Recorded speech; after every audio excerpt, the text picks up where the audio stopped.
Did you know Dark Souls was almost called Dark Ring, or worse, Dark Race, or even Dark Lord? The story comes straight from the game's director and creative lead at From Software, Hidetaka Miyazaki, the man who turned torturing gamers over and over again into an art form by directing Demon Souls, Dark Souls, Bloodborne, Sekiro, and Elden Ring.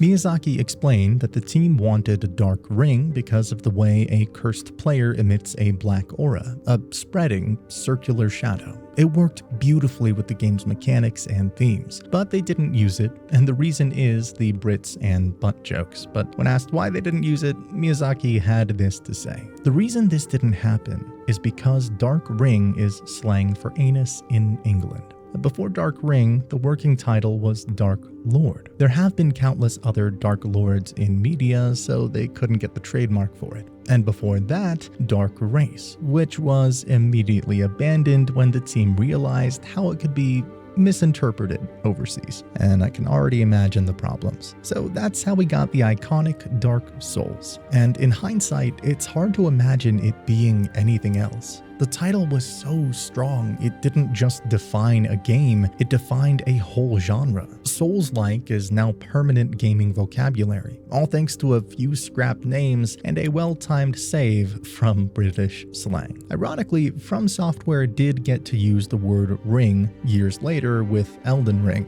Thankfully, no slang complications there, unless in some corner of the world, Elden Ring means hemorrhoid. Dark Souls lore has to be one of the best things one can dive deeply into. But what if I told you that diving deep into the lore like that could make you thousands of dollars? I mean, you might not believe it, but the winner would disagree with you. Back in late 2015, Bandai Namco ran a contest called My Dark Souls Story. The idea was simple. Create a short video under 5 minutes that explains the story of Dark Souls to new players, which if you've ever tried to explain Dark Souls' story, well, it's like explaining rocket science with a 5th grade science textbook. The contest opened in December and ran through February, right before Dark Souls 3 launched. Rules were strict. US residents only, 18 or older, no professional editors allowed. You had to use either Bandai's provided assets or your own captured footage. And it wasn't just a fun fan event because the stakes were high. First prize was $10,000. Runner-up got a life-sized Soul of Cinder statue,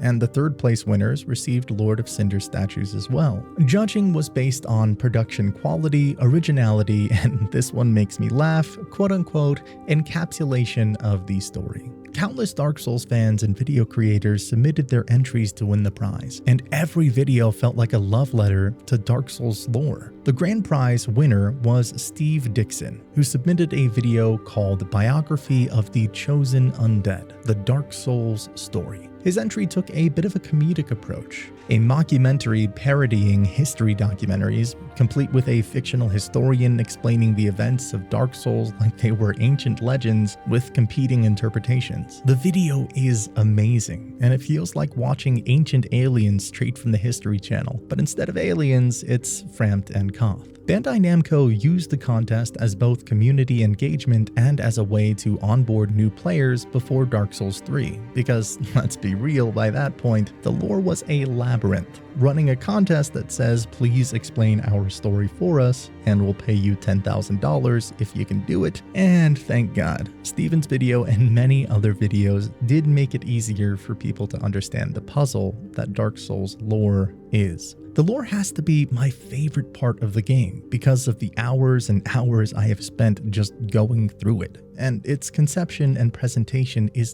deeply ingrained in high literature. The concept of Dark Souls and the kind of games Miyazaki was gonna make were taking shape in Miyazaki's childhood itself. As a kid, Hidetaka Miyazaki had a strange reading habit. He would pick up books way above his level, get completely lost, and use his imagination to fill in the gaps. He'd stare at the illustrations, guess what was happening, and essentially co-write the story in his head. Miyazaki was doing the Dark Souls of reading, and that sensation of piecing together a narrative yourself is exactly how he designs his games. It's why Dark Souls doesn't spoon-feed you with long cutscenes or tidy exposition. Instead, the world is built out of fragments, broken pieces of a broken world. Half of Dark Souls lore isn't in dialogue or cutscenes at all. It is buried in flavor text. Want to know about Gwyn's tragic family history? It's not in a cinematic. It's in the tooltip for a ring you find in a chest. The NPCs aren't much better. They don't hold your hand to clear quest logs. They mutter cryptic one-liners and then disappear, often literally. And sometimes they don't even speak, like the Firekeeper. She's my favorite, but she doesn't say anything.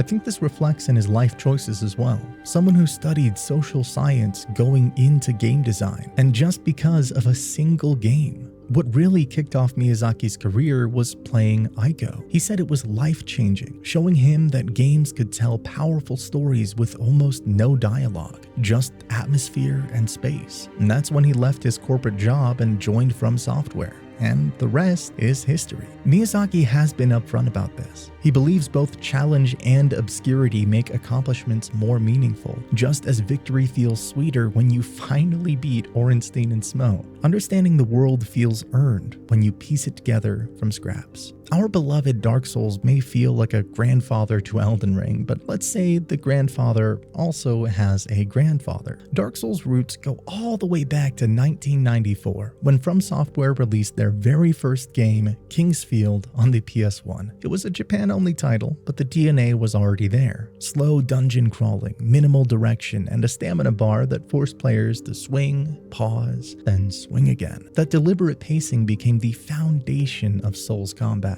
Fast forward to 2009, and Demon's Souls sharpened that formula. With Hidetaka Miyazaki in the lead, it introduced third-person lock-on combat, the Nexus hub world, and online features like messages and bloodstains that made players feel both isolated and connected. Every dodge and swing drained stamina, and the game even toyed with world tendency, where our actions shifted difficulty and events, ambitious though notoriously confusing. Then came 2011 and Dark Souls. With the Demon's Souls IP locked at Sony, From Software and Bandai Namco created a new IP, a spiritual successor, but not a direct sequel. This is where the formula clicked. The isolated worlds became Lordran's seamless vertical map. Archstones gave way to bonfires, healing grasses became the Estus Flask, and the checkpoint and refill loop was cemented. And when you step into Dark Souls, some of its most iconic locations weren't born out of pure fantasy at all. They were modeled on real-world landmarks. Take Anor Londo. Masanori Watagai, one of the concept artists, said that the idea of walking along the buttresses came directly from his visit to the Milan Cathedral. He walked under those massive flying buttresses in real life and thought, wouldn't it be amazing if I could actually walk on top of them? And that's how we got this part. Then there's the New Londo ruin. Miyazaki himself admitted the design was based on Mont Saint-Michel, the tidal island off the coast of Normandy. A city that rises and falls with the water tides became the perfect inspiration for a cursed city deliberately drowned to contain the abyss. And of course, the Duke's archives. Miyazaki said he was especially excited to design a library, but his favorite touch was the revolving staircases directly inspired by Harry Potter. Yeah, the same guy who gave you Blighttown also thought that his game needed a little bit of Hogwarts. Fans often compare the archive's look to the George Peabody Library in Baltimore, with its stacked galleries and soaring ironwork. That one isn't developer confirmed, but the resemblance is indeed uncanny. Just swap out the scholars for crystal golems and a dragon that eats you alive. Inspirations for Dark Souls aren't just limited to real-life buildings, but Miyazaki drew from his favorite manga too. Miyazaki has openly cited Berserk as one of his biggest influences. In interviews and official bios, he has listed Kentaro Miura's legendary manga alongside other manga like JoJo's Bizarre Adventure and Devilman. But when you play Dark Souls, it has Berserk written all over it. My favorite and most obvious homage is the greatsword itself, an iconic ultra greatsword with the same blunt, oversized silhouette as Guts' iconic Dragon Slayer. I definitely didn't wield this just to feel like Guts. The inspirations are so evident, but it goes beyond visuals. It's also the themes that stick. Betrayal, the crushing cost of power, endless cycles of despair and defiance, and the lone warrior standing against inhuman odds. Dark Souls reimagines those ideas in its own mythos and system, but the soul of Berserk is unmistakably there. We've covered a little bit of the history and influences behind the world of Dark Souls, but now it's time to step into Lordaeron, because the Age of Fire is long over, and the Bells of Awakening call to you. But before we get there, you gotta make your character. So, into character creation we go. In most RPGs, character creation is nothing but a harmless place, but behind this harmless-looking character creation lies a trap, and it shows how the devs are cruel and unforgiving as the game itself. But where could the trap be? The innocent pendant. Before the game launched, Miyazaki was asked what starting gift he'd choose, and he casually said he'd pick the pendant or nothing at all. That tiny comment was enough to spark a wildfire of speculation. For months, fans were convinced that the pendant had some hidden, game-changing effect. Forums filled with theories. Maybe it unlocked a secret boss. Maybe it opened hidden doors. Maybe it triggered a different ending. But here's the truth. It does absolutely nothing. The item description literally says, trinket, no effect. And it means exactly that. No buffs, no stat changes, no hidden triggers. The only minor use is you can trade it to Snuggly the Crow for a souvenir of reprisal, but that's just a normal item trade, not some grand secret. Years later, Miyazaki admitted the whole thing was intentional. In a 2012 interview about the Artorias of the Abyss expansion, he said, "When it comes to the pendant, I actually had a little bit of an intention to play a prank. However, the prank didn't stop there because on forums, people who are just looking for help choosing the right gift, they get pranked by Redditors. I personally hate this because someone fell for it." And speaking of Dark Souls trolling you right out of the gate, let's talk about the Asylum Demon.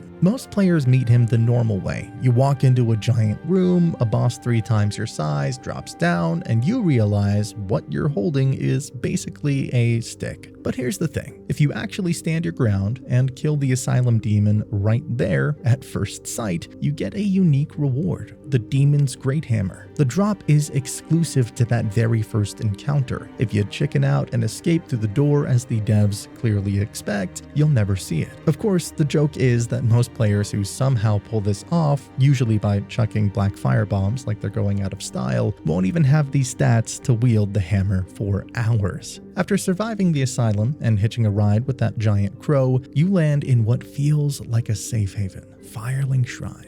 Peaceful music, a warm bonfire, and a couple of cryptic NPCs mumbling about your destiny. It feels like the one quiet place in Lordaeron. But Firelink isn't just a hub, it's a trapdoor into chaos. The devs built it with 5 legitimate exits right from the start. You can head up toward Undead Burg and perish, plunge into the flooded ruins of New Londo, slip into the Valley of Drakes, march straight into the catacombs, or even crawl back into the asylum using the crow's nest. Most players follow the intended path up into the Burg, but Dark Souls never actually tells you that that is the right way. If you're curious or just reckless, you can stumble into areas you are absolutely not ready for. But this design choice is what makes Firelink so clever. It looks like a quiet checkpoint, but really it's the crossroads of Lordaeron, daring you to test the edges of the world. Sequence breaks, early challenges, and shortcuts aren't exploits. They're baked into the game design. Sounds like a speedrunner's dream.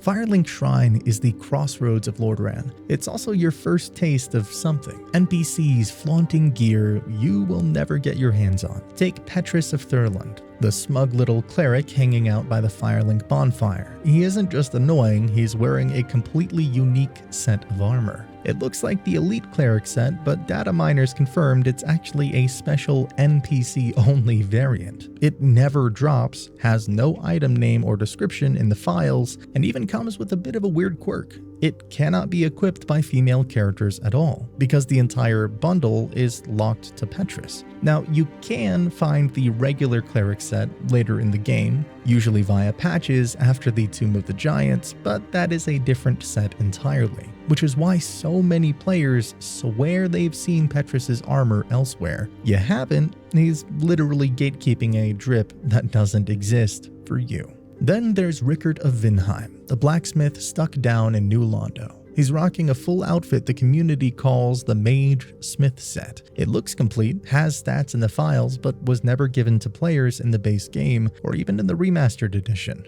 It's just there, coded and finished, but forever locked away. Fans digging through the data lump Petrus's armor and Reichardt's set together with other NPC-only pieces. Perfectly functional gear that never made it into player hands. Restoration mod like Unfinished Business re-enabled them, even letting Reichard sell his own Magesmith outfit. But in stock Dark Souls, you'll never touch them. Firelink Shrine is at the center of the map, but it could have been completely different, because in the game's files are clues that it was once even more interconnected than what we got. 2 pieces of cut content show just how differently players could have routed the early game. First up, the lift chamber key. Data miners found an unused item in the files with the description "key opening the lift leading to New Londo ruins in the basement of Firelink Shrine." In the final game, that elevator is wide open from the start, but originally it seems you would have needed this key to access New Londo. That one little lock would have changed a lot.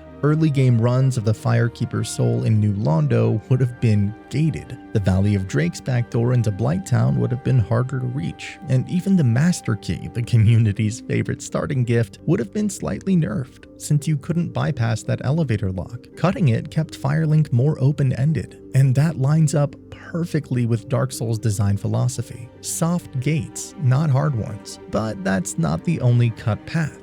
Out of Bounds explorers found a fully modeled but unused bridge connecting Firelink directly with Lower Undead Burg. If that had been kept, you would have had a straight shot from the shrine into Capra Demon's neighborhood. In the retail version, you still loop back to Firelink via the aqueduct in Lower Burg, but this cut shortcut would have made the city's early game loop even tighter. And then we get to New Londo. Yeah, you know the place. Dark, drowned, full of screaming ghosts that can one-shot you through walls. Fun times. New Londo isn't just creepy atmosphere. It was deliberately flooded. The sealers literally drowned an entire city just to contain the 4 kings and the dark wraiths. Don't take my word for it though, the item descriptions straight up tell you that. So the next time you're slogging through that swampy nightmare, remember those drowned corpses? Yeah, they were sacrifices. While strolling around, you meet Ingward, that red-robed sorcerer who just kinda sits there. He's the one holding the key to the seal. Now, normally he won't hand it over until you've got the Lord Vessel, but if you're the impatient type, you can just kill him. Yep, Dark Souls gives you the moral choice, diplomacy or murder. And you can guess which one I took. Now, here's the juicy bit. Data miners actually found a cut bosses in the game files, known as the Undead King Jar-Eel. And based on unfinished models and cut dialogue, it looks like Ingward was supposed to make you fight this boss before giving you the key. Imagine that, New Londo with an extra boss fight before the 4 kings, as if that area wasn't punishing enough. Of course, that fight never made it into the final game, but the evidence is strong, and it gives us a glimpse of a version of New Londo that was even crueler, which is saying a lot, because the final version already has ghosts phasing through walls just to ruin your day. So yeah, if you thought New Londo was bad, just be glad you never had to fight another king before even getting to the 4. When you start the game, you're locked in a filthy cell with no way out. And then, out of nowhere, a corpse drops through the ceiling. On it, the dungeon cell key. And that's your escape. The mysterious knight who tossed it down is none other than Oscar of Astora, your first wordless savior, and probably one of the kindest souls you'll meet in this game. When you finally reach Oscar, he is mortally wounded. He gives you one of the most important items in the game, the Estus Flask and the Undead Asylum Floor 2 East Key. And if you manage to kill the Asylum Demon on your very first encounter, well, bravo. You'll also get the big Pilgrim's Key from Oscar instead of the demon's corpse. But his story doesn't end there. When you return to the Asylum later in the game, Oscar has hollowed. He attacks you, and when you put him down, he drops the Crest Shield, an incredible shield for blocking magic, very useful in the Duke's archives. A fitting reward, but also a sad reminder of what became of your would-be ally. And here's where it gets even more interesting. Data miners revealed Oscar once had a much bigger role. Cut dialogue shows he was meant to meet you again in Darkroot Garden, offer to join forces, and eventually oppose you late in the game, depending on whether you sided with Frompt or Koth. In the files, he literally calls you pawn of whichever serpent you followed. That entire questline was cut, leaving only the fragments we see in the final game. Let's talk about one of the most hated moments in Dark Souls, the Anor Londo Ledge Archers. Yeah, you know exactly the spot. 2 silver knights with Dragon Slayer greatbows trying to knock you off a 6-inch ledge while you're just praying not to trip on your own hitbox. Here's a trick I and many other players wished they knew. You can parry their arrows. Now, it's not a full parry like you'd use on a sword swing. You won't stagger the knight or get a full riposte window. Instead, the game treats it as a partial parry. That means you don't take the knockback and you cut most of the damage. And that knockback is the real killer. On those ledges, even a clean block can send you flying. So if you time it right, you can just swat those great arrows out of the air and hold your ground. The best tools for the job: the target shield, buckler, or the parrying dagger. All of them have longer parry windows than a normal shield, which makes the timing a little less insane. Don't get me wrong, it doesn't make the ledge run easy, but suddenly it's not just a game of dodge, pray, and fall.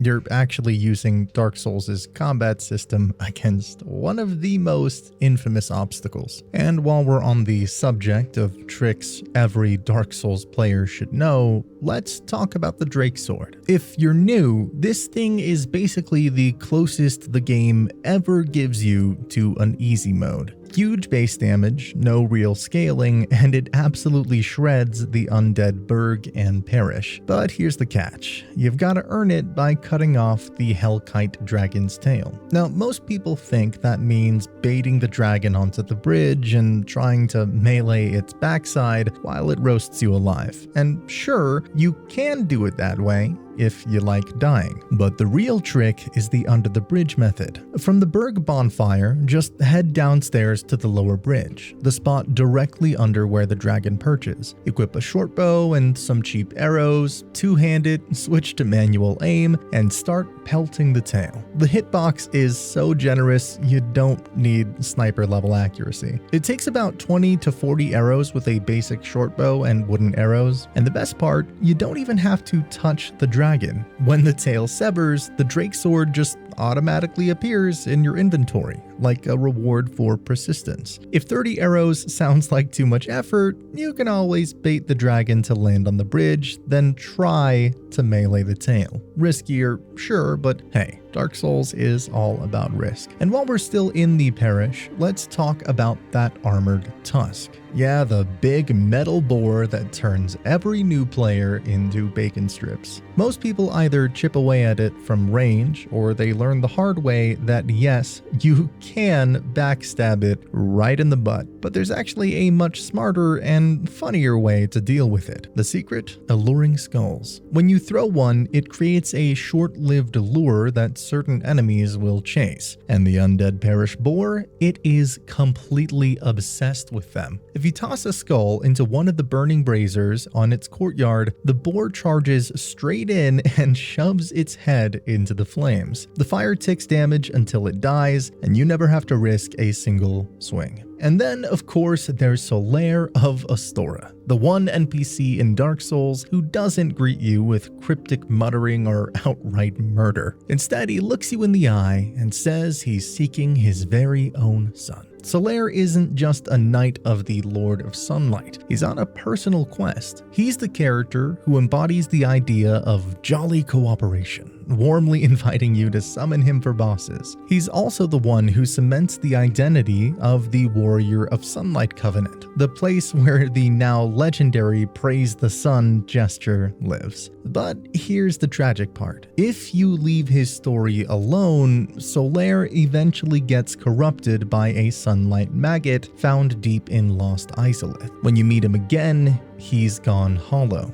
You can save him, but only if you go out of your way to reach the Chaos Servant +2 shortcut, offering 30 humanity to the fair lady before he reaches the maggot's nest, and then killing the bug with the glowing eyes. If you do that, you preserve him, and he shows up in the endgame for one last glorious fight. What's wild is that Solaire's famous pose, the arms raised high, basking in the sun, actually originated in Demon Souls. Back in 2009, if you wore the Ring of Sincere Prayer and cast a miracle, your character would briefly lift their arms in a V formation. Miyazaki admitted in interviews that when he first pitched the pose, higher-ups told him it, quote, wasn't cool enough. He said he'd remove it and then snuck it in anyway through that hidden ring animation. Fast forward to Dark Souls, and Miyazaki wasn't going to hide it this time. He built a whole identity around that one gesture. A covenant, a mascot character, and a phrase that became the series' rallying cry. Praise the sun. Solaire is my favorite and personally the best NPC. He's more than just a friendly summon, he's a symbol of joy, hope, and jolly cooperation in a world built on despair. Of course, if we're talking about Solaire, we cannot ignore one of the longest running fan theories in Dark Souls history. Solaire is Gwyn's firstborn. Back in the Dark Souls 1 era, this idea made a lot of sense. I mean, think about it. The Warriors of Sunlight Covenant is all about lightning miracles, and the item text ties those miracles directly to Gwyn's firstborn, the god of war who inherited the sunlight. Solaire is the poster boy of that covenant, and he literally hurls lightning spears in battle. Then you add the sunlight altar, the erased identity of the firstborn whose name was struck from the records, and Solaire's own dialogue about seeking his very own son. It lined up so nicely that people thought, of course, he has to be the lost son. But here's where the cracks show. Read the actual Ring of the Sun's firstborn description. It tells us about the god of war losing his status, not about Solaire himself. The Sunlight Blade miracle, same story. It's tied to the firstborn, not Astora's favorite knight. And then there's Solaire's gear. The Armor of the Sun description literally says that big radiant emblem is something he painted himself. His power isn't divine, it comes from training and equipment, not bloodline. And Solaire himself, he never claims to be divine, never hints at royal lineage. He calls himself a Knight of Astora, an adherent of the Lord of Sunlight, on a personal quest. He's a worshipper, not a hidden god. The theory finally got buried for good in Dark Souls 3 when the game flat out identifies the Nameless King as Gwyn's firstborn. That's your god of war, the one that turned on his father and the one erased from history. So, case closed. And if Solaire is the heart of jolly cooperation, then Andre of Astora is the backbone of your entire playthrough. He's the blacksmith you meet in the Undead Parish, hammering away in the church basement right next to a bonfire. And from that moment on, Andre basically becomes your best friend. He upgrades your standard weapons to +5 right away, takes them to +10 once you bring him that large ember from the depths, and all the way to +15 if you haul in the very large ember from New Londo. He also handles your raw, divine, and occult ascensions depending on which embers you hand over. On top of that, he sells you essentials like the repair box, smith boxes, and titanite, plus the infamous Crest of Artorias, 20,000 souls for the privilege of opening that big glowing door in Darkroot Garden. Painful at the time, but absolutely worth it. But here's what really makes Andre special. He's one of the only NPCs in Dark Souls whose mouth actually moves when he talks. Most characters just kinda stare blankly at you, their dialogue playing over completely static faces or hidden behind masks and helmets. Andre, though, he got actual mouth flap animation. Not true lip sync, just a looping chew-like motion, but still makes him feel more alive than almost any other NPC in the game. So why him? Well, modders digging into the files found unused facial animations for other characters, like Guinevere and Priscilla, which suggests From Software at least toyed with a bigger system. But in the final game, only a handful of characters got the treatment, and Andre's unique model probably marked him out as more important. He was supposed to have a larger role at one point, and that bespoke attention carried through. But there is more for our boy Andre, because he wasn't just supposed to be the friendly neighborhood blacksmith. He was originally planned for something much bigger. In the shipped game, Andre already stands out. He's got a unique model, his own blacksmithing animations, and he's one of the very few characters whose mouth actually moves when he talks. And that polish wasn't by accident. In the official Design Works art book, there's concept art of Andre literally pushing aside the goddess statue at Firelink Shrine to reveal a hidden passage. That's right, the statue wasn't always just decoration. Researchers even found a cutscene in the files showing the statue sliding open, confirming it was coded into an early build.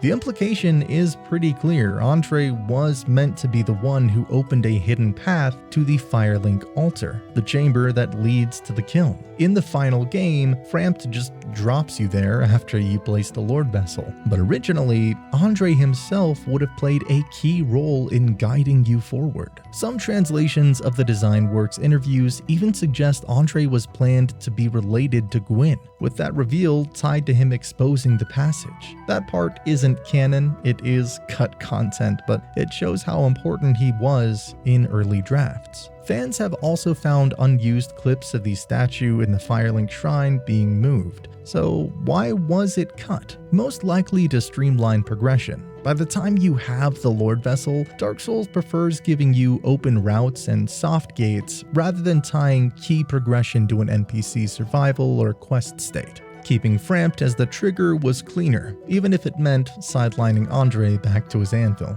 So Andre went from potential lore bearer and story gatekeeper to just the best blacksmith in the game. And speaking of bosses, one of the most forgettable bosses, the boss which I honestly forgot about, Moonlight Butterfly, has a secret mechanic that nobody really notices. Most players remember this fight as stand on a bridge while a glowing moth spams magic at you until it decides to land. But here's the thing. Every time the butterfly perches on the bridge to feed, it actually heals itself. Yep, while it dips its head like it's sipping nectar or eating flowers, the boss quietly regenerates a small tick of HP, usually cited at around 50 points per perch. It's not a huge heal, and that's exactly why most people never notice. By the time you're unloading your melee burst, you're doing hundreds more damage than it's regaining. Unless you're watching its health bar like a hawk, the heal just slips under the radar.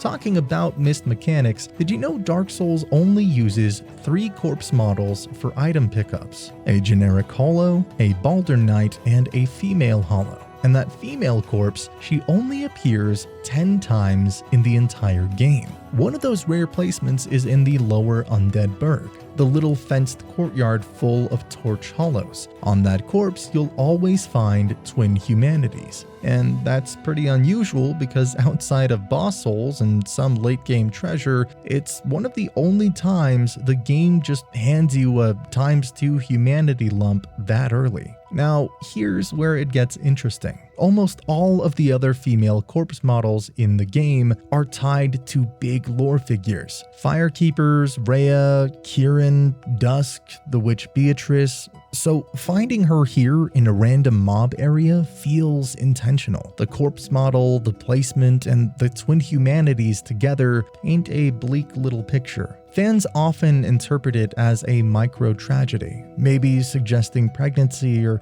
just 2 lives lost at once in the chaos of the Burg. It's not canon text, but it's a widely cited read. And it's exactly the kind of environmental storytelling Dark Souls loves to hide in plain sight. So next time you run through the lower Burg, don't just sprint past the bodies. That lone corpse in the Torch Hollow pit is one of only 10 like it in the entire game, and it may be telling you a story you never realized was there. In the Darkroot Basin, the so-called possessed trees in Darkroot Garden aren't actually enemies at all. In the shipped game, they're blockers, not fighters. When you first hit one, it wiggles like it's alive, takes damage, and then collapses to reveal a hidden path. It's like the shortcut toward the Wolf Ring. It even gives you souls when it dies, which makes it feel like a monster. But here's the truth. In normal gameplay, the tree never actually attacks you. It's just a living gate disguised as an enemy. What's even weirder is that some of these trees can move to reblock your path. Community testing showed that if you pass one and don't kill it, the tree can slowly drift back across the path, trapping you on the other side. A lot of players only notice this after killing the Moonlight Butterfly, when suddenly the route they cleared has mysteriously grown shut again. Now, here is where the rumors start. For years, players have claimed the trees once had an unused attack or grab animation, something you can't trigger in normal play. There's no official documentation of the behavior and no way to reproduce it in the retail game. But because the trees are flagged as enemies, animate when struck, and even have AI quirks in Remastered, fans have speculated they were originally designed as ambushers before being dialed back into passive obstacles. One of Dark Souls' coolest merchants, Shiva of the East, actually had a much bigger role that got cut before release. In the shipped game, here's how it works. Once you join the Forest Hunter Covenant at Alvina's Gazebo, Shiva spawns by the cliff near the base. After you chat with him there, he moves to Blighttown, down by the water wheel base near the Valley of Drakes elevator. If you're still a forest hunter, he becomes a hidden weapons merchant, selling some of the rarest gear in the game. He's always shadowed by a mysterious invisible ninja bodyguard decked out in the shadow set and carrying the dark wood grain ring. If you kill the bodyguard to steal the ring, the forest hunters immediately turn hostile. Patch 1.05 even made it easier to actually target him because players kept trying and failing to hit the guy. But things got interesting when players dove deeper. Shiva's story was originally meant to go further. Data miners found unused dialogue where Shiva recognizes the Chaos Blade if you're carrying it. He begs you to hand it over. The line suggests a confrontation if you refused, or maybe an alternate event if you accepted.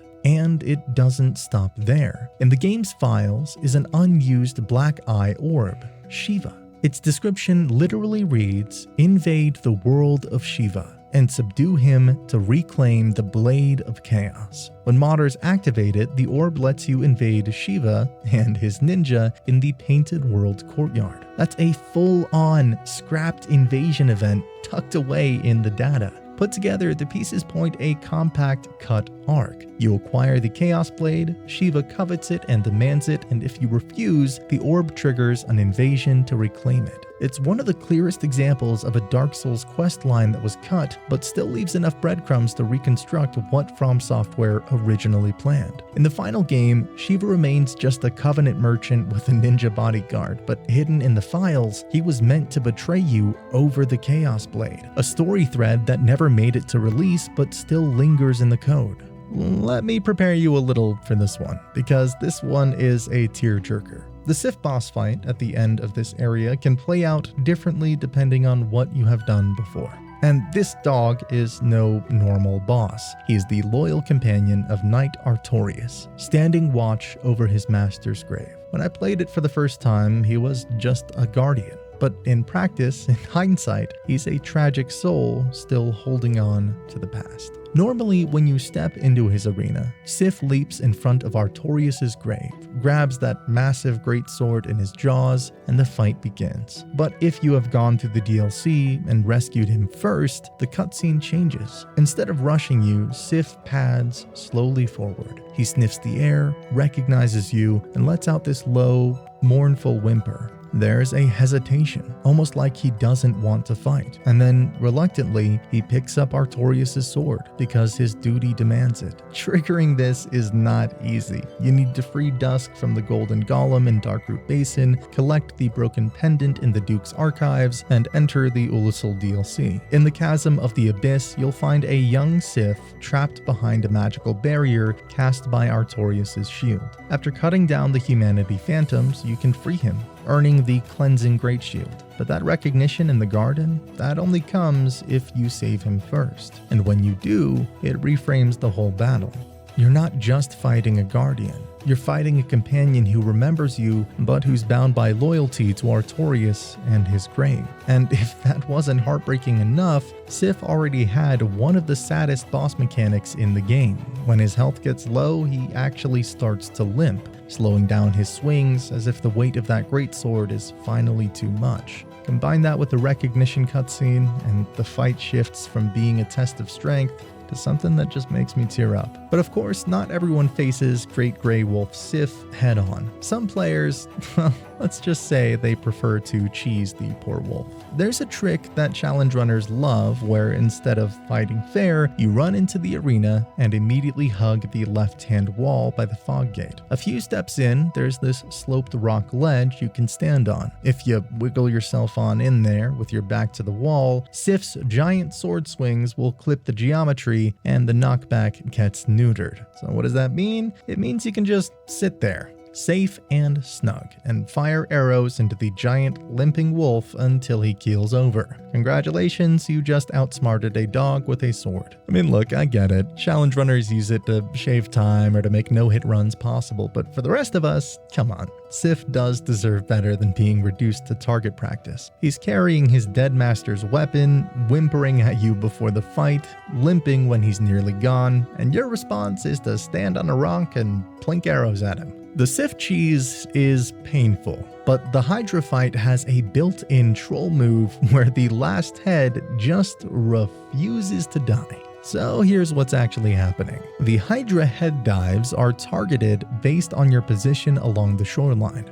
Early on, no problem. You bait a dive, chop the neck, rinse and repeat. But once you're down to the last couple of heads, one of them can start diving into the deep water zone. That's outside of your reach on land, so it just keeps splashing into the abyss while you stand there, helpless, swinging at the air. Veteran players know this pain all too well, and guides will even warn you about it. If you're not careful, the final head will whiff forever, soft-locking you into the most frustrating staring contest in Lordaeron. Luckily, there are fixes. The cleanest one, sliding along the shoreline, move a few steps left or right, and the Hydra recalculates its dive point, usually dragging that last head back into range. Easy. Or if you're done with the nonsense, just pelt it with arrows or firebombs. Any ranged option works, and it is the go-to solution when the head insists on belly flopping into the deep end.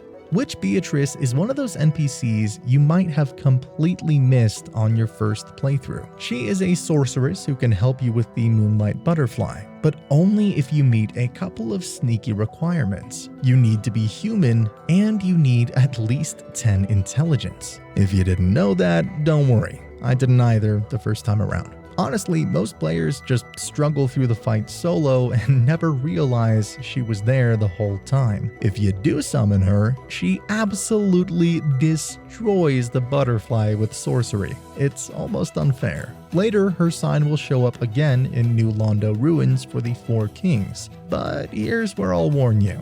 Don't get your hopes up. Beatrice is kind of notorious for being dead weight in that fight. Her damage barely dents them, and all she really does is inflate their HP pool. So if you're thinking she's going to be your clutch carry for the Abyss, sorry, you are better off alone. And then comes the real gut punch. After you have beaten the Four Kings, if you backtrack through the Valley of Drakes, you'll find her body lying on a cliff near the Firelink New Londo shortcut. On her corpse is her entire witch set. Hat, robe, gloves, skirt, plus her personal catalyst. Most people never see this, because who thinks to wander back through the valley right after the Abyss? But that's the thing, it's always there. Whether you summoned her or not, once the kings are dead, her body shows up. The Capra Demon is where a lot of Souls runs die, not because he's that hard, but because From Software thought it would be funny to cram a giant demon and 2 hyper dogs into a room the size of a broom closet. But here's the thing, you don't actually have to walk in blind. You can prep the fight from outside the fog. That is right. Stand right at the mist and you've got all the time in the world to buff your weapon, toss down some firebombs at the specific angle, and boom. The Capra Demon will be dead. Or you can go the hard way. Once you do step inside, the strategy is simple but effective. Sprint immediately to the left up the narrow stairs and take out one of the dogs. With the odds halved, you can plunge attack the Capra Demon on the way down. Reset and repeat. It turns what feels like one of the game's dirtiest ambushes into something a lot more manageable. Of course, if you didn't know that and just went charging in blind the first time, don't worry, we have all been there. Getting stun-locked to death by a demon and his dogs in 3 seconds flat is basically a Dark Souls rite of passage. And then we get to one of the most hated enemies in the entire game. The basilisks. You know, those little frog lizard things that live in the depths and can curse you into permanent half health. Yeah, them. You'll first meet them in the depths, usually right when you're feeling confident, and they'll ambush you with curse breath that permanently ruins your health bar until you find a cure. Stronger variants also show up in the Great Hollow and Ash Lake because, of course, FromSoft thought that hidden zones needed that extra nightmare fuel. If you're farming them, their most notable drop is the Eye of Death, which ties into the Gravelord's Covenant. If you look closely at a dead basilisk, you can actually see the small bead eyes, while those huge domes stay perfectly intact. From Software carried that exact anatomy quirk forward into later Souls games, so those fake eyes are a consistent design choice, not a bug or oversight. Alright, let's dive a little deeper into the Ceaseless skip. Normally when you beat Ceaseless Discharge, his death animation cools and drains the lava in the demon ruins, opening up the lower areas safely. But if you're impatient, or just a little crazy, you can brute force your way through the lava without fighting him at all. Instead of waiting for that cutscene, you stack up on fire resistance, things like Flash Sweat, the Flame Stone Plate Ring, and add on a big chunk of vitality, then sprint or roll straight through the lava. Rolling helps shave off the contact time and keeps your stamina flowing, which is why speedrunners swear by it. But here's the catch. If you do the skip, the world doesn't change. The lava stays up, which means every time you pass through, it is still a death trap. And you don't even get the lower Demon Ruins bonfire. That only spawns if you actually kill Ceaseless. So what you're saving in time, you're paying for in checkpoints and convenience. Why do people do this? Well, in challenge runs or speed runs, it saves about 2 minutes, and it lets you beeline straight to deeper bosses like Demon Fire Sage or Centipede Demon without wasting time on Ceaseless. So, you've just grabbed the gold-hemmed robes and run screaming back toward the fog gate. Classic move. That's when Ceaseless decides to play dirty. Instead of calmly stomping over like a good little boss, his AI can lock onto a weird pattern, a flurry of 6 to 10 claw slams right around your position. It's like he's mashing the attack button out of spite, and if you're standing there hoping for a clean punish window, tough luck. You're basically stuck in a ground pound rave. Players also report another flavor of this same problem. He just camps, spamming the same long-range slam or fire stab at the edge of the arena without stepping closer. It makes it feel like the fight is bugged because instead of dragging himself to the ledge, he is glued to his spot, poking the dirt over and over. This isn't the famous fog gate cheese where you bait him into overextending and knock him off for an instant kill. Nope, this is the bad version, the one where he refuses to play along and just hammers the ground while you wait for him to cooperate. By the time you finally make it to Lost Izalith and the tail end of the Demon Ruins, the cracks in Dark Souls polish start to show.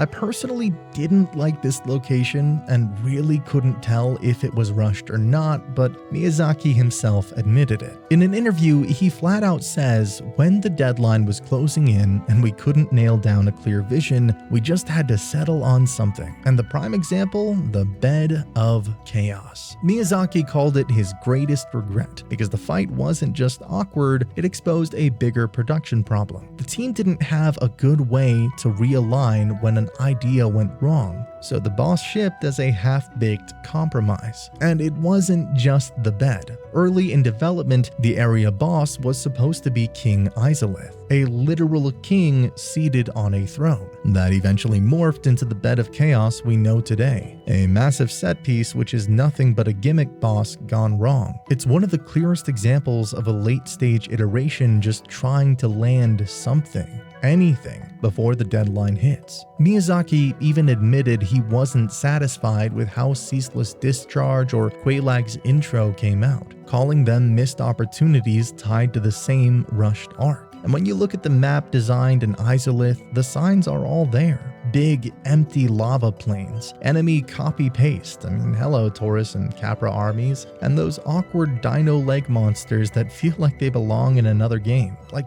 what are those? So yeah, the community was right. Lost Izalith is the game's rushed zone. But the important thing is, Miyazaki owned up to it. In his own words, Bed of Chaos stands as a reminder of how tight deadlines can break even the strongest vision and create the worst of bosses. It is all there. Lost Izalith is in development, literally and figuratively. The Demon Fire Sage is the moment Dark Souls tips its hand. He looks like a fiery titan, but under the hood, he's basically the stray demon in cosplay. Same skeleton, same moveset, just reskinned with flame effects. And the kicker, his explosions deal magic damage, not fire, which means stacking fire resist does nothing, while fire weapons and pyromancies tear him apart. He even bleeds easily. For a so-called Fire Sage, he's embarrassingly bad at fire. Fire Sage is the third time the game makes you fight this same demon archetype. First in the tutorial as the Asylum Demon.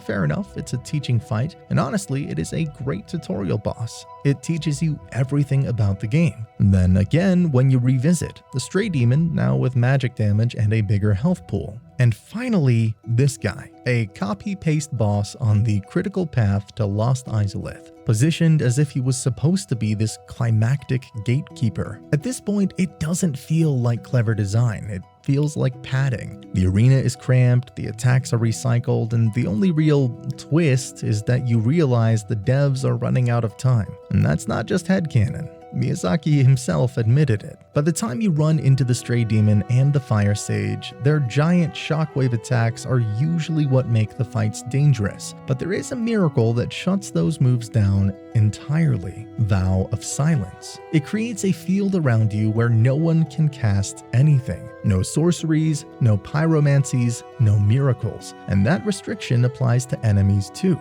With it active, the Stray Demon and the Fire Sage will still go through the motion of their big AoE, but the explosion never triggers. The fight suddenly feels like the tutorial Asylum Demon, again just with a giant club minus the screen-filling blasts. It doesn't help against the actual Asylum Demon, since he only uses physical attacks, but against his two cousins, it changes everything. The trade-off is that while it is active, you can't cast either, so no heals, no pyromancy damage, nothing, just steel and stamina. Sigmire of Katarina might be everyone's favorite Onion Knight, but his questline is also one of the most fiddly and easy to break in all of Dark Souls. Half the time, players don't even realize they've cut it short until it's too late. Right out of Sen's Fortress, for example, did you know he won't even move to Anor Londo unless you flip the boulder machine at least once? You can clear the whole fortress and leave him standing there forever if you do not touch that lever. And if you chat with him at Sen's Gate but forget to exhaust all of his dialogue, it can actually bug his later dialogue. Rule of thumb,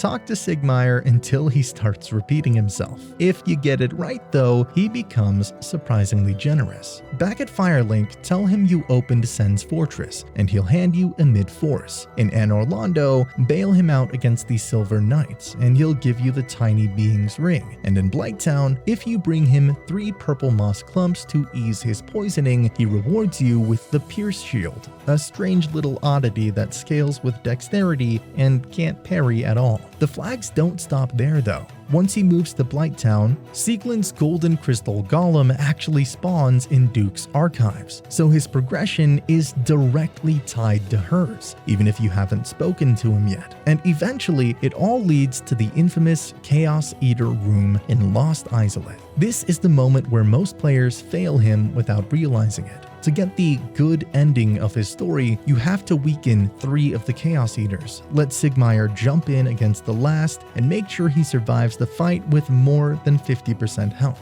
If he drops below half, he'll die off screen later, even if he seems fine in the moment. Kill all 4 yourself before he jumps, and the quest just ends early with the speckled stoneplate ring. But if you manage it, if you keep him alive with that razor-thin condition, Sieglind later finds him at Ash Lake and thanks you with a Titanite slab, the rarest upgrade material in the game. It's the one truly happy ending for the Katarina family. And here's the cruelest twist. Sometimes, by being too helpful, you doom him. If you clear those Izalith demons before he ever jumps in, you've already locked yourself into the failure route. Dark Souls, in its own way, punishes you for being too efficient. Oh, and one last oddity. If you're a Dark Wraith, you can even use the Dark Hand to steal up to 4 humanity from Sigmire. It's as funny as it is cruel, but it also makes keeping him alive later basically impossible. Dark Souls has so many interactions that can be missed completely, and one of them is Quelana. Down in the Blighttown swamp, you can run into Quelana of Izalith, but only if you've proven yourself as a pyromancer. She won't even appear until you've upgraded a pyromancy flame to +10 or higher, usually through Laurentis at Firelink or Igni at Quelaag's lair. In fact, even if you don't have a +10 yourself, she can still show up if another player with one enters your world in co-op or as an invader. It's one of those strange hidden triggers Dark Souls loves to slip in. But there is a deadline. If you kill the Bed of Chaos before ever speaking to her, she never spawns in that playthrough. And there's a reason for that. Quelana isn't just some swamp hermit. She's one of the original Daughters of Chaos, a survivor of the Witch of Izalith's failed attempt to recreate the First Flame. That catastrophe is what birthed the Chaos Flame, the demons, and the Bed of Chaos itself. Unlike her sisters, Quelana avoided full corruption. Instead, she hides away, burdened by guilt, quietly teaching pyromancy to the undead. If you meet her before facing the bed, she acknowledges its fall afterward and vanishes, as if her purpose is finally complete. Quelana is just one of the sisters, and there's another sister to whom you can't talk, but there is actually a way. Behind the illusionary wall in Quelaag's lair, you find the Fair Lady, Quelaag's younger sister. She sits, blind and dying, barely able to speak. Most players only ever hear her say ... when they approach. But if you wear the old witch's ring and you hold Quelaag's soul, everything changes. With it on, she mistakes you for her sister because you killed her sister and, you're holding her soul. And she finally speaks. And what she says, it's in quiet, broken whispers. She thanks you. She apologizes. She tries to comfort you, even as she's in pain. At one point, she admits, "It hurts. The eggs have gone still. I fear it may be too late." Other times, she's more fragile. "Quelaag, please, sister, do not cry. I am happy. Truly, I have you, don't I?" The old witch's ring is the only way you'll ever hear these lines, but when you do, they reframe everything. The Chaos Servant Covenant isn't just a mechanic. You're feeding humanity to a dying woman who can barely hold herself together. It makes the Covenant feel less like a pact and more like keeping someone alive a little longer. It's not about mechanics, it's about how she sees you, the sister she's lost, the only comfort she has left. And the saddest part is the backstory. Ingi, her servant, tells you she's suffering because she took the blight into herself. She absorbed the parasites to spare her followers, and it ruined her body. That's why she's blind, why she's weak, and why she is begging for humanity, because it eases the pain, if only for a moment. She seems like someone who feeds on your humanity, but there's also a creature in the game who feeds on your souls, literal parasites. If you've ever walked through Quelaag's domain and noticed those poor hollowed men with giant eggs fused to their backs, you might have thought that they were just a set dressing, but they're not. If one of them grabs you, or if you get clipped by the maggots that burst out when you kill them, you can end up infected yourself. At first, nothing happens, but after a while, your character starts scratching their head during idle animations. That is the sign. The parasite has taken hold. Congratulations, you've got lice. Stage 1 is what players call egghead. A swollen, bulbous egg grows over your helmet slot. You can't wear headgear, your fire resistance drops, and maybe the cruelest part, you only get half the souls from enemies you kill. The parasite is literally eating half of your XP, and don't bother trying to hide it. Everyone can see you're rocking a giant breakfast omelet for a face. But if you let it feed long enough, about 100,000 souls, whether from kills or even by popping consumable soul items, the egg hatches into stage 2. A grotesque larva bursts out of the shell, replacing your kick with a slow, writhing bite attack. It doesn't infect others, and it's weaker than your normal moves. At that point, the egg's not just a nuisance, it is a full-on fashion crime. There is one upside though,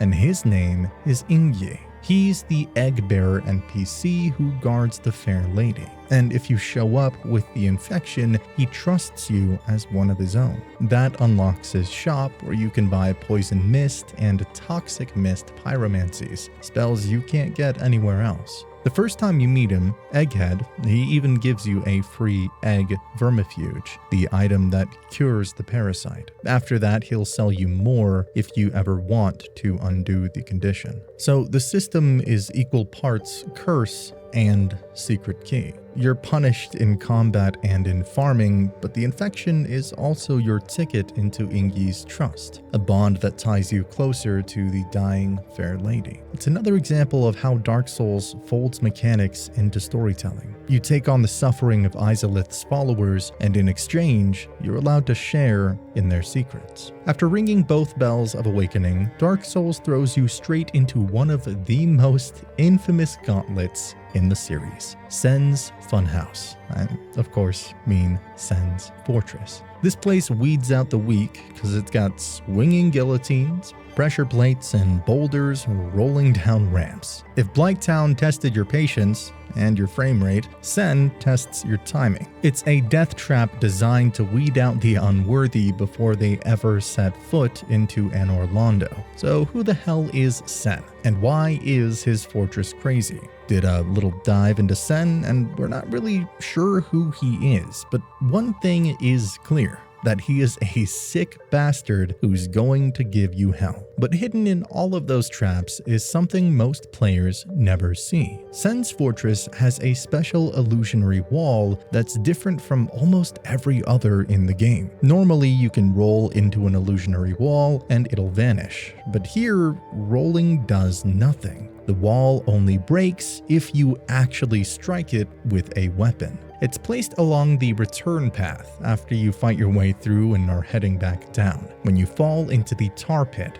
And that's why so many people miss it. You're usually running forward into Anor Londo, not combing through the fortress backwards. Dark Souls has a way of rewarding players who double back, and Sen's Fortress is a perfect example. Most people just barely make it through the gauntlet once and never look back, but if you do, and if you're curious enough to swing at a wall that doesn't respond to rolls, you'll find one of the game's rarest hidden shortcuts. And if the traps weren't enough, Sen's Fortress also has giants running the show behind the scenes. Most players remember the one at the gate. He's the guy who cranks open the front door once you ring both bells of awakening. But he isn't the only one. There are actually 3 giants, each with a specific job. One operates the front gate itself. You can even reach him later by taking a hidden passage on your way back down. Another is stationed at the boulder hopper, literally controlling the rolling boulders that define the fortress. Take him out and the boulder puzzles stop for good. And finally, there's the giant perched near the roof. He's the one hurling massive firebombs onto the walkway leading to the Iron Golem boss fight. Drop him and that entire gauntlet gets a whole lot less stressful. What's cool here is that each giant only affects their own role. It's not just kill one and the fortress shuts down. It's more surgical than that. Dark Souls gives you the choice. Fight through the chaos they create or pick them off one by one to make your life just a little bit easier. It's another way the game rewards observation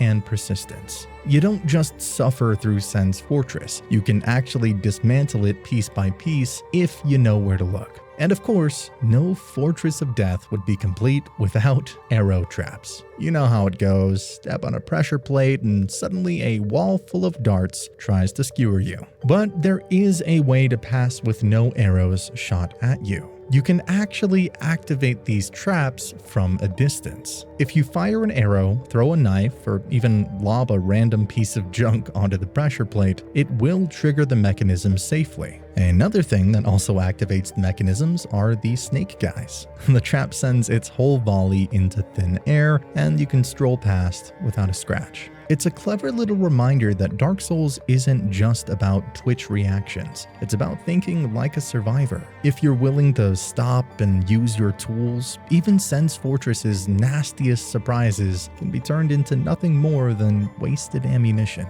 After you're through the giants, the arrows, and all the traps, at the top of Sen's Fortress, you meet the Iron Golem, a massive armored guardian standing between you and Anor Londo. On paper, he looks unstoppable, but the trick here is that he doesn't even use normal poise. Instead, the golem has a hidden leg HP system. Focus all your damage on one leg, and eventually he'll wobble. Push harder and he'll topple right over. After that, he's even more prone to stumbling for a short while. This is why heavy weapons or just relentless pressure can snowball the fight so quickly. And if you topple him near the edge, that's where the giant falls. His recovery step can literally carry him straight off the platform. It's not a glitch, it's built into the fight. The devs straight up let you wring him out like a chump in Soul Calibur. That's also why Black Iron Tarkus, a summon who shares his name with a JoJo's Bizarre Adventure Part 1 Phantom Blood character, is such a legend here. He hits like a truck, glues himself to a single leg, and chain staggers so fast that the golem often backpedals itself into a swan dive. It's the reason why so many players have seen Tarkus solo the fight while they just sit back and watch like proud parents. Want to do it yourself? Pick a leg and commit. No switching. Circle him so his back lines up with the rim, then trigger the wobble near the ledge. When you see him stagger, squeeze in a couple more swings to force that topple.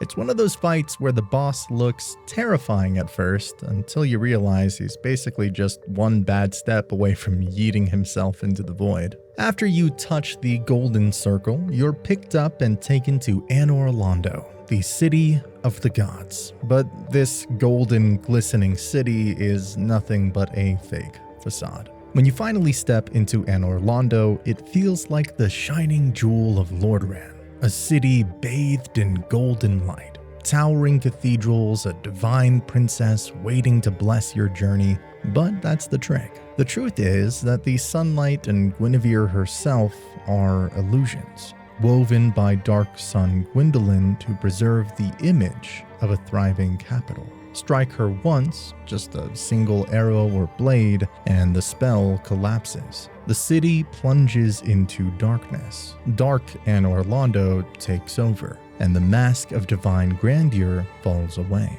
The firekeeper of the first bonfire, the Dark Moon Knightess, immediately turns on you, accusing you of betraying the gods. She abandons her post, that bonfire goes dark, and the city feels emptier, more hostile. With the illusion gone, what's left is a husk of the former capital, with silver knights still patrolling its halls. The Silver Knights are real. They don't vanish with the light. Their shield descriptions spell it out. They, quote, stayed behind to defend the illusionary goddess. Flesh and blood knights sworn to protect a mirage. It's one of the saddest details in the game. Loyal retainers guarding nothing but a lie. And no, killing Gwendolyn itself doesn't flip the switch. It's only by dispelling Guinevere that the city is cast into permanent night. And Orlando is real stone, real towers, real knights, but the dream of its divine splendor is smoke and mirrors, kept alive by the last god clinging to power.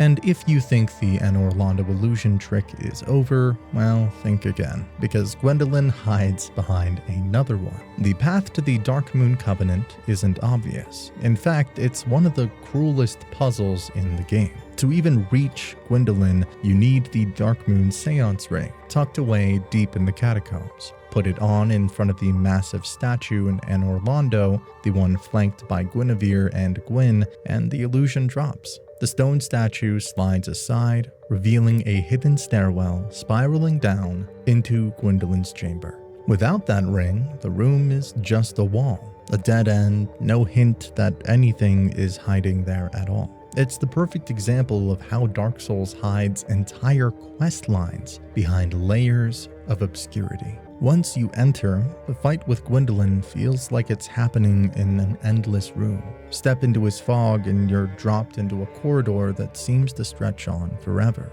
You chase, he warps away, the same stone arches repeat again and again, and it feels like you're running down an infinite hallway just to land a hit. But here's the truth, it's not infinite at all. The game is looping modular corridor pieces and teleporting Gwendolyn further down every time you close the gap or deal enough damage. That's the trick.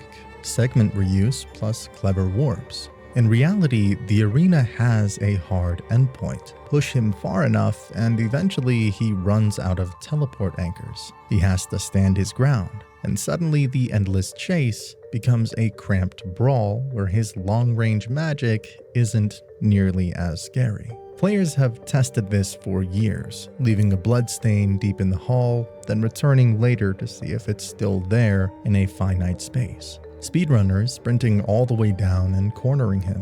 Videos showing the hallway literally has an end. The illusion is perfect until you break it. Tactically, the pillars are your lifeline. Every one of his spells, arrows, soul orbs, that massive beam, can be blocked by them. You just sprint pillar to pillar, bait the cast, step out, and close the gap. And if you're aggressive enough, you can force him into that corner where he can't run anymore. It's such a perfect microcosm of Orlando itself, an illusion of infinity, beauty, and grandeur, but one you can pierce if you keep pushing forward. And let's talk about those Orlando rafters. You know, the spot the cathedral beams where painting guardians turn what should have been simple platforming into one of the game's most nerve-wracking choke points. Here's something fun about those alabaster-robed enemies. The painting guardians aren't just statues brought to life. They're the sworn protectors of the great painting of Ariamis, bound to it by their duty over the ages. They wield twin painting guardian swords and move with a circular, almost dance-like rhythm. Their fighting style as graceful as it is deadly. They carry throwing knives for ranged attacks and sometimes switch to a target shield when you close in. No one really remembers why they guard the painting anymore. Their purpose has long since faded, but their devotion endures. An echo of loyalty outlived its meaning. Even their robes, imbued with strong resistance to magic, seem like a final touch of artistry, befitting guardians of a world that itself exists within a painting. So remember Tarkus, the absolute unit who practically solos the Iron Golem while you stand there pretending to help. His story doesn't end in Sen's fortress. When you finally make it to Anor Londo, tucked away in the painting hall, the same one that leads you to the painted world, you can find a corpse slumped near the massive canvas. On it, the entire black iron set and Tarkus's great shield. That's your confirmation that he made it here. He actually reached Anor Londo. The game never tells you how he died, but the scene does the talking. The room is directly beneath the rafters where those hyper-agile painting guardians dance around, waiting to kick you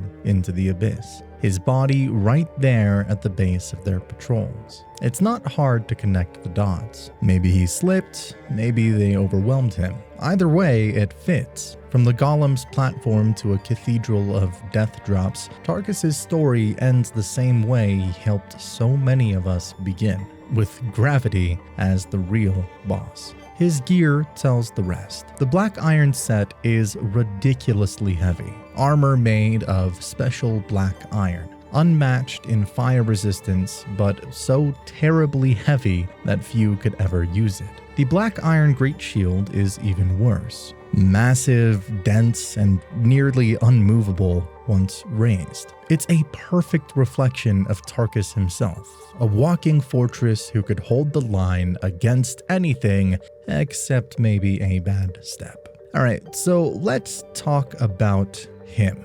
It's him, the big one. The brutish half of Dark Souls' most infamous boss duo, Executioner Smough. Smough isn't just a slab of armor with a hammer the size of a carriage. He's one of the most disturbing bits of character design in the entire series once you really look at him. Literally, because that smiling baby face on his helmet, that's not his face. According to a translated Game no Shokutaku interview with Miyazaki, those wide, cherub-cheeked eyes you see on his helm are fake.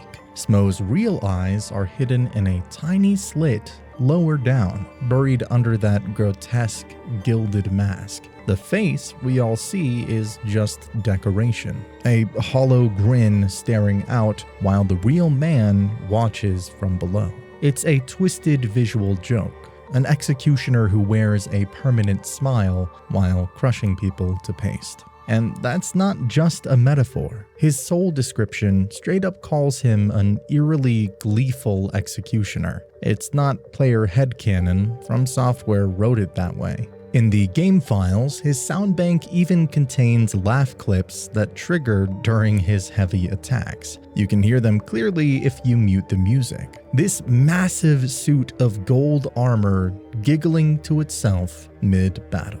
And then there's that moment. Kill Orenstein first, and Smough doesn't mourn. He walks over, raises his hammer, and smashes Orenstein's body flat before absorbing his power. No hesitation, no ceremony, just another execution. If you do it the other way around, Orenstein absorbs lightning from Smough's corpse, but Smough's version, it feels personal, cold, almost gleeful. The lore backs that cruelty up. Smough was never knighted among Gwyn's 4 knights, not because he wasn't strong enough, but because he enjoyed the killing too much. He'd grind the bones of his victims and mix them into his feed. That's text, not theory. Even his armor fits the story. It's absurdly heavy, can't be upgraded, and looks more like a punishment than protection. It's excessive, unrefined, and impractical, just like him. Moving to his partner, the one who gets ruthlessly crushed, has a special ring that can only be acquired if you do this. If you want the Leo ring, you have to kill Smough first. That is what triggers Orenstein's power-up phase, the giant lightning-charged version often called Super Orenstein. Beat him in that form and the Leo ring drops on the ground where Orenstein dies. Simple, right? Except it's not automatic. The ring just sits there. If you leave the arena without looting it, that's it, it's gone.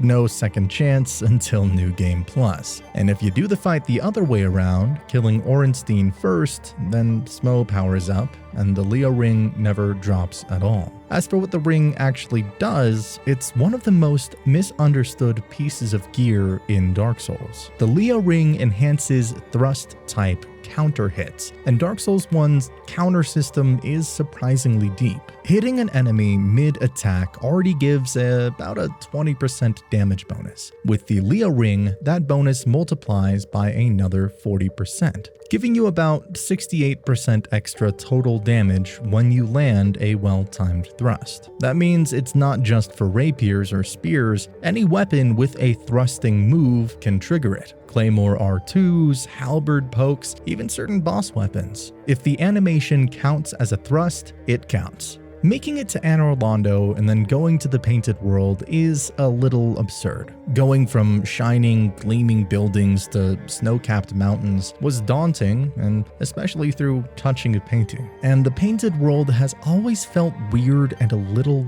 different. You can't warp out of there, you can't leave until you finish it, and it feels so deliberately self-contained. Like it's part of Dark Souls, but not quite of Lordaeron. And there's a reason for that.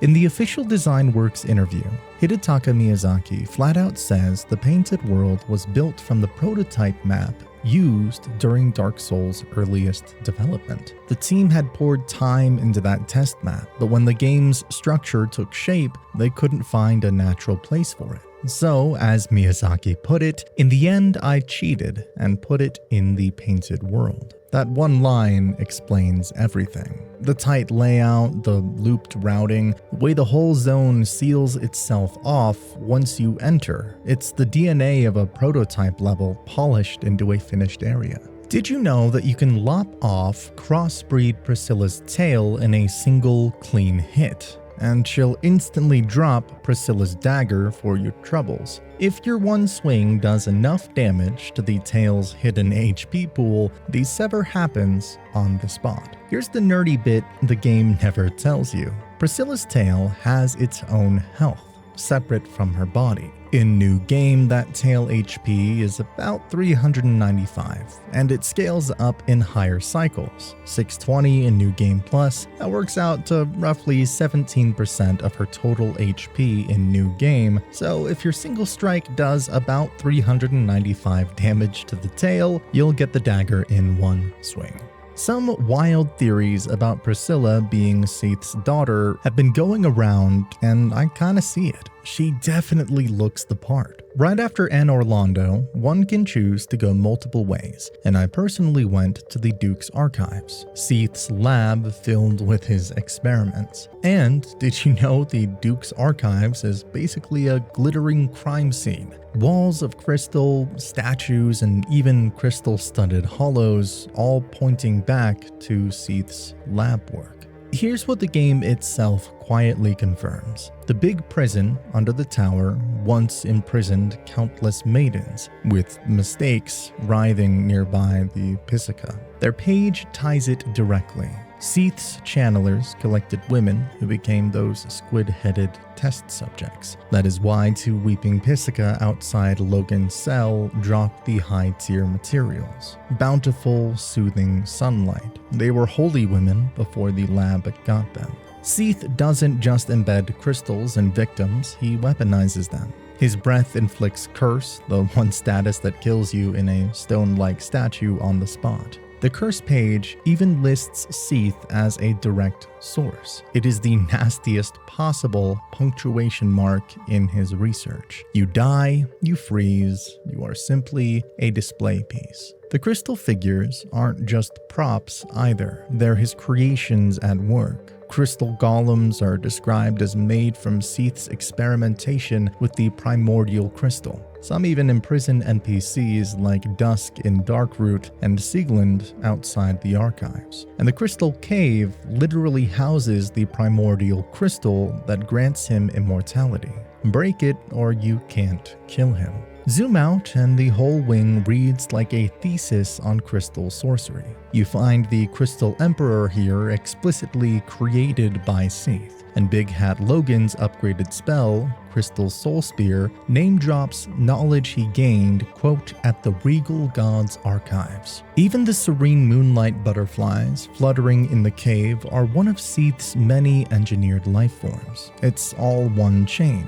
Crystals, souls, bodies. The Four Kings, one of the Lord's souls, aren't really four at all.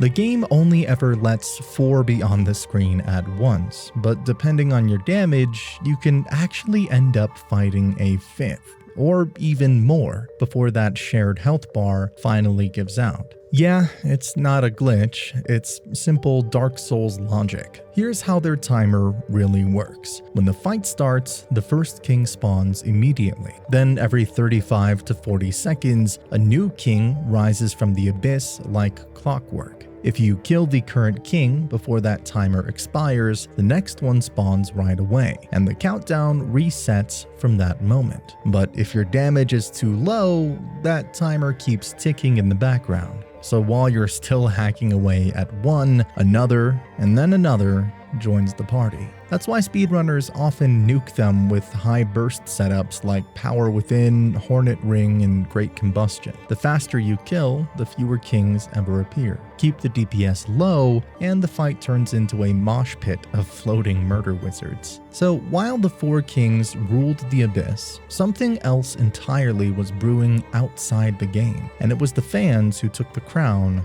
that time. Back in early 2012, before Dark Souls had even touched PC, players were begging for it. Petitions exploded across forums, with tens of thousands of signatures piling up in a matter of weeks. The outcry was so loud that even mainstream outlets like Games Radar Plus picked it up, calling it one of the strongest community pushes in modern gaming at the time. And amazingly, it worked. By April that same year, Bandai Namco officially confirmed a PC version called Dark Souls Prepare to Die Edition, a title that in hindsight feels a little too on the nose. It wasn't just From Software deciding to flip a switch either. The publisher handled platform strategy, and according to interviews, the petition data directly changed their business plans. But here's where the story takes a very Dark Souls turn. From Software had almost no PC experience. They'd never shipped a major PC game before, and producer Takeshi Miyazoe later admitted the port was rushed, a fast, reactive move to satisfy fans rather than a long, ground-up rebuild. When Prepare to Die Edition launched in August of 2012, players quickly ran into the curse of the PC port. A locked 720p resolution,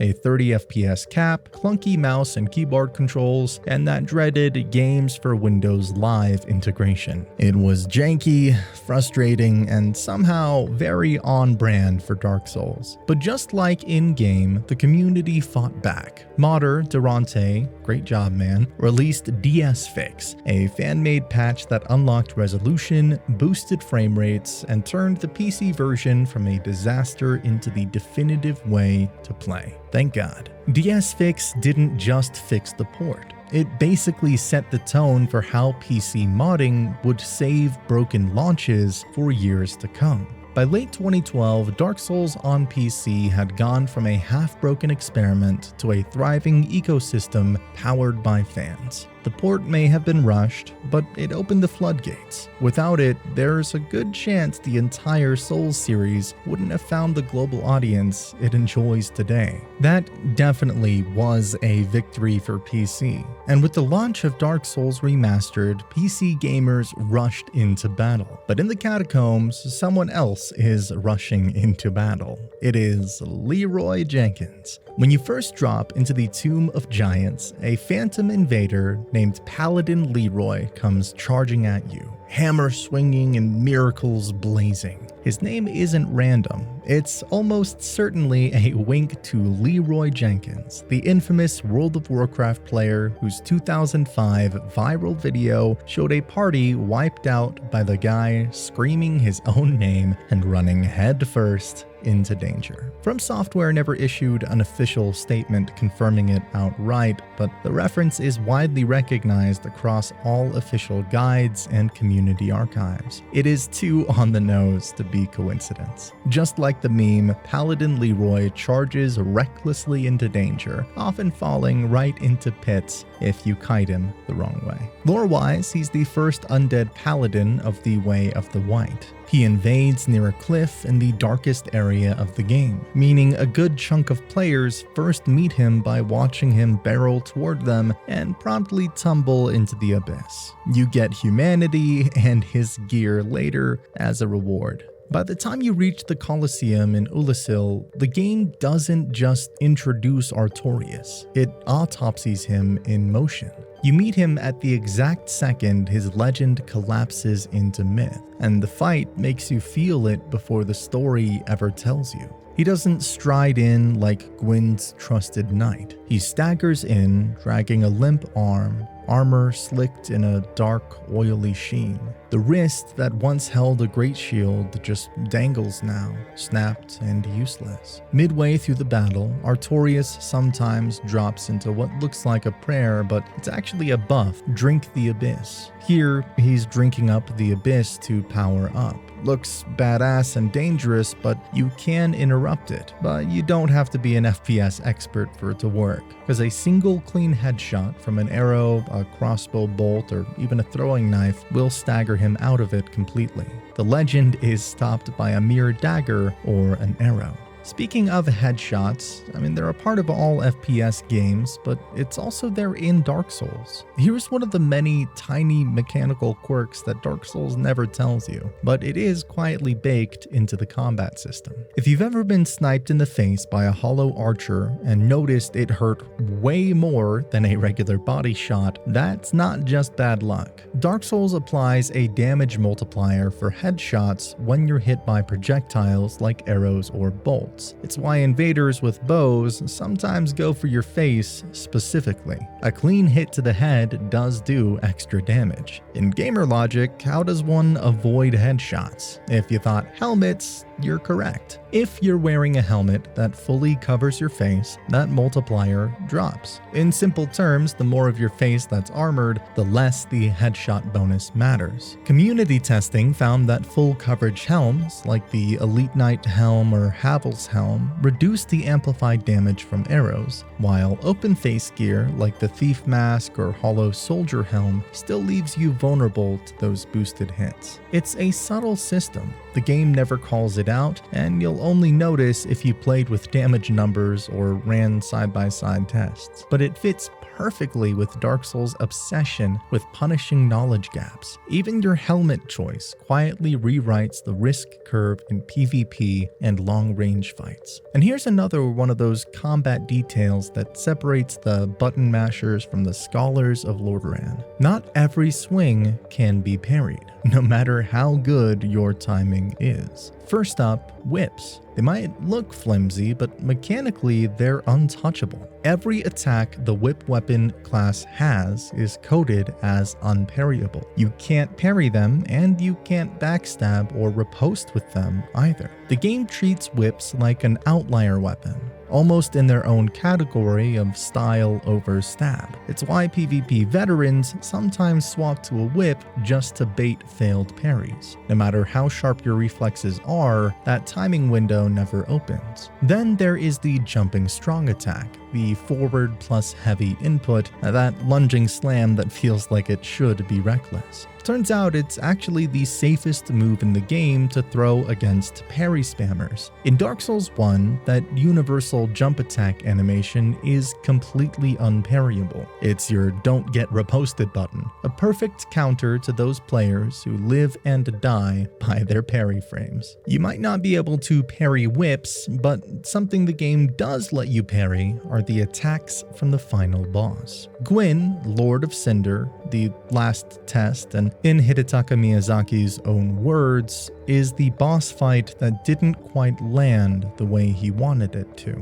In an interview, Miyazaki admitted the finale drifted from his intent. His original vision was for the last encounter to feel like a culmination, a space where players could use everything they've learned across the game: spacing, dodging, parrying, poise breaking, and stamina management. That's why Gwyn's moveset is deliberately stripped down. One sword, no tricks. But then, as Miyazaki put it with a wry laugh, his artists summed it up best: parry, parry, parry. His response: that's the truth. I regretted that the fight turned out this way. And the reason players can parry, parry, parry him to death isn't mysterious at all.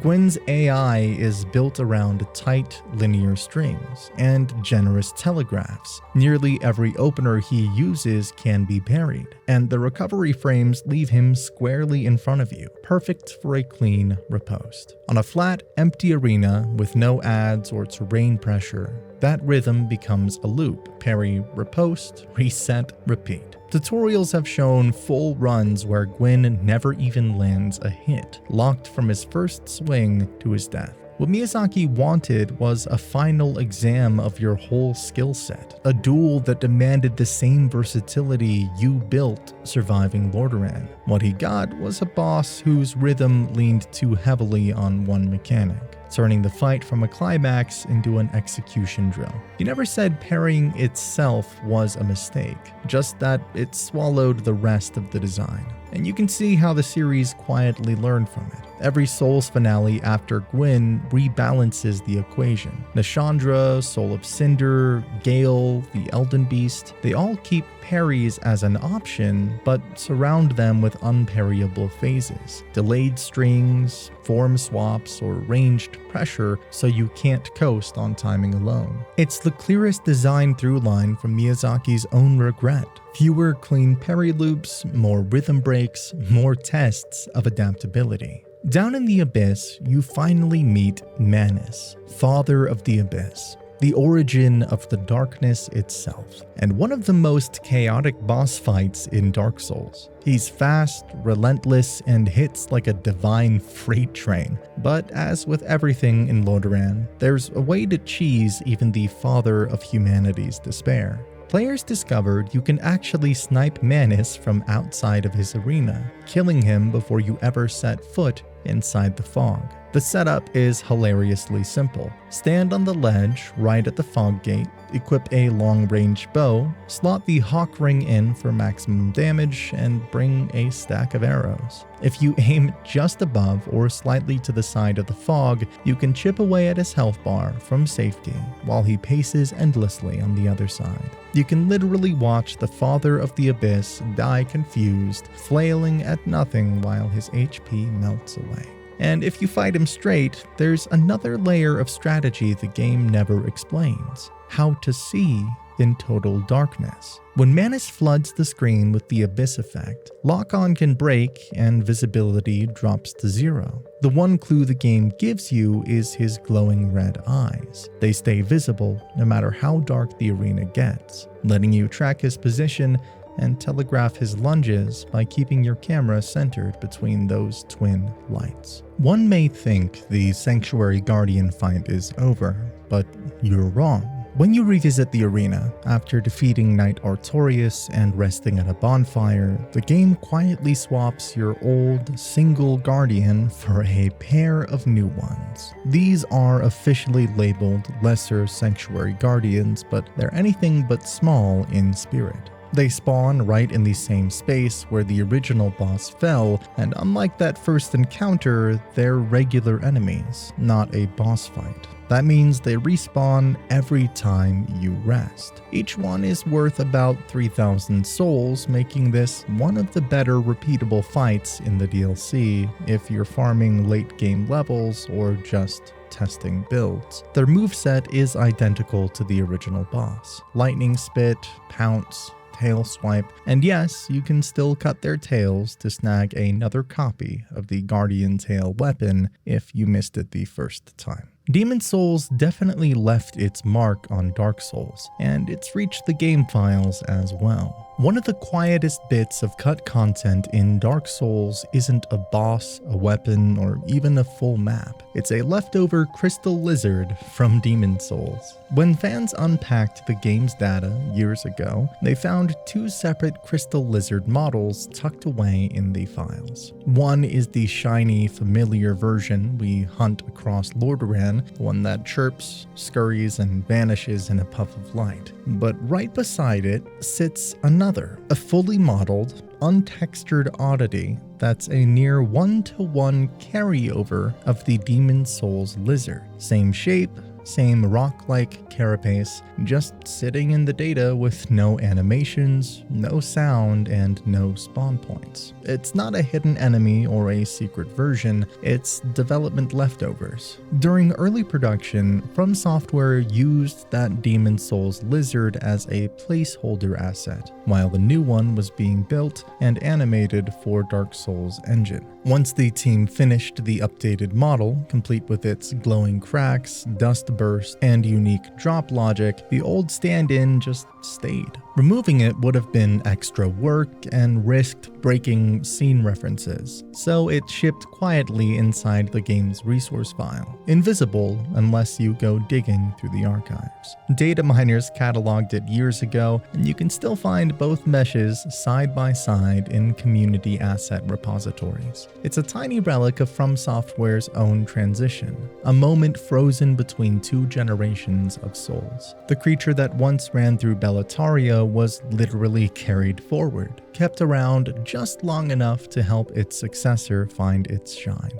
then buried in the code. Here's more cut content, because Dark Souls also cut away 3 rings from the game. The Ring of Displacement, the Ring of Blind Ghosts, and the Ring of Condemnation. Each of them has its own icon, name, and description text, all sitting quietly in the shipped files for both the original and remastered editions. None has a legitimate pickup point, drop source, or merchant link. They're pure leftovers, only visible to data miners and modders who have unpacked the archives. So let's talk a little bit about each ring. The Ring of Displacement has text that describes a charm that, quote, takes damage in place of its wearer, but has a fixed chance of breaking. Essentially, it was designed as a one-slot insurance policy, a protective buffer that absorbs a hit, but can shatter under stress. A cool idea in theory, but it would have been a nightmare to balance. Between Rings of Sacrifice, Steel Protection, and existing poise systems, From Software already had their risk-reward levers covered. The displacement ring was likely dropped before placement, leaving only its data ghost behind. Also, it is likely a precursor to Goer's Ring of Protection from Dark Souls 2, which halves the damage taken from behind. Now the Ring of Blind Ghosts. This one is lore heavy. Its description says, quote, prevents its wearer's discovery by cursed ghosts. The flavor text links it to New Londo's wardens, and possibly Ingward, the red-robed sealer who guards that area. Functionally, it would have been a stealth flag, letting players sneak through New Londo without using a transient curse. But that's exactly why it was probably scrapped. It undercut the entire tension of the zone. New Londo's design revolves around resource timing and spatial fear.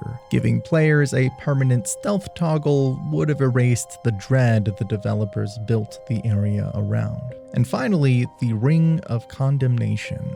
This one is the most telling and the most tragic casualty of a larger cut, the Velka Covenant. Its text describes a black diamond ring granted to those who enter a covenant with Velka, the goddess of sin. Mechanically, it would have worked like a ring version of karmic justice, triggering an automatic counterattack after you take sustained damage. Once the Velka Covenant was abandoned late in development, the ring lost its narrative home and its mechanical niche. Reintroducing it would have meant rebalancing PvP around random burst retaliation, and From Software clearly didn't want that chaos. All 3 rings survive only in item tables, unused, unplaced, and invisible without mod tools. The wiki.unused content page and Fextra Life archives list them line by line, complete with their strings and early flavor blurbs. Some modders, through projects like Unfinished Business, have re-enabled them just to see how they behave, but they're strictly non-canon curiosities. Another one of the fossils from the development of Dark Souls,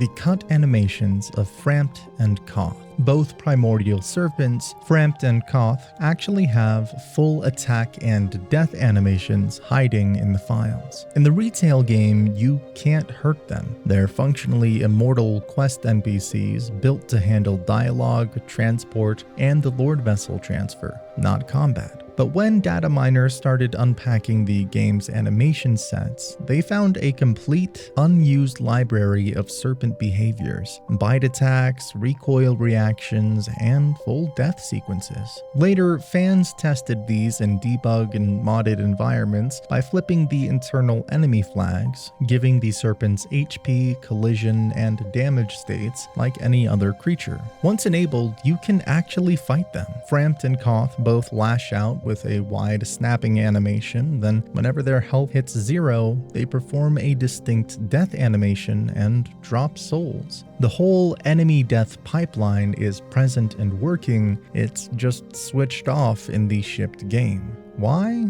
Probably to avoid one of the nastiest softlocks imaginable. If players could actually kill Frampt or Koth, it would break the Lord Vessel sequence entirely, making it impossible to progress or trigger the endgame cutscenes. Disabling combat states was the safest option. The serpents became indestructible not for lore, but for stability. And here's one of the strangest ghosts hiding in Dark Souls code. Not an enemy, not a weapon, but an unfinished performance. Buried deep in the animation data, modders found a set of unused gestures linked to Guinevere's model, courtly, human motions that never play in the actual game. One has her raise a hand to her mouth in a soft, ceremonial kiss. Another, she extends her arm in what looks like a graceful address, as if speaking to an unseen audience. Her lips move, her eyes track. The whole thing looks like it's meant for a royal reception.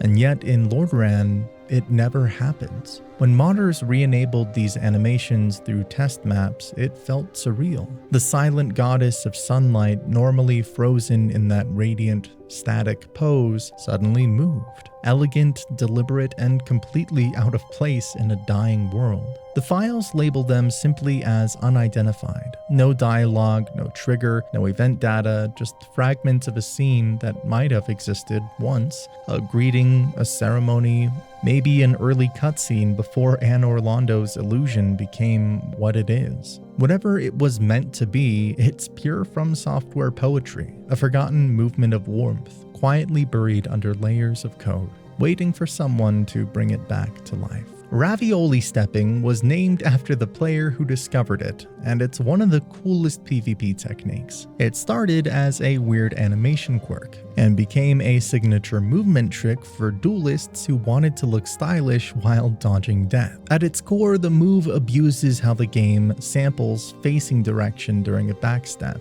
Normally, when you tap backstep, your character hops straight backward based on your locked-on facing. But Dark Souls doesn't lock that facing for the whole animation. It reads the stick input again right after the backstep begins. So by unlocking, tapping backstep with the stick neutral or slightly back, and then immediately flicking the stick in the opposite direction you actually want to go, you trick the engine. It thinks you're stepping back, but it applies your new stick input, so you shoot diagonally or forward in a fast, slippery burst. It's not an intended feature, it's a quirk of how From Software's animation blending handles momentum and camera-facing direction, but the effect is incredible. You can dart in any direction with almost no recovery, avoiding parry attempts, baiting swings, or repositioning faster than a standard roll. Players call it ravioli step, omni step, or reverse backstep, depending on which forum or guide you're reading. Some of Dark Souls' most iconic shields weren't even designed by From Software. They were made by fans.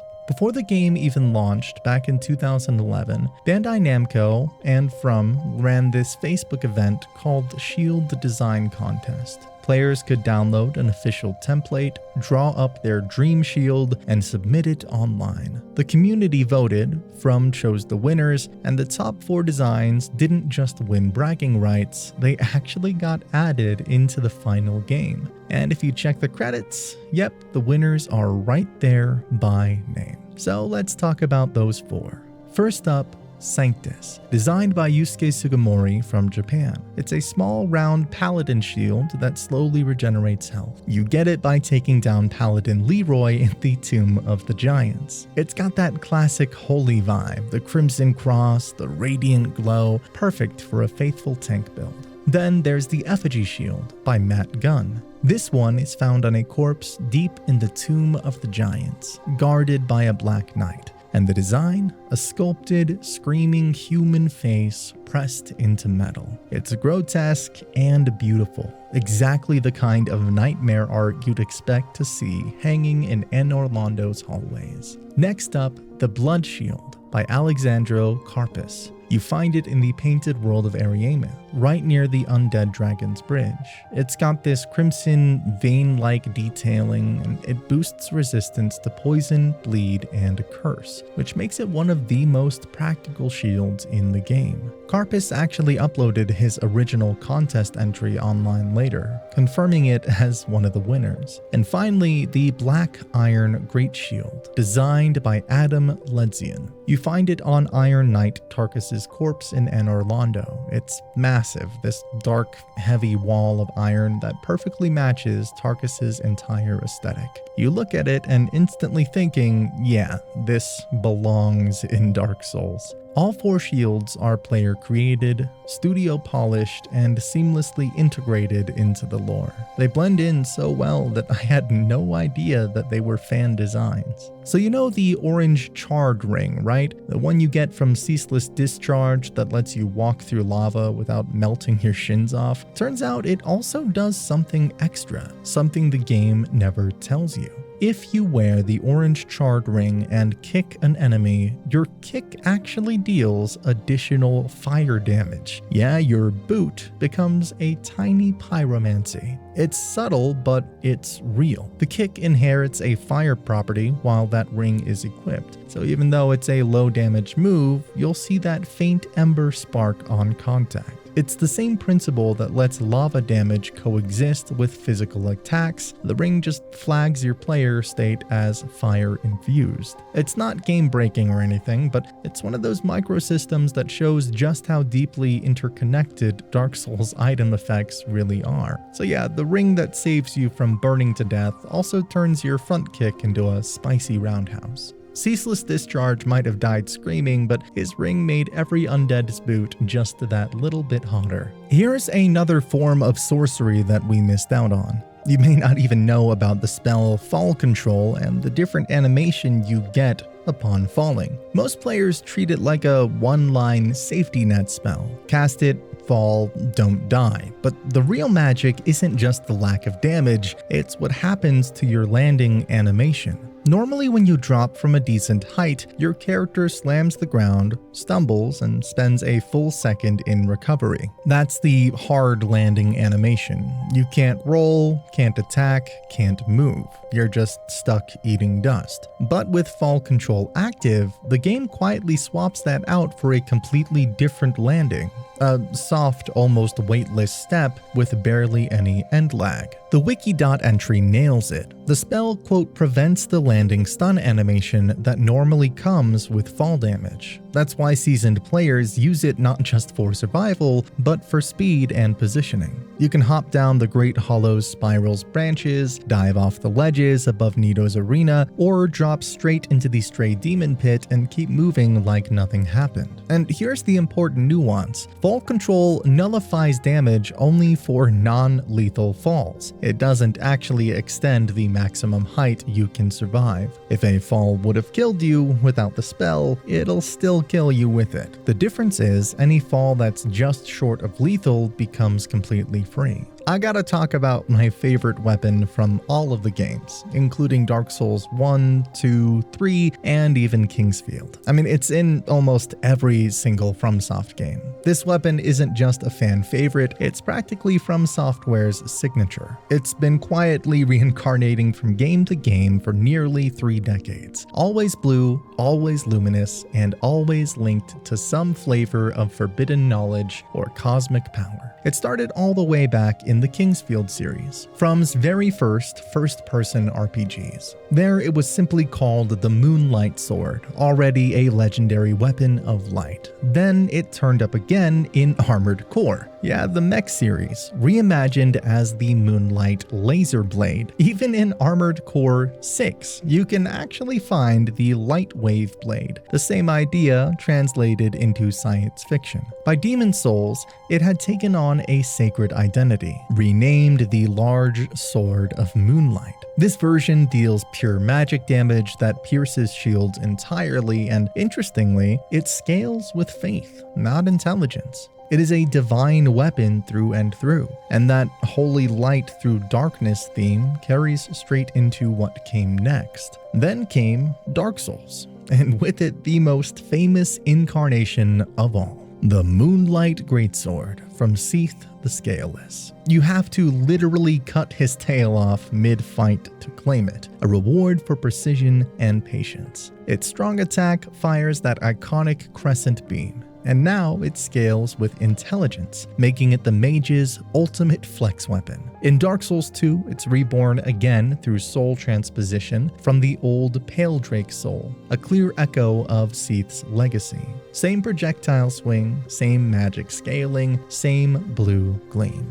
Dark Souls 3 keeps the tradition alive through Osiris the Consumed King, a boss whose obsession with dragons ties the sword right back to Seath's bloodline. You craft it from its soul, and its weapon art, Moonlight Vortex, fires a concentrated wave of light that's basically a love letter to every moonlight before it. Even when the series shifted gears to Bloodborne's cosmic horror, the blade followed, this time as the Holy Moonlight Sword, a trick weapon that channels arcane energy and releases moonlight bursts with every heavy swing, powered by Quicksilver bullets. And finally, in Elden Ring, it returned yet again, refined, renamed, and colder than ever as the Dark Moon Greatsword. You earn it at the end of Ranni's questline, and its charged heavy attacks fire frost-laced beams of lunar energy. Different world, same soul. What if I told you there's a character you don't even know the name of? The tiny, unseen voice that trades you goodies for rubbish. You know her, you've heard her, but technically you've been calling her by the wrong name for over a decade. That little nest-dwelling trader at the Undead Asylum, the one who coos "give me warm, give me soft" when you drop an item. Everyone calls her Snuggly the Crow, but the truth is, the game never once names her that. Snuggly is 100% a fan nickname. She never introduces herself, and no in-game text or credit list uses the name. According to early fan archives and the Wikidot entry, Snuggly the Crow actually came from a well-known Demon Souls NPC during the early Dark Souls playtests, and the nickname just stuck. In the official materials, her real designation is Hawk Girl, and that's not a translation fluke. The developers really meant hawk. In Demon Souls, the original bird trader is explicitly listed in the files and guides as double-winged Hawk Girl, sometimes nicknamed Sparkly. When data miners dug into Dark Souls files, they found that the birds flying around her nest are labeled with the Japanese tag Taka, hawk, not crow. Even the future press guides for both Demon Souls and Dark Souls use Hawk Girl as the official term. But how did the name Snuggly take over? Simple. Players brought it with them. Sparkly the Crow was already a familiar name from Demon Souls, and when fans met a nearly identical traitor in Dark Souls, the community gave her a new, cuter title. The online interaction in Dark Souls may seem limited to small messages, phantoms, and emotes, but there is a cool message of letting your loot into someone else's world. If you've ever found a random item bag sitting in some strange corner of Lordaeron, not a corpse drop, not a loot pickup, just a glowing little pouch on the ground, that wasn't a glitch. That was a drift item bag, quietly passed from one player's world to yours. Here's how it works. When you drop an item on the ground and then unload the area, say by warping at a bonfire, quitting to the menu, or crossing a major zone boundary, the game can package that item into a drift bag. That bag doesn't disappear, it's sent across the game's online system and reappears in another player's world, at the exact same coordinates where you dropped it. Same map spot, different universe. If that new player ignores it and also unloads the area, the item drifts again, bouncing from world to world like a bottle floating down a river of network code. And the wildest part, the game keeps count. After enough passes, that little bag evolves. Community testing, especially from researchers like Illusionary Wall and Hollow Gears, suggests that after about 10 passes, the item becomes a good variant. A small, white, skittish creature that looks like a glowing crab-like crystal lizard and runs when you approach. If that vagrant drifts again without being claimed or killed, around 20 passes triggers a red phantom vagrant, sometimes called a good red vagrant, which drops better loot. Now, these creatures don't appear where the original drop happened. Instead, they relocate to fixed spawn points within the same area, places mapped out in exhaustive community research and even indexed by the future press guides. That's why you'll find them in weird spots, cliff edges, corners, dead ends, like they've crawled out of another player's memory. And then there's the other kind, evil vagrants. These aren't born from drifted items at all. They spawn from lost humanity. When a player dies with 5 or more soft humanity and fails to retrieve their bloodstain, that data gets sent out instead. The result is a hostile crab-clawed vagrant that appears in another player's world at one of the evil spawn points. They don't run, they attack, and they hit surprisingly hard for something that looks like a rejected Pokemon. Both types, good and evil, can keep drifting, hopping across worlds until someone finally kills them or picks up their spoils. Marvelous Chester had a special sword, Lordaeron's sharply dressed time traveler from Ulasil. If you dig through the game's data, you'll actually find 2 different versions of Chester sitting side by side. The one that we meet in the final DLC, a completely separate set of files called Marvelous Chester Prototype and Marvelous Chester Unused. These aren't just placeholders, they're fully authored asset packs with their own textures, IDs, and material maps. Inside that prototype build is a texture labeled C2590_mantle.png, complete with normal and specular maps, meaning early Chester was built with a mantle or a coat piece that didn't survive into the retail version. You can even see these archived files on the models resource, where the prototype Chester's design has been preserved exactly as it shipped in From Software's asset dump. And it gets even more interesting. Alongside that prototype sits an unused weapon model, the Black Zweihander, a pitch black variant of the classic Ultra Greatsword. Cut content roundups like the Cutting Room Floor and Fandom's unused content pages both link this weapon directly to Chester's early build, noting that it appears in the same asset group and file tree. You can even spot what looks like the very same blade placed among the swords near Artorias' grave, a piece of environmental set dressing that hints at how it might have once fit into his kit. Community mods and ports that re-enable cut assets often restore both together. Prototype Chester wielding his Black Zweihander. And while those fan recreations aren't official proof, they mirror exactly what the file associations show. So the Chester we know, the smirking, coat-flipping pistol duelist, wasn't always so dapper. In early builds, he may have been a straight greatsword user, draped in a heavier cloak instead of his sleek Victorian jacket. Somewhere between those iterations, FromSoft reinvented him,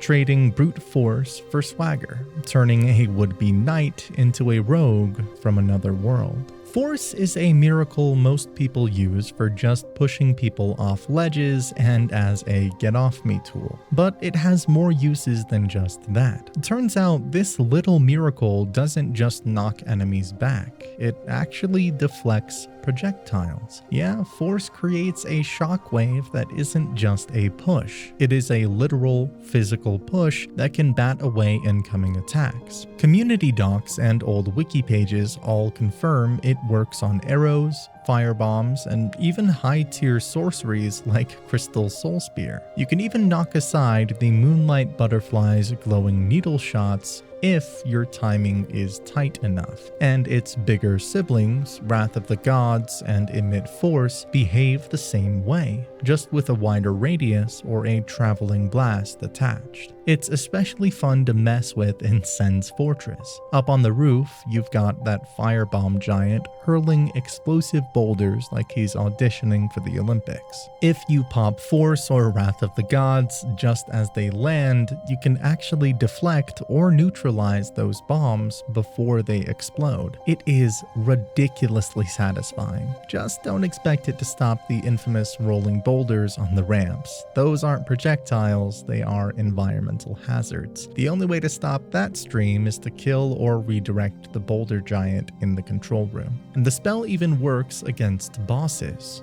The Moonlight Butterfly's ranged phase, you can stand your ground and knock her magic volleys out of the air instead of ducking behind the bridge walls. It's not foolproof, but it absolutely works if you are precise. The same thing with the Four Kings. Force and Wrath of the Gods can actually deflect their homing orbs. It is risky since the cast time is long and the orb's linger is brutal, but the interaction is real.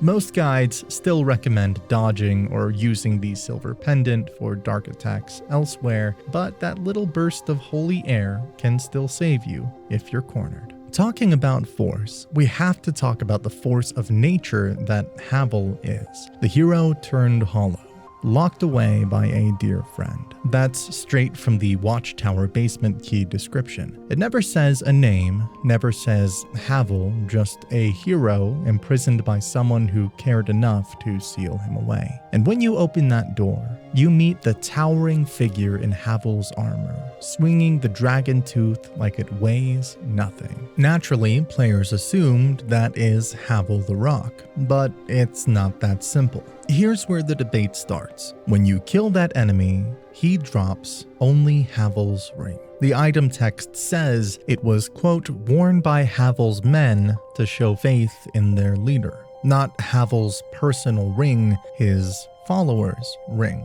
That single line cracked open a years-long argument. Because when you look at where Havel's true equipment is found, the dragon tooth, Havel's great shield, and the full armor set, it is nowhere near that tower. All of it is hidden together behind an illusionary wall in Anor Londo, in a secret room behind a fireplace. There's even an occult club stashed beside it, a weapon tied to the rebellion against the gods. If the prisoner down in the Watchtower really was Havel, why would his signature gear, the one tied to his legend, be locked away somewhere else entirely? That's why one camp argues the cell's occupant isn't the Havel at all. It's one of Havel's knights, a loyal retainer who wore his armor, went hollow, and was locked away by a friend rather than killed. The ring drop makes perfect sense under that reading. It's a badge of loyalty, not identity. But the other side of the fandom still insists no, that is Havel himself. The Keys line, a hero locked away by a dear friend, fits too perfectly with Havel's lore as a bishop and close ally of Gwyn. The theory goes that when Havel went hollow, Gwyn, or one of his trusted knights, couldn't bring himself to destroy his friend, so he locked him in the tower instead. It's tragedy, not symbolism. Most guides and wikis just call that cell's occupant Havel the Rock for convenience, and in gameplay terms, that's fair. Same armor, same moveset, same ring. But canonically, it is an open question. Another force is one that works on the elevators in Blighttown. Deep in Lower Blighttown, right beside the big vertical freight lift near the water wheel, there is a bizarre little detail that players nicknamed the hamster wheel dog. Through the slats of a giant tread wheel, you can spot a flaming attack dog model running endlessly in circles, like it's powering the entire elevator by sheer canine determination. It's one of those background details you can play hundreds of hours and never notice, but once you see it, you can't unsee it. And of course, the first instinct for any Dark Souls player is the same. Can I kill it? The answer? Nope. Not a chance. From Software actually put an invisible collision shell around the wheel. Arrows, bolts, spells, everything just hits an unseen barrier and stops cold. Even if you use cheats or camera tools to clip your way right next to it, you still can't damage the dog. Community tests show that even on the rare occasions where someone's managed to force a kill with debug tools, the elevator keeps running just fine, because the lift isn't actually driven by the dog at all. It's just background animation. You can spot it if you ride that short elevator up near the big water wheel and look across the gap. You'll see the red glow of the dog's flaming fur through the spinning slats, just looping forever.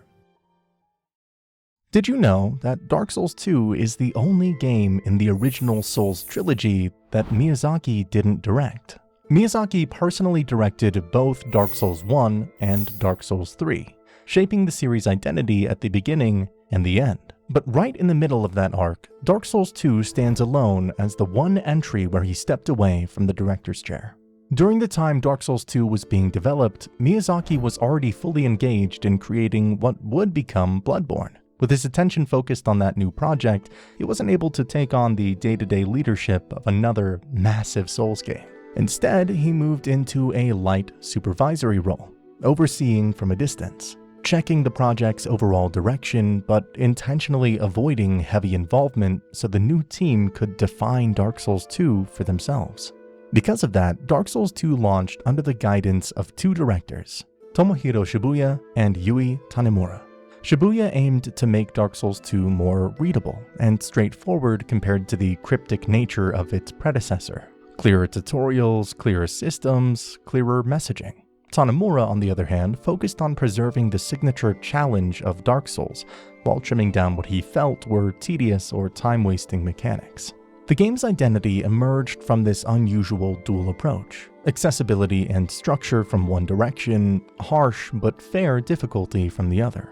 But even that structure didn't last. Around the halfway point of development, the team found itself rethinking the direction of the entire project. The game underwent a large internal shift, a kind of mid-development overhaul. During that period, Tanemura stepped up to oversee the whole production himself, including areas of art and world layout he hadn't originally been responsible for. Ideally, the team would have started fresh with new designs and a clean slate, but deadlines made that impossible. They had to reshape what already existed, reassign characters to new roles, rebuild or rearrange maps, and rework entire regions so they fit into the new structure. Some concepts were dropped entirely when they couldn't be adapted.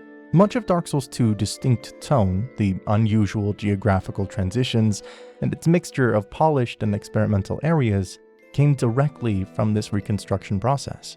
Once the base game was finally complete, the team was able to breathe again, and only then did they build the 3 Crown DLC chapters from scratch. Those expansions feel more cohesive because they weren't part of the hectic reworking that defined the main game. So while Dark Souls 2 often feels different from the rest of the series, there's a very real reason for that. It's the lone entry not shaped by Miyazaki's direct hand. Before the game was launched came the trailer, and when I watched that trailer for the first time, I was excited. It looked amazing. It had this heavy, dramatic lighting, deep shadows, and an atmosphere that felt almost oppressive. Dark Souls 2 looked darker, moodier, and more dangerous than anything the series had done up to that point. In that early footage, you had narrow corridors swallowed in pitch-black darkness, where the torch wasn't just an accessory, it was survival. Every flame threw sharp, moving shadows across the walls. Armor glinted like real metal. No Man's Wharf looked like something straight out of a horror game. And the Forest of Fallen Giants felt like the kind of place you stepped into carefully, because you genuinely couldn't see what was ahead. That trailer made it feel like the series was about to evolve into something new. A version of Souls where darkness itself was a mechanic, and carrying a torch was an actual strategic choice instead of a decorative one. I rewatched that footage over and over again back then, studying the shadows, the reflections, the atmosphere. It felt like a leap. Even now, I still remember specific shots, the torch lighting the face of an enemy just for a second before everything fell back into blackness. It looked incredible. And then the final game came out, and yeah, it didn't look like that trailer. You noticed the difference the moment you stepped into the world.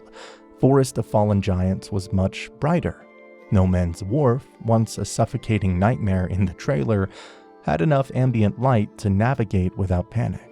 The torch helped, but it wasn't essential anymore. The dramatic reactive shadows from the demo were basically gone, and the lighting overall felt flatter and safer. Not bad. Dark Souls 2 still had its own visual style, just not the same bold, shadow-driven look the trailer had promised. Textures and materials felt different too. Armor no longer caught the light the same way. Stone walls lost that gritty, high-contrast character they had in the demo. Comparing the trailer to the final console version made it obvious the lighting engine had been scaled back. It was more controlled, less demanding presentation, and something the hardware could actually run.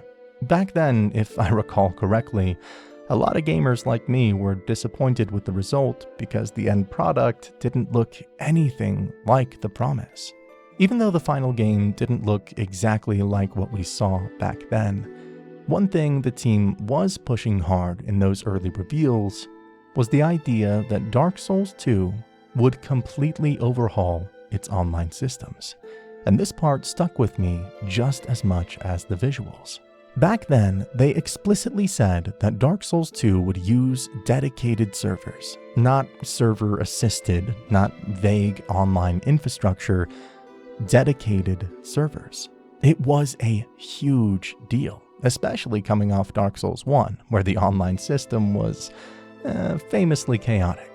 Dark Souls 1 was this strange mixture of peer-to-peer connections and spooky background matchmaking, where half the time you didn't know if the game was broken or if society itself had collapsed.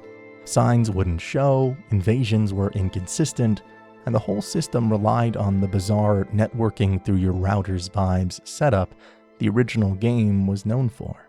So when Dark Souls 2's directors said they were moving to proper dedicated server systems, that felt massive.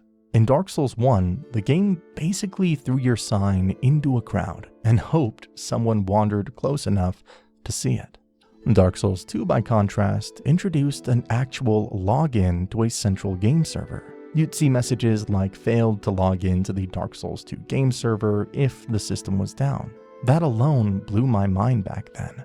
Seeing a Souls game explicitly talk to a server felt futuristic compared to how Dark Souls 1 handled things. And the difference wasn't just in how it looked on startup. The moment you stepped into Dark Souls 2's world, you could feel the entire online layer was rebuilt around this central hub. Messages, bloodstains, ghosts, the classic Souls world crossing stuff were more reliable because they weren't just being passed around through the console network. They were coming from a single coordinated service, matchmaking, and clearer boundaries too. Dark Souls 1 used the infamous soul level system, which meant that if you didn't carefully plan your build, you could accidentally exile yourself from the entire co-op invasion ecosystem. Dark Souls 2 replaced that with soul memory, and whether players loved or hated it, it was only possible because of this newer, server-driven matchmaking. The server tracked your total earned souls and matched you with players in your tier. It wasn't perfect, but it was bold and very Dark Souls 2.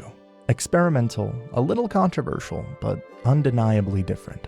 DS2's dedicated server backbone also let the game do things DS1 simply couldn't.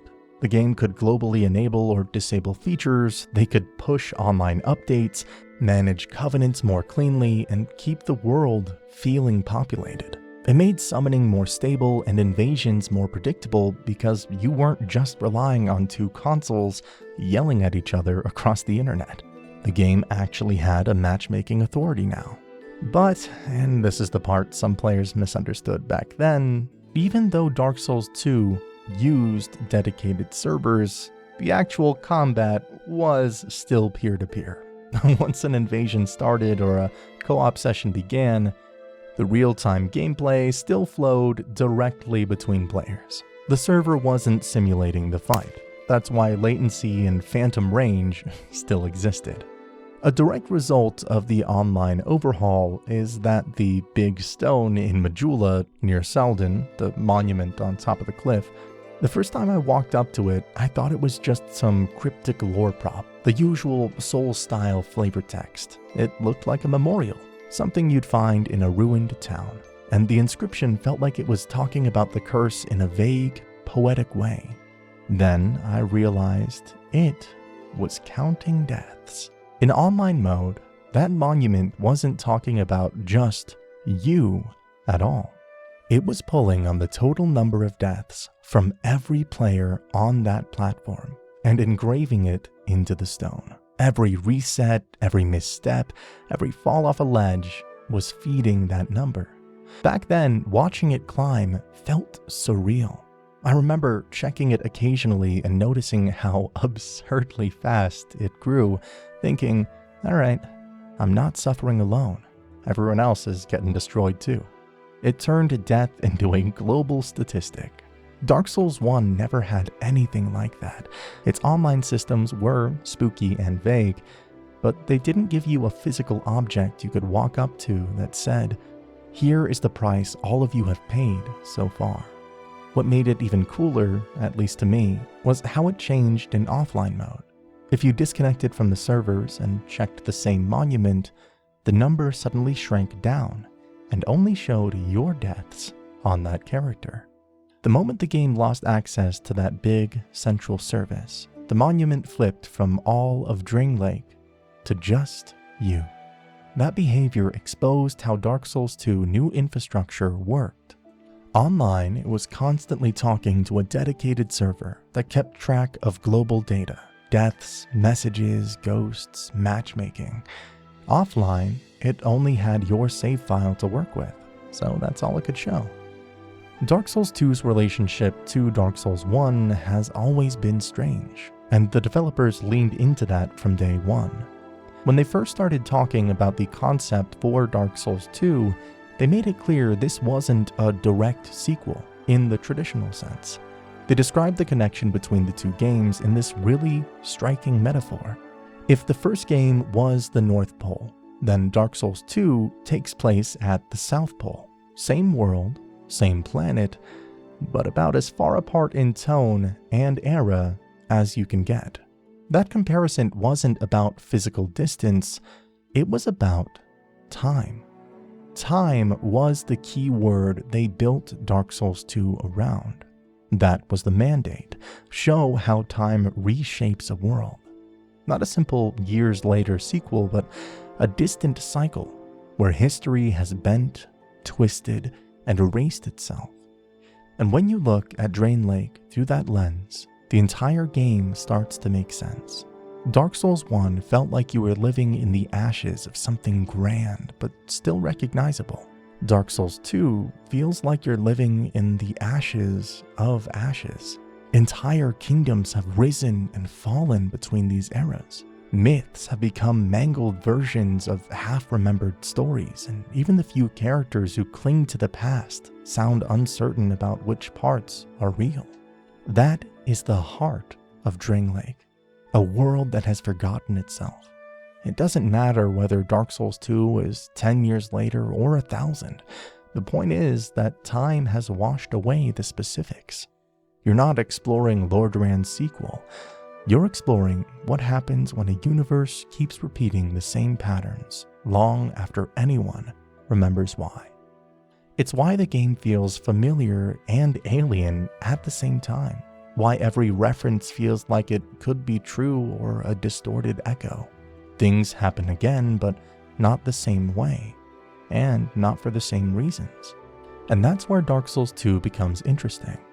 Instead of directly continuing the story of Gwyn, the chosen undead, or the exact fate of the flame, it shows you what the world likes when that cycle has repeated so many times that even the act of linking the fire has become just another piece of folklore.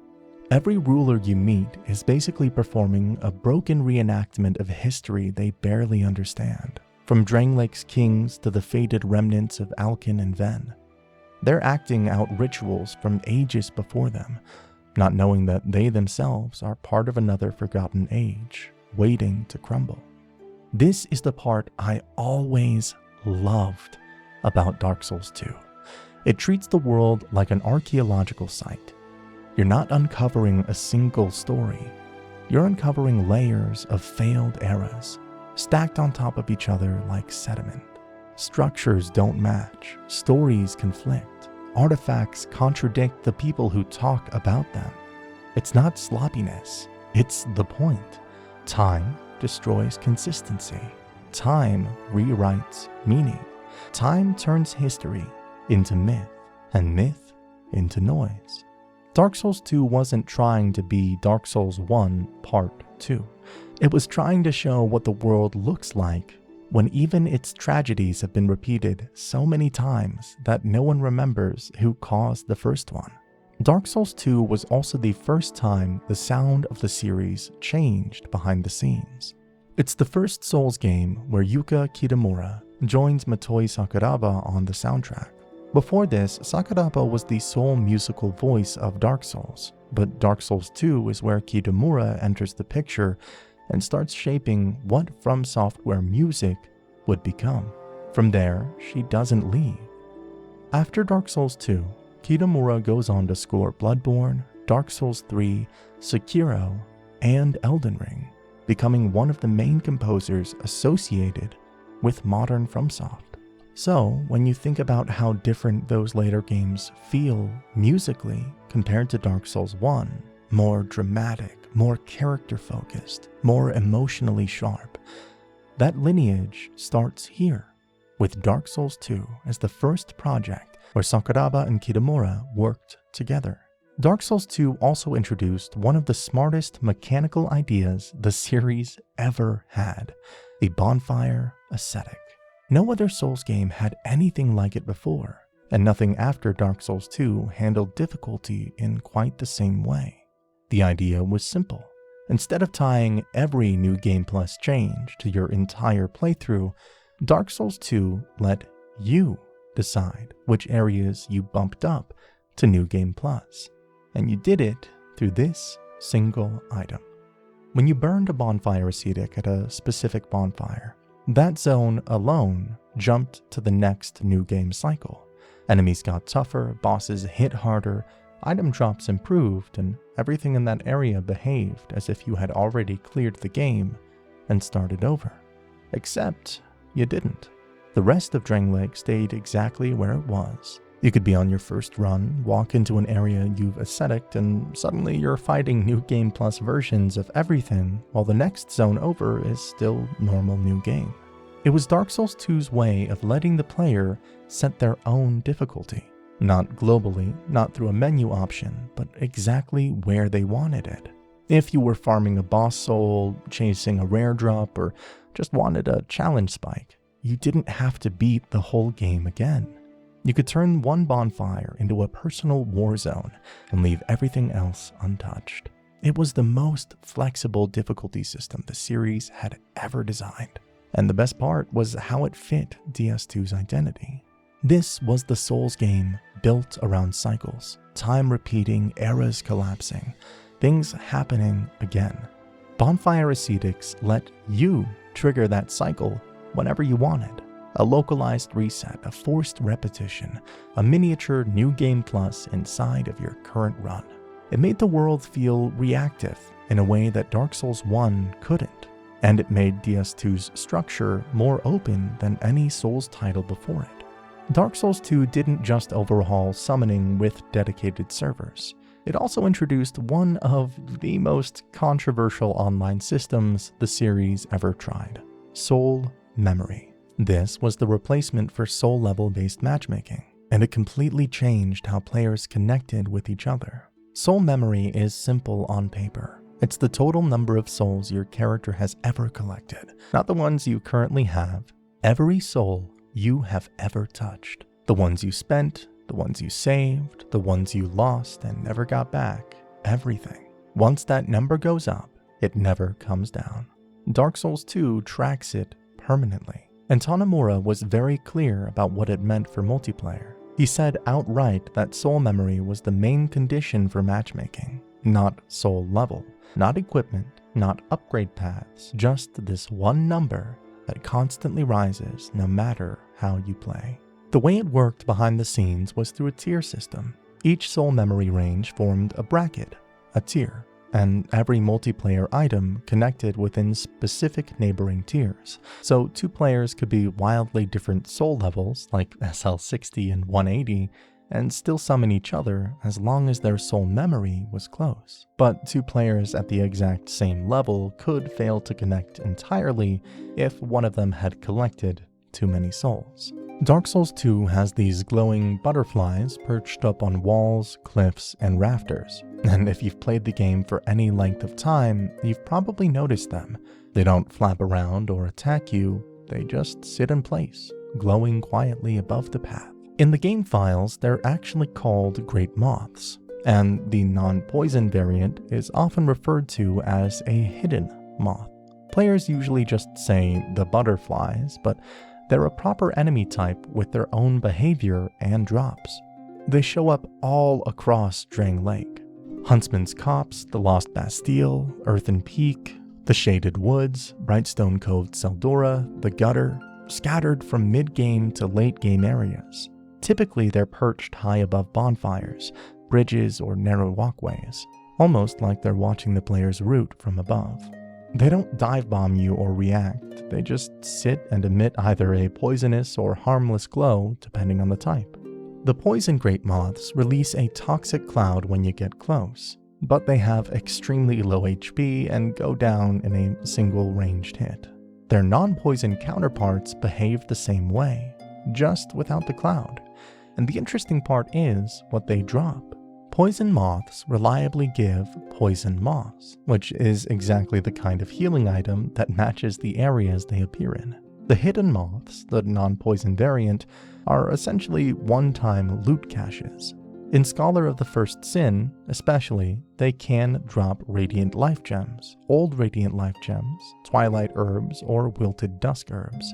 They don't respawn, so each one you spot is basically a small, tucked-away source of consumables, placed in strange overhead hiding spots. They're not flashy enemies, and they're not dangerous. They're just a quiet Dark Souls 2 world detail. Bloodstains in Dark Souls 2 are one of those features you interact with constantly, and even if you never thought about how they work, you've definitely noticed their quirks.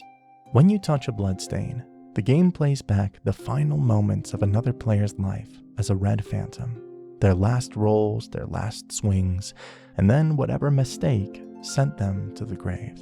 And the moveset you see is accurate. If they were using a greatsword, you get the greatsword swings. If they were two-handing a halberd, the phantom replays those exact motions. But the armor is where things get interesting. The phantom never shows you the actual armor the real player was wearing. Instead, Dark Souls 2 uses a small set of simplified body models, standardized silhouettes that represent broad categories of gear, rather than the exact pieces the player had equipped. That's why so many bloodstains look like they're using the same outfit. The tailored cloth light armor style, the pate-like medium armor look, the knight-shaped heavy set, or the completely naked model. It's not that everyone online is coincidentally dressed the same. The game is just choosing the closest silhouette that matches the weight and category of what they were wearing. This isn't a glitch or laziness. It was part of how the system was designed. Bloodstains appear everywhere, constantly. And Dark Souls 2's online layer is always streaming those little death recordings in the background. To do that efficiently, the game can't send full armor data for every replay. Every helmet, chest piece, glove, and leg slot would balloon the information needed to show a single bloodstain. So the game takes the smarter route, show the real weapon type and moveset, but simplify the armor into a readable silhouette. This is something only Dark Souls 2 lets you do. Something no other Souls game, Souls-like, or even From Software title gives you. You can actually change your character's gender in-game whenever you want, without restarting your save or rebuilding your character. And the way DS2 lets you do it is so perfectly DS2. Instead of a menu option or a special item, the game hides the feature inside a giant wooden coffin sitting on a beach in Things Betwixt, the very first area of the game. When you leave the Firekeeper's hut at the start, most players head straight toward Majula. But if you take the left path down toward the shoreline, you'll see that massive coffin near the water. An ogre guards it. Another waits nearby, both of them more than capable of one-shotting a new character. And you don't have to fight either one. All you do is sprint past, walk up to the coffin, and interact with it. Your character lies down, the screen fades for a moment, and when you get back up, your gender is swapped. Male becomes female, female becomes male. No prompts, no explanation, no lore text, just a quiet, strange little mechanic tucked into the tutorial zone. And the best part is that you can do it anytime. You're not locked into your appearance after character creation, and you don't need souls, items, or stats. You can beat the final boss, return at level 200, or come back right after the intro. The coffin always works. Dark Souls 1 doesn't let you do this. Dark Souls 3 doesn't let you do this. Demon Souls, Bloodborne, Sekiro, Elden Ring, none of them have anything like it. Majula has always been my favorite hub in the entire Souls series. Across every Dark Souls game, Bloodborne, Elden Ring, and even Demon Souls, there's just something about it. That orange-pink sky, stuck in permanent sunrise, the quiet waves, the lonely wind, and the sense that you've stepped into a peaceful town at the end of the world. It's the only hub that feels less like a sanctuary and more like a memory, like a place that existed long before you arrived and will still be there long after your journey ends. Every time I replay Dark Souls 2, the second that music hits, I feel like I'm home again. And tucked inside that peaceful little seaside town is one of Dark Souls 2's strangest mechanical details. The skeletons in Kale's mansion. When you first unlock the mansion with Kale's key and head down into the basement, you see it. A single skeleton waiting down there. Seems like nothing, right? But this basement isn't just decoration. It's actually tied directly to DS2's bonfire intensity system, and Majula's mansion quietly becomes one of the most unusual scaling spots in the game. So here's how it really works. On your first playthrough, or bonfire intensity 1, there is 1 skeleton. When you go to New Game Plus, it becomes 2, New Game Plus Plus, 3, and so on all the way until bonfire intensity 8. Which gives you 8 skeletons down there. And the cool part, you don't have to beat the whole game to make the skeleton count go up. Majula's bonfire responds to bonfire ascetics. Every time you burn one at the far fire, just that specific bonfire, the basement upgrades and adds another skeleton. It's basically Majula's own little difficulty slider, nestled underneath your favorite house in the game. You can be on New Game, burn 7 ascetics right there, and suddenly you've got the full New Game plus 7 basement without ever leaving Majula. It caps at 8 no matter what. You can push Majula's bonfire intensity to 99 if you want. Dark Souls 2 will never spawn skeleton number 9. 8 is the maximum. And every skeleton down there drops a guaranteed human effigy. 100%, no randomness, no grinding, just a steady source of effigies if you're willing to crank the bonfire intensity and clear the basement each time. The skeletons don't respawn normally either. The one way to make them come back is to raise the bonfire's intensity again, either by going to the next New Game cycle or burning another ascetic in Majula. It's this weird, tucked away little mechanic that most players stumble into once, kill the skeleton, and never realize there's a whole scaling system hidden under the floorboards. Majula's mansion has this strange double personality, quiet, abandoned, sunlit on the outside, but hiding some of Dark Souls 2's most unusual mechanics inside. And upstairs, right above that skeleton-filled basement, is the mansion's other secret, the stone map of Drain Lake carved directly into the floor. It looks like some lore prop at first, something Kale just happens to be studying, but the more you play, the more you realize that the map is actually watching your entire journey. As you progress through the game and hit the major story checkpoints, tiny flames begin appearing across the map. Beat a lord, light a primal bonfire, obtain a key item tied to the late game path. Each of those milestones ignites a new flame on the stone. By the time you've pushed through the main pillars of the story, the map slowly comes alive with light, and once you've satisfied all of those conditions, Kale acknowledges it, gives you his armor, and you earn the Curious Map achievement. DS2 almost never explains this outright. It just trusts you to notice the map filling in as Drain Lake's story unfolds around you. But the real quirk comes later, when you start experimenting with bonfire ascetics. The flames on the map don't just switch on, they actually turn blue. And this is where things get weird. The color has nothing to do with how many times you've beaten the game. Being on New Game Plus, New Game Plus 7, or New Game Plus 20 doesn't make a difference. What matters is that specific bonfire's individual intensity. Each flame on the map is linked to one area's bonfire.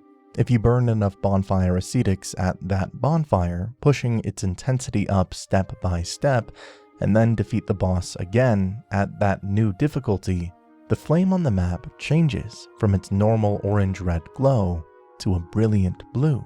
It's like the game is marking not just what you've accomplished, but how aggressively you've pushed that area beyond its natural state.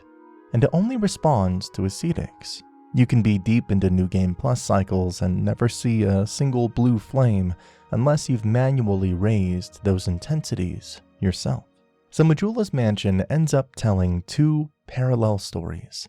Downstairs, the number of skeletons grow each time you crank Majula's bonfire, turning the basement into a physical count of how far you've progressed New Game Plus, or how many ascetics you've burned. Upstairs, the map does the same thing in a more abstract way, following both your narrative progress and your manipulation of the world's difficulty. It's one of those touches that makes Dark Souls 2 feel different from the rest of the series. The game doesn't just track your journey, it reflects it back at you in the world itself, quietly and almost ceremoniously, as though Drain Lake were aware of everything you've done to it. Majula also has, personally, the most interesting firekeeper in the entire trilogy, the Emerald Herald Shenalot. I've always loved her design. There's something quietly unreal about her. The green hood, the soft glow in her eyes, the way she almost feels halfway between a person and a memory. Dark Souls 1's Firekeeper is mysterious. DS3's is ethereal, but the Emerald Herald feels constructed, like she wasn't born so much as assembled with a purpose, and that's exactly what the game eventually tells you. By the time you reach the Throne of Want, she finally reveals who she actually is. Her name, Shenalot, wasn't something she chose or something her creators gave her. It that was given to her by the dragon. Before that, she didn't even have a name, and the way she phrases it is haunting.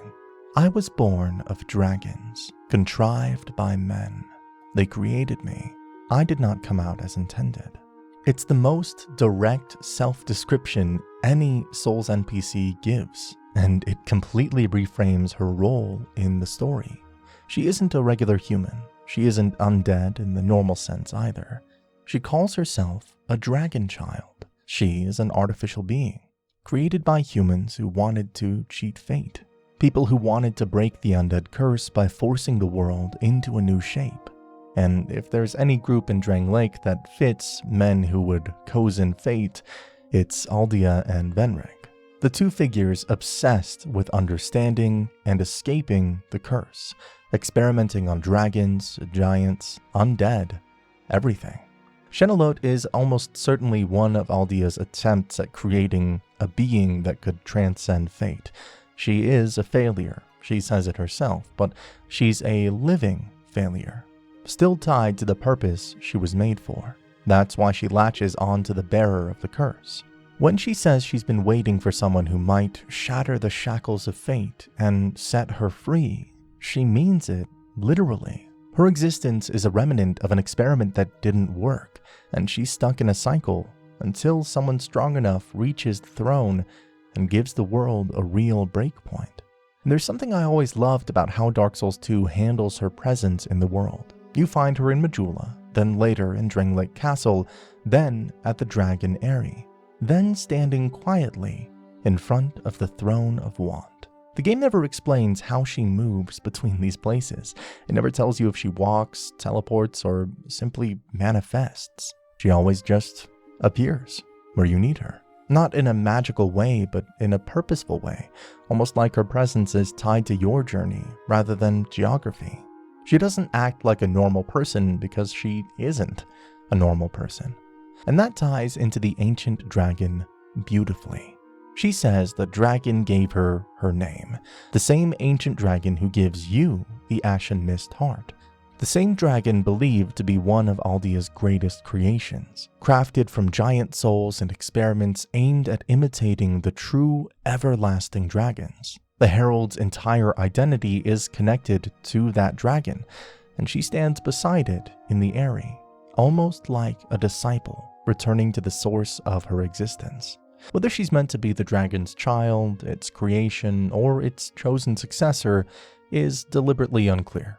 That's what makes her fascinating. DS2 doesn't give you a neat answer. It gives you a person who is half dragon in essence, half human in purpose, and entirely shaped by the failure of the era that made her. And that is why she's my favorite Firekeeper. Majula isn't just my favorite hub because of the view or the music, though those are nice touches. It's because of the people who ended up gathering there. And one of my favorite little tragedies in Dark Souls 2 is the quiet, almost unspoken story between the blacksmith Lenegrast and the stone trader Cloanne. DS2 doesn't push it on you, doesn't give you a cutscene, doesn't resolve anything neatly. It just lets the situation sit there in the middle of Majula. And the more you learn, the sadder it gets. Lenegrast is a blacksmith from Volgan. Gruff, stubborn, constantly shouting about his locked door the first time you meet him. The only reason he came to Drain Lake in the first place was to find his daughter. Cloanne wandered away from home, chasing stones, got lost in her travels, and never came back. So he followed her trail across the continent, became undead somewhere along the way, and finally ended up in Majula, stuck outside a workshop he can't open until you bring him the key. Meanwhile, Cloanne is out in Harvest Valley, sitting on a rock in the poisonous wind, completely unaware her father is just a few areas away. She talks about how her homeland felt suffocating, how she left to chase her obsession with stones, and how her memory is starting to feel fuzzy, the curse eating away at the details of her past. When you exhaust her dialogue and progress the game a bit, she moves to Majula and sets up shop right outside her father's smithy. She stands 10 feet away from him, selling Titanite and talking about her life, while Lenegrast sits inside, sharpening blades and complaining about his reckless daughter, all while knowing exactly who she is. He even softens up a bit in his own way, saying he's relieved she's alive, that he can finally keep an eye on her again. But Chloanne never recognizes him. She talks about the blacksmith like he's vaguely familiar, like he reminds her of someone she used to know, but never really puts it together. She never calls him her father, never reconnects fully. The curse has already taken part of her memory away, and that's the thing about Majula. It's peaceful, warm, quiet, but filled with these tiny heartbreaks. Lenegrast and Chloanne are reunited physically. They stand in the same town, meters apart, but mentally, emotionally, they're separated by hollowing. They can't bridge that gap. He remembers everything. She remembers almost nothing. And the game never forces a resolution. It just lets you observe them, a father and daughter whose lives have been eroded by the same curse you are fighting. Mechanically, they're your upgrade duo. Lenegrast becomes the smith who handles all your weapon reinforcements.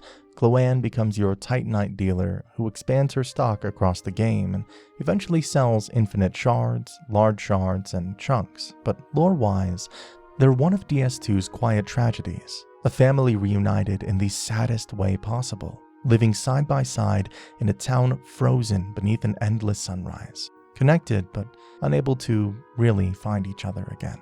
It's one of those DS2 details that always sticks with me. Majula's mansion has one more detail I absolutely love. Something tiny, something most people walk right past, but once you notice it, you can't unsee it. On the bookshelves in the map room, tucked between dusty old tomes and scattered notes, there's a single book model that stands out. And it's not just some random texture from software slapped on at the last second. It's a real book from our world. Le Désir de Vivre by Paul Acre, a French novel from 1907. Not Laetitia de Vivre, not Paul Acre, not any of the misheard versions that floated around early forums. When players took high-resolution screenshots of the spine and matched it against real editions, the text lines up perfectly. The DS2 texture is based directly on the 1921 Nelson edition. The title means the desire to live, which already feels incredibly Souls-like, even before you know anything else. Souls fans actually discovered this long before DS2, because the book first appeared back in the Duke's archives in Dark Souls 1. You can find the same spine on the shelves surrounding Seath's laboratory, sitting quietly among all the crystals and research notes. And then, when DS2 came out, people noticed it again. It shows up in Brightstone Cove Seldora inside the Lord's private chamber, and again here in Majula's mansion, right next to Kale's massive stone map. It's one of those small, almost invisible pieces of set dressing that From Software never explained. Nobody at the studio ever said why they chose this book, this author, or this title. Maybe it was a developer's personal favorite. Maybe someone on the art team thought the spine looked cool, or maybe, and I kind of love this idea, they intentionally picked a book called The Desire to Live and stuck it in places obsessed with knowledge, memory, and the desperate attempt to escape fate.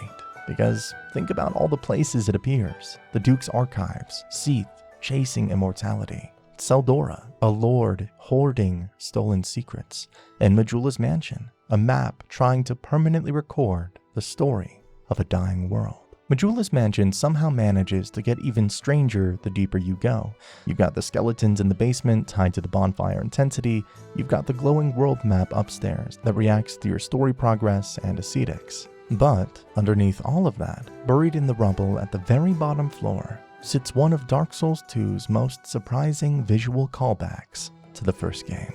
Down in that lowest chamber, the room most players only visit for a few seconds before leaving, you can spot two enormous broken ceramic pieces jutting out of debris. And if you've played Dark Souls 1, well, they look familiar immediately. The rim, the curve, the patterning, the thickness of the clay, it all matches the Lord Vessel from Dark Souls 1. Not just vaguely inspired by it, but visibly the same model, just smashed into fragments and half buried in stone. The game never labels these pieces. There's no item description, no dialogue, no lore text pointing at them, but the visual match is so direct that the community picked up on it instantly years ago. Side-by-side comparisons leave no doubt. These are the shattered remains of the Lord vessel, the same vessel you once offered souls to, the same vessel you placed before the kiln of the first flame. And that's what makes this detail so fascinating. It's a callback that exists only in the environment. Nothing in DS2 stops to tell you what happened to the Lord vessel, how it ended up in Drang Lake, or why it's sitting in the basement of an abandoned house overlooking the sea. It's just there, a broken relic from a previous age, as if DS2 is quietly acknowledging its connection to the world of DS1, without ever spelling out the nature of that connection. It fits DS2's whole approach to continuity perfectly. The game is set in a different era, a distant cycle where the grand artifacts of the past have already been broken, scattered, reclaimed, or even forgotten. The Lord Vessel isn't on an altar anymore. It isn't a sacred object of power. It's a chunk of pottery, half buried under Majula, a remnant of a world that existed so long ago that nobody remembers what it even meant. And the best part is that DS2 never tells you whether that's significant or not. It might be a hint about the connection between Drang Lake and Lord Ran. It might be a subtle environmental nod. It might be nothing more than a reused asset placed intentionally as a quiet wink, but the effect is unmistakable. A piece of DS1 lying in ruins beneath the most peaceful place in DS2. Moving over to the Armorer, Moglin has his own character arc in Majula. He starts out shaky, insecure, barely keeping his shop afloat, and depending on how many souls you pour into him, he gradually transforms into the cockiest merchant in the entire series. It's this tiny progression that mirrors your own journey, except instead of becoming stronger, he becomes financially insufferable. When you meet him for the first time, he's selling basic gear. Standard sets, a hard leather, falconer, a few shields, nothing special. That is his starter phase. But DS2 does something clever here. Moglin's entire shop evolves based on how many souls you spend at his counter. Just buying his stuff literally changes who he is. Spend just 1,000 souls, and you unlock his first real upgrade. Suddenly he's stocking the Elite Knight and Royal Soldier sets, and he starts offering boss armors from the enemies you've defeated. It's the smallest milestone, but it's the first sign he's beginning to believe in himself, or at least in your wallet. But the turning point is when you've spent around 15,000 souls at his shop. This is when Moglin enters what I like to call his new money era. He starts standing differently, talking differently, bragging about how busy he is, how well his business is going, how customers can't get enough of his wares. And of course, his stock gets even better. This is when he starts selling the Alva set, more boss gear, and generally behaves like he's Majula's premier fashion mogul. Then comes the best part, the moment where DS2 quietly rewards you for feeding Moglin's ego.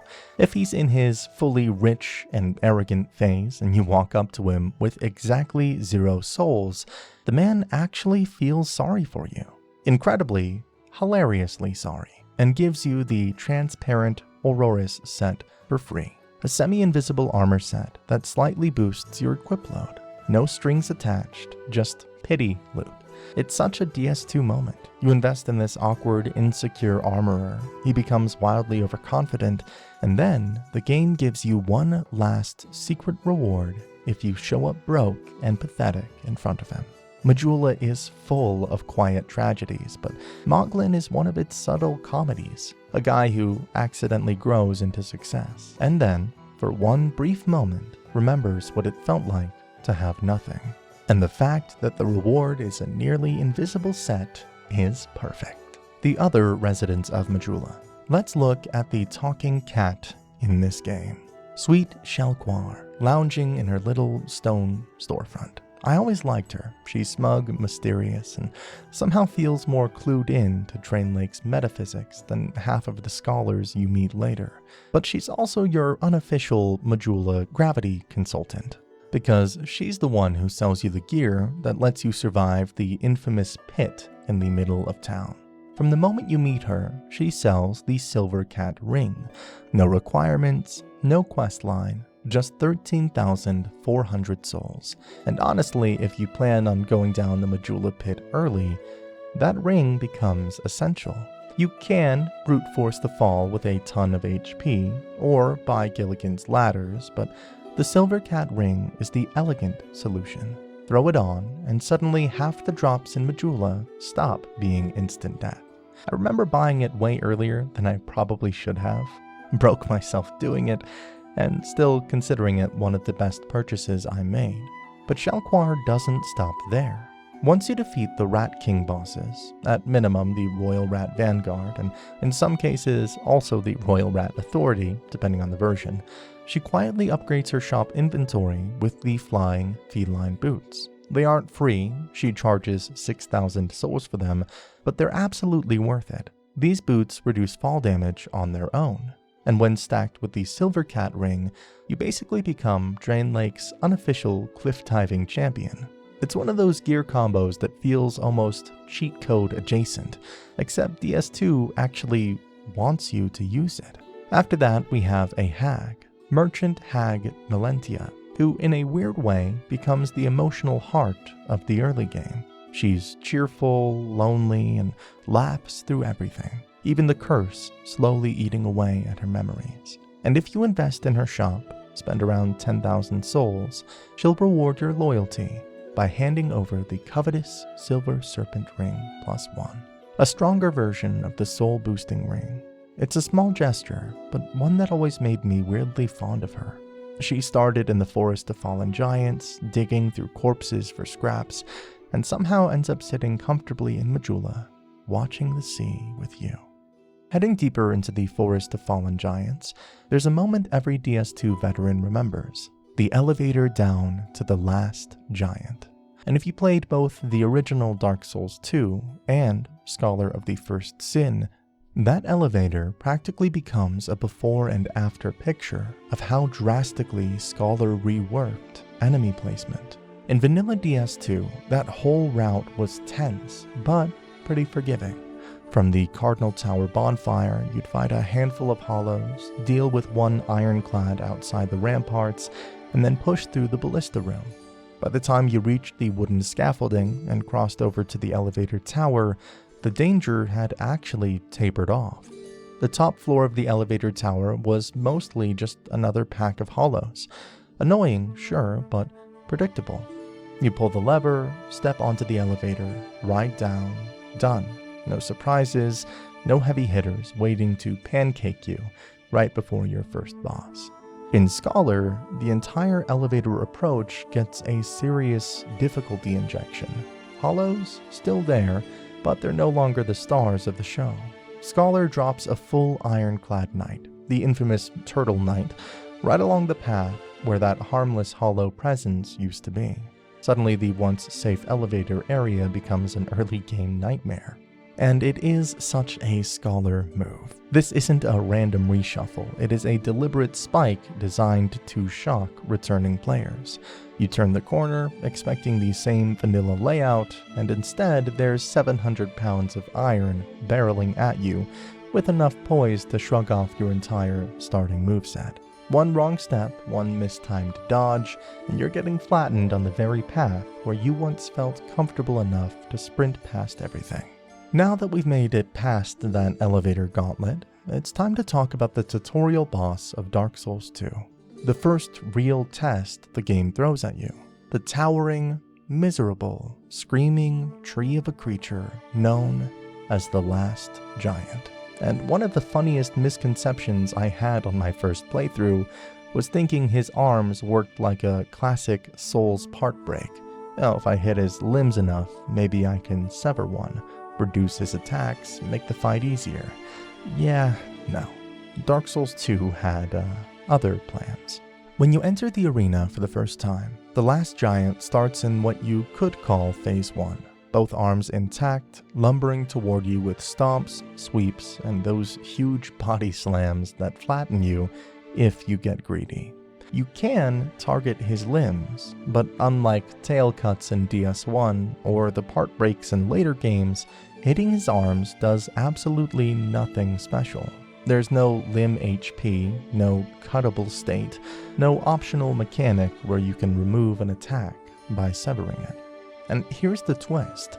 The Last Giant's signature moment has nothing to do with you. When he drops below roughly 60 to 70% HP, he suddenly stops, reaches across his own chest, and rips off his left arm. It is scripted, guaranteed, and completely independent of anything you did.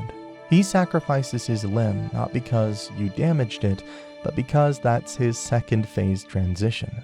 And the worst part is that tearing off his arm actually makes him stronger and not weaker. He starts swinging that severed arm like a massive wooden club, longer reach, bigger arcs, wider hitboxes, more brutal punishments for rolling late.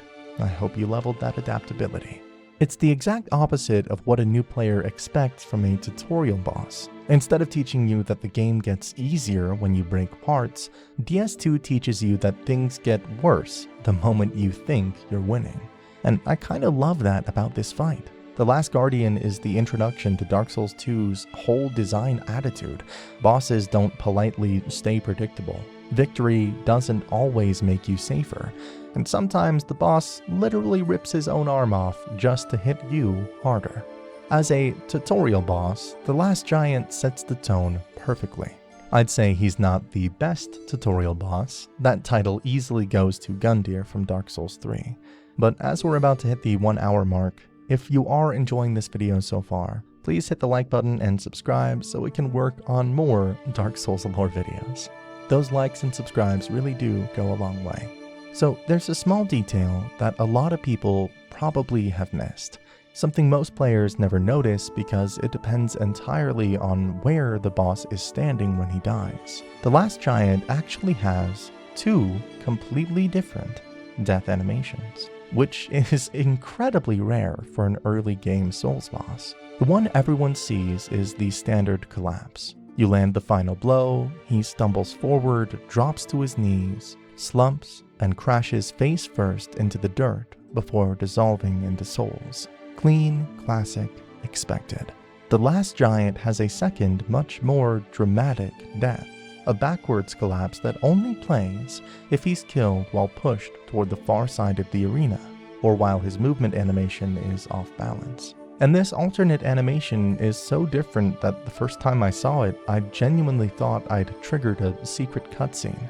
Instead of falling forward, he falls backward, almost like the ground finally gives way under him. His massive torso slams against the rubble, his arms sprawl out, and he ends up lying flat on his back.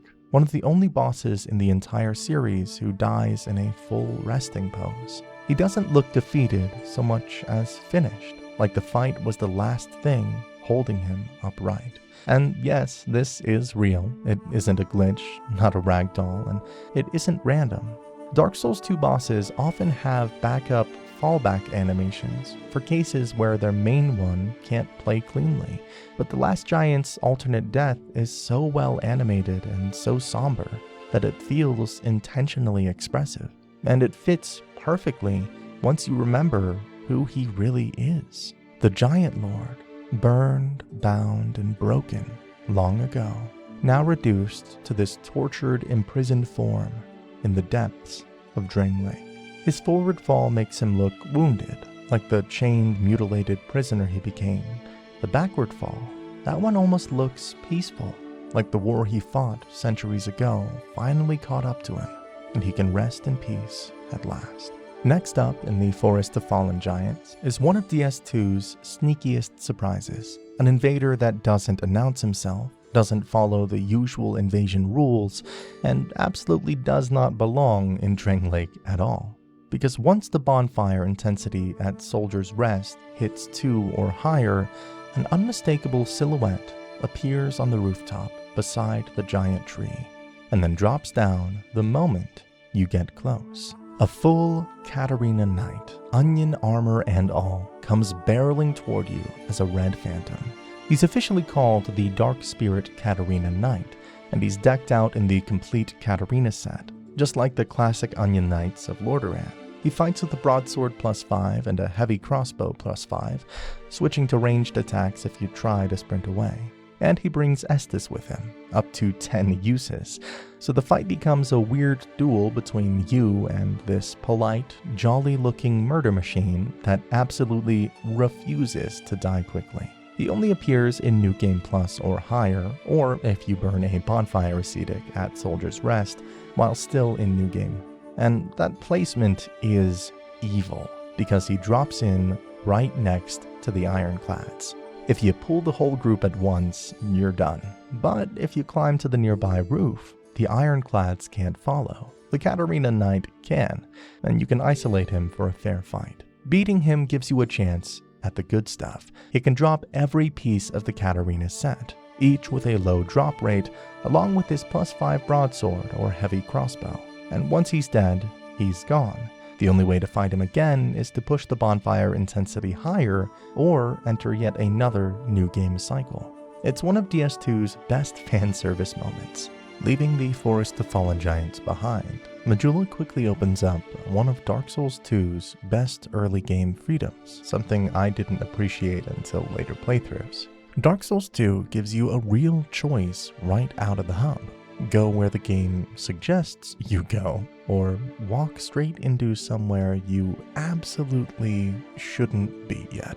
Most people follow the dirt path past the big tree toward the forest, but if you turn the other way, toward the stone arch by the cliffs, you can make a sharp detour down a broken, curving walkway carved into the rock.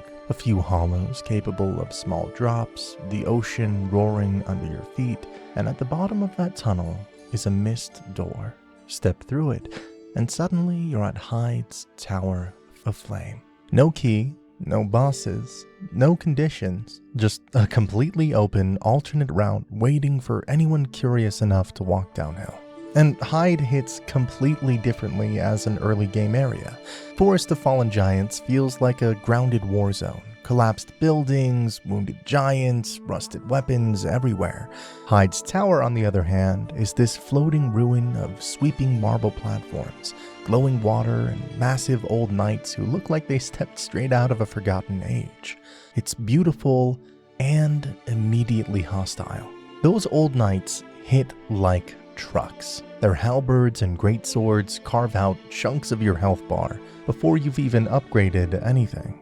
And the very first boss you can fight here is the Dragon Rider, waiting at the far end of the tower on an arena where half the floor is missing, and one mistimed dodge, well, just erases you. Scholar of the First Sin makes it even spicier by adding Old Dragon Slayer, Orenstein's dark counterpart, as a second optional boss in the cathedral. For a long time, I never came here first because the forest felt intended, but Dark Souls 2 quietly encourages experimentation. If you go to Hyde early, you can beat Dragon Rider long before tackling the last giant. Doing that brings Lycia of Lindelt to Majula, opens early access to No Man's Wharf, and gives you tools and soul gain that completely reshape your build. It's risk versus reward at its purest. And yet, Dark Souls 2 isn't structured like Dark Souls 1's tightly folded world, where every path curls into another shortcut. But this early split, Forest versus Hyde, shows that DS2 still loves giving players parallel routes and meaningful decisions. If you're brave, stubborn, or just curious, you can walk straight past the correct path and carve out your own. Hyde's Tower of Flame has this quiet little piece of game design that a shocking number of players miss their first time through. The 2 arena switches for Dragon Rider. They're real, they're fully interactable, and they completely change the difficulty of the fight. But DS2 hides their purpose so well that most people walk right past them without realizing what they've just activated. As you progress through Hyde, fighting your way past the towering old knights, you'll eventually cross a long balcony overlooking the sea. After dealing with 3 of those stone giants back to back, there's a little pressure plate style lever tucked into the corner. You pull it, and nothing seems to happen. No sound cue, no rumble, no immediate change. DS1 would have given you a dramatic clunk. Bloodborne would have at least shaken the floor. DS2, silence. That first switch actually raises a huge stone wedge out of the water in the Dragon Rider's arena, but because it's so far away, you don't see it. Keep going, push a little deeper toward the fog gate, and right before the stairs that descend to Dragon Rider, there's a second switch. Same deal, no fanfare, no hint, but that lever lifts another platform in the arena. And suddenly, the fight that's usually held on a tiny death donut becomes a massive stable ring with plenty of space to roll without flinging yourself into the ocean. The game never tells you this, you're just expected to piece it together. What makes this so good is the intention behind it. Dragon Rider's arena starts dangerously small for a reason. If you rush straight into the fog gate without exploring, you get a brutal arena where one wrong step is instant death.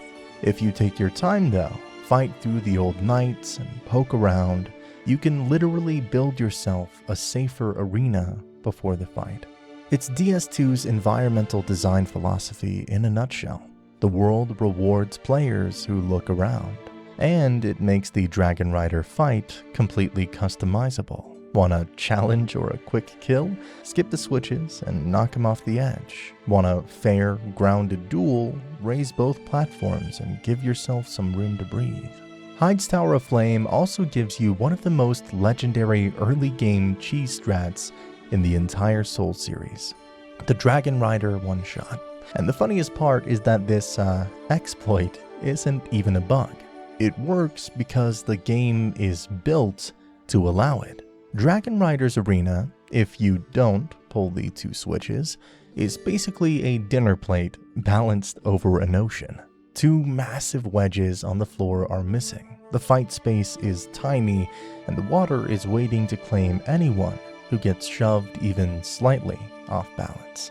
And Dragon Rider's AI does not, at any point, check whether the floor is actually behind him before he attacks. And this is where the trick begins. If you skip both switches, walk through the fog gate, and position yourself right on the thin line between the entrance walkway and the circular platform, Dragon Rider will start slow walking toward you. He's testing the distance, and Dark Souls 2 players know exactly what that distance triggers. His long-range halberd thrust. Too close and he'll do horizontal swings. Too far and he'll just walk. But at mid-range, he commits to a full forward lunge. All you do is stand just out of reach, let him close that gap, and when he pulls his halberd back for that downward angled stab, don't move. The moment he thrusts, he takes a full step forward, and that animation has no ledge detection. None. The movement vector shoves him several meters ahead, whether there's solid ground there or not. And because those two arena wedges are missing, he lunges clean off the platform and plunges straight into the water. Instant kill, full souls, full bonus credit, no gimmick penalties. You beat Dragon Rider without landing a single hit. And the best part, it works because Dark Souls 2 intentionally gives you the option to fight him on the hard, tiny arena, or raise the floor for a safer fight. It's a perfect example of DS2's player-shaped difficulty. Want a real battle? Well, raise the arena. Want the fast route? Risk the tiny platform and send him swimming. The fight becomes a lesson in spacing, aggro, and reading a boss's attack triggers, and DS2 lets you turn that knowledge into pure, tactical disrespect. He walks up to you menacingly, like he's some big deal. One swing, and he's down in the waters. Heading out of Hyde's Tower of Flame, the game drops you into one of Dark Souls 2's moodiest, darkest, and most atmospheric zones, No Man's Wharf. And the moment you arrive, DS2 quietly reminds you of a mechanic the game barely taught you up to this point.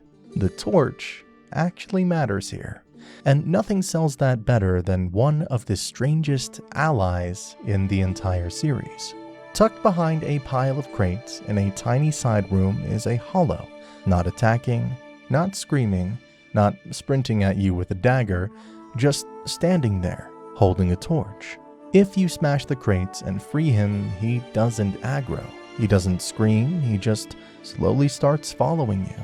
Torch held high, like some undead dock worker who decided today is the day he's done punching a clock and is now joining your adventure. Players call him Torch Bro. He's technically an undead laborer, the same enemy type you see later with pickaxes and sickles, but this particular instance has his aggression disabled. He won't attack you unless you hit him first, and if you leave him alone, he simply shuffles behind you through the wharf, providing a moving pocket of life. And he's useful, because No Man's Wharf is full of creatures that hate the light. Those gangly, bat-like dark dwellers that cling to the ceilings and lurk inside buildings, they recoil when you approach with a torch. They literally back away, shielding their faces, and with Torch Bro trailing behind you, that effect becomes portable, like carrying around a mini version of the Ferris's contraption lamp that lights up the whole wharf when activated. He won't light scones for you, but he will illuminate staircases, corners, ambush spots, and ledges.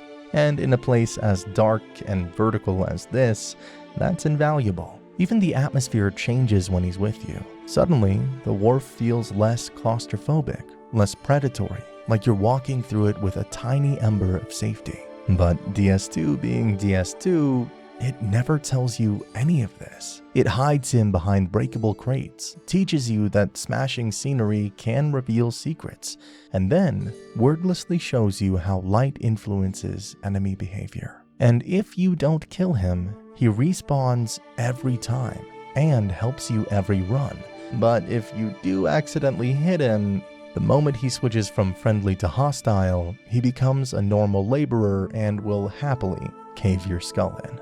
If you make it through all of No Man's Wharf, ideally with Torch Bro still shuffling loyally behind you, lighting up every corner like the world's slowest lantern, you eventually reach the ship, ride it across the water, and drop into the hold for the boss of the area, the Flexile Sentry. And DS2 does something here that no other Souls game really tries. It turns the arena itself into a timer. When the fight starts, the ship's floor is just barely wet, yet you can move normally, roll freely, circle around the boss, swap sides. It feels tight and claustrophobic, but manageable. Then, as the minutes pass, or when the sentry drops to around half health, the water begins to rise, quietly. No cutscene, no audio cue, just slowly creeping higher and higher around your legs. And the deeper it gets, the worse things become. Your movement slows, your rolls get shorter, your recovery frames stretch just long enough for the sentry's combos to catch you. It never becomes a drowning mechanic. You won't keel over from the water alone, but it becomes a soft enrage, a hidden clock. The ship is sinking, and the longer you stall, the more the environment starts fighting you instead of helping you. And this boss is designed around that. The Flexile Sentry isn't one enemy. It's two torsos fused together, forever back to back. One half is the fast, slicing sword side that throws flurries. The other is the slow, heavy club side that drains huge chunks of stamina if you block. Early in the fight, when the floor is still mostly dry, the sword side is manageable. You can roll around its angles and keep the pressure on. The club side is easy enough to kite, but once the water rises, suddenly those sword flurries become much harder to dodge. Your roll distance shrinks just enough that that last hit clips you. The club side becomes a wall. If you block, your stamina evaporates. Try to backstep, the water makes you sluggish, and the lore behind it makes the whole thing even darker. That ship was used to ferry cursed prisoners to the Lost Bastille.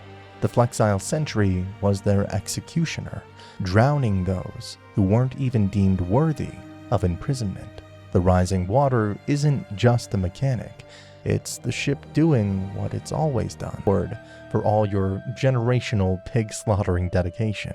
And once that boar is dead, that's it.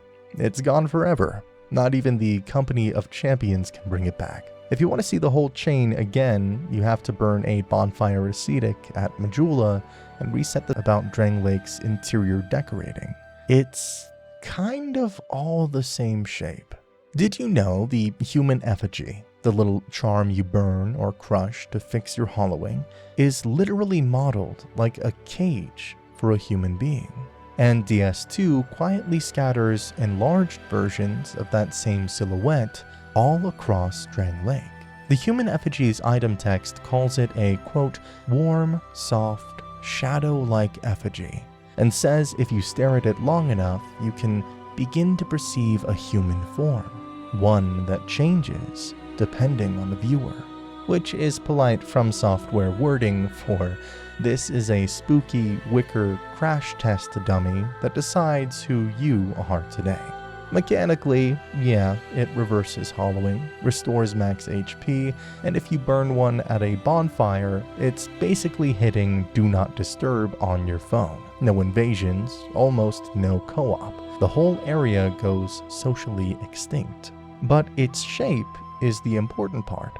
A bulbous oval body and a smaller round head, woven together like a hollow basket. A literal little cage stand-in for a person. And once you notice that silhouette, DS2 won't stop showing it to you. Beneath Strade's cell is a room full of bizarre prison containers. Long, dangling shapes, just big enough to stuff an undead inside. You break one open and the occupant explodes, because apparently the Bastille's shipping department didn't believe in bubble wrap. These cages aren't random props. They're all sized differently. Small, medium, family-sized horror, and each one is shaped like those same two rounded segments. Big body, little head. Sometimes with crude mask-like faces bolted on top. It's the human effigy silhouette, just scaled up into industrial torture equipment. And because the Bastille is Dranglake's giant detection center for exiled undead, those cages literally are effigies. Containers for the broken people the kingdom didn't want to deal with anymore. You'll see it in many places, scattered all over Dranglake. Speaking of unsettling shapes that follow you across the whole game, things get even stranger once you head into Seldora and finally track down weaponsmith Ornfex after freeing her from the Shaded Woods. She moves into that tiny house near the Lower Brightstone Cove bonfire, and the moment you step inside, you realize something isn't quite right. The place is full of dolls. Not statues, not effigies, not soul-powered contraptions, actual dolls. Dozens of them, lined up on shelves, staring at nothing but those pale, oversized heads and thin bodies. The fandom page even just flat out says it. Ornfex appears to collect dolls, as her workshop is covered in them, and the game never comments on this. She never mentions them. You don't pick them up, they don't tie into a quest, they're just silently watching you. Like she rents her spare room to a very tiny, very quiet orphanage. What's funny is that the shape of these dolls is instantly familiar to anyone who played DS1. They look exactly like the peculiar doll from the Undead Asylum. The same little humanoid silhouette with the big round head and thin limbs. The same kind of child's comfort object that let you enter the painted world of Aramis when you examined the giant canvas in Anne Orlando. A doll tied to an abomination who had no place in the world. Priscilla, and a realm built to house outcasts, crowfolk, and things that didn't belong anywhere else.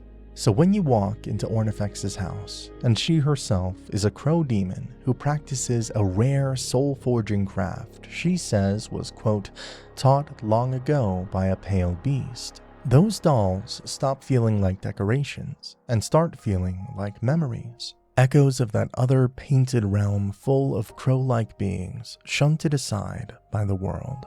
Lore essays point out that Ornfex's people could easily be distant descendants of the Corvians from Ariamis, or at least tied to the same exile traditions. And her little workshop, packed with peculiar doll-shaped figures, feels way too deliberate to be an accident. DS2's world is obsessed with the things it throws away. Broken effigies, broken bodies, broken people, and Ornifex surrounding herself with tiny human dolls feels like her own quiet way of remembering a home she can't return to. When you leave Saldora, you're probably still thinking about why that crow lady owns more dolls than a haunted attic. The game throws you into another strange pocket of Drang Lake, the Belfries. 2 tiny side areas, 2 tiny towers, and one of the most bizarre enemy factions in the entire series, the Bellkeepers. If you ever stepped foot in Belfry Luna or Belfry Sol, you've met these little gremlins. Tiny marionette-shaped doll warriors who run at you screaming and swinging axes half their size. They look like someone mixed a toy soldier with a goblin and then gave up halfway through. And that's not a metaphor. Lore for their gear and Covenant straight up calls them dolls, puppets guarding the twin bells of the ancient kingdoms of Alkin and Ven, whose prince and princess loved each other so fiercely, their bells had to remain eternally in sync.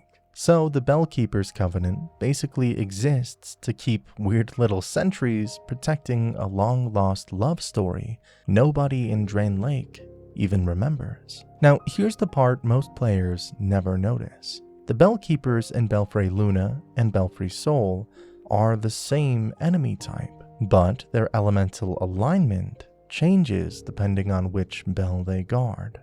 In Belfry Luna, the ones attached to the Lost Bastille, their axes deal dark damage. That's not flavor text. Enemy data and community lists confirm it. Luna means moon, night, shadows, and conveniently perched on the ruins of Olaphis, a kingdom drowning in sorcery and hexes. Of course, their weapons are infused with dark.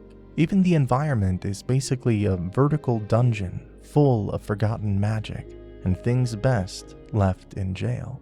But in Belfry Sol, dangling off the Iron Keep like an afterthought bolted to a furnace, the Bellkeepers swap to fire damage. Their axes burn, and they can even drop pyromancies, fire whip, flame swath, lingering flame, immolation. Nothing subtle about that. Sol means sun, heat, fire, and the whole fortress is literally sinking into lava. Let's talk about one of the first large souls you're likely to claim in Drang Lake, the Lost Sinner, and the One Mechanic.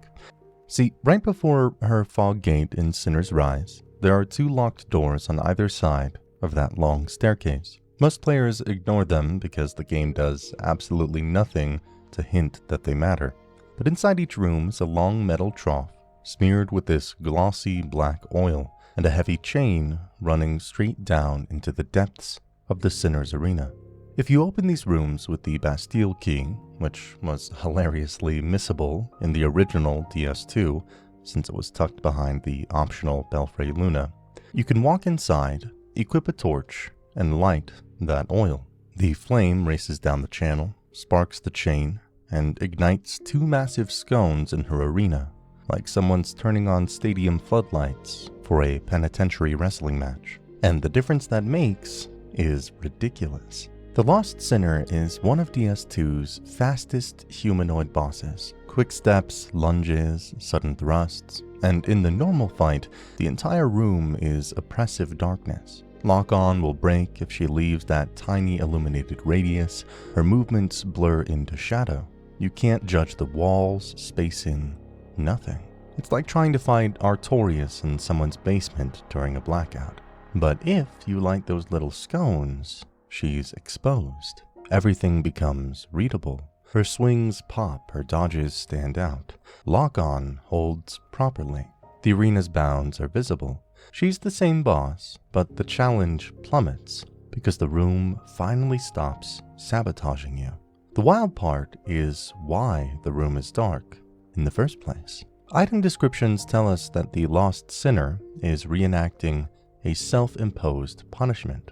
She bound herself locked the doors from the inside, snuffed the lights, and hides the flame and lights alone in the dark as penance for the ultimate sin.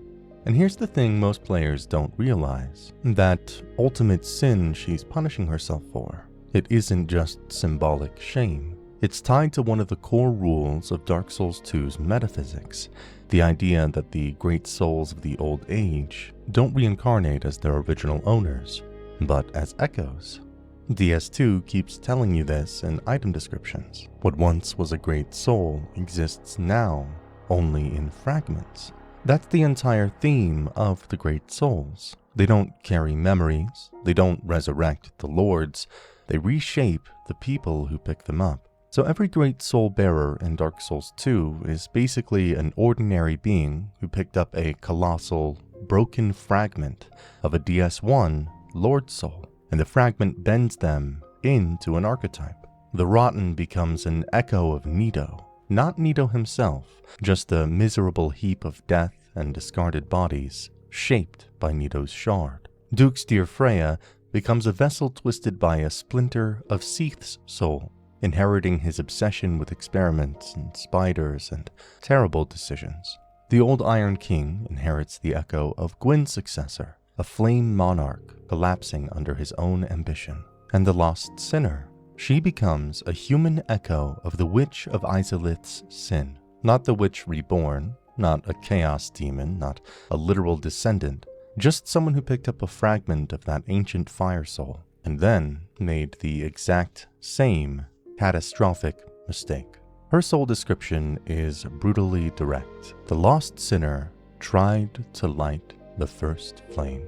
The lost sinner eternally punishes herself for the sins of her past. That alone tells the whole story. She didn't relive Izalith's act because Izalith possessed her. She relived it because the fragment she inherited was the function, not the memory. The imprint of the Lord who once tried to recreate fire. And when you find her in New Game Plus, she drops the soul of the old witch, the explicit remnant of the Witch of Izalith. That's FromSoft quietly confirming, yes, this woman carries a shard of that old chaos. But again, it's inheritance of role, not identity. She is not Izalith. She's someone who repeated the witch's sin, cursed with the same kind of chaos bug burrowing into her eye, the same flame-born guilt gnawing at her, and the same desperation to punish herself for it. And that is why she sits in the dark, why she binds herself with straps she tightened alone, why she extinguishes every light source in her cell, why she fights you like someone who believes she deserves to be unseen. Because in her mind, the flame isn't salvation, it's the thing she betrayed. Lighting her arena doesn't make the fight easier because it gives you an advantage. It makes it easier because it destroys her ritual. You're dragging her back into the light she's been denying herself ever since the day she tried to recreate the first flame and failed, just like Izalith. The next great soul waiting in the dark is the Rotten, a boss who looks like somebody swept all of Dranglake's discarded bodies into a pile, and then the pile decided it hated you personally. Most players remember the Rotten for the fire pits, the shoulder slams, the big butcher's cleaver. But here's the thing hardly anyone realizes until it happens by accident. You can cut off the Rotten's arms, both of them. Not as a gimmick, not as a fluke, as an intended mechanic. Each arm has its own HP bar behind the scenes. Hit it enough and the Rotten does this horrible lurching animation where the limb tears away, sprays fire and gore, and goes limp on the arena floor like a puppet string just snapped. Cut just one arm and the whole fight changes. Take the weapon arm, you loses all those giant horizontal sweeps. Take the grab arm, goodbye instant death hug from hell. He still slams and vomits lava if you're close, but his whole threat profile shrinks. But if you cut both arms, he becomes the world's most depressed piñata. He tries to hit you with the stump of his right arm, just this sad little shoulder nudge that looks like he's attempting to politely ask you to leave. His tracking goes to pieces. His lunge becomes a kind of please trip over me wobble. You can practically walk circles around him while he tries to body check you with all the menace of a shopping cart with a bad wheel. And this isn't a cheese exploit, it's fully designed. In fact, players who do lots of slashing damage often discover this by accident. One minute you're swinging a katana, the next minute his arm is on the floor like it rage quit. But here's the part even fewer people notice. The Rotten regrows its arms. Give him about 20 to 30 seconds and he'll perform this grotesque animation where corpses literally knit themselves together into new limbs.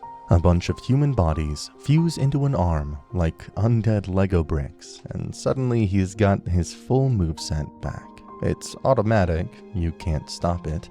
He'll do it multiple times in one fight if you keep slicing them off. Which honestly is the biggest lore hint the game ever gives you about what the Rotten actually is. A mass of rejected people desperately trying to form a single identity, stealing shapes from corpses every time you cut one away. And what makes the whole thing darkly hilarious is that this massive, horrifying mountain of stitched together bodies has one of the funniest interactions in the entire Great Soul lineup, because the Rotten, a creature made of 100 screaming corpses, can be bullied like a playground scarecrow if you just chop up enough limbs fast enough. Veterans will intentionally go for the double arm sever just to reduce him to this pathetic shuffle, like he suddenly forgot whether he's supposed to be a god of death or a beanbag chair. DS2 quietly kept the limb-severing tech from DS1, but barely tells anyone about it. Mytha, for example, the poison queen of Earthen Peak, absolutely has a removable tail. Nobody talks about it because half the time she's hovering around like a Roomba that has lost the will to live. But yes, her tail can go flying straight off her body. And cutting it actually matters. Her tail swipe and that sneaky little hook grab she does, both gone. The whole fight becomes front-loaded instead of, surprise, tail physics. Especially because that grab can yank you straight into her hitbox and delete you on the spot. The real issue is getting behind her long enough to cut it. Mytha floats unpredictably. She loves repositioning, and if you didn't burn the windmill, the entire arena is poison soup, so melee builds trying to perform precision surgery on her backside often end up inhaling more toxins than a Blighttown tourist. Still, the mechanic exists, and her moveset does shrink. DS2 just never brags about it. But if you think one tail is interesting, Najka said, "Hold my venom." Scorpion-S Najka has two completely severable tails, each with its own set of attacks. Cut the left one, lose that side's stinger swipe. Cut the right, lose its impale. Cut both, and she goes from terrifying burrow magician scorpion wife to mildly upset house cat made of desert trauma. And yet almost no one bothers doing it. Najka is one of DS2's most telegraphed bosses. Her sidestep dodge trivializes her combos, and her vulnerability windows are so long you can take a sip of Estus, check your messages, and still roll on time. By the time a confident player could carve both tails, Najka's already halfway through her death animation wondering where it all went wrong. But nothing beats her most legendary moment, the Tail Slam, the attack that launches one of DS2's funniest boss cheeses. Najka rears back and slams both tails into the ground like she's planting flags. They stay upright for a second or two, pulsing with venom, creating this big "don't stand here" zone. Except every veteran player famously discovered the opposite. You absolutely should stand there. In fact, sprint right at the tails. The collision lets you run up one of them like a ramp, and suddenly you're standing on Najka's back, above her targeting nodes, completely safe while she spins in confusion like a malfunctioning Roomba with Arachnid DLC. She can't shake you off, her tails can't reach you, her spells aim outward, not inward. Her burrow won't even trigger. You're basically giving her a chiropractic adjustment while deleting half her HP bar. And speaking of bosses with weird anatomy problems, there's one more early game monster who takes the whole physical interaction theme way too literally. The Covetous Demon, Drangleic saddest failed suitor, and the only boss in the entire series who can forcibly undress you mid-fight. Most people remember him as that big beige slug thing who wiggles across the floor like a Roomba with an eating disorder. But his grab attack is one of DS2's funniest and meanest mechanics. He lunges, opens that huge maw, and if he catches you, he doesn't just chew on you, he swallows you whole. Your character literally disappears inside his body like you've been thrown into a fleshy washing machine, and then he spits you back out, missing your gear. It's not cosmetic, it's not flavor text. The game actually unequips your equipment. Your chest piece, gone. Helmet, gone. Weapons, also gone. You come stumbling out of his stomach like you just lost a bar fight and half your belongings fell out of your pockets. Mechanically, this move has a special flag. Instead of just dealing damage, it clears random equipment spots. Not destroys them, just unequips them, which is somehow even worse because now you have to sprint away, open your inventory mid-fight, and manually re-equip everything while this giant meat bowling ball is slithering toward you yet again. For new players, this is panic fuel. For veterans, it's comedy hour. For Covetous Demon, it's romance. Because that is his whole deal. Gluttony and obsession fused into a single, pathetic creature. He was once an undead who fell hopelessly in love with Mytha, the baneful queen. She rejected him, so he tried to consume enough food to become worthy, which is possibly the worst glow-up plan ever attempted. Instead, he bloated into a monster driven purely by appetite, unable to love, unable to think, only able to devour. So when he eats you and his armor, it's not theft, it's instinct. Your gear is shiny, valuable, precious. To him, that means it's food, treasure to swallow. Proof he can still have something, anything, since the one thing he wanted rejected him so long ago. Down in the gutter, the place Majula literally dumps everything it doesn't want anymore, DS2 hides one of its strangest mechanics, and one most players never trigger even once. You're picking your way across the rotten planks, listening to poison jars rattling in the dark, thinking this place couldn't possibly have secrets left in it. But the moment you start lighting the scones down there, the game is already taking notes. Because unlike most areas where torches are just ambiance, the gutter actually reacts when you light every single scone in the entire zone. Not some of them, not the important ones, all of them. Do that, and a unique dark spirit suddenly invades. The gutter denizen. A phantom nobody meets unless they've painstakingly illuminated the entire garbage labyrinth like they're renovating a condemned warehouse. Beat him and he drops the entire Black Witch set. Zully the Witch's gear, normally one of the rarest outfits in the game. No covenant, no storyline, no NPC, just a secret environmental trigger. Bring light to the dump, summon the dump's guardian, and get some witch clothes. And the choice of the gutter for this mechanic says everything. This place exists to swallow things.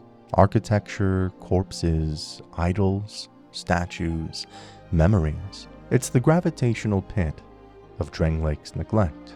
Lighting the scones feels almost wrong, like cleaning up a room the world had collectively agreed to abandon. And DS2 notices that act of defiance. You impose order on rot, and something living in that rot shows up to push back. The denizen himself doesn't tell you anything, no dialogue, no lore notes, just a name that literally means one who lives in filth. He's not a person with a backstory, he's the gutter made manifest, a dark little guardian who wakes up only when the gloom is disturbed, as if the whole area coughs up a defender the moment you try to disinfect it. And his drop, Zol's Black Witch scent, fits perfectly. Her legacy in the item descriptions is all about deception, taboo magic, things people don't want to acknowledge. Clothes associated with a witch whose arts were shunned, whose stories are half rumor and half scandal. Where else would remnants of her myth end up except in Dranglake's trash pit? Of course, the gutter is where the forgotten clothes of a forbidden witch settle, right next to all the other things the kingdom pretends it never owned. So when the scones blaze and the denizen appears, it feels like the gutter itself pushing back against being remembered. DS2 loves these moments. Hidden mechanics where ancient leftovers react not to plot triggers, but to player intention. You light a prison cell for the lost sinner, and her ritual breaks. You light the gutter, and its shadow guardian rises. In a world built on cycles being buried under cycles, illuminating the forgotten always wakes something up. Some corners of Dranglake feel like the developers just slipped a joke in to see who was paying attention, and nowhere is that clearer than the Grave of Saints, a place already full of rats, acid pits, and questionable life choices, where the game quietly tosses in one of its strangest environmental details. Because sitting there, bobbing gently in the corrosive sludge, is a crushed, modern-day soda can. Not a medieval flask, not some warped alchemical bottle, a very recognizable, crushed, green, aluminum can, modeled so closely after a Heineken that you can basically hear it hissing open. And it's absolutely real, in both DS2 and Scholar. Not a mod, not a texture pack, not some hallucination cooked up after falling into too many prison pits. It's an actual asset, intentionally floating in the Grave of Saints acid pools like the world's saddest message in a bottle, which makes it one of the most bizarre pieces of visual design in the entire Souls series. Dark Souls never shows modern objects. No phones, no cars, no soda cans, no evidence that anyone in Lordaeron ever discovered aluminum. Yet deep in this medieval corpse chute, right next to skeletons dissolving into goo, the devs left behind the universal symbol for trash you threw away without thinking. And that is exactly the point. The Grave of Saints is part of Dranglake's vertical garbage ecosystem. Majula tosses its unwanted bodies and refuse down the pit, which spills into the gutter, which rots into Black Gulch, which ends in the Rotten. The whole chain is about discarded things. Not ancient relics, not noble ruins, just garbage. Broken statues, shattered wood, twisted metal, rotting corpses, and yes, apparently even soda cans. So from an asset-driven perspective, tossing in a crushed can is basically environmental shorthand. The devs grabbed a real-world shape that instantly reads as modern litter, slapped it into the wastewater, and let the joke speak for itself. It's the one moment where the fantasy cracks just enough for you to go, wait, who down here has been drinking Heineken? Moving deeper into the Grave of Saints, the game slips in one of those tiny, unsettling bits of world building that most players sprint past, because nothing here is actively attacking you. But DS2 loves background storytelling, and in one of the small stone alcoves of the main tunnel, two hollows quietly perform one of the bleakest little scenes in the entire game. The first one is barely even a person anymore. A hollow slumped on the floor, weapon limp across their lap, head bowed, breathing shallow, not even attacking you. They won't rise, won't flinch, won't defend themselves unless you physically bump into them. It's not an enemy encounter, it's a portrait, a snapshot of hollowing in its final emotional stage, the collapse into apathy. DS2 repeatedly describes hollowing as a psychological spiral. Fear, anxiety, anger, wandering, and then the last stage everyone fears, the mind going quiet. This hollow is already there. Whatever they were, whatever they fought for, whatever kept them going long enough to reach Majula and then be thrown into this ossuary, it's gone. In a pit designed to swallow the forgotten, they've simply given up. No fight left, no instinct, no identity. Just a husk waiting for nothing in particular. But right beside them is another hollow, and this one is moving. Not attacking, not patrolling, not reacting, just swaying. Arms raising and falling in this strange, looping rhythm, like a marionette trying to remember how dancing works. The motion is almost cheerful until you really look at it, and then it hits you. It's not joy, it's delirium. A kind of hollowing where the brain hasn't gone still, it's gone sideways. This is the opposite end of the spectrum. Where the slumped hollow represents total collapse, the dancer represents disorganized frenzy. The mind unraveling into meaningless motion, a twitchy, euphoric madness that has nothing to do with happiness and everything to do with the personality coming apart. And in the grave of saints, a place where rats are literally worshipped as holy relics and everything discarded ends up festering, this behavior fits right in. These are people whose thoughts don't map to human feelings anymore. Rosabeth is one of those DS2 NPCs who feels small and humble at first, but the more attention you pay to her, the more the game reveals this surprisingly tender bit of design hidden just beneath the surface. When you first find her outside the shaded woods gate, she's literally frozen in place, half-dressed, terrified, abandoned. The textbook hollowing begins when the mind breaks moment. You free her, she thanks you with shaking politeness, and then she asks for something no other Souls NPC ever does. She asks you for clothes. Most players hand her whatever they don't need. The imported set, a random robe, a spare piece of armor, just so she stops shivering. And that's where almost everyone thinks the interaction ends. She moves to Majula, becomes your pyromancy teacher, smiles when you talk to her. End of story, right? Except DS2 quietly tracks exactly what outfit you gave her, and then it does something shockingly personal with it. Rosabeth changes her hairstyle to match the gear you choose. Not in a goofy dress-up way, this NPC is actively rebuilding her identity around the clothes you offered way. But give her light sorceress robes, she adopts loose, flowing hair like a proper Melfian mage. Give her noble or refined clothing, she ties her hair back in a clean, formal style, trying to look dignified.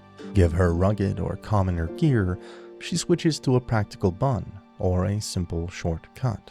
Give her heavy armor, her hair pulls tighter and neater, like she's trying to make it fit under a helmet. She has multiple hairstyle assets hidden in her model, and DS2 just swaps them without calling attention to it. It's one of the most quietly human touches in the whole game. She doesn't just put on the clothes, she tries to become the version of herself she thinks those clothes represent. And that lands perfectly with DS2's obsession with identity. Everyone in Drang Lake clings to some symbol of who they used to be. Lucatiel hides herself behind masks, as she fears forgetting her face. Benhart insists his blue sword defines him, even when everything else falls apart. Moglin changes outfits as his wealth and ego inflate. Ornifex builds her home out of dolls, because she's terrified of being alone. But Rosabeth, she does the opposite. She takes what you give her and uses it to rebuild who she is, piece by piece. By giving her clothing, you're not just dressing an NPC, you're giving her permission to start healing. Her hairstyle changing is her reclaiming autonomy, self-expression, dignity. You were the first person to show her kindness after being petrified, and she reshapes herself to match that kindness, and most players never notice. Vengarl isn't the only strange soul wandering the Shaded Woods, and once you finish talking to his very talkative, severed head, the forest immediately hands you another NPC who feels like DS2 distilled into a single personality trait: permanent disorientation. Because not far from where Vengarl's body prowls, drifting just before the fog wall that separates the haunted woods from the ruined castle path, you run into Benhart of Jugo, a man who is, in every possible way, the spiritual opposite of Vengarl. Where Vengarl is calm, grounded, self-aware, and resigned to his fate, Benhart is confident, very confident, possibly too confident for a guy who's gotten lost in the forest where the trees physically refuse to let you walk in a straight line. Benhart introduces himself with the bravado of a legendary warrior, proud of his true blue sword, certain of his noble ancestry, and absolutely convinced he is destined for greatness. And yet the moment you talk to him, he admits he has no idea where he is. He's been wandering in circles, confused, directionless, and entirely unaware that he's been standing 50 feet from the fog door he claims to be seeking. It is such a subtle joke. Vengarl, a literal severed head, knows exactly who he is and where he'll remain. Benhart, a fully intact, seasoned warrior, is completely lost, geographically, emotionally, and narratively.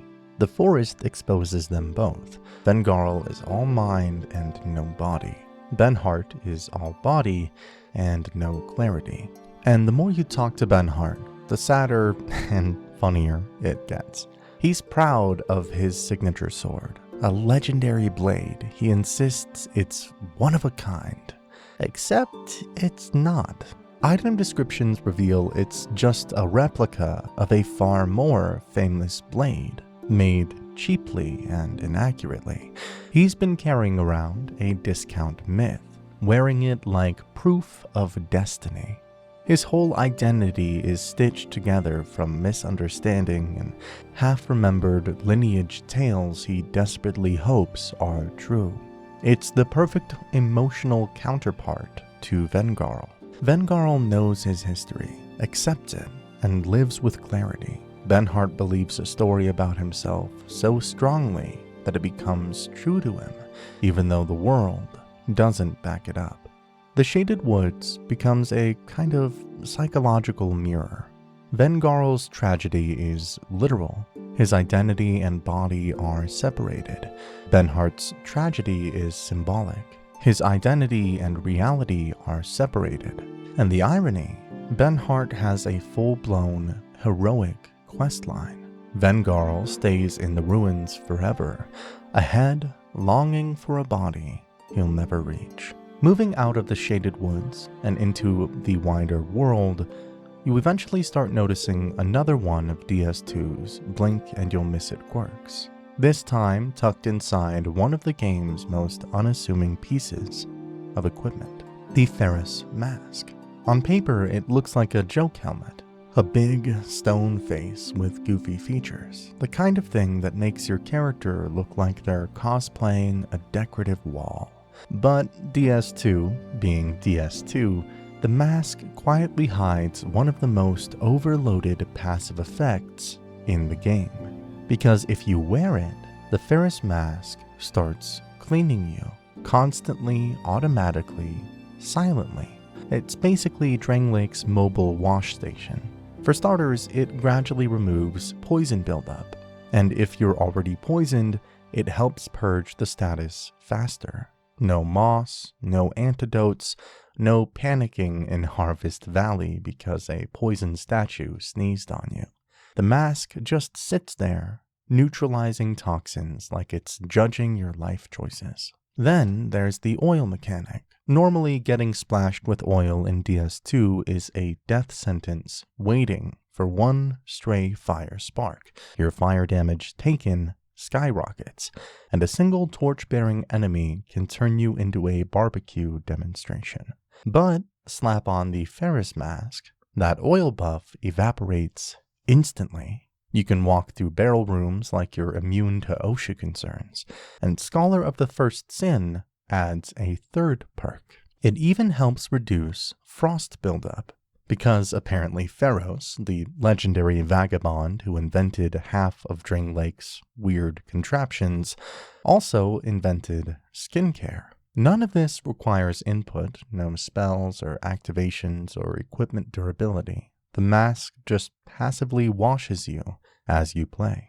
Sainter's Spear is one of the most interesting weapons in the whole game. The only weapon in the entire Soul series that begs you to destroy it before it becomes what it was meant to be. DS2 puts it behind a classic Ferris puzzle. You pop a lock stone into a floor contraption, the stone hatch only opens a crack, like it's embarrassed to show you what's inside. A mastodon warrior tries to turn you into paste for even looking at it. And then, in the back corner, a tiny alcove barely big enough for a chest. The spear waits. And at first glance, it looks like some kind of Frankenstein pole arm built by a blacksmith on the world's longest coffee break. A halberd head, a spear tip, weird blade attachments, bits of other weapons welded on like someone couldn't decide what they liked and said yes. The item description even says as much. Sainter hunted so obsessively that he fused multiple weapons together, creating a monstrosity he used until every part of it broke. Only when it was destroyed did it become perfect. Mechanically, the thing starts with 500 durability, the highest in the game, and a moveset that feels like the weapon is arguing with itself. A halberd sweep, a spear thrust, a twin blade spin, a bonk from a polearm that forgot which end is the business end. And the game is very clear. This isn't a real weapon, yet. You have to break it. Actually break it. Reduce that massive durability to 0. So the internal flag flips and the spear sheds all that extra junk like a snake molting a very confused skin. Only then does Sainter's Spear become its true form, a lightweight quarterstaff spear hybrid with one of the fastest, smoothest, most stamina-efficient movesets in the game. But breaking it normally, that's a 3-hour DIY demolition project. You'll be whacking walls, stairs, enemies, your hopes, your dreams. Every swing takes off 1 durability point, maybe 2. Maybe you'll lose the will to live before the weapon does. Which is why the community found one of DS2's legendary break techs, the Things Betwixt ladder trick. You go to Dinah and Tillo's nest, stand with your back tight against the ladder, and do a one-handed heavy attack that clips the edge of the nest. For some reason, and by some reason I mean FromSoft collision physics, the nest deals about 8 durability damage per swing instead of 1. With stamina resets braced against the ladder, you can break the entire spear in under 5 minutes. Once the spear snaps, it becomes glorious. A weapon that was once a clunky multi-tool suddenly transforms into a staff that rapidly spins and has precision thrusts. Brightstone Cove Seldora is already an uncomfortable place, a sun-baked spider nest where half the buildings look like they've been chewed on. But the moment you drop into that first crumbling cliffside hut, the whole zone suddenly turns into a stage play, because this is where Pete and Craigton finally settle their feud. or more accurately, where they drag you into it. The room itself tells the story before the NPCs even load in. A single cramped house carved into the cliff, furniture knocked over, bloodstains dried into the floorboards, the kind of place where something happened, and whatever it wasn't peaceful. This is the hut they once explored together, the place where the betrayal supposedly occurred, and DS2 has you step right into the reenactment before you even know you're the audience. The moment you cross the threshold, both men spawn in immediately. Pate with his polite tone and murder-in-denial energy, Creighton with his rage wound up so tight he could crack the walls by glaring at them. They don't speak, they don't posture, they don't even acknowledge you. They just attack each other, instantly, like this argument has been paused for years, and someone finally pressed continue. And DS2 does something brilliant here. It forces you to take a side, simply by engaging. Whoever you hit first becomes your ally. Whichever survives rewards you, trusts you, believes you understood them. It's messy, human, petty, violent. Exactly how DS2 likes its moral choices. Creighton insists Pete is a betrayer who lured him into traps and stole his gear. Pate insists Creighton is a violent outlaw who tried to kill him first. And the game refuses to tell you who's right. It lets the room, the tone, and the aftermath speak for themselves. Even after the winner thanks you, there's a lingering sense that maybe, just maybe, you helped the wrong one. No matter who survives, the victor hands you a key that opens up the hidden room containing the engraved gauntlets. One of DS2's strangest accessories. A flat 5% chance to turn any attack into a critical hit.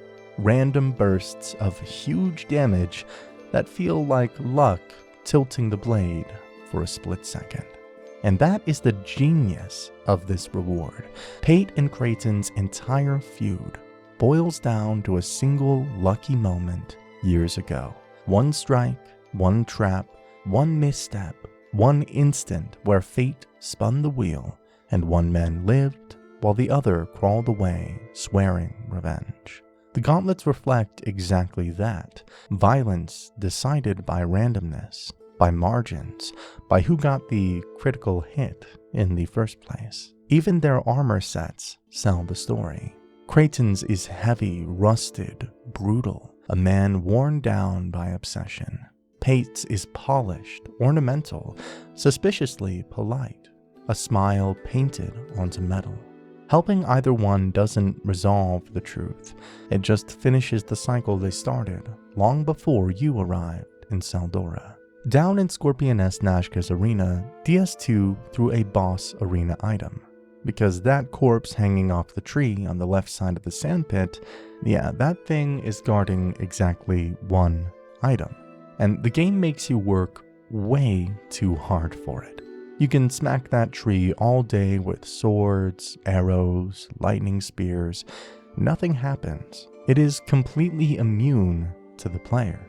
The only thing in that entire arena that can knock it down is Nashka herself, which means the only way to get the item is to put yourself in harm's way and let a giant scorpion woman do some home remodeling.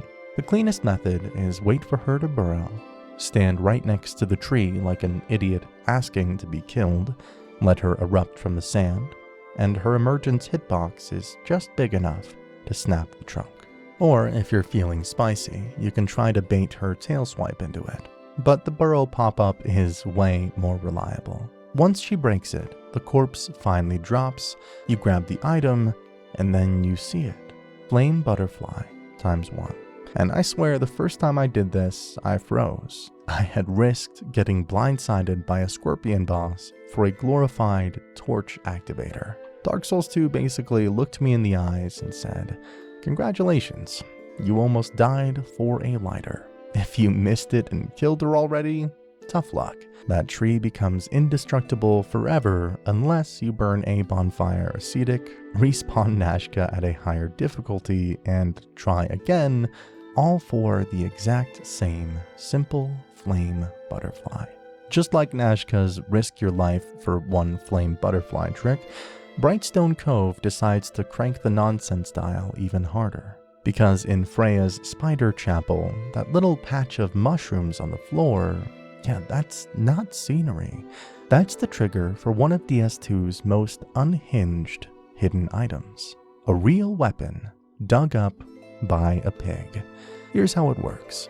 You cannot get it alone. No hitting the floor, no breaking walls, no using ferrous stones. Nothing. The only way to make the item appear is to lead one of Brightstone's undead pigs, the ones from the Royal Army campsite, all the way down into the spider-infested chapel and let it eat the mushrooms. And I do mean escort, like it's an important diplomat and you're trying not to get fired. So here's the step-by-step insanity. Aggro a pig at the campsite. Red Eye Ring helps it keep focused on you. Walk it through the entire village, past the rock falls, into the caves, through the prowling Magus Chapel, hope that boss is dead already, down the lower sands, across the rickety bridge, dodging spiders and chaos, and finally, coax it into the abandoned chapel, where spiders carpet the ceiling like they pay rent. Once the pig reaches the mushrooms, it stops, snorts, starts rolling around, then pop. The pickaxe appears, like it just unearthed buried treasure. And you know what? It's utter garbage. Heading into Drangleic Castle, DS2 immediately hits you with one of the most intimidating first impressions in the whole game. A long stone corridor packed with motionless knight statues, sorcerer statues raised in salute, and door mechanisms that only open when something dies nearby. It looks like a royal meat grinder, and normally it is. Walk in without prep, and the lightning mages perched above will start firing soul bolts into the statues, waking them up one by one until the entire hallway is alive and swinging. It's a classic DS2 gauntlet, claustrophobic, aggressive, and designed to punish anyone who thinks statue rooms are just decoration. But here's the wild part, and one of my personal favorite: the game actually respects lore signs, moments in DS2. If you are wearing the King's Ring, the hallway just doesn't happen. No soldiers wake up, no mages animate them, no ambush, nothing. You walk through this terrifying corridor that's usually a death parade, and it's as silent as a museum after closing. And that's not a glitch, it's fully intended, because the King Ring has a hidden second function that the game never spells out. When you equip it, the castle's enemy AI flips into the King Has Arrived mode. Mechanically, the King's Ring does two things. Opens the King's Door, and that's the obvious part, the one in the Forest of Fallen Giants for the memory of Jay, the Shaded Woods to Aldea's Keep, and lastly, Drangleic's Castle to the Throne of Want. The second purpose sets a global authority flag inside Drangleic Castle. When worn, the player is treated as someone carrying Vendrick's authority, meaning the constructs meant to defend the throne will not activate. And this suddenly recontextualizes the whole castle. Those stone knights, they aren't generic golems. They're royal guardians, coded to recognize who is worthy to pass.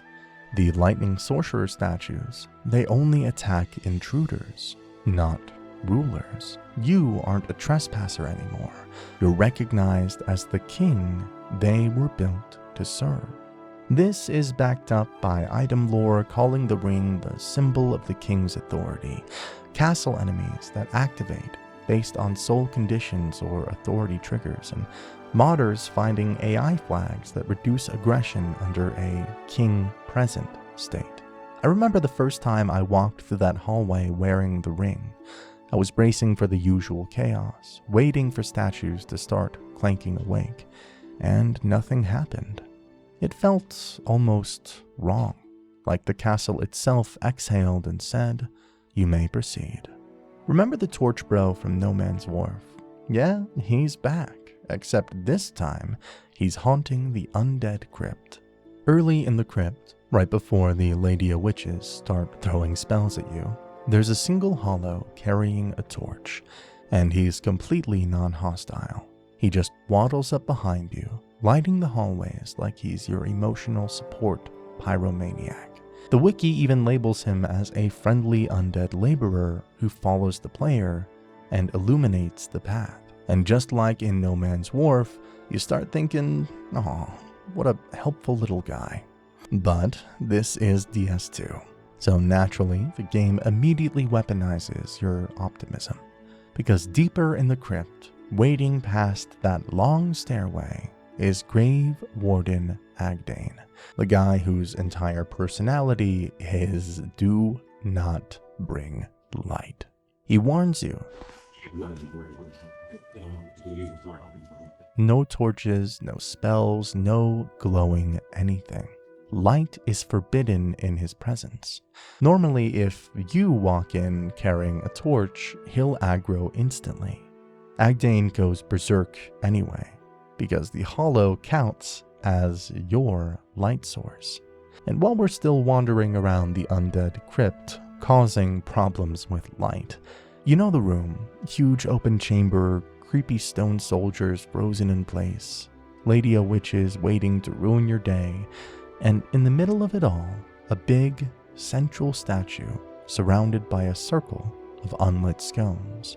If you're the kind of player who sees unlit scones and immediately goes, "Ah, yes, a puzzle, I must set everything on fire," DS2 has a surprise in store. Because when you go around the hall, torch in hand, lighting every scone like you're hosting a very gloomy birthday party, and then ignite the central statue, the crypt responds, and not kindly. Light that statue and the game spawns multiple red phantom enemies right into the hall. These aren't normal soldiers walking up, they aren't standard aggro triggers. These are full-on red phantom versions of crypt enemies, tougher, meaner, and very, very unhappy that you brightened the place up. It's an optional trap, but perfect. And the best part is how well it lines up with Agdane's earlier warning. Do not produce light. He wasn't kidding. Bring a torch into his room, he kills you. Bring a torch-holding hollow into his room, he kills him and you. Like the big ceremonial brazier in the central hall, a ghostly riot squad materializes to throw hands. Fans already know Aldia's keep is weird, like science fair hosted by a warlock weird. But even veterans forget that one of its biggest set pieces, the giant dragon skeleton in the main hall, is not just decoration. The hall itself is iconic. Big, vaulted ceilings, rows of cages, grotesque experiments everywhere. And right in the center, the massive skeleton of a dragon that looks like it died mid-roar. Most people walk past it thinking cool prop, but DS2 is never that simple. Because in Scholar, that skeleton is actually waiting for you to fulfill the right combination of conditions. Step 1, kill 4 forlorns anywhere in the game. Doesn't matter where, wharf, copse, gulch, wherever.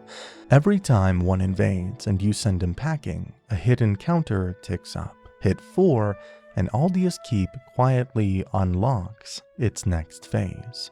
Step 2, light the 4 scones around the Dragon Hall. Look in each corner of the room. There's an unlit brazier tucked beside rubble or against a wall.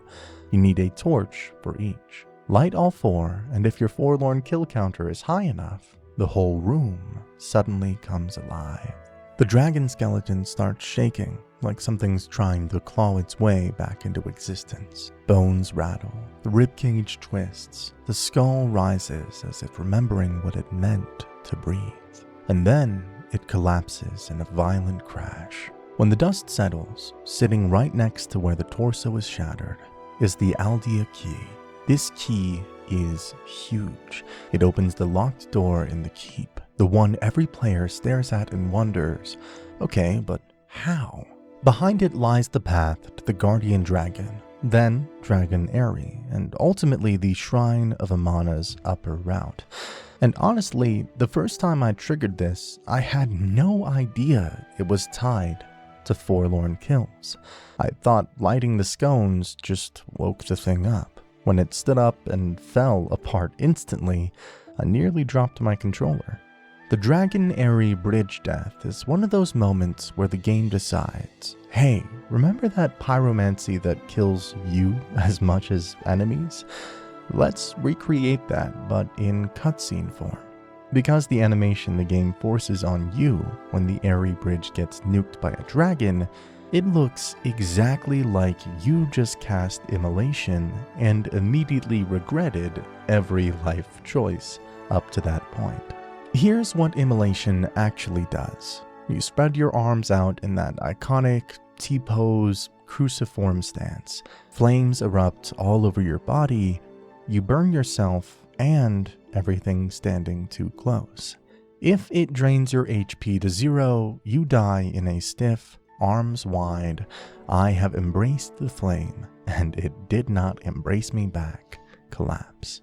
Now cut to the Dragon Aerie bridge. You're halfway across, maybe grabbing loot, maybe just admiring the scenery, when a dragon swoops in and blasts the bridge with fire. The ropes snap, the wood ignites, and if you're still standing on it, you get locked into that same style of death animation.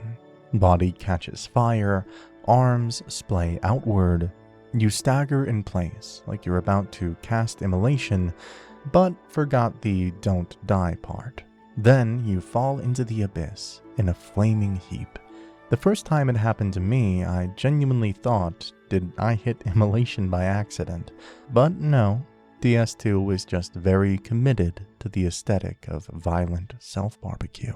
The Watch Dragon Parma shows up early, but it's one of those DS2 items that quietly gestures toward a much older myth than anything Drangleic ever recorded. Because the moment you look at it closely, the design isn't a dragon at all. It's two long, curling, looping necks, meeting in the middle like a mirrored sigil. That shape is iconic to exactly one kind of creature in the Souls universe: primordial serpents. Ramped, Koth, and the whole concept of ancient, pre-age intelligences that slithered beneath the world's foundations. What the shield is actually telling us, the description keeps things surface level. A shield decorated by dragons, symbolic protectors of the young kingdoms of Drangleic. The dragon is a symbol of strength. Classic From Software misdirection. Literal enough for new players, vague enough for lore hunters to read between the lines. Because the image on that shield isn't a traditional drake or wyvern, it's Frampt and Koth. Let's talk about the Vendrick moment, because calling it a boss fight feels almost disrespectful. You walk into that dim, echoing crypt, and there he is, the king of Drangleic, hollowed to the bone, dragging a sword twice your size, with the same energy as a man walking in his sleep. He won't even look at you unless you strike him first. It's probably the saddest boss aggro in the entire series. But here's the thing. Buried inside that shambling sadness is one of Dark Souls 2's weirdest hidden mechanics. A move Vendrick does have, but almost nobody ever sees. The man actually has a curse projectile spell. Yeah, King Vendrick, the guy who barely remembers how to swing a sword, still has a hex-style range attack.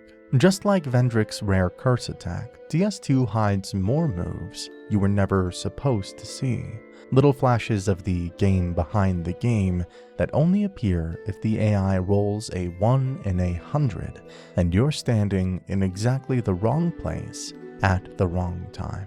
Take the Throne Watcher in the Throne Watcher and Defender fight. Everyone knows her as the fast one. Quick slashes, elegant steps, that glowing self-buff. But buried in her AI is this ridiculously rare AoE pulse, a perfect circular energy burst that detonates around her like she's channeling pure soul magic. 99% of players will never even know it exists because the spacing has to be perfect. Too close, she just slashes. Too far, she chases. And with the Defender breathing down your neck, you're not exactly in admire the spell effects mode. The first time I saw it, I legit stopped moving, like, she can do that? DS2 loves hiding moves that feel like they belong to a Phase 2 that just never happens. And speaking of rare behavior, Alana. Oh, Alana. The Squalid Queen is already chaos incarnate. Skeletons, dark magic, Bellstat casually pulled out like she's flexing DLC privilege. But every now and then, DS2 pulls a prank straight out of cosmic comedy, and she summons golden pigs. Not skeletons, not knights, pigs, shiny ones. The kind of summon that makes you look down at your drink and wonder if someone spiked it. They don't even hit that hard, they just kind of exist, trotting around this oppressive, shadow-filled arena like they wandered in from Majula's annual bacon festival. It feels like Alana is mocking the entire concept of boss fights. You expected terror? Die embarrassed, little piggy. It's one of the funniest, most unsettling summons in the game, and most people never even see it. But nothing tops the hidden humiliation potential of Sir Alan. This man is peak DS2. Precise, honorable, no nonsense, a proper duel. And if you decide to mash into him like you're still fighting the Flexile Sentry, he can parry you. Not block, not deflect, parry. Full animation into a brutal riposte that makes your health bar evaporate while your dignity follows. It's so rare because players naturally learn to respect his timing. He teaches you fear in like 5 seconds, but if you slip even once and throw a greedy swing, Alan catches your blade with that red flash and punishes you like you just insulted his ancestors. The first time I learned he could parry, I swear I put the controller down and apologized to the TV. Dark Souls 2's hidden tech is wild. Half the game's coolest attacks feel like secret handshake animations. Another interesting boss tech is the resurrection spells of Throne Watcher and Defender. Because most players just see the HP bars refill and go, oh god, do I gotta kill them again? But if you actually slow these animations down, the game is quietly telling you something about who these two royal guardians were before they became the Chandra's puppets. The Throne Defender's revive is straight up a miracle. You can see it immediately, that warm gold radiance, that slow, reverent stance, that sound effect that's halfway between a heal spell and a blessing. He doesn't fling magic at the Watcher. He channels something sacred, something cathedral-like. It feels like a knight praying for his fallen comrade and receiving divine strength in return. It fits him perfectly. He's the sword and shield loyalist, the holy protector, the last remnant of Vendrick's chivalric ideal. His resurrection is a ritual of duty. The Throne Watcher's revive, completely different spell school. Hers is this clean, carving, blue arcane signature, rings forming from the air, a glyph that looks like she's about to cast Soul Greatsword on your face. Her posture is upright, elegant, almost academic. It looks like sorcery, or more specifically, sorcery touched by darkness, the kind that follows Manus fragments around like moths to a flame. It makes sense. She stands closest to the Queen's influence, whether she knows it or not. The Defender calls on faith, the Watcher calls on the arcane. I love that these two animations are so complementary. Two guardians, two schools of magic, two completely different philosophies, reviving the one person they refuse to lose. Just like Vendrick recognizing the echo of a threat he barely remembers, Fume Knight Rain is one of those hidden DS2 mechanics that doesn't just change the fight. It reveals the lore without saying a single word. Because the moment you walk into Broom Tower wearing Valstedt's helm, Rain doesn't wait. He doesn't posture, he doesn't test you with Phase 1 footwork. No, he explodes. Instant Dark Flame. Instant Phase 2. Instant, I'm going to kill you like I should have killed him. It's one of the rawest character moments in the entire series, and it's baked into the AI. The game sees the helm. Rain sees Velstadt. And all that years-old hatred, the shame of that duel, the fracture between the king's two greatest champions, just detonate. The arena doesn't even breathe before Rain goes straight for maximum aggression, like you walked in wearing the face of his worst enemy. And that is the part that hits hardest. Rain's flame buff isn't just a gameplay escalation, it's emotional violence. Velstadt represented everything Rain failed to be. The loyal knight who stayed, the favorite, the one King Vendrick trusted to the bitter end. The symbol of piety and unwavering devotion. Rain couldn't beat him. Rain couldn't live with it. Rain couldn't stay in Drang Lake after that loss. So he ran. He broke. He fell into Nadalia's arms, a fragment of Manus feeding on wounded souls, and she gave him the dark flame he now wraps around that massive Fume Ultra Greatsword. So when that dark fire lights up in the instant he sees Velstadt's helm, it isn't a mechanic, it's a reflex, a trauma. It's Rain saying, not again, not this time. I adore this detail because it's how DS2 tells its story best, silently. No cutscene, no exposition, just a dude melting down because he saw a helmet and remembered the worst day of his life. And the fight becomes completely different. Normal Rain, calm, calculated, patient. Velstadt Helm Rain, absolute meltdown, new timing, harsher combos, non-stop aggression, sword dripping in black flame from ground zero. It's like wearing the helm presses a psychological panic button inside of his soul. One of the most lore-dense places in the entire game isn't a throne room, it's not a dragon shrine, it's Dragon Memories, a tiny, quiet, almost empty pocket of space that tells you more about Dark Souls cosmology in 2 minutes than some NPCs do in an entire questline. Because the moment you step into that fog gray void, the game stops pretending this is just Drang Lake. You are suddenly inside the myth, inside the aftermath of the war from Dark Souls 1's opening cinematic. Gray crags, splintered arch trees, a dead, everlasting dragon that looks like it fell yesterday and 10,000 years ago at the same time.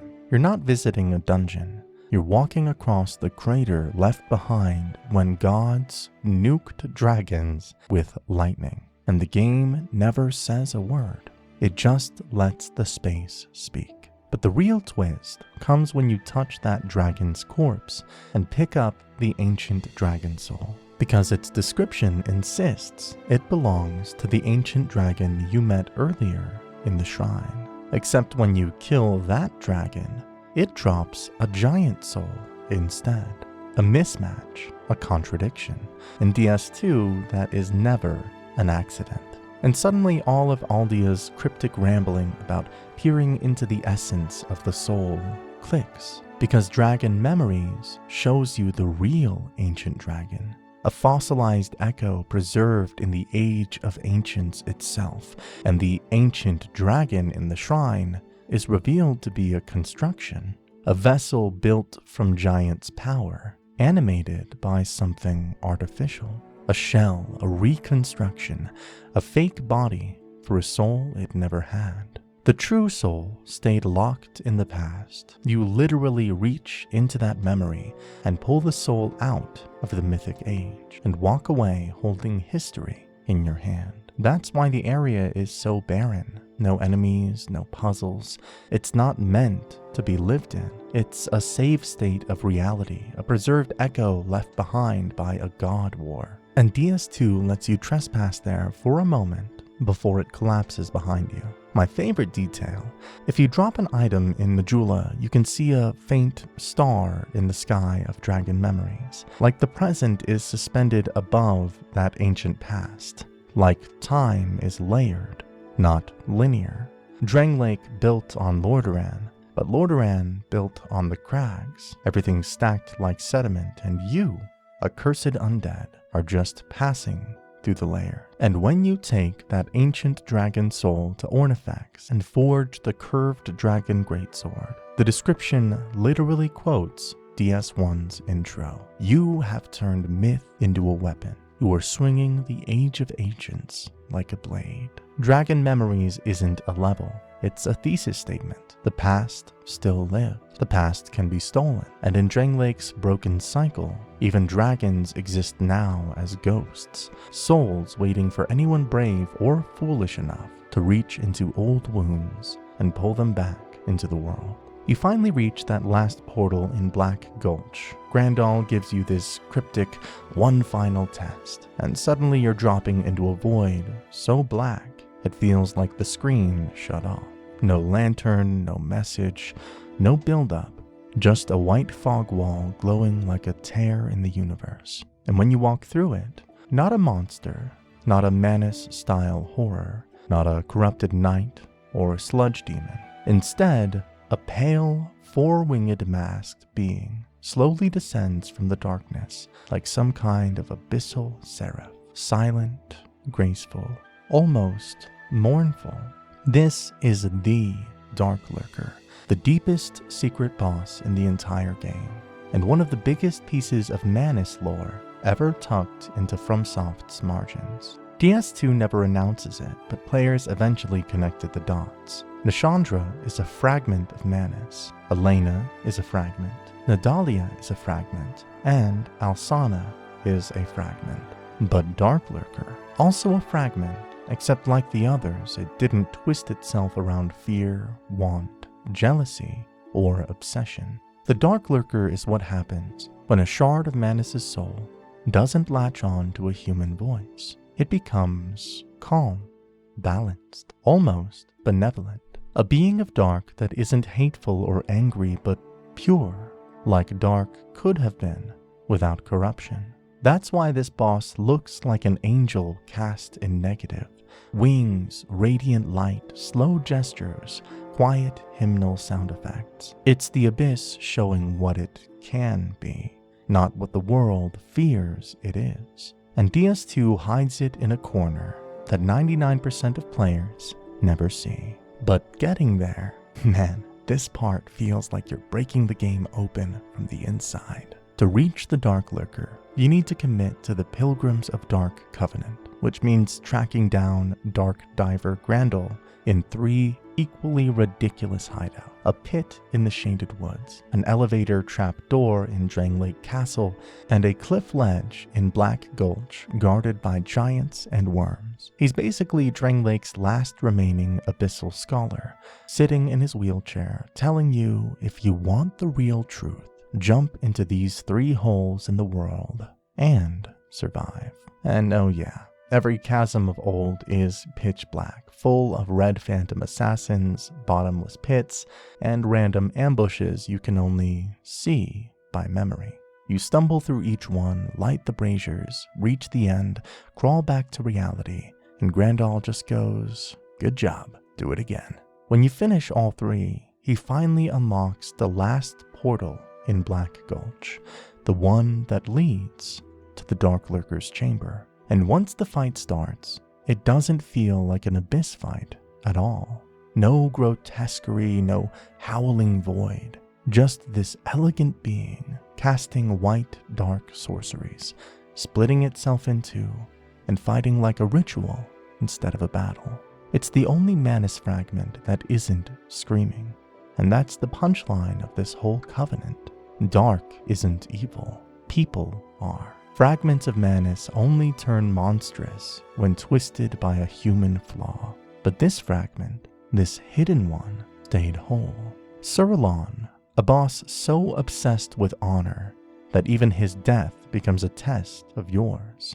Most players never see anything unusual when he falls. He just slumps over like any other warrior. But if you fight him perfectly, if you walk into that arena and give him a duel worthy of a legend he used to be, the game quietly unlocks one of the rarest animations in all of Dark Souls 2. Syrric doesn't die to you. He kills himself. He drops to one knee, draws his blade inward, and performs a deliberate, solemn seppuku. Only if you beat him without taking a single hit, and do it fast enough that the fight still feels like a true duel, rather than a war of attrition. The community dug it up, the wikis confirm it, and footage is out there. Beat him flawlessly and he honors your skill by choosing his own end. And it makes perfect sense once you understand who he truly was. Syrric wasn't just another knight in the old Iron King's army. He was the reason the army ever existed. A wandering swordsman from a distant eastern land. He trained the Iron King, shaped his conquests, and inspired an entire order of Elan knights who kept following the king even after Syrric quietly walked away. He didn't leave because he was defeated. He left because the Iron King grew arrogant, or because Elan himself was a restless warrior who refused to sit still once his job was done. Either way, he vanished with dignity. So when you step into his memory, you're not fighting a corpse. You're walking into the echo of a warrior's pride. You're being judged, not by the kingdom, but by the one swordmaster who gave the kingdom its strength in the first place. And if you win the way he would have wanted, clean, sharp, disciplined, he acknowledges the duel. He takes the blade from you in the only way fitting, by turning it on himself. No dialogue, no cutscene, no achievement pop-up. Just a warrior's last gesture of respect, hidden behind a level of skill most players will never reach. A secret death animation that isn't just a flourish. It's Syrric telling you, you earned this. Now let's talk about one of the strangest, meanest, most flex-oriented rewards in the entire Souls series. The illusionary rings. Rings that literally do nothing but make your weapons invisible. And somehow they've become badges of honor carved into the soul of the DS2 community. So here's the setup. You've got two rings. Illusionary Ring of the Exalted. Beat the whole game without ever resting at a bonfire. Illusory Ring of the Conqueror. Beat the whole game without dying. One mistake, one sleepy misroll, one accidental bonfire warp. Your whole run is gone. See you in New Game Plus. And the rewards for these sadistic marathon trials, nothing useful. No stat bonus, no HP, stamina, spells, nothing. Just congratulations. Your weapon is now invisible. It is peak Dark Souls 2 comedy. You push yourself to absolute perfection, and the game hands you a ring that basically says, cool. Now you get to troll people. And that is exactly why they are so good. Because the second you walk into PvP with an invisible left hand, your opponent has no idea, literally zero, that you are holding a buckler, that you're standing there like a monk, empty-handed, peaceful. They swing, you parry, they explode. And on their end, it looks like you just stopped their greatsword with thoughts and prayers. It's psychological warfare. The right hand invisibility isn't as devastating, but it is still spicy. not because it hides your moveset. Anyone who knows DS2 can read your idle pose like a book. A spear stance is a spear stance, a katana stance is a katana stance, an ultra greatsword stance looks like you're practicing medieval chiropractic. But even then, when someone takes a running poke from an invisible sainter spear, or eats a great club to the jaw from a guy who looks unarmed, it shakes them. You can feel the soul memory leaving their body. The real beauty is that DS2 gives you these rings not as power, but as proof. Proof that you understand the systems. Proof that you mastered the routes, the bosses, the resets, the muscle memory, the panic suppression. Proof that you didn't blink for 30 hours straight. The illusionary rings turn you into a kind of wandering myth. When someone sees both hands invisible in PvP, they don't think, oh, he is using fashion rings. They think, dear God, this guy beat the game twice without mistakes. I am dead. That's the joke. That's the reward. That's the flex. This game doesn't give you stats. It gives you prestige. And the craziest part, the rings turn the entire combat system into a mind game. Invisible parry tools, invisible daggers, invisible twin blades, invisible ultras, invisible catalysts. Half the fight is your opponent trying to guess what you're swinging, and by the time they figure it out, they're already back at the bonfire you didn't rest at. DS2 doesn't just test your skill, it immortalizes it with 2 silly rings. So let's finally talk about Nashandra, the last shadow standing at the end of Dranglake's long fading age, because she isn't just a villain. She's the literal emotion of want, torn from something far older and infinitely more terrifying. It all starts at the moment Manus died.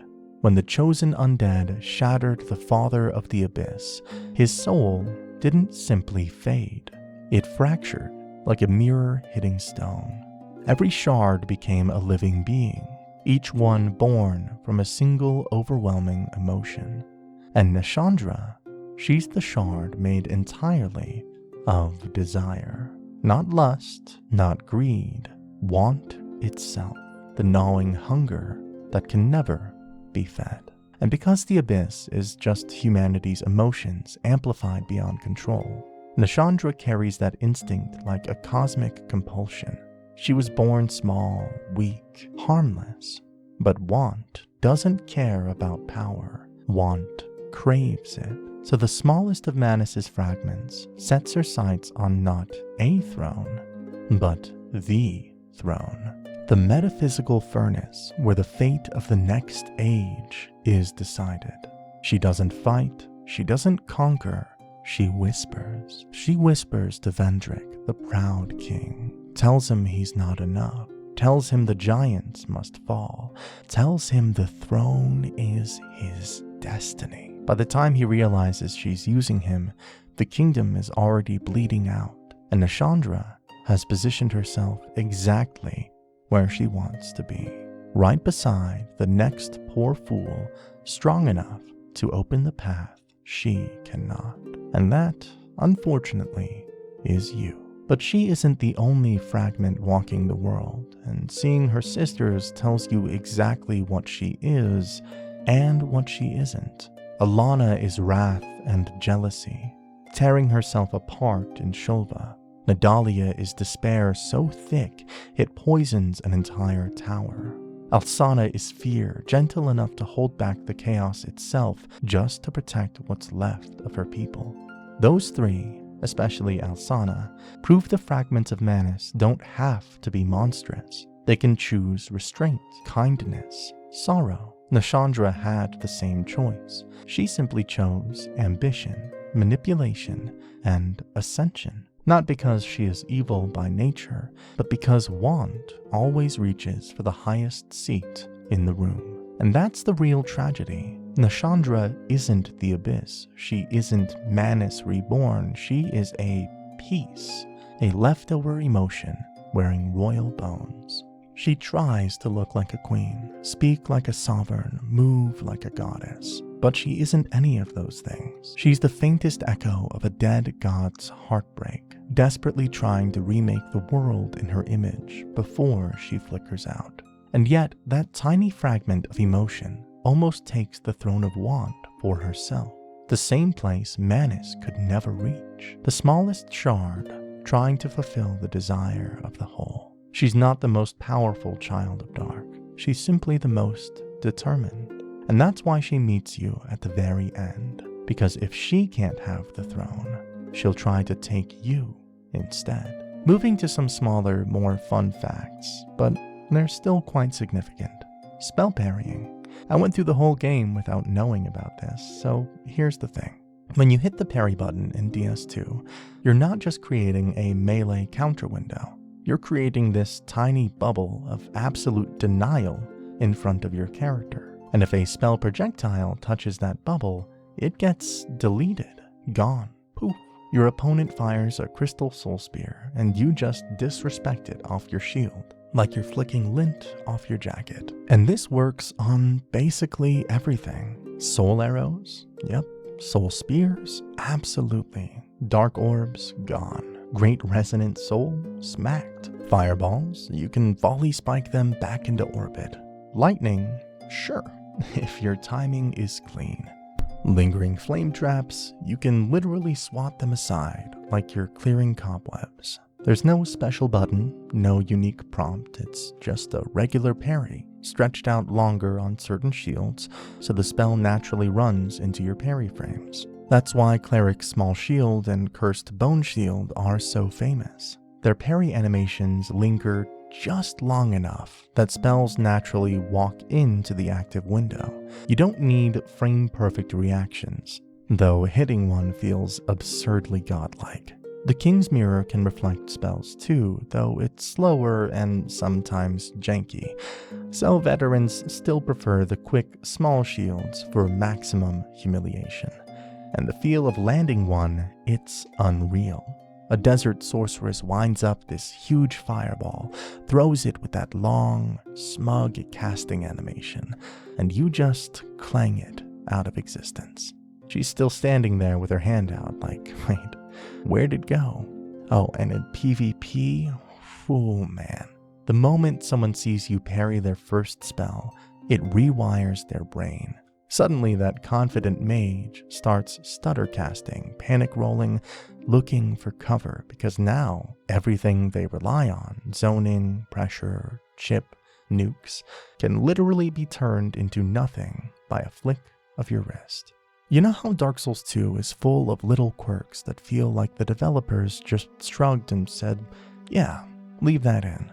This is one of the funniest ones. Mimics in this game can die fully, completely, permanently, without ever waking up. You can poison a mimic while it's still pretending to be a chest, and it will just sit there, taking damage, never realizing anything is wrong until it quietly keels over like it died in its sleep. No screaming, no flailing, no anime transformation moment where it wakes up in flurry. It just fades. And the reason is so wonderfully DS2. Poison isn't considered an attack. The game has this internal rulebook that says, if the player hits you, aggro. Player blasts you with a spell, aggro. If the player sets you on fire, shoots you, kicks you, aggro. But poison, no. That's environmental. It's basically the wind doing it. Mimic AI does not connect poison to hostility, so the chest never wakes up, no matter how quickly its HP bar is melting. So players figured out this perfect little crime. You pull out a bow loaded with poison arrows, take a few shots from far enough away that the game doesn't register it as direct aggression, and once that poison meter fills, you're done. The mimic stays in nap mode while the poison drains its life away. You can do the same with Poison Mist. Let the fog drift over the chest, listen for the poison proc, and then just stand there like you're waiting for food in the microwave. The mimic won't do so much as twitch before collapsing. It's honestly hilarious because DS2 mimics are normally some of the most dangerous in the series. Fast, knock you down, grabs, giant limbs, the whole nightmare package. But poison turns them into the easiest enemy in the entire game. Shoot once, wait a bit, loot your free treasure. It feels wrong, but it also feels so right. DS2 doesn't treat plunging like DS1 or DS3, where you jump off something, hit R1, and boom, it's the same canned stab every time. No, DS2 is built on those weird, hyper-specific collision rules. So when you fall onto certain enemies, the game actually swaps your animation to match their body shape. You're not just doing a falling poke, you're interacting with their entire geometry. Like those flame lizards in the Forest of Fallen Giants, the big salamanders that look like someone fused a Komodo dragon with a medieval furnace. If you plunge onto one of them, the game doesn't let you just clip straight through their curved back. You actually plant your feet on top of the shell for a split second before driving your weapon down. It looks almost like you're mounting it, stomping it, pinning it to the ground, way more physical than the standard animation. The game does this because their bodies are long, rounded, and low to the floor. Without the custom animation, your fall would glance off like you were sliding off of a beach ball. Then you have the mastodons, the primal knights, this huge elephant knight in Drangleic armor. These guys are basically walking fortresses. A regular plunging attack would just dump you inside their shoulder hitbox or clip you halfway through their upper body. So, DS2 gives them a heavier, slower, deliberate plunging animation where your character really drives the weapon into the top of their back. It sells the idea that this thing is big, too big for a normal falling strike. You need to put your entire weight into it to even make a dent. And of course, the giants. DS2's giants are shaped unlike anything else in the series. Absurdly tall, long arms, weird proportions, so plunging onto them needs its own moveset just to keep things from falling apart. When you jump onto the giant lord from the walkway, you get this really dramatic downward strike animation that lands on his arm or shoulder instead of your character just magically hitting thin air. It's one of those places in the game where you really feel the engine trying its best to make this all look intentional rather than just eldritch geometry soup. And here's a detail that almost nobody notices on their first playthrough. But once you hear it, you can't unhear it. Your death cry changes depending on how hollow you are. When you're human and something kills you, your character lets out this full, desperate, painful scream. There's breath behind it, panic, fear, like a real person who still cares about living. But the more hollow you get, the more that voice fades. The cry gets quieter, weaker, flatter, sometimes almost just a sigh. And it's not the volume going down, it's the emotion draining out of the sound. You stop sounding like someone dying and start sounding like someone who has died too many times to bother reacting anymore. And that is the whole point. DS2 treats hollowing as a psychological collapse, not just a visual one. Losing max HP isn't just a number dropping.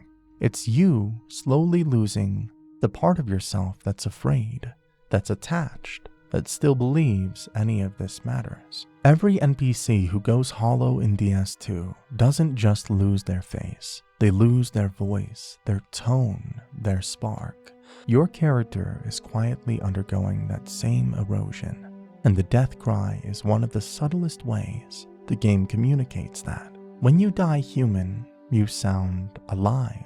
When you die hollow, you sound tired, resigned, detached. Like death isn't even painful anymore. It's just another moment, another reset, another step toward nothing.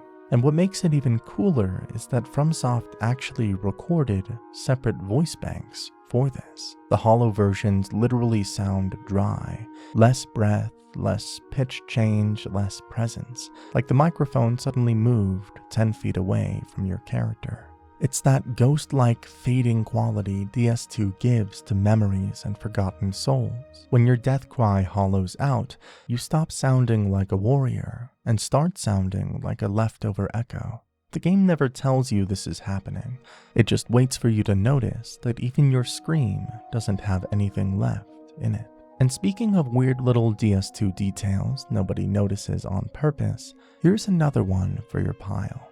Your character actually has a real wet state. Not just visual shine, not just a texture trick, a full-on status that changes how your character behaves. The moment you splash through water, crack open those pottery jars full of swamp juice, get rained on by some environmental drip, or trigger a Ferris fountain, your character doesn't just look soaked. The game flips a switch. Your model darkens, your clothes stick, your footsteps turn into these glossy little wet prints that follow behind you like a breadcrumb trail, and then dry up the moment the buff wears off. And while it's active, you're not just shiny.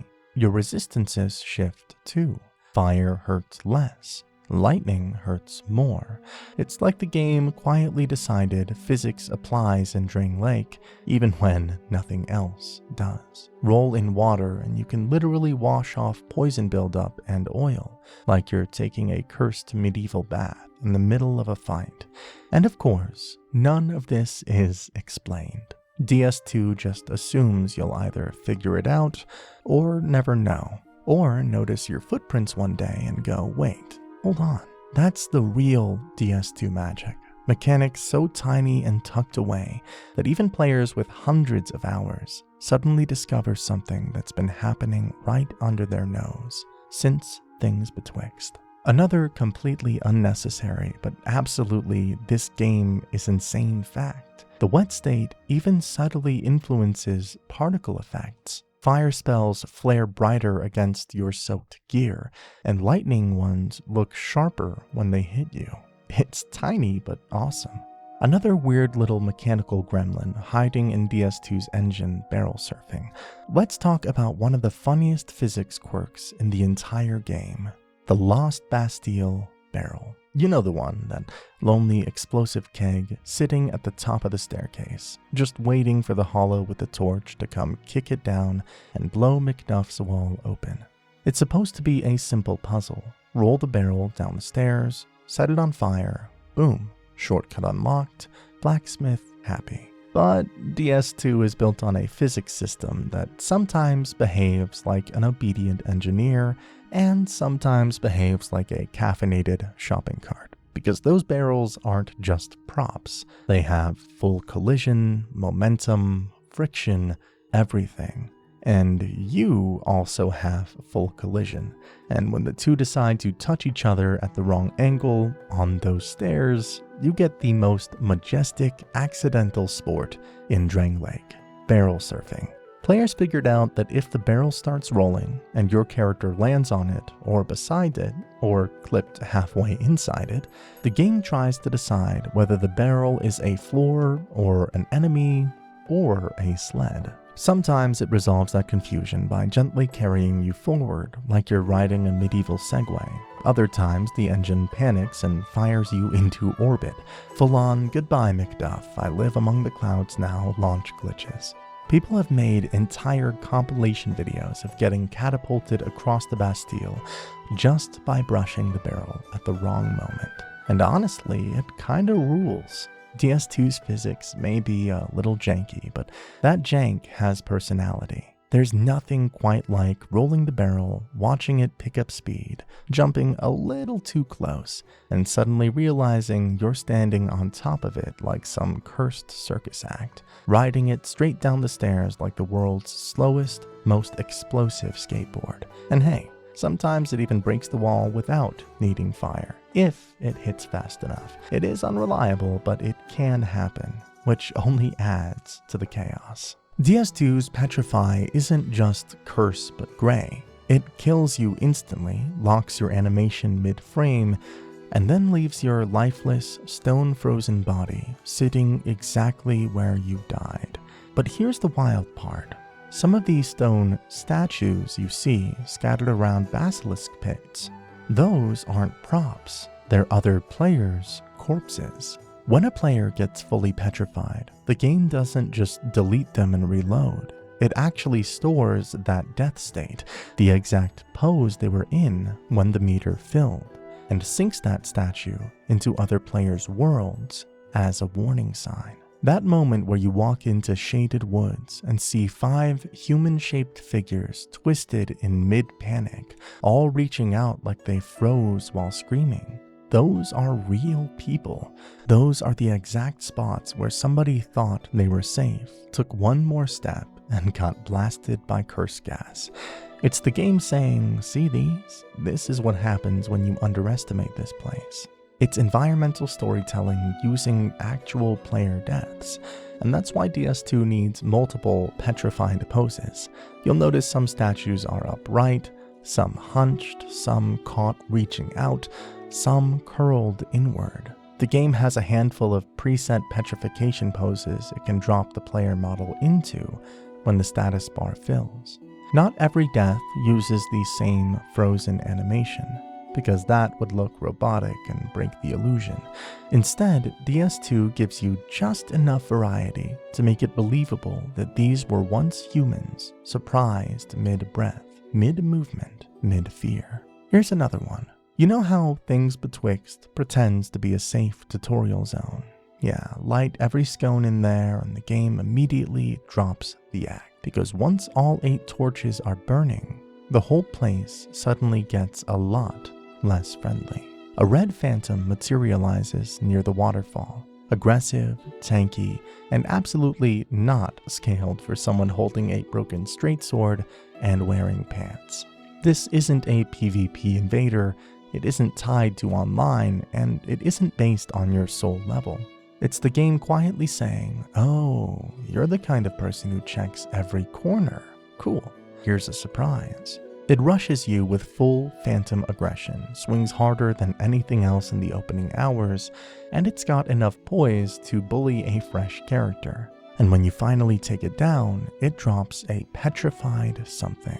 Basically the game's way of patting you on the back and saying you've officially graduated from the tutorial. It's the same item you might have chosen as a starting gift, and fittingly, it's meant to be taken straight to the bird twins for a little randomized loot lottery.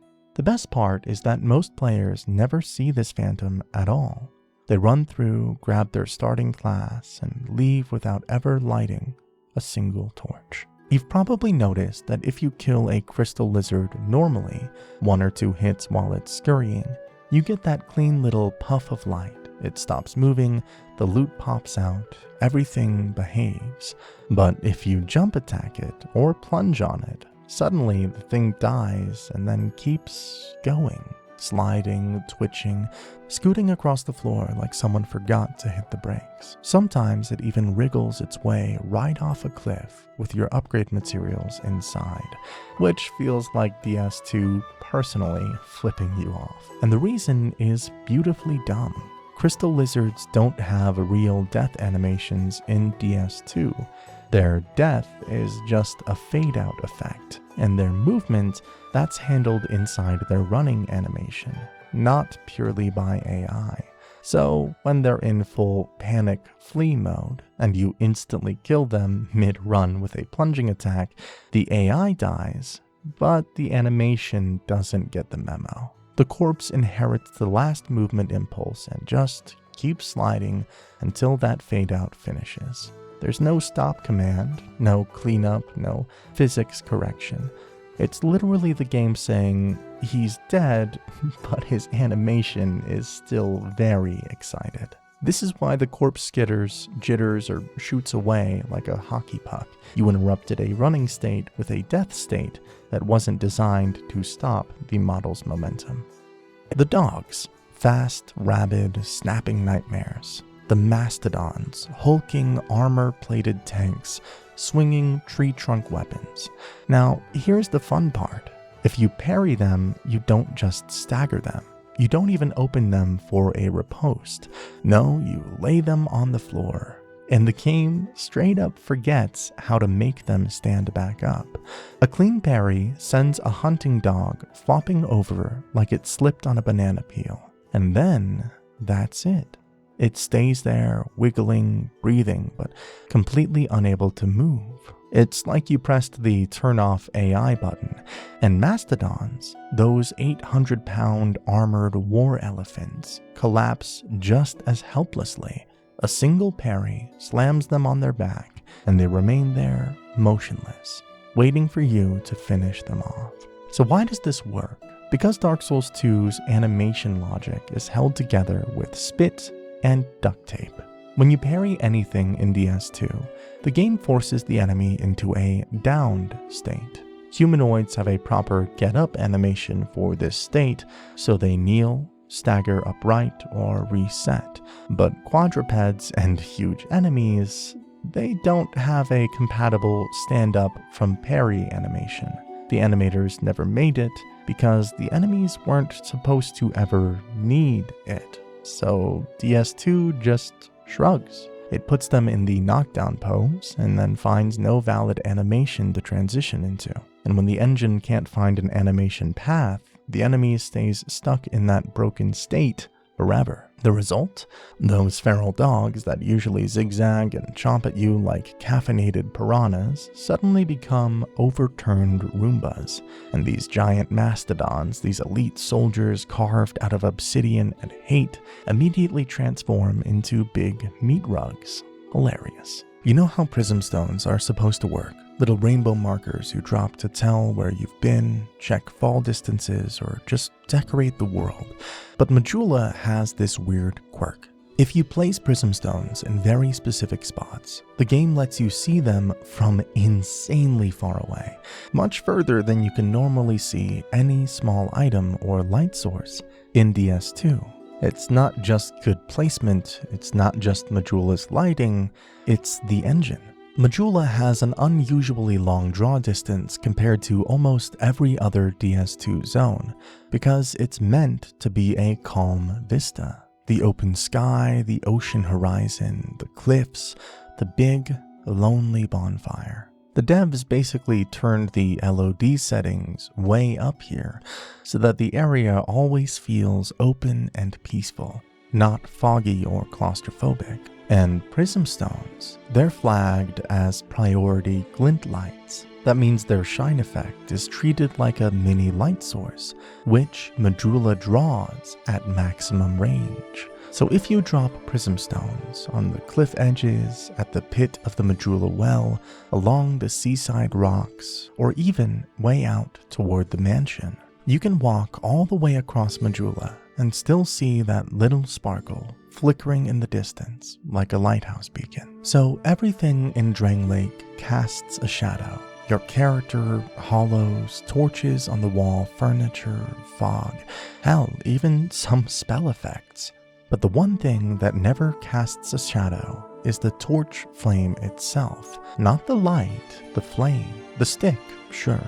Your hand, absolutely. But the fire is shadowless. We all know that the Emerald Herald is this solemn, soft-spoken, almost mournful guide. She talks like someone who's seen the end of the world twice already and expects you to repeat it. She's calm, polite, distant. But every once in a blue moon, and I mean rare, like rarer than Najka breaking the tree rare, you can catch her happy.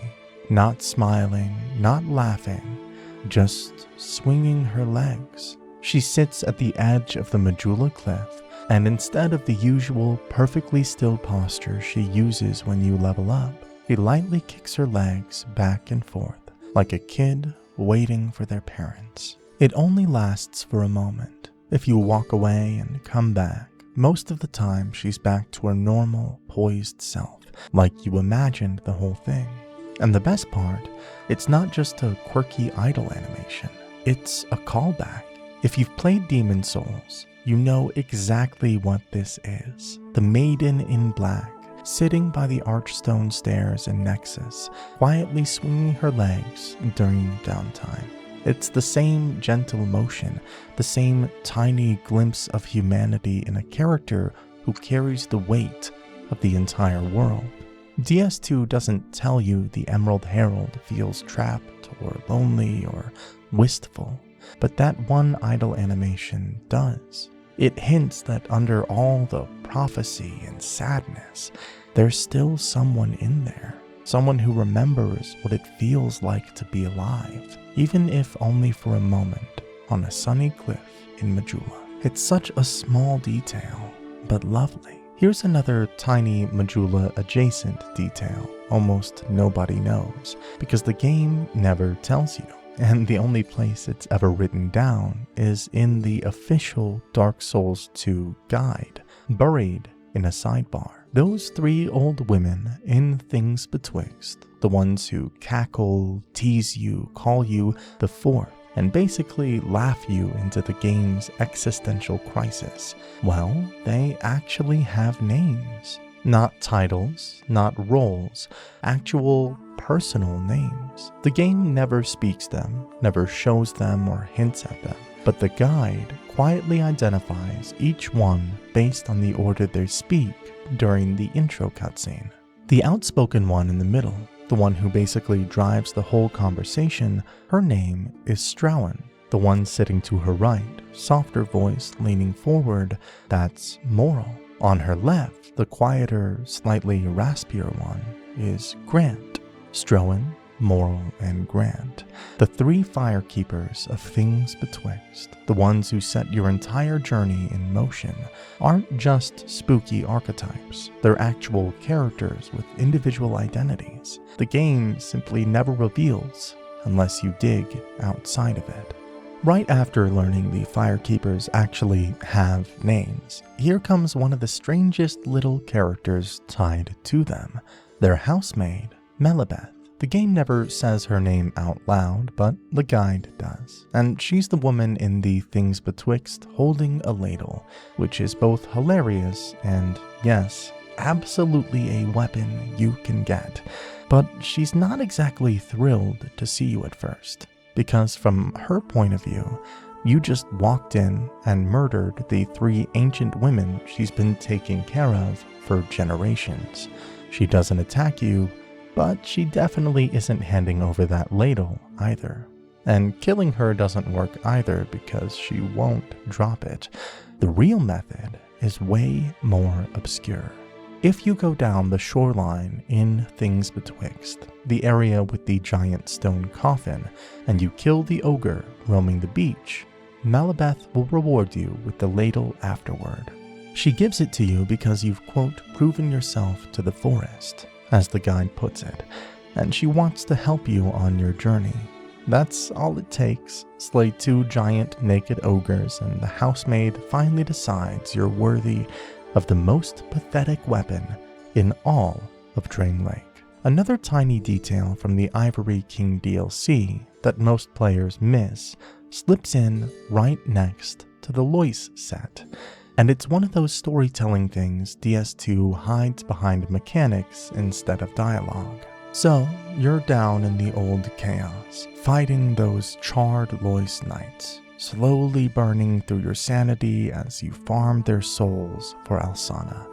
And while everyone knows she gives you the Lois armor in exchange, the real tiny detail is what she's actually doing while you hand her those souls. She's freezing them. Every Lois soul you give isn't just traded. Alsana absorbs it, quieting the old chaos piece by piece. Those souls aren't ordinary items. They're fragments of knights who once held back the flame beside the Ivory King.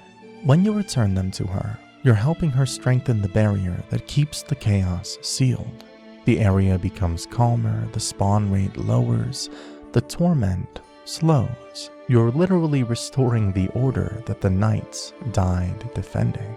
It's not spelled out anywhere. There's no cutscene, no message saying the chaos weakens, but if you pay attention, it is there. the old chaos gets less violent the more you help her. And this matches who Alsana really is, the one fragment of Manus who turned away from destruction. She doesn't hunger or rage or envy. She restrains. She freezes. She holds back the fire rather than feeding it. So in the Ivory DLC, every time you pick up a Lois soul and hand it to her, you're not just unlocking armor, you're completing a ritual.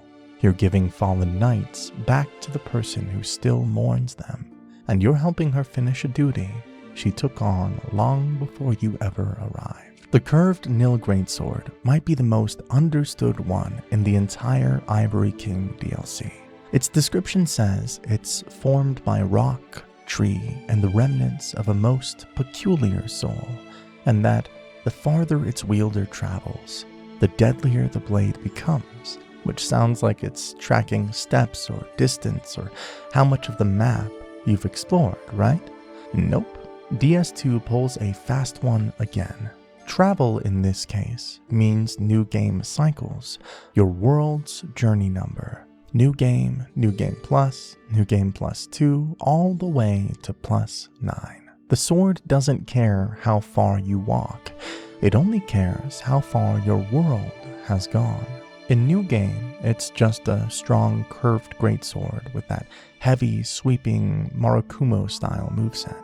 But the moment you enter New Game Plus, it gets its first +5 flat AR bonus. And that's also when your character starts glowing with that little red aura, the one that feels like a calmer, non-explosive version of the old Sun Ring.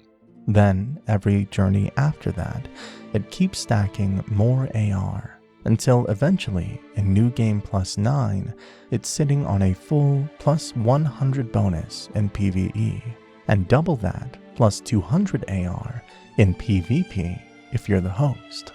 Not privilege-based, not scaling, just raw, flat power tacked on to the end of its base damage. And because the bonus is added after normal stat scaling, it stacks beautifully with high strength or dex, with Flynn's Ring, with Ring of Blades, with buffs, you name it.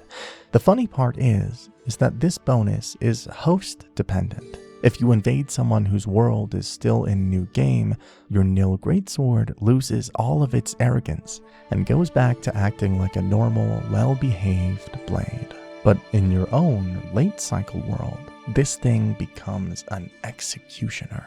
Thematically, it's one of the coolest mechanics they ever slipped into a DLC, a weapon forged from some peculiar soul that only grows stronger the further you push a cycle. A blade that remembers each loop of the world. It fits perfectly with Ellen Boyce's whole theme of forgotten history, repeating forever. Frozen tragedies, and warriors stuck in eternal duty. The sword grows weird and dangerous and heavy with each journey you complete, like it's carrying the weight of the cycles themselves. The miracle guidance isn't just some throwaway spell that makes a couple extra orange messages pop up. That is the surface level effect. The real trick, the part DS2 never explains, of course, is that guidance actually reveals developer messages, not player notes, not online hints, actual built-in from software markers that only appear if you cast this miracle or if you're wearing hollow skin from the Iron King DLC. DS2 hides one developer message in front of every single real illusionary wall in the game, and by default, they're invisible, completely silent. You would never know they're there. But the moment you cast guidance, boom, they fade into existence with that soft orange glow, usually saying things like search your surroundings or something equally cryptic but accurate. And suddenly every real secret wall in the entire game lights up like a breadcrumb trail for the faithful. It even works on breakable walls, the ones that require a barrel explosion or a specific enemy attack. If guidance is active, the message is simply there, waiting. Hollow Skin does the same thing, but permanently. like a passive guidance aura wrapped around your head. Put that thing on and it's like the world suddenly whispers the truth directly to you. This wall is fake. Push it. It's such a perfect DS2 flavor of weird, a miracle that reveals not the words of other players, but the words of developers themselves, the hidden script etched into the seams of the world. It doesn't open walls, doesn't break them, it just hands you awareness. Guidance doesn't give you power, it gives you perception.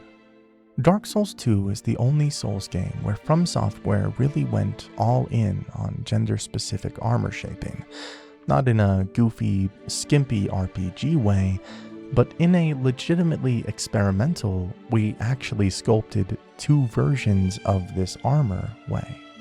And the funniest part, of course, the game never tells you. It just quietly swaps models depending on whether your character is male or female. DS2's engine could finally handle slimmer silhouettes, cloth physics, layered outfits, and FromSoft used that freedom to actually tailor armor instead of just stretching one model over two body types like Dark Souls 1 and Dark Souls 3 do. So suddenly you've got armor sets with intentional differences, not palette swaps, not recolors, actual sculpted variants. Let's look at the Farum set. Everyone's seen it 8,000 times on the box art, right? But you put it on a female character, and the whole thing suddenly shifts. Narrower shoulders, a more fitted chest plate, a tighter silhouette. It looks like armor, not cosplay, just properly tailored. Like someone actually thought, hey, metal plates shouldn't magically inflate to the same shape on everyone. The same with the Elan gear. On a male character, the Elan Knight set looks like a walking fortress. Heavy angles, sharp plates, bulky stance. On a female character, the waist cinches slightly. The chest plate changes shape. The entire torso line looks different. It's not exaggerated, not sexualized, more like how an artisan armorer would actually resize gear. Then you get into cloth sets, like Lady a Witch or Saint's Garb, and the differences are even more pronounced, because DS2's cloth physics were new at the time. The draping changes, the silhouette changes, even the tunic cuts shift. Like the Adventurer set, the female version has a completely different waist shaping. And yeah, this is where the old fandom debate comes in. Is DS2 more sexualized? Some people swear it is because a few sets hug the female body more. Others argue DS2 is actually less sexualized than DS3 because nothing is skimpy. The armor just fits better. Heavy plate still looks like heavy plate. It's not bikini armor. The differences are subtle, realistic, almost respectful. But the real reason this all happened isn't artistic at all. It's technical. DS2 used separate base meshes for male and female bodies. DS1 and DS3 didn't. Those games basically paste one armor model onto both characters and simply scale it a little. DS2 actually had to remodel pieces to fit each body. And once you're doing that, you might as well lean into it. Sharpen the silhouette, adjust the plating, refine the cloth. It was DS2's one flirtation with fashion design, tucked quietly into the code. Never advertised, never explained. And it makes the game's gear feel strangely handcrafted compared to the rest of the series. And that was it. Did you know Dark Souls 3 was already in development before Dark Souls 2 even released? And for a stretch of time, it was being made at the same time as Bloodborne.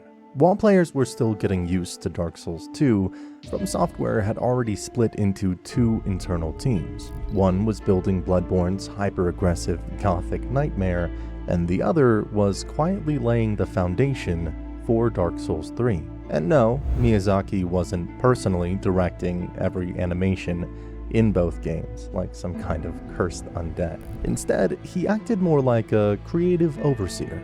He set the core design pillars, checked in on major systems, and made sure both projects stayed thematically on track, while day-to-day direction was handled separately to avoid bottlenecks. What makes this especially interesting is that this was not normal for From Software. Historically, they focused on one major Souls project at a time. Running two in parallel was a deliberate move, and it happened right after the mixed fan reception to Dark Souls 2. DS2 sold well, but fans criticized its world cohesion, enemy placement, and slower, more mechanical combat. So while Bloodborne was allowed to go fully experimental, faster movement, aggressive enemies, and almost no reliance on shields, Dark Souls 3 was designed as a course correction. And once you know this, you can feel Bloodborne's influence all over Dark Souls 3. Combat in DS3 is noticeably faster than Dark Souls 2 or Dark Souls 1. Rolls recover quicker, enemies apply constant pressure, bosses don't politely wait for you to heal. That design philosophy didn't come out of nowhere. It was directly informed by what the Bloodborne team was doing at the same time. Bosses like the Abyss Watchers, Pontiff Sullivan, the Dancer, and the Nameless King all punish passive play and reward aggression. They feel way closer to Bloodborne's relentless style than anything in Dark Souls 2, just balanced around shields and stamina, so it still feels like Dark Souls. I completely missed this on my first playthrough, but Dark Souls 3 isn't the final Dark Souls. It's more like a synthesis of everything the studio learned while making Bloodborne, filtered back into the Souls formula. Dark Souls 3, like many other games, has several versions before its final release, but Dark Souls 3's journey was tumultuous. DS3 was basically reassembled from the wreckage of a completely different game. Originally, Dark Souls 3 wasn't about linking the fire again. You were meant to be actively stopping the Age of Dark by collecting fragments of Pontiff Sullivan's soul, and then fighting him as the final boss. Sullivan wasn't just some mid-game tyrant, he was the spine of the story. And honestly, that part wasn't even the craziest thing. What really matters is that almost nothing in Dark Souls 3 is where it was originally supposed to be. Bosses, area progression, all of it got shuffled around late in development like a panicked group project the night before the deadline. Players were originally meant to create their own bonfires, not just light, pre-placed ones. World progression was supposed to be more freeform, with areas looping back into each other in ways that barely exist in the final game. For example, Smoldering Lake was meant to connect directly to Irithyll Dungeon, and the curse-rotted Greatwood Arena was originally a path into the catacombs of Karthus. And Karthus, you were actually supposed to go there, not just some dusty hallway full of skeletons, a full desert temple region, which explains why Karthus lore feels like it's referencing a place that barely exists. There was also a selectable time of day system, similar to what Elden Ring eventually shipped with. And once you hear that, a lot of DS3 suddenly makes sense. Especially those weird skyboxes and lighting that feel like they're missing something. Some of the cut stuff, though, is genuinely unhinged. For example, Gundyr wasn't originally Gundyr. He was meant to be Osiris. The entire Pus of Man infection arc was supposed to culminate in that fight, with his mid-battle transformation being the payoff for that storyline instead of a random swamp enemy gimmick. And the Osiris we didn't get, yeah, he was originally meant to be holding his baby during the fight, and at some point crush it mid-battle. I can see why that got cut. That is some aggressively Bloodborne energy. Still wild that it got that far though. Speaking of wild cuts, Koth was planned to appear in his full winged serpent form during the Twin Princes fight, flying into the massive hole above the arena. That hole isn't just set dressing, it's a scar from a scene that never happened. You were also meant to fight the mother dragon you see praying at Archdragon Peak, not just gesture at her and teleport. She was supposed to be a full encounter, in the same general area as release version Osiris. And Aldrich, he wasn't even supposed to get his own boss fight. Originally, he would seep out of the coffin during the Deacons of the Deep, turning that fight into something much more horrific. This explains why Aldrich feels strangely disconnected from the cathedral, despite being the most important thing there. Fans caught glimpses of this version of the game in pre-alpha screenshots from 2015, including areas where the sun appears to bleed humanity out of the sky. And yeah, it looks sick as fuck. But at some point, pretty late in development, From Software hit the brakes hard. Whether it was publisher deadlines, over-ambition, or just the reality of trying to juggle DS3 while Bloodborne and DLC were still fresh, the decision was basically, we can't finish this, patch it together, and ship. And that is when Dark Souls 3 became, well, what it is. You can see the seams everywhere once you know how to look. Areas like Profaned Capital feel blatantly unfinished, with lore that hints at huge importance, but never actually goes anywhere. Tons of cut gear remain in the files, and some items don't even match their icons, like Lorien's Greatsword or the Wolf Knight Greatsword, which clearly went through last-minute redesigns. Mechanically, you can feel the rush, too. Power stancing is gone. Environmental interactions from Dark Souls 2 vanished. Systems that already existed were dropped, likely because production cycles didn't line up. And this is where opinions split. Some people feel Dark Souls 3 is the polished peak of Souls combat. Others, and honestly I kind of agree, feel like it's a frantic attempt to force Dark Souls mechanics to move at Bloodborne speed, without fully committing to either identity. Dark Souls 3 has this sneaky trick where the opening hours feel like you slipped on an old pair of boots. Everything fits instantly. Your hands remember the weight of stamina, the spacing, and the punishment for greed. Oh, and that, oh yeah, I'm home feeling. Miyazaki basically admitted it was intentional. In interviews around release, he talked about how the early areas were designed to feel classic, like the franchise's greatest hits in tone and rhythm, which is such a quiet power move, because Dark Souls 3 is a sequel. Sequels don't get the same mystery that the first game had. You can't unknow what a Souls game looks like, so Dark Souls 3 front-loads a familiar language to get you oriented fast. And you can feel that language everywhere. You start in a grim tutorial zone that wastes no time teaching the real rules. Manage stamina, read animations, don't panic roll, don't get cute. Then your first harsh test, boss gate. The one that basically checks if you're going to play Souls properly. Then, boom, hub.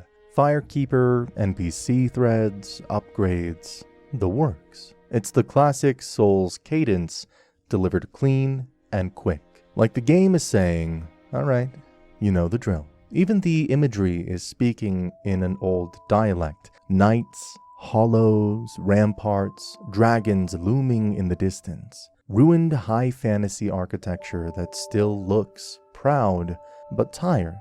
Not broken yet, just worn down like it's been through this cycle too many times. And the trap grammar is straight up veteran bait. A corpse in the right spot to make you slow down. A shiny item placed where your instincts scream free loot, and your experience screams that's a trap. Enemies positioned to catch you right after a swing or a heal. vertical sightlines where something watches you from above, waiting for the exact moment you commit. Dark Souls 3 doesn't need to explain any of it, because returning players already read the punctuation. So the game gets you comfortable. Then it starts turning the temperature down little by little. Miyazaki also described the way DS3 leans harder into an end-of-days mood as you progress. This growing sadness and melancholy that starts clinging to everything. Enemies stop feeling like obstacles and start feeling like exhausted remnants. Locations feel less like places built to live in and more like places left behind. The world starts carrying itself like it's running out of reasons to keep going. That's why the structure hits the way it does. The opening feels familiar. Then the decay becomes impossible to ignore. Then the past begins to converge, and the later game starts feeling like the whole setting is collapsing inward under the weight of its own history. And the Firekeeper through line matters here too. Miyazaki talked about DS3 building on the story foundations of the earlier games, stuff that returns not as a wink, but as connective tissue. Because DS3's whole vibe is you recognize this, and that recognition is part of the dread. You're walking through something that has repeated itself so many times, it started to fray. I completely missed how deliberate that was on my first run. I just thought, wow, this feels very Dark Souls.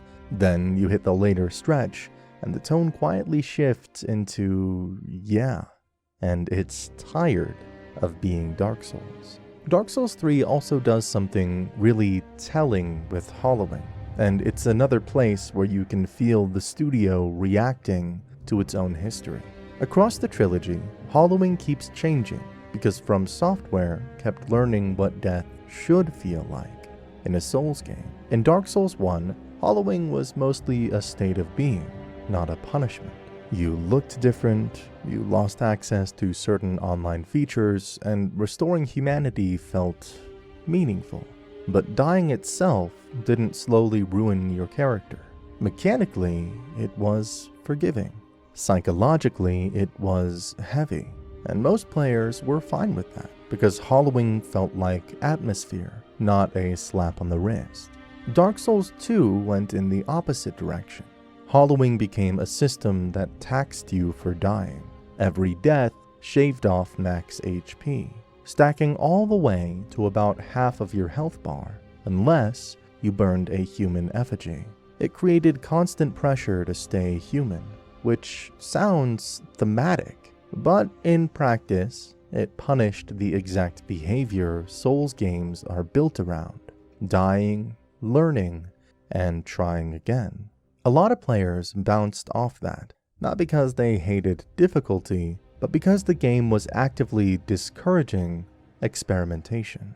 You would die to learn a boss pattern, and the game would say, cool, now you're weaker. Even Miyazaki later talked about how death should be instructional, not demoralizing. And DS2 crossed that line for a lot of people. In DS3, hollowing is decoupled from punishment almost entirely. You don't lose max HP, your stats don't degrade, you don't get shoved into a resource drain just for playing the game the way it expects you to play.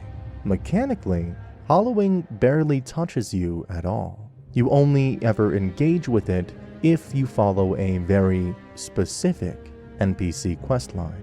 The effects are mostly visual. Your character becomes ashen and corpse-like, and narrative.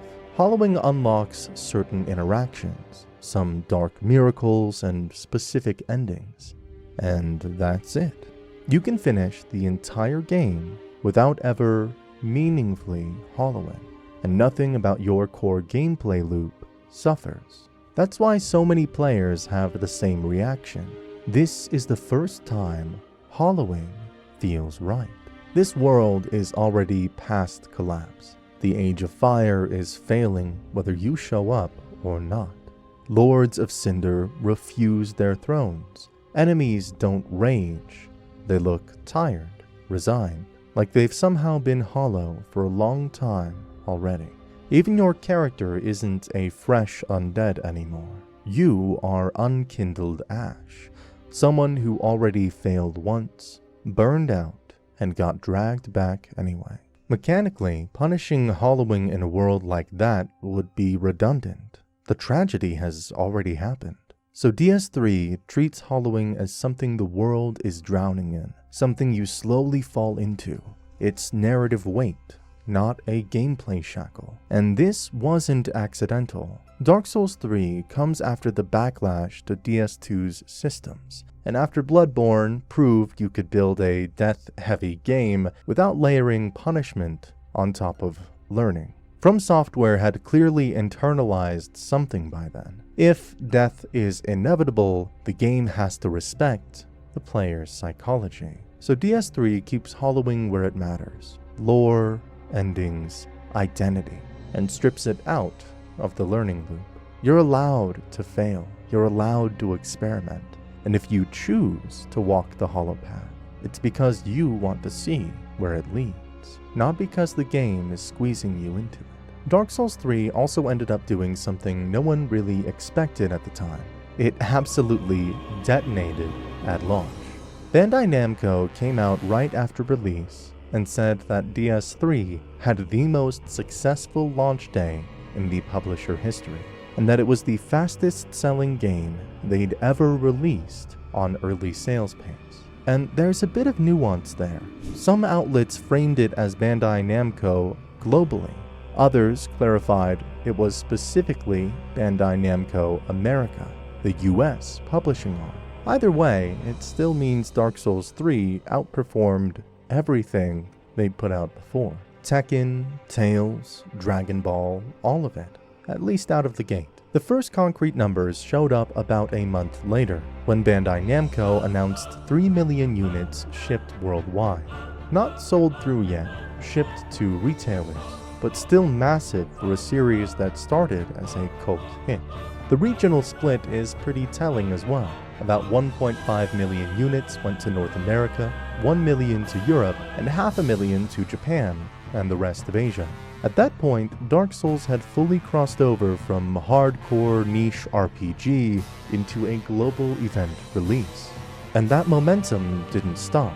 By 2020, Bandai Namco confirmed Dark Souls 3 had passed 10 million units sold worldwide, making it comfortably the best-selling game in the trilogy. What's interesting is why DS3 spiked so hard on day one. Part of it was timing. Dark Souls 3 had a near simultaneous global release, Japan in late March, worldwide in early April, which meant hype didn't bleed out over months like it used to. Everyone was playing at the same time. Streams, guides, spoilers, discoveries, it all hit at once. Part of it was positioning. DS3 was marketed very clearly as a culmination, not just another Souls game, but the end of the storyline. Even people who bounced off DS2 still showed up, because Dark Souls 3 felt like a statement. And part of it was platforms. Dark Souls 3 launched on PS4, Xbox One, and PC, which massively widened the day one audience compared to earlier entries that were split across generations. Dark Souls 3 is a game about exhaustion, about cycles collapsing, a world running on fumes. And it launched as the biggest commercial success the series had ever seen. Let's take a look at the tutorial boss of DS3, a boss that countless gamers died to and some even rage quit on, but behind this menace is a sad boss. Gundyr is another place where Dark Souls 3 quietly tells you a lot, without ever stopping to explain itself. Right from the start, the game frames Index Gundyr like a less random monster, and more like a gatekeeper. The coiled sword, the single most important object in the early game, is literally embedded in his chest. Its description says, it's only given to chosen ash, as judged by the Index, and that Gundyr waits as a kind of living scabbard. And that is exactly what you do. You pull the sword from him, prove yourself, and only then are you allowed to reach Firelink Shrine. That word, index, matters. It's Latin, and it means judge. Gundyr isn't there to stop you forever. He's there to decide whether you are worthy to proceed. Later on, Dark Souls 3 quietly hands you the missing context. When you reach the untended graves and fight Champion Gundyr, his soul description opens with one brutal line. Once, a champion came late. That is the closest the game ever gets to spelling it out. Gundyr wasn't just some strong guy. He was a would-be linker of the flame who missed his moment. Not a failed trial, not defeated by a lord. He arrived too late. And the contrast between the two fights does a lot of storytelling on its own. Index Gundyr, the version you meet at the very beginning, breaks apart mid-fight. A dark serpentine mass erupts from his body, the same kind of pus of man growth you see in other corrupted enemies. He's unstable, infested, barely holding together. That transformation isn't a power-up. It feels like rot finally bursting through the surface. Champion Gundyr is the opposite. No transformation, no parasite. Just relentless, disciplined pressure. Faster attacks, tighter spacing, no theatrics. It plays like a pure duel, and for most players, it's noticeably harder. Not because he's bigger or flashier, but because he's more complete. That difference makes the implication hard to ignore. Champion Gundyr feels like what Gundyr used to be, the contender, the one who might have actually linked the flame if timing or fate hadn't screwed him, which reframes his role at the start of the game in a very sad way. He's not just guarding Firelink, he's standing at the threshold of the path he was meant to walk himself. He waits there, eternally judging the ash that arrives after him, because someone has to, and it clearly won't be him. The game never outright says the abyss corrupted Gundyr, and it doesn't need to. You see the corruption happen in real time. You see what waiting did to him. The coiled sword text even emphasizes the waiting. The index awaits the arrival of ash. So when players joke that Gundyr feels like an alternate protagonist, that isn't a reach. Dark Souls 3 all but invites that thought. If Gundyr had arrived on time, if he hadn't been left standing there as the world decayed, he might have been the one traveling Lothric, gathering cinders and facing the lords. Instead, becomes the first test. Firelink Shrine also pulls one of its quietest tricks on you almost immediately, the tree jump, and it says a lot about how Dark Souls 3 wants you to think. Right after beating Gundyr, before you've even set foot in a real level, you can walk out of Firelink, head toward that big, dead-looking tree near the tower wall, line yourself up just right, and jump and roll onto the shrine's roof. No glitches, no clipping, just timing and confidence. And what's waiting up there is not throwaway junk. You can grab an Estus shard, which is huge this early. That is an extra flask use before High Wall of Lothric, a straight-up advantage during the part of the game where most new players are struggling the hardest. You can grab a Firekeeper Soul, which ties directly into Dark Souls 3's reworked hollowing system. It lets you heal Dark Sigils later on, meaning this early secret connects mechanically and narratively to one of the game's most important long-term systems. And you can grab the covetous Silver Serpent Ring, boosting soul gain right out of the gate. That encourages early leveling, experimentation, and risk-taking, all things DS3 quietly wants you to do. These aren't joke rewards. They meaningfully change your first several hours. And here's the key thing. It's not a bug. The jump uses normal collision, normal physics, no out-of-bounds nonsense, and From Software never patched it out. Not in updates, not in later editions, not when they absolutely could have. That tells you everything you need to know. It's not scripted, but it's allowed. Another tiny thing Dark Souls 3 does that people still talk about years later is the Firekeeper reacting to your gestures. And yeah, that is real. It's not a myth, not a mod, not some one-off animation. It's been there since launch, and it is very deliberate. If you stand close to her, face her directly, and perform certain emotes, she'll actually respond. Not with dialogue, not with a quest flag, just small, bespoke animations. And it only works with a few specific gestures. Try everything and most of them do nothing, but a few she notices. If you bow, she'll sometimes return it.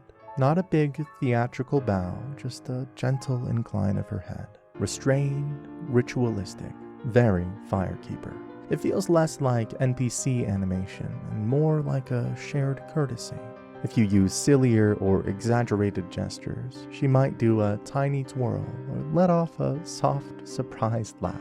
Nothing loud, nothing mocking. It's almost like she didn't expect you to behave that way, which somehow makes it feel more human instead of less. And if you push it with certain over-the-top gestures, she doesn't get angry, she doesn't scold you, she just turns her face away, covers part of it, avoids eye contact. People online love to call that disgust, but that's really not what it reads as in-game. It's closer to second-hand embarrassment, modesty, social discomfort. She's sheltered and ceremonial, not used to, well, whatever you're doing. What matters is that this exists at all.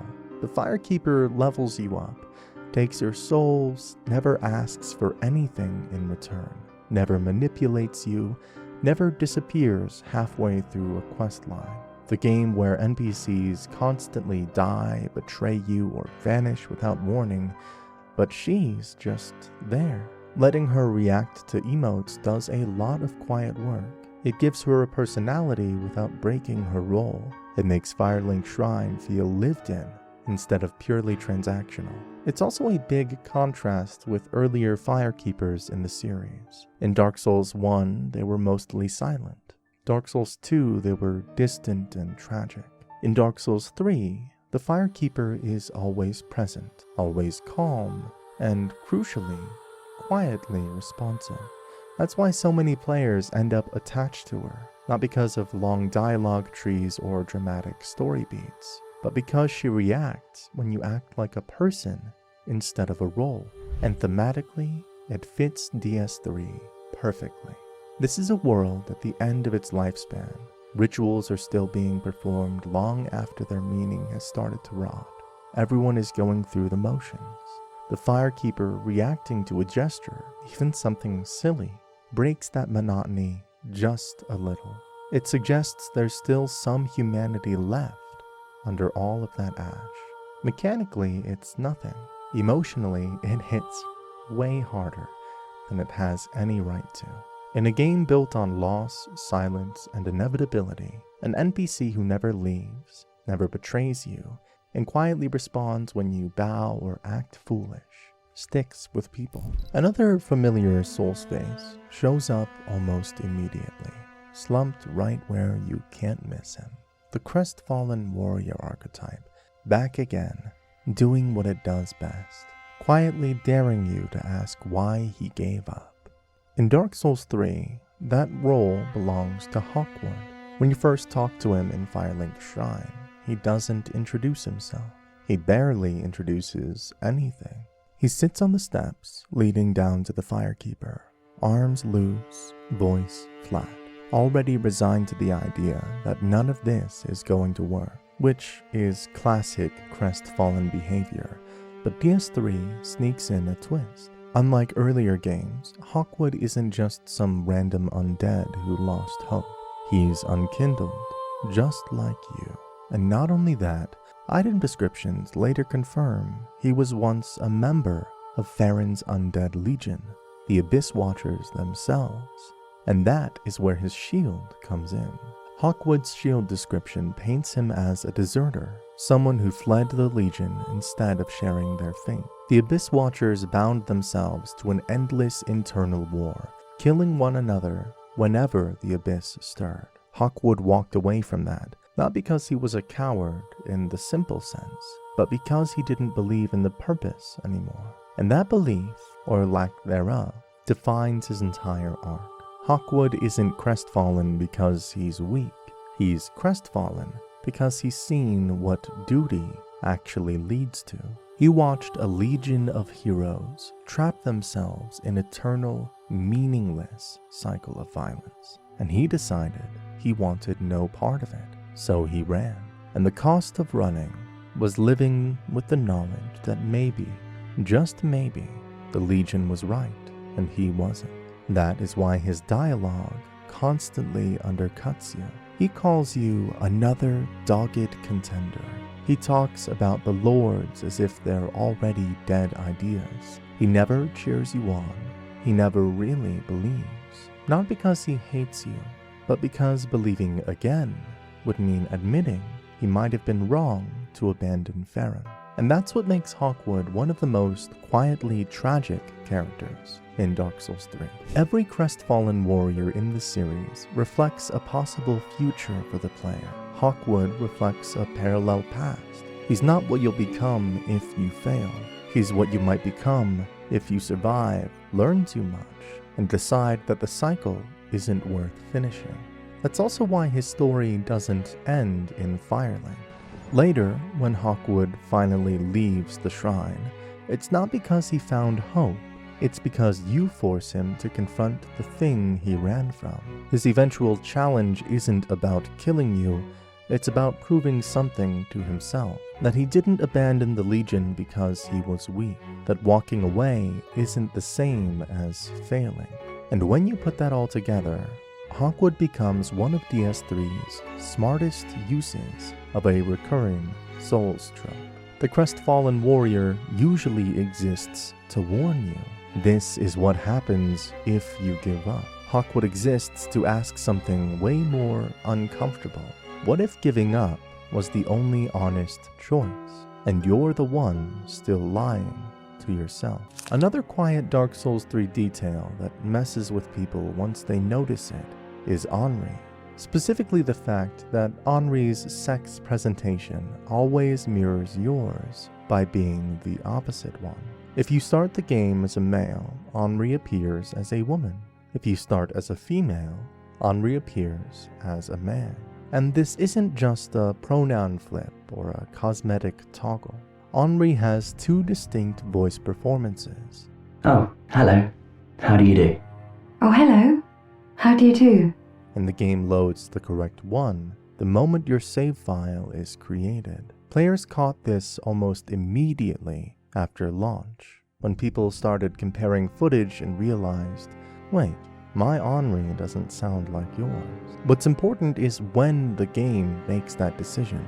It happens at character creation and never changes. Even if you use the reversal ring later, which only swaps animations and idle behavior, Henri stays exactly the same. The game locks Henri's version to what it considers your character's sex for that entire playthrough. And the reason this exists isn't random.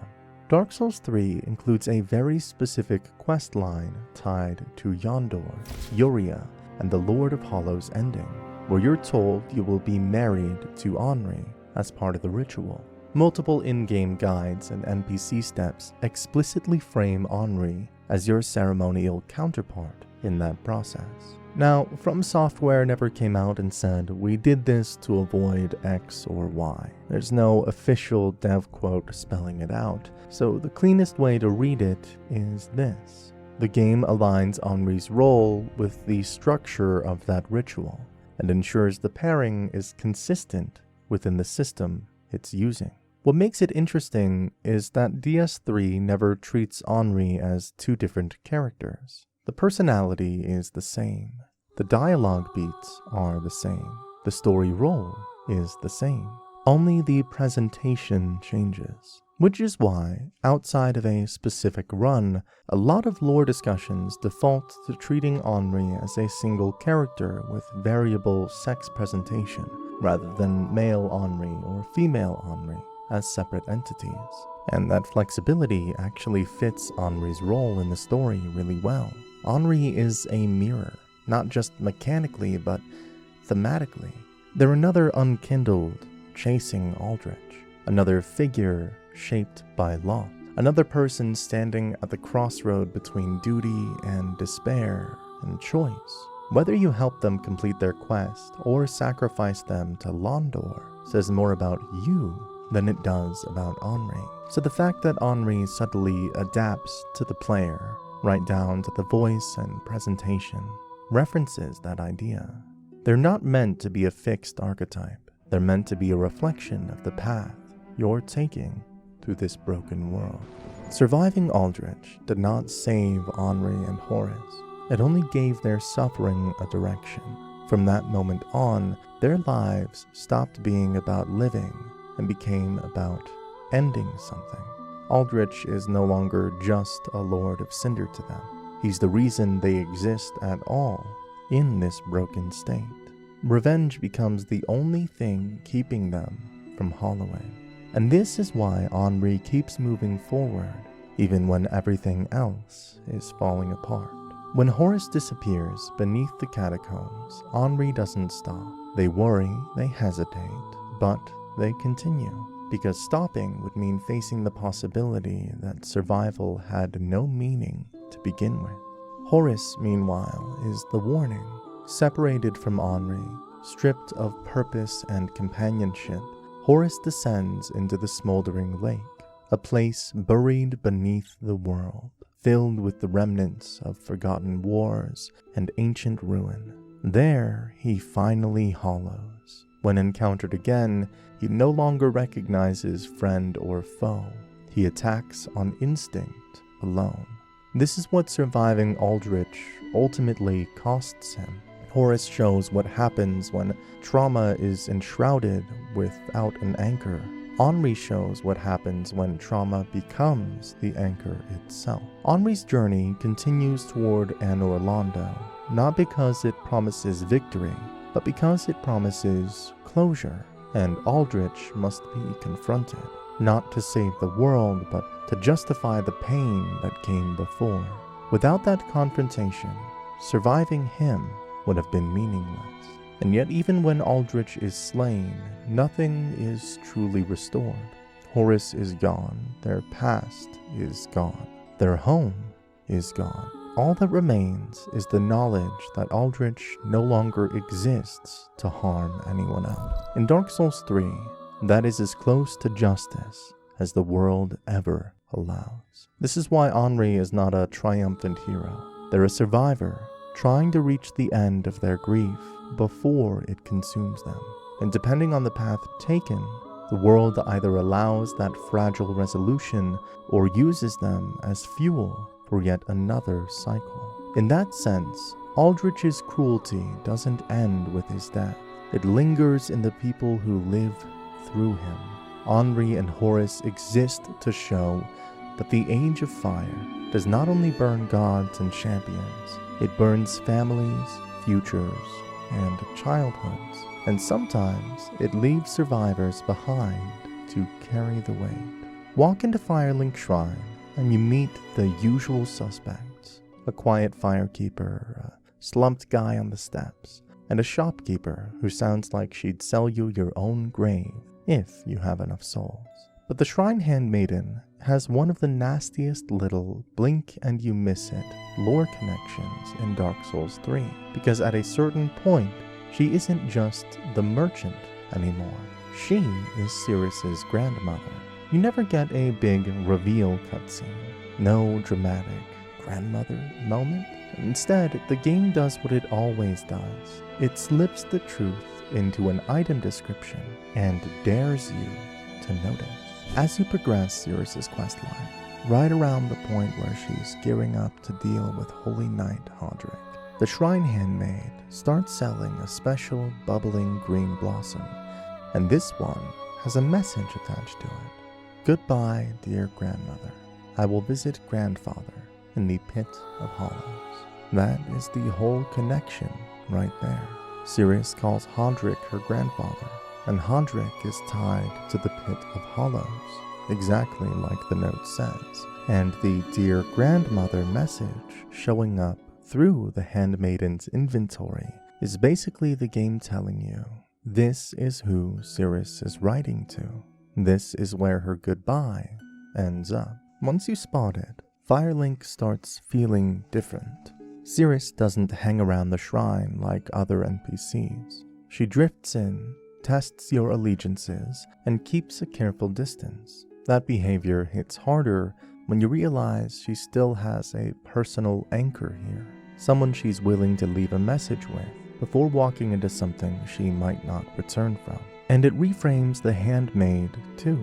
She acts like she's above all, cynical, blunt, almost amused by your suffering. But that note implies she's quietly part of one of the most personal, painful arcs in the game. Not as a quest giver, not as a boss, just as the person Syrric implicitly trusts enough to leave a final goodbye in the only way Dark Souls characters ever do, indirectly through objects. It's also grim in that uniquely Souls way. A granddaughter heading to comfort her own blood in a hollow pit. A grandmother staying put in a dying shrine, saying nothing. And the family drama is delivered like a shipping label on a consumable. Killing Emma early is one of those moments where Dark Souls 3 quietly checks whether you understand what kind of game you're playing. Mechanically, it's simple. You attack her, she drops the Basin of Vows, the bell tolls, and the Dancer of the Boreal Valley descends far earlier than the game ever expects you to see her. Emma was never a traditional gatekeeper. She's a caretaker performing a ritual, waiting for the right moment when the Lords of Cinder have definitively failed. Her job isn't to prevent the end, it's to recognize it. So when you kill her, you aren't sequence breaking in the usual video game sense. You're declaring the end of the age yourself. And that is why the Dancer shows up. She is an executioner tied to inevitability. Her lore makes it clear she was once of royal blood, twisted into a dancer by Pontiff Sullivan, and bound to the bell that signals collapse. That bell is supposed to toll when the world is ready to fall apart. By killing Emma, you bring it early. The game takes that seriously. The Dancer isn't scaled for early game characters. Her damage, health, reach, and most importantly, her delayed, offbeat attack timings are built for players who have already internalized DS3's faster, Bloodborne-influenced combat rhythm. If you fight her early, the difficulty spike isn't an oversight. It's the cost of acting out of order. The arena reinforces that something is wrong. It's huge, empty, ceremonial. No soldiers rush in, no NPC comments on what you've done. It feels like you've wandered into a moment that wasn't meant to exist yet, not because the game forbids it, but because the world hasn't decayed enough to justify it. Winning that fight early demands late-game discipline. You have to learn patience over aggression, spacing over greed, stamina control under pressure. These are lessons DS3 usually teaches slowly, through attrition. Here it dumps them on you all at once, and asks if you're willing to pay the price. And even if you win, the game doesn't congratulate you. Beating the Dancer early drops you into Lothric Castle far ahead of schedule, surrounded by enemies, damage numbers, and visual language that clearly belong to a later chapter. It doesn't feel like a reward. It feels like exposure. You're seeing the future before you're equipped to survive it, which lines up perfectly with DS3's core theme. The game is obsessed with timing, things happening too late, duties abandoned, rituals performed after their meaning has rotted away. The early Dancer fight shows the opposite failure mode, things happening too soon. Either way, the result is suffering. The Mound Makers are one of those covenants that only makes sense once you stop thinking of them as a faction at all. Mound Makers are mad spirits, oathless killers who exist completely outside of normal Covenant logic. Their goal isn't victory, protection, or even progression. Their goal is death itself, and it genuinely does not matter whose. And Dark Souls 3 makes sure you understand that from the moment you try to join them. The earliest way to become a mound maker happens in the Undead Settlement, and it's absurdly easy to miss. On your way toward the curse-rotted Greatwood, there's a hollow shambling around with a massive, hanging cage on his back. Every soul's instinct tells you to kill him, and that is the trap. If you don't kill him, if you walk behind the cage and interact with it, the game quietly pulls the floor out from under you and drops you into the Pit of Hollows, a hidden burial ground beneath the settlement. Down there, waiting among the corpses, is a holy knight Hodrick, and Hodrick doesn't test you. He simply offers you a place among the mound makers, and if you accept, you're given the Covenant item on the spot. That's it. No boss, no ritual, just a choice. What makes this especially cruel is what happens if you miss it. If you kill the curse-rotted Greatwood before finding the cage, the pit becomes inaccessible permanently. The game doesn't warn you, it doesn't give you a second chance. It just closes the door. Dark Souls 3 is very deliberately punishing players who rush forward without curiosity. If you miss the early path, there is a second way to join, but it is fundamentally different. Much later, after defeating Aldrich and reaching the untended graves, you encounter another version of Hodrick. This time, he's hostile. You fight him, you kill him. Then, when you return to the Pit of Hollows and pray at the shrine, the Covenant is granted retroactively. Notice the difference. Early on, you choose to join Hodrick. Later, you inherit his role after killing him.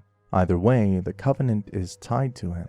Hodrick is one of the most thematically important NPCs in Dark Souls 3. He invades you, he can be summoned, he kills allies, he betrays hosts. He is chaos made flesh, which makes him the perfect representative of the mound makers. Because once you're part of the Covenant, the rules fall apart. There's no moral framing, no right target, no protection clause. The Covenant doesn't care why someone died, only that another body has been added to the pile. And that's exactly what the name implies. Mound makers don't build alliances. They build heaps of corpses. Meaning is created through accumulation, not purpose. That's also why joining them is hidden, fragile, and narratively uncomfortable.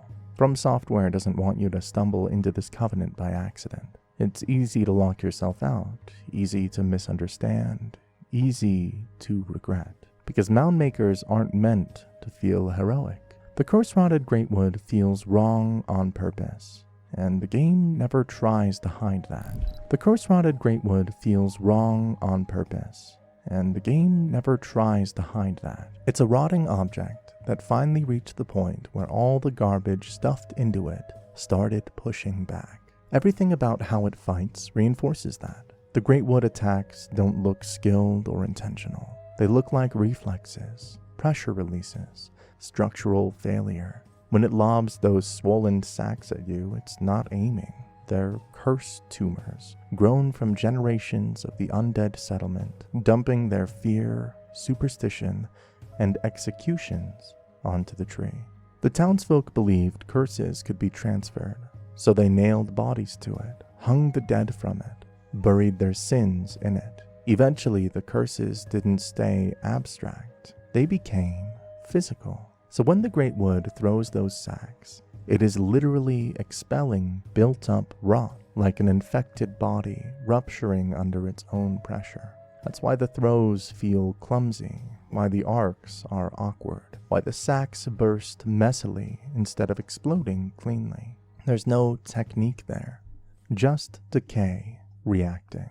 The second phase makes that even clearer. Once the floor gives out and the fight drops into the pit, the Greatwood loses what stability it had left. The infamous belly flop isn't a slam, it's a collapse. The animation is slow, heavy, uncontrolled. Not aggressive, just massive. A corpse falling because gravity finally wins. Mechanically, that forces you to keep repositioning, to chase unstable weak points, to deal with an arena that keeps reshaping itself under you. Narratively, it's saying something blunt. This thing should not be standing at all. And then there's the death animation, which is one of the most telling in the game. If you kill the Grelwood while parts of it are still intact, it doesn't die like a boss. There's no final roar, no dramatic posture. It just caves in on itself. The remaining sacs of rupture, the body folds inward. The curses burst as the structure finally gives way. The animation makes it clear that this was never a creature waiting to be slain. It was a load-bearing object that finally rotted through. Killing it isn't a victory, it's the inevitable outcome of neglect. And that mirrors the undead settlement perfectly. It buried fear instead of dealing with it. The Great Wood is what happens when you keep stacking problems in one place and hope they stay quiet forever. Even mechanically, the fight teaches that lesson. You're not meant to duel it. You're meant to identify rot, exploit it, and survive the mess. The two Crystal Sages aren't just another case of From Software reusing a boss. They're a continuation of a very specific failure. There are two of them, one haunting the Crucifixion Woods, the other entrenched in the Grand Archives. And while they wear nearly identical robes and fling the same crystal sorceries, the game is very clear that this isn't coincidence or convenience. They are explicit successors to Big Hat Logan. The Crystal Sages staff outright states that the Crystal Sages inherited crystal sorcery after Logan's era. That's not a metaphor, that's lineage. Logan is positioned as the origin point of their school, the moment crystal sorcery stopped being a curiosity and became a doctrine. And if you remember Logan's story in Dark Souls 1, that's not reassuring. Logan starts out as the kindly sorcerer, brilliant, absent-minded, genuinely excited about knowledge. But his arc doesn't end with enlightenment. It ends with isolation, obsession, and humiliation. He strips himself of dignity in Seath's archives, chasing crystal knowledge long past the point where it's doing anything but hollowing him out. The Crystal Sages are what happens after that story becomes tradition. They are disciples repeating a mistake because it's all they were taught. And while the game never actually explicitly calls them siblings, it goes out of its way to make them feel unnervingly alike. Same hunched posture, same proportions, same movements, same silhouette. In Dark Souls, that level of physical similarity usually means shared origin or deliberate transformation. More important than their bodies, though, is their behavior. Both rely on crystal sorcery to an almost pathological degree. Illusionary duplicates, spatial confusion, overwhelming magical pressure instead of adaptability or creativity. They don't react so much as they persist, flooding the space with crystals until either you're dead or they are. That mirrors Logan's final state perfectly. By the end of his life, crystal knowledge wasn't something Logan used. It was something he was trapped inside. And crystal sorcery throughout the series is consistently associated with rigidity, crystallization of thought, loss of self, preservation instead of growth. So the Crystal Sages aren't mad in a theatrical way. They're mad in a quieter, sadder way, stuck, repeating patterns, incapable of leaving the path they committed to. That's why the two encounters feel so different. The Crystal Sage in the Crucifixion Woods is erratic, defensive, unstable, still mobile, still reacting, still somewhat embedded in the outside world. The one in the Grand Archives is heavier, stronger, more entrenched, less interested in anything beyond maintaining control of the knowledge space it occupies. It feels like a later stage of the same decay, different points along the same trajectory. And that answers the uncomfortable question of why students of the kindly sorcerer end up as hostile obstacles, because Big Hat Logan was only kindly at the beginning, preserved in crystal until it stops being inquiry and becomes compulsion. As your character accumulates dark sigils and drifts closer to full hollowing, the way light interacts with your body subtly changes. In places where a clear shadow would be cast, it might look thin, fragmented, or just gone entirely.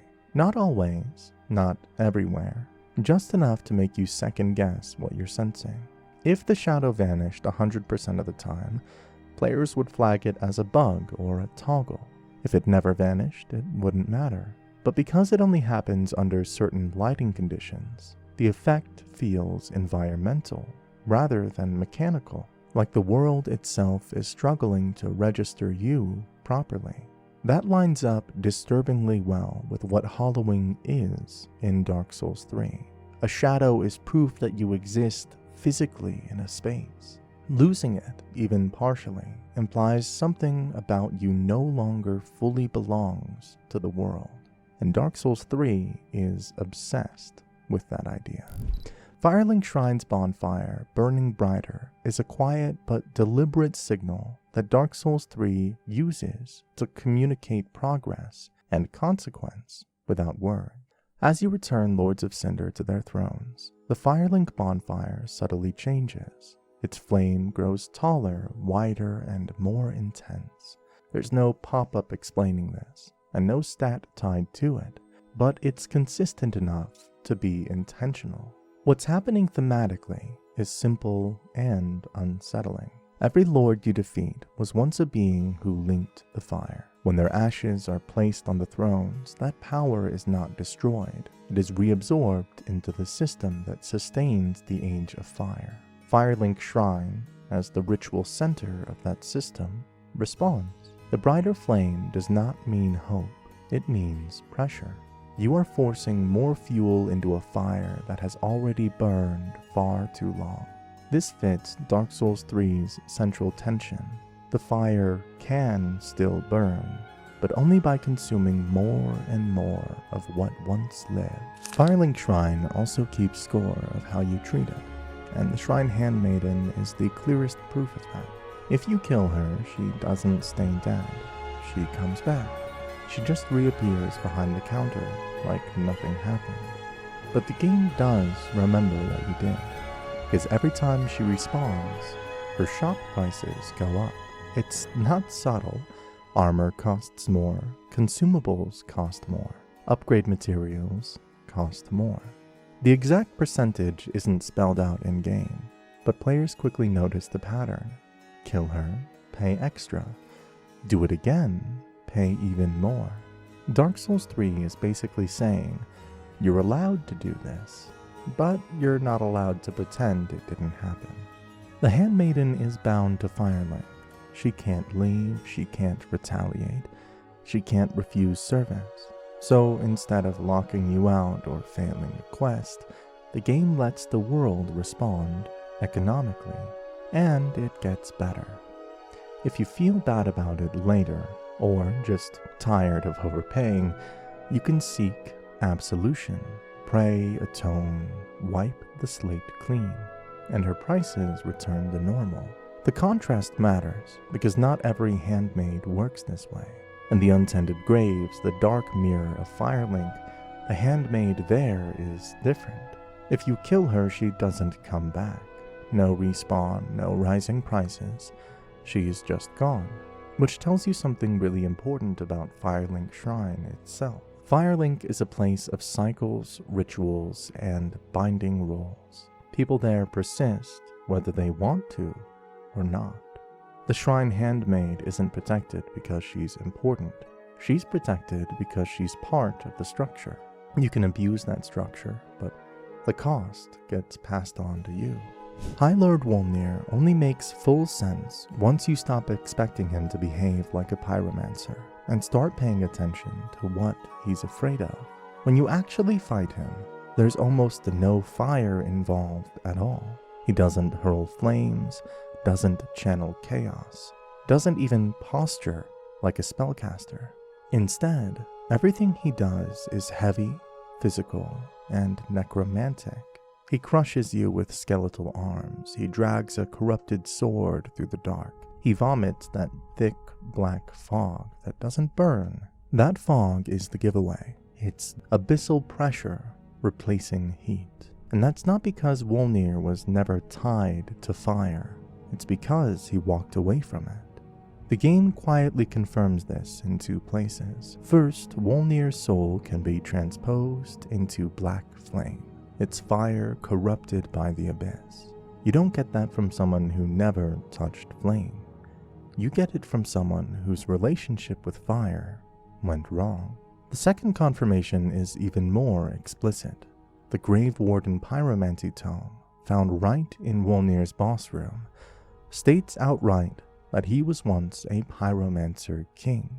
At some point, he abandoned that identity and became a Grave Warden instead, choosing dominion over death rather than flame.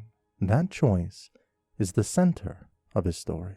Wolnir feared the abyss. The item descriptions make that painfully clear. Those golden bracelets you smashed during the fight aren't just gameplay gimmicks. They're holy relics meant to ward off darkness.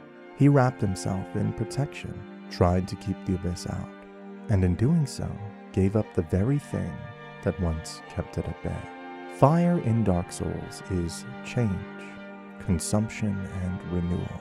It burns things down so something else can exist afterward. Death is the opposite. It preserves. It stagnates. It freezes a kingdom in place. Wolnir rejected it, hoping death would be safer, more stable, more controlled. And it failed. That's why the abyss takes him anyway. His kingdom collapses into the catacombs. His body is dragged into darkness. His fire doesn't vanish. It curdles into black flame, a version of pyromancy that no longer renews, only corrupts. I completely missed this on my first playthrough. Just saw a big skeleton with a gimmick fight and moved on. It wasn't until later, when I actually read the pyromancy tome sitting right there in the room, that it hit me. Wolnir isn't a lord who never used fire. He's a lord who lost his nerve. One of the meanest little cameos in Dark Souls 3 shows up when you're least expecting it, and it starts out almost funny.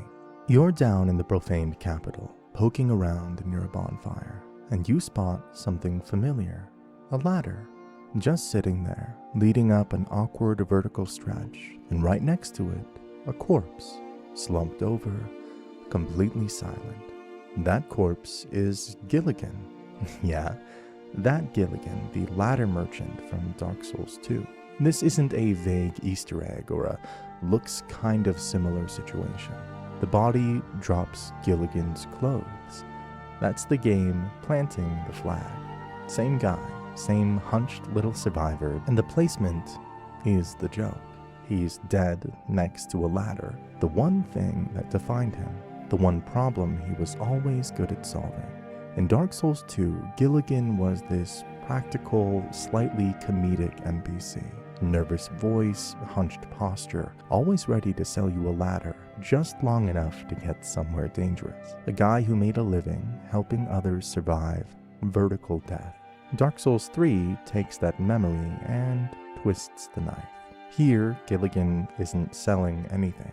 He isn't part of a quest. He isn't talking. The ladder is already placed. His job has been automated. His usefulness exhausted. The world didn't need him anymore, so it kept the ladder and discarded the man. And mechanically, that's important. You still use the ladder. It still helps you. You benefit from Gilligan's work, just not from Gilligan himself. Firelink teaches you early that Dark Souls 3 remembers the past in a really nasty way. Like with Gilligan, the ladder guy from Dark Souls 2, who shows up in Dark Souls 3 as a corpse slumped next to a ladder in the profaned capital. It's the game's way of saying even the helpful little people get turned into set dressing eventually. And that mindset is exactly why Smoldering Lake hits the way it does, because this place isn't a secret area that feels like bonus content.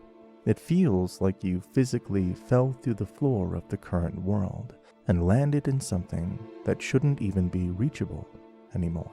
To get there, you don't open a door or find a key. You break a bridge. That rickety bridge near Wolnir's bonfire looks like a normal traversal piece until you realize it is meant to collapse. And once it drops, it becomes a ladder down to the depths, like the game is literally turning progress into descent.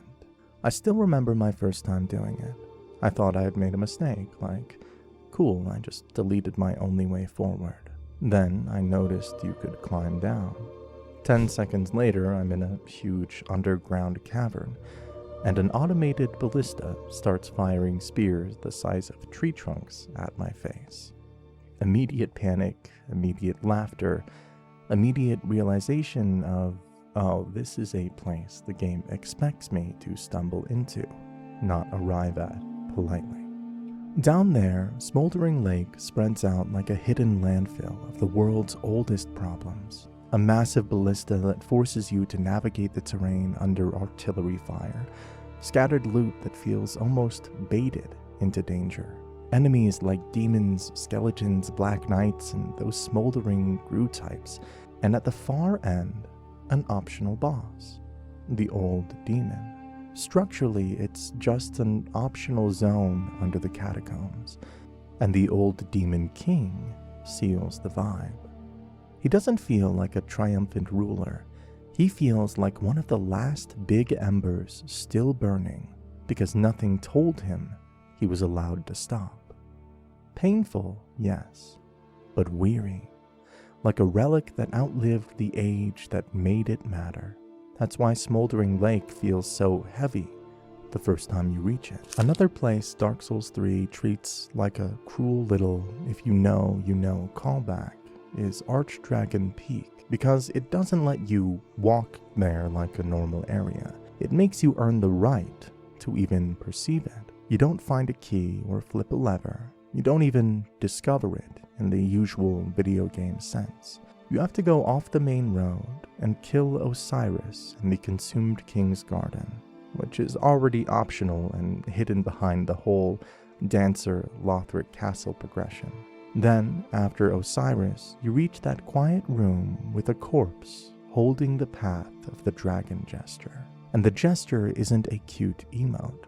It is a literal progression item. You take it back to Irithyll Dungeon, head toward that dragon-like corpse in the meditative pose, and do the gesture on the little rug. No boss fog, no prompt that screams new area unlocked. You just sit, stillness, imitation, and devotion. Then the game yanks you out of normal space, because it's basically the series' dragon obsession distilled into a mechanic. The Path of the Dragon concept goes all the way back to the Dragon Covenant stuff. This idea that you don't reach dragons by traveling like a tourist. You reach them by attuning to them. In DS3, it's taken further. You aren't going there because you found it. You're going there because you performed the correct ritual. I remember the first time I did it. I honestly thought I was wasting my time, like, okay, cool, I'm doing the funny sit pose for lore reasons. Then the cutscene triggered, and I had that exact Souls moment of, wait, that was real? It felt like the game rewarding not skill, but relevance. Or maybe punishing it.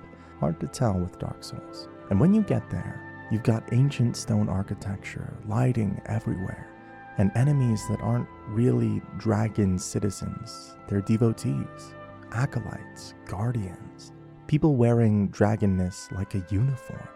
Even the true dragons you encounter in the vibe of the place feel more like fossils, relics, or godlike presences than a living society just hanging out. That fits the long-running Souls idea that dragons aren't thriving. They're largely gone. And what remains is worship, imitation, and power theft, Archdragon Peak is basically what happens when that obsession becomes a whole zone, a mountain-sized shrine to transcendence, guarded by people who aren't dragons, but desperately want to be close enough to pretend. The final boss of Archdragon Peak is one of the hardest fights in Dark Souls 3, the Nameless King. And I'm not exaggerating when I say this guy absolutely wrecked me the first time I reached him. The delayed attacks, the lightning timings, the sheer pressure of Phase 2. The world building and lore is peak Dark Souls. Nameless King is almost certainly Gwyn's firstborn son, the erased god of war the series has been hinting at since Dark Souls 1. This isn't a vibes-based story. It's one of the strongest lore conclusions the series supports. Back in Dark Souls 1, the game explicitly tells us that Gwyn had a firstborn, a god of war associated with lightning.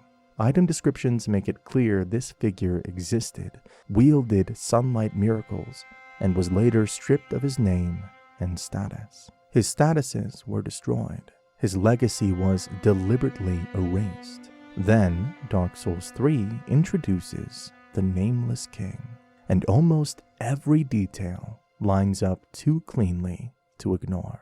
Let's start with the lightning. His miracles are precise, delayed, and devastating, and his combat rhythm deliberately mirrors Gwyn's own fight from DS1. Same posture, same authority, same feeling that you're fighting someone who doesn't need to rush you because they already control the battlefield. This is Sunlight's lineage. Then there's the dragon connection. The Nameless King rides the King of the Storm, fights alongside a dragon, and rules over Archdragon Peak, a place dedicated to dragon worship and transcendence. That directly mirrors Dark Souls 1 lore, stating that Gwyn's firstborn betrayed the gods by siding with dragons. That betrayal is the reason his name was erased in the first place. Which brings us to the most on-the-nose detail of all, his name, or rather lack thereof. He isn't called a lord, he isn't called a god, he isn't even called fallen or exiled. He is simply the Nameless King. The punishment described in DS1 wasn't death. It was erasure, loss of name, loss of identity, and DS3 doesn't undo that punishment. It honors it by never restoring his name at all. Even the miracle lineage supports this. In DS1, Sunlight Blade and early Sunlight miracles are tied to Gwyn's firstborn.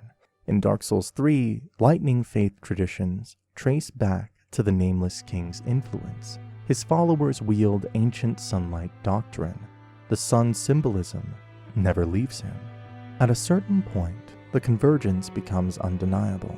There's no other character in the trilogy who fits the lightning god role, matches the dragon betrayal, bears an erased identity, mirrors Gwyn's combat lineage, and exists outside the god's domain. Introducing the Nameless King without tying him to Gwyn's firstborn would create a duplicate myth the series never needed. Instead, Dark Souls 3 resolves the mystery the way Dark Souls always does, by letting the truth exist without ever being spoken. And here's the most important part. The Nameless King isn't framed as a villain. He's calm, he's honorable, and solitary.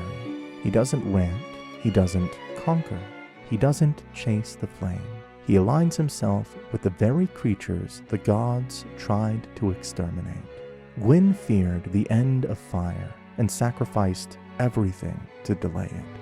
His son rejected that path entirely. That ideological split is why he was erased, not because he was weak, but because he was right too early. And that's why he's optional. You don't need to fight him to finish the game. You don't need to know the truth to link or end the fire. But if you go out of the way, if you meditate instead of marching forward, if you step off the path laid out for you, you find him.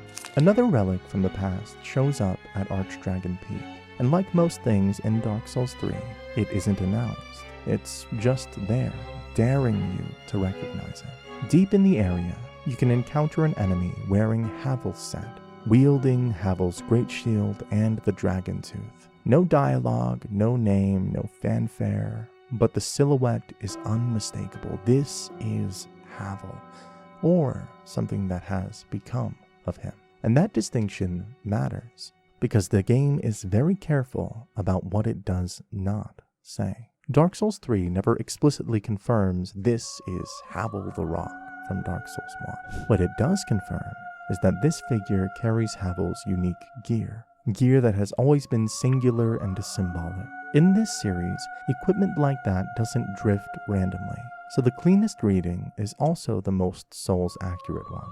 This is either Havel himself or someone who fully inherited his function and purpose. What makes that reveal sting is where he's found. In Dark Souls 1, Havel's entire identity revolved around hatred of dragons. Item descriptions tell us he despised them, opposed their worship, and allied with the gods in the ancient war. His weapons weren't elegant, they were blunt, stone instruments designed to crush dragons through sheer force. Havel wasn't subtle, he was resolute. Archdragon Peak is the exact opposite of everything he stood for. It's a place of dragon reverence, a ritual site devoted to transcendence through imitation, a domain ruled by the nameless king, a figure who rejected the gods and sided with dragons instead.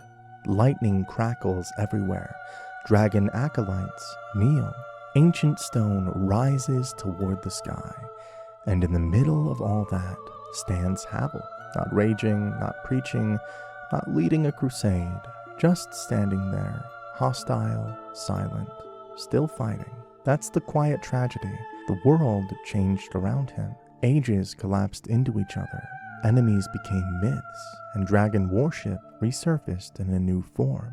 And Havel is still swinging the same stone weapon at the same ancient idea. Dark Souls 3 is obsessed with callbacks, but not the comfortable kind. You see it in places, in people, in objects that shouldn't still matter, and sometimes you see it in something as small as a pose. That's where Henri's Quiet Resolve emote comes in, because that stance isn't new. It's a direct visual echo of one of the most important images in Dark Souls history. Back in Dark Souls 1's early trailers and promotional material, there was a now iconic image, a lone knight kneeling or resting, sword planted in the ground, head bowed. No victory, just exhaustion, and the decision to keep going anyway. That image wasn't tied to any named character. It was symbolic. It told you what Dark Souls was before you ever played it. Endurance instead of triumph, resolve without hope, survival without promise. Dark Souls 3 brings that image back. The Quiet Resolve emote is slow and still. The sword is planted, the head is lowered. There's no motion beyond breathing. From Software doesn't reuse emotionally loaded poses by accident, especially ones that communicate tone rather than mechanics. This isn't just kneeling with a sword. It's the same visual language, deliberately transplanted into gameplay. And the fact that it comes from Henri matters. Henri isn't a grand hero. They aren't trying to save the world or rewrite the cycle. Their story is about persistence in the face of loss, and continuing even when every outcome feels hollow. They just keep moving forward, because stopping would mean surrendering. So when Henri gives you Quiet Resolve, it's a handing down of the series' original emotional posture. One of the quietest, most brutal moments in Dark Souls 3's quest design comes from Henri and Horus, and it's a detail a lot of people half remember, usually a little wrong because of how rare it is to actually see. If Horus is killed while Henri is physically present, Henri doesn't keep fighting, they just stop. Combat ceases and Henri collapses in despair. No animation flourish, no melodrama, just the body language of someone whose reason for standing vanished mid-battle. That's the closest Dark Souls 3 ever gets to showing an NPC surrender emotionally, and it's fully scripted, not random. It's not a mood state, it's the game saying this bond mattered enough to break them. Most players never see this. In a normal playthrough, Horus is found hollow down in Smoldering Lake, long separated from Henri. You usually kill him alone, in silence. Later, when you return to Henri and tell them what happened, they don't collapse, but they do grieve. The dialogue is subdued, restrained, and painful in that very Dark Souls way where no one lets themselves fall apart all the way. I remember the first time I told Henri about Horus. I expected anger, resolve, or maybe some revenge speech. Instead, I got this quiet acknowledgement that felt heavier than any cutscene. It didn't feel like a quest update. It felt like I'd just delivered bad news to someone who already knew, deep down, what it meant. But another special thing about Henri is that their quest is also integral for getting the secret ending of Dark Souls 3.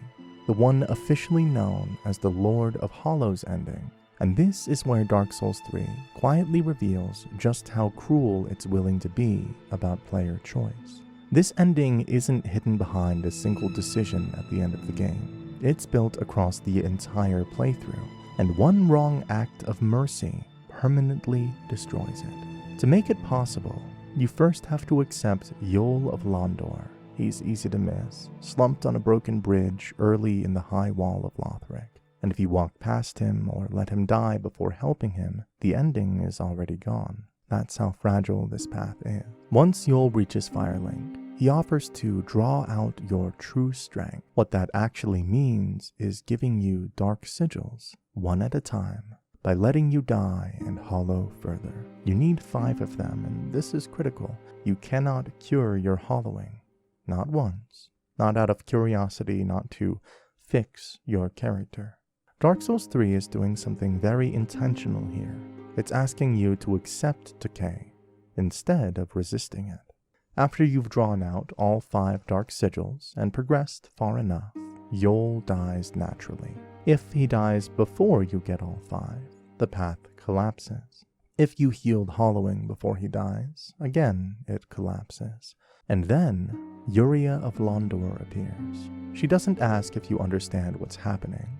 She assumes you've already committed. From this point on, she becomes the architect of the ending, and Henri becomes the prize. Henri's quest now matters more than any other NPC in the game.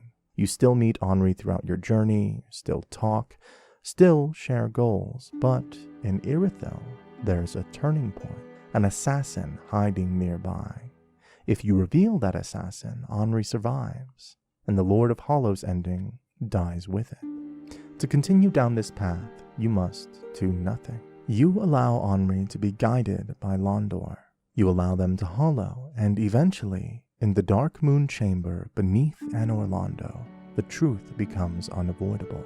The wedding ritual isn't symbolic. Henri is already hollow. A blade is driven through their head, and you absorb their dark sigils.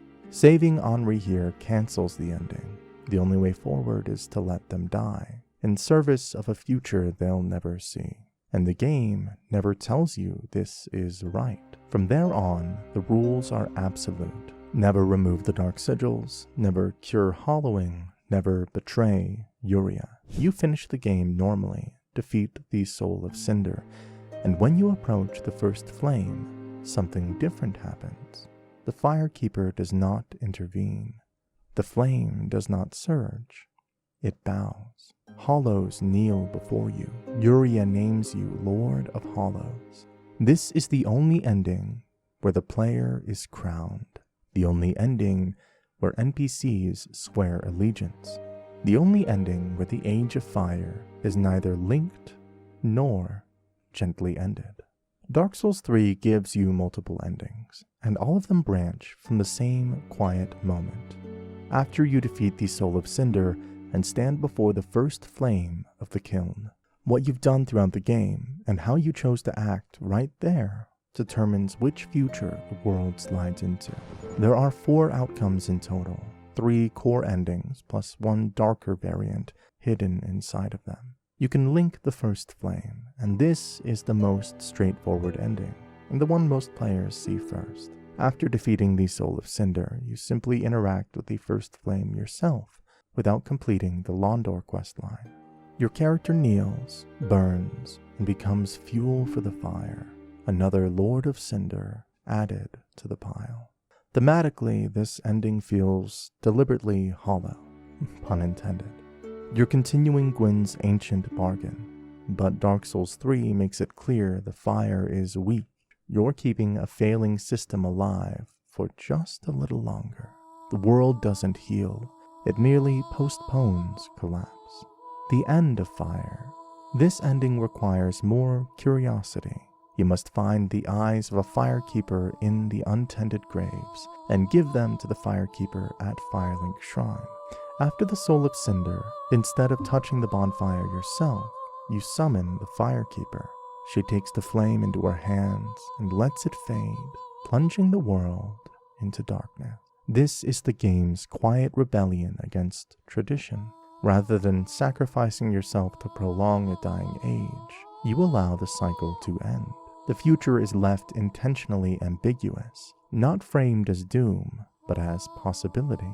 Dark Souls 3 refused to tell you whether the Age of Dark will be better, only that it will be different. You can take the first flame. This is a secret twist on the end of fire. You follow the same steps, eyes of the firekeeper, summon her after the final boss, but at the very last moment, you attack her while she's holding the flame. You kill her and take the flame for yourself. The ending is brief but brutal and unsettling. It rejects both sacrifice and mercy. You don't link the fire and you don't let it fade. You seize it. The game offers no achievement for this path, and that feels intentional. It's not presented as triumph, but as a raw act of possession and greed. This is the most complex and most state-dependent ending. To unlock it, you have to complete the Londor questline. You recruit Yol, accept Hollowing and Yuria to guide you, perform the ritual involving Henri, and never remove your dark sigils. By the time you reach the end, the game already treats you differently. NPCs and even DLC characters recognize you as Londor's lord. After defeating the Soul of Cinder, you interact with the first flame yourself. It looks like you're linking it, until the twist hits. Instead of burning away, you rise again, having claimed the flame rather than fed it. This ending reframes the entire cycle. You don't preserve the Age of Fire, and you don't gently end it, you override it. Londor's vision replaces the old order, with hollows no longer as refuse, but as rulers. One of the most deliberate moments in Dark Souls 3 happens right when the Soul of Cinder enters Phase 2. As Phase 2 begins, the soundtrack pivots into a piano motif that directly echoes Gwyn's theme from Dark Souls 1, the piece everyone knows as Pling Pling Plong, and that's not a coincidence, and it isn't subtle once you notice it. The music is a quotation, not just a vibe. Dark Souls 3 is intentionally pulling a fragment of Gwyn's melody into its final boss, and it does it at the exact moment the fight changes tone. The timing matters, and the same time the piano comes in, the Soul of Cinder's behavior shifts. The boss becomes more aggressive, more relentless, more intimate, less spectacle, more pressure. It starts feeling familiar, not because the moves are identical, but because the energy is. That pairing is the trick. Audio recognition hits first. Your brain goes, wait, I know this. Then the movement reinforces it. Oh, this feels like him. And that's when the realization lands. You're not just fighting a final boss. You're fighting a memory of the first one. Lore-wise, it fits perfectly. The Soul of Cinder isn't a single person. It's a manifestation of every being who ever linked the fire, a living composite of the entire cycle. And Gwyn was the first to do it, the original Lord of Cinder, the one who set this whole system into motion. So when Phase 2 invokes Gwyn's theme, the game is telling you something without words. This is the cycle remembering itself, and the choice of music is cruel in the best way. Because I shed a single tear when I heard that iconic Pling Pling Plong, remembering that this is the end of my journey in the world of Dark Souls. This one item can turn Dark Souls 3 into an honest-to-God hard mode. Not a slider, not New Game Plus, not a gimmick build, just a ring that says, everything hurts more now. The Calamity Ring doesn't tweak enemy AI or scale numbers behind the scenes. It does something far more crueler and far more Souls-like. It removes your margin for error. Every hit you take is effectively doubled. Every mistake you could previously survive becomes fatal. Trades stop existing. Panic rolls get punished instantly. Even trash mobs regain teeth. Put simply, the game you already know becomes a different one. Dark Souls 3 is built around absorption, armor choices, buffs, positioning, timing. The Calamity reaches into that entire system and zeroes it out. By reducing all absorption by 100%, it invalidates your defenses. The player fantasy of gradually becoming sturdier is gone. You are always fragile, and one mistake away from death. And that's why it works so well as a hard mode. What makes this especially sharp is that the ring offers nothing in return. No damage boost, no scaling bonus, no hidden interaction. The game is extremely explicit about this. No useful powers. That's a design statement. Which brings us to why its placement matters. Archdragon Peak is the end of a pilgrimage. It's where dragon worshippers strip away modernity, armor, civilization, even self-preservation, in pursuit of something ancient and pure. The Calamity Ring being found here isn't accidental. It's the mechanical expression of devotion without payoff. You kneel, you perform the gesture, and what you receive is a vow. From now on, the world will hurt you more. This is a direct echo of Dark Souls 1's Calamity Ring, forged from Calamit's Orange Eye. Same idea, same cruelty. In both cases, it's about submission. You're willingly binding yourself to suffering to prove something, whether to the dragons, the world, or yourself. And that is why players actually use it. Another one of Dark Souls 3's strongest callbacks comes wrapped in an onion helmet. And if you thought From Software already peaked with Sigmar of Katarina in Dark Souls 1, it turns out we were very, very wrong. Sigurd of Katarina is not subtle. From the moment you meet him, the parallels are deliberate. Same Katarina armor, same gentle optimism, same habit of getting stuck thinking instead of acting, and popping up across the world like an old friend you keep running into. Just like Sigmar, he hides a real tragedy under humor and warmth. This isn't asset reuse, it's From Software using Katarina Knights as philosophical foils. They represent perseverance through kindness, loyalty, and stubborn decency in a world that punishes those traits. But here's the key thing Dark Souls 3 does differently. Sigurd is not Sigmar. Where Sigmar was impulsive and well-meaning to a fault, Sigurd is patient, deliberate. He doesn't rush in to help everyone. He's carrying a single responsibility, and everything else is secondary. That responsibility is Yorm the Giant.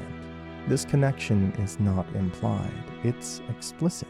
Sigurd tells you outright that he and Yorm were once friends. They made a promise. If Yorm ever became a Lord of Cinder and lost his way, Sigurd would be the one to stop him. Yorm's own lore backs this up perfectly. He became a Lord of Cinder to protect his people. They feared him anyway. He linked the fire knowing it wouldn't save them, and when everything failed, he abandoned his throne in despair. That is where Sigurd comes in, as a promise keeper. The Storm Ruler isn't just a boss gimmick, it's part of that promise. Sigurd carries one. Yorm's arena contains another. And Sigurd tells you plainly, only a storm can fell a giant. That means this ending was planned, anticipated, agreed upon. Yorm didn't just expect to die, he expected to be stopped this way by the one person he trusted to do it. And Dark Souls 3 is ruthless about making you earn that moment. Sigurd's quest spans half the game. Miss a step, rush ahead, fail to show compassion at the right time, and the payoff disappears. Sigurd won't show up. Yorm dies alone. The promise is broken. This isn't about player skill, it's about follow-through.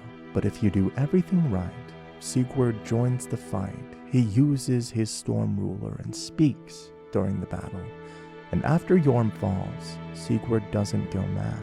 He thanks you and then dies peacefully. And this is where Dark Souls 3 quietly honors Sigmar of Katarina. In Dark Souls 1, Sigmar tries to help people and often makes things worse. His good intentions spiral into failure, his story ends in despair, and possibly hollowing to his daughter. It's tragic, because Sigmar meant well, but never quite understood when or how to act. Sigurd is the answer to that tragedy. What if a Katarina knight helped once, at the right moment, with clarity, not bravado? In a game about cycles that have gone on too long, vows that have lost meaning, and lords who refuse to return to their thrones, Sigurd stands out because he does the opposite. He keeps his word, even when it kills him. And if you ever thought From Software couldn't top the emotional weight of Sigmar's quest in Dark Souls 1, Sigurd proves they absolutely could. Sigurd talks about Yorm like a friend. That framing matters because it changes how you're supposed to understand everything about Yorm the Giant, especially the fight itself. Yorm wasn't driven to the throne by ambition or hunger for power.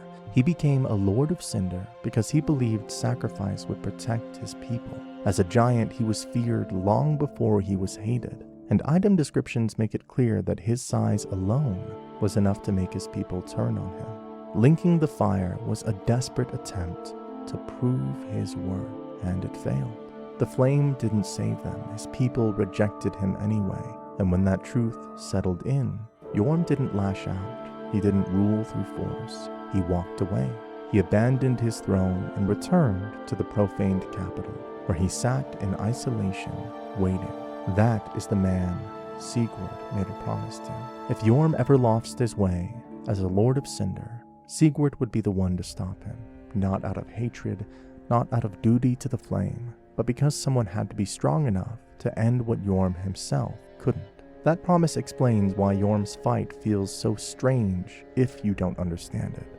On a new game run, Yorm has more total HP than any other boss in Dark Souls 3, more than Gale, Midir, or the Demon Princess. That isn't a mistake. It's the game telling you that this isn't a fight meant to be won through effort. Giants in Dark Souls are never worn down through normal means. Yorm takes that idea to its extreme. He's not just a giant. He's the one who survived linking the first flame. His body isn't a creature anymore. It's a monument that refuses to fall. That is why the Storm Ruler exists. It's not a gimmick, it's part of the promise. Sigurd carries one. Yorm's arena contains another. Only a storm can fell a giant. That line matters because it tells you this ending was anticipated. Yorm expected to be killed this way if he failed.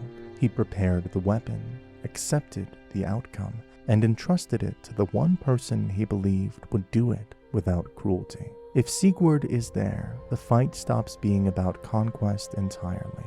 He joins you, he speaks to Yorm as an equal, and uses the Storm Ruler not in rage, but in fulfillment.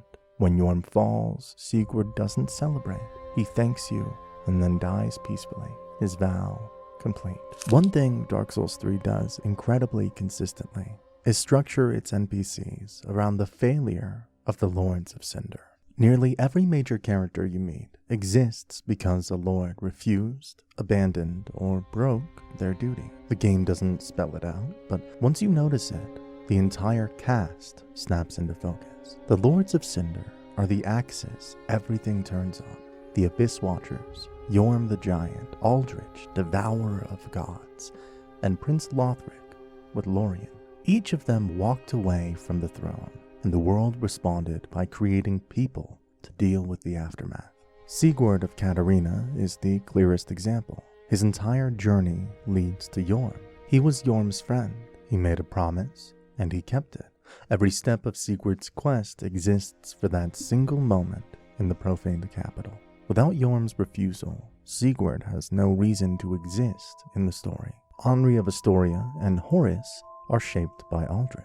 They are survivors of his atrocities, and Henri says as much. Their pilgrimage ends in Anne Orlando for one reason. Aldrich is still there. When Henri dies pursuing revenge or is consumed by the Londor ritual, Aldrich is the gravity pulling their entire life forward. Hawkwood is bound to the Abyss Watchers. He was part of the Undead Legion and deserted because he lacked the wolf's blood. His bitterness comes from failing to become what they valued. When the Watchers collapse into fighting and abandon their role, Hawkwood becomes the proof that their ideal always left people behind.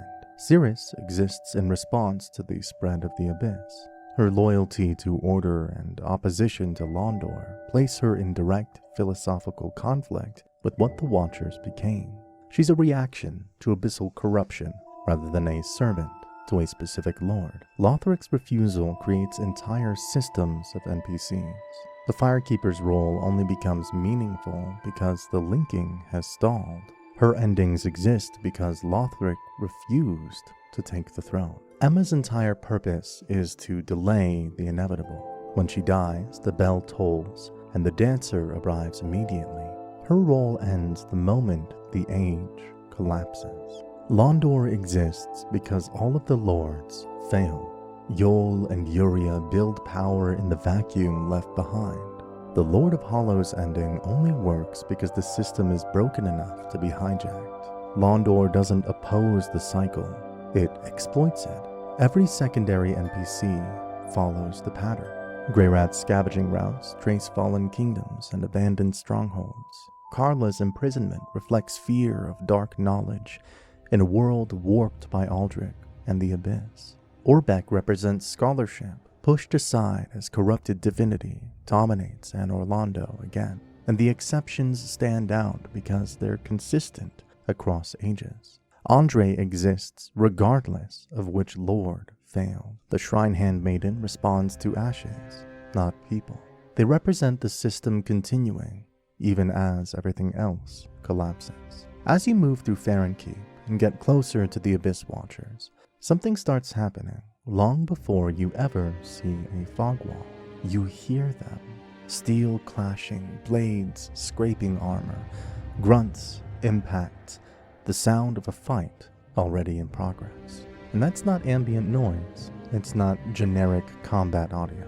Dark Souls 3 is very deliberately telling you that the Abyss Watchers are already killing each other before you arrive. By the time you reach their arena, their war has been going on for who knows how long. The Abyss Watchers are a Lord of Cinder, but they're also a legion, the Undead Legion of Farron, warriors sworn to hunt the Abyss wherever it appears. They modeled themselves after Artorias, took on the wolf's blood, and bound themselves to a single, absolute rule. Anything touched by the Abyss must be destroyed. That oath defined everything about them. Their armor, their fighting style, their covenant. They were exterminators, willing to bury entire lands at the first sign of corruption. And eventually, that oath turned inward. Farron Keep itself is rotting. The poison swamp is, poisonous. The land they swore to protect is saturated with the very darkness they hate. Over time, the wolf's blood that united them became tainted. Once even a few Watchers were touched by the Abyss, their own rules demanded a response. Kill anything touched by the Abyss, including each other. That's why you hear constant fighting near the arena. The battle never ends because their purpose never allowed it to end. There's no external enemy left, only Watchers judging Watchers. When you finally enter the boss room, the state of things makes sense immediately. Bodies are already on the ground. One Watcher rises to face you. Others slowly stand, some attacking you, some attacking their own. The corrupted Watchers, marked by glowing red eyes, don't care who they strike. Player, ally, Legion brother, it's all the same. The fight turns into a three-way brawl because that is what the Legion has become. The Watchers inherited Artorias' legacy, but they also inherited his fate. Artorias was corrupted by the Abyss through obsession and endless battle. The Watchers took that obsession, multiplied it across an entire army, and made it eternal. By the time you reach the Twin Princes, Dark Souls 3 has already been telling their family story for hours, just never in one place, and never aloud. What is explicit is simple. Osiris was the king of Lothric, and Lorien and Lothric are his sons. The game never offers an alternative lineage, and every item description treats the princes as the unquestioned royal heirs. Father and sons is locked in. Where Dark Souls does what it always does, is with the mother. Nothing ever says her name, but the world keeps pointing to the same answer. Guinevere has always been the goddess of marriage, fertility, and royal lineage. In Dark Souls 1, she leaves Anor Londo and spreads divine blood into human dynasties. Her legacy isn't armies or crusades, it's bloodlines, kings, heirs, and chosen children, who matter not because of strength, but because of what runs in their veins. Lothric is obsessed with that exact idea. The kingdom's entire identity revolves around light, miracles, and divine blood. Lothric knights wield sunlight miracles. The architecture echoes Anor Londo. The royal family is treated less like rulers and more like holy vessels. Prince Lothric isn't trained to fight. He's raised to inherit a role written into his blood before he's even born. That only works, though, if the blood is special. Osiris alone doesn't explain it. Guinevere does. Prince Lothric is described as of royal blood, destined for the flame. His entire value to the world is biological. He is chosen not for his will or his strength, but because his lineage makes him suitable to link the fire. That idea only holds weight if the lineage itself carries divinity forward. Osiris's madness reinforces this. His obsession isn't random. He fixates on Seath, on dragons, on immortality, and on the idea that lineage can be perfected. He raves on about his beloved child. He tries to force transcendence. That behavior makes sense if his family already carried divine blood, and it failed him. If his wife was a goddess, if his children were meant to be demigods, if one of them was born frail. Osiris reads like a man who believed destiny was guaranteed and panicked when reality didn't match the promise. Instead of accepting failure, he chased immortality and lost himself completely, and Guinevere's absence fits perfectly. Dark Souls 3 consistently shows gods abandoning the worlds they share. They leave behind dynasties, expectations, and children forced to carry burdens they never asked for. Guinevere never stays to clean up the consequences of her bloodlines. She never did in Anor Londo, and she doesn't in Lothric either. That leaves the twin princes alone with the fallout. Lorien becomes the physical shield, a knight shaped by duty, scarred by past battles, bound eternally to his brother. Lothric becomes the intellectual refusal, frail, withdrawn, and fully aware that the cycle was born to perpetuate is meaningless. Together, they represent the final proof of that lineage. Yorm's health bar is one of the loudest pieces of silent storytelling in Dark Souls 3. On a standard new game run, Yorm the Giant has more total HP than any other boss in the entire game. That includes endgame monsters and DLC nightmares like Gale, Midir, and Demon Prince. This isn't hidden scaling, and it isn't a quirk that got patched out.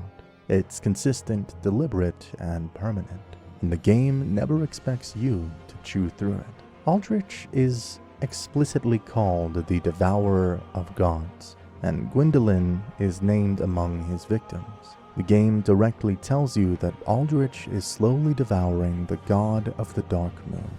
Slowly is the key word here. You don't see a complete body because there isn't one anymore. you see a sludge entity that has engulfed a god and is wearing him like a half-finished meal. The lower half is pure aldrich, shapeless, viscous, inhuman. The upper half is familiar, fragile, almost ceremonial. That contrast is intentional. The fight itself reinforces this without a single line of dialogue. Aldrich uses Gwendolyn's magic, the homing arrow rain, the dark moon-style sorceries, the ceremonial posture. He absorbs power, memories, and dreams. One miracle even states outright that Aldrich dreamed while devouring the god of the dark moon, and that dream became part of his magic. That is horrifying when you stop to think about it. He's being repurposed. Even Aldrich's soul hints at this, describing something smaller and golden within the mass, commonly understood as the soul of the god being consumed. That's why the wording matters. Aldrich isn't using Gwendolyn's body as a shield in some tactical sense. What's happening is worse and more intimate. He has engulfed Gwendolyn and is in the process of consuming him, while simultaneously manifesting the abilities that consumption grants. You aren't fighting Aldrich and Gwendolyn. You're fighting Aldrich through Gwendolyn. And that fits perfectly with Dark Souls 3's version of decay. Gods don't fall in battle anymore. They're eaten, absorbed, turned into fuel for something that doesn't even care what they used to be. By the time you kill Aldrich, Gwendolyn isn't saved. He's already gone. If you ever slow down and really look at Ludleth of Courland, Dark Souls 3 quietly reveals one of its bleakest character studies, and it hides most of it behind an action the game never encourages you to take, killing him. If you kill Ludleth in Firelink Shrine and then reload the area, something strange happens. His body is back in his throne. He isn't hostile. He isn't resurrected in the normal soul sense. He is asleep, and he talks to himself. Very few NPCs in the game do anything after death at all, and Ludleth is one of the only ones who both returns and speaks from a dream state. That alone should set off alarms. When he murmurs, it's not pride or ritual language. He sounds distressed. He references burning. He speaks like someone reliving pain rather than remembering a triumph. The delivery matters more than the words. It's someone trapped in a memory his body never let go of. He's dreaming about linking the fire. And if you trigger this after defeating the Dragon Slayer armor, he adds even more lines. That timing isn't random. The Dragon Slayer armor guards the path to the Grand Archives, a place tied to forbidden knowledge, heresy, and the truth behind the flame. Only after you cross that threshold does Ludleth reveal more of what's buried in his mind. What makes this hit harder is who Ludleth actually is. He is a Lord of Cinder, the only one who returned to his throne willingly. The only one who didn't flee, refuse, or collapse. Item descriptions confirm he linked the fire knowing exactly what it would cost him. Courland is gone, his kingdom erased, his body crippled, and he stayed anyway. Other lords reacted differently. Yorm abandoned the throne. The Abyss Watchers burned together and tore themselves apart. Aldrich devoured gods and fled. Lothric refused entirely. Ludleth remained. He even says he's proud of what he did. And the dream dialogue doesn't contradict that. It deepens it. Dark Souls 3 is showing something much harsher. You can believe a choice was necessary and still be shattered by it. His pride is intellectual, his trauma is physical. That's why he can't stand, why he never leaves the shrine, and why he dreams of fire, even after death. There's also that strange line he gives about having painted a new vision of the world. The language echoes the painted worlds, but the game never ties him to Ariandel or Ariamis. The safest reading is metaphorical.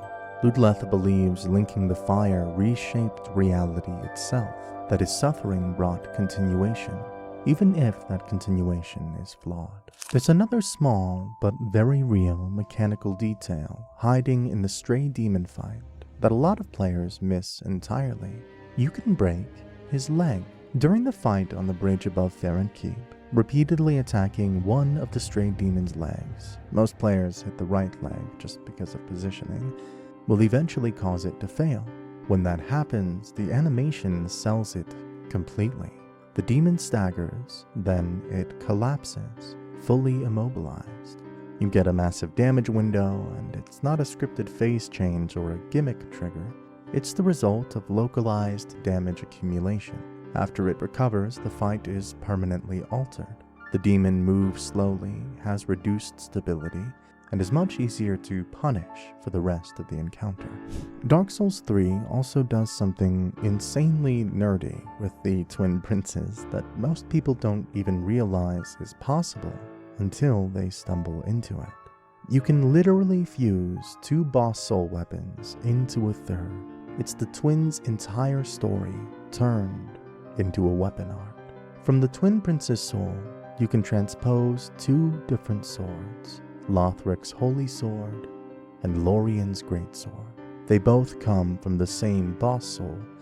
Normally, you need 2 playthroughs to get both on a single character file. Unless you trade with another player, you're doing the whole beat the game again lap just to complete the set. But then comes the part I love.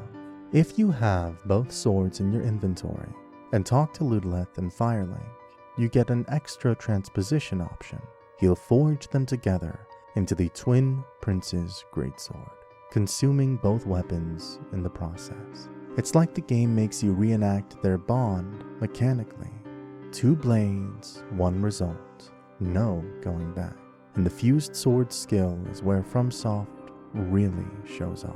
The weapon art is Sacred Light and Flame, and it's basically a switchable expression of the prince. One input triggers Sacred Lothric Light, the holy, ritual chosen heir side.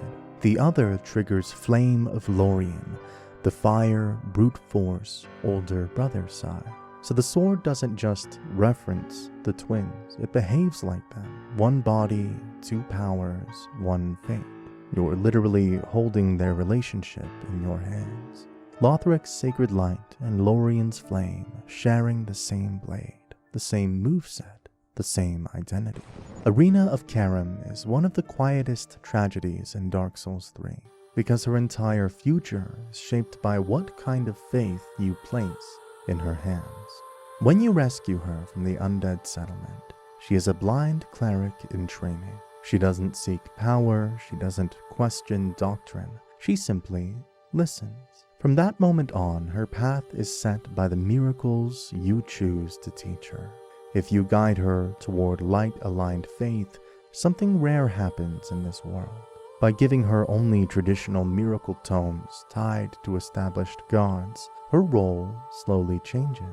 She fulfills her purpose as a gentle miracle teacher, and once that purpose is complete, she leaves her original place and moves to the bottom of the Firelink Shrine Tower. There, she becomes a firekeeper.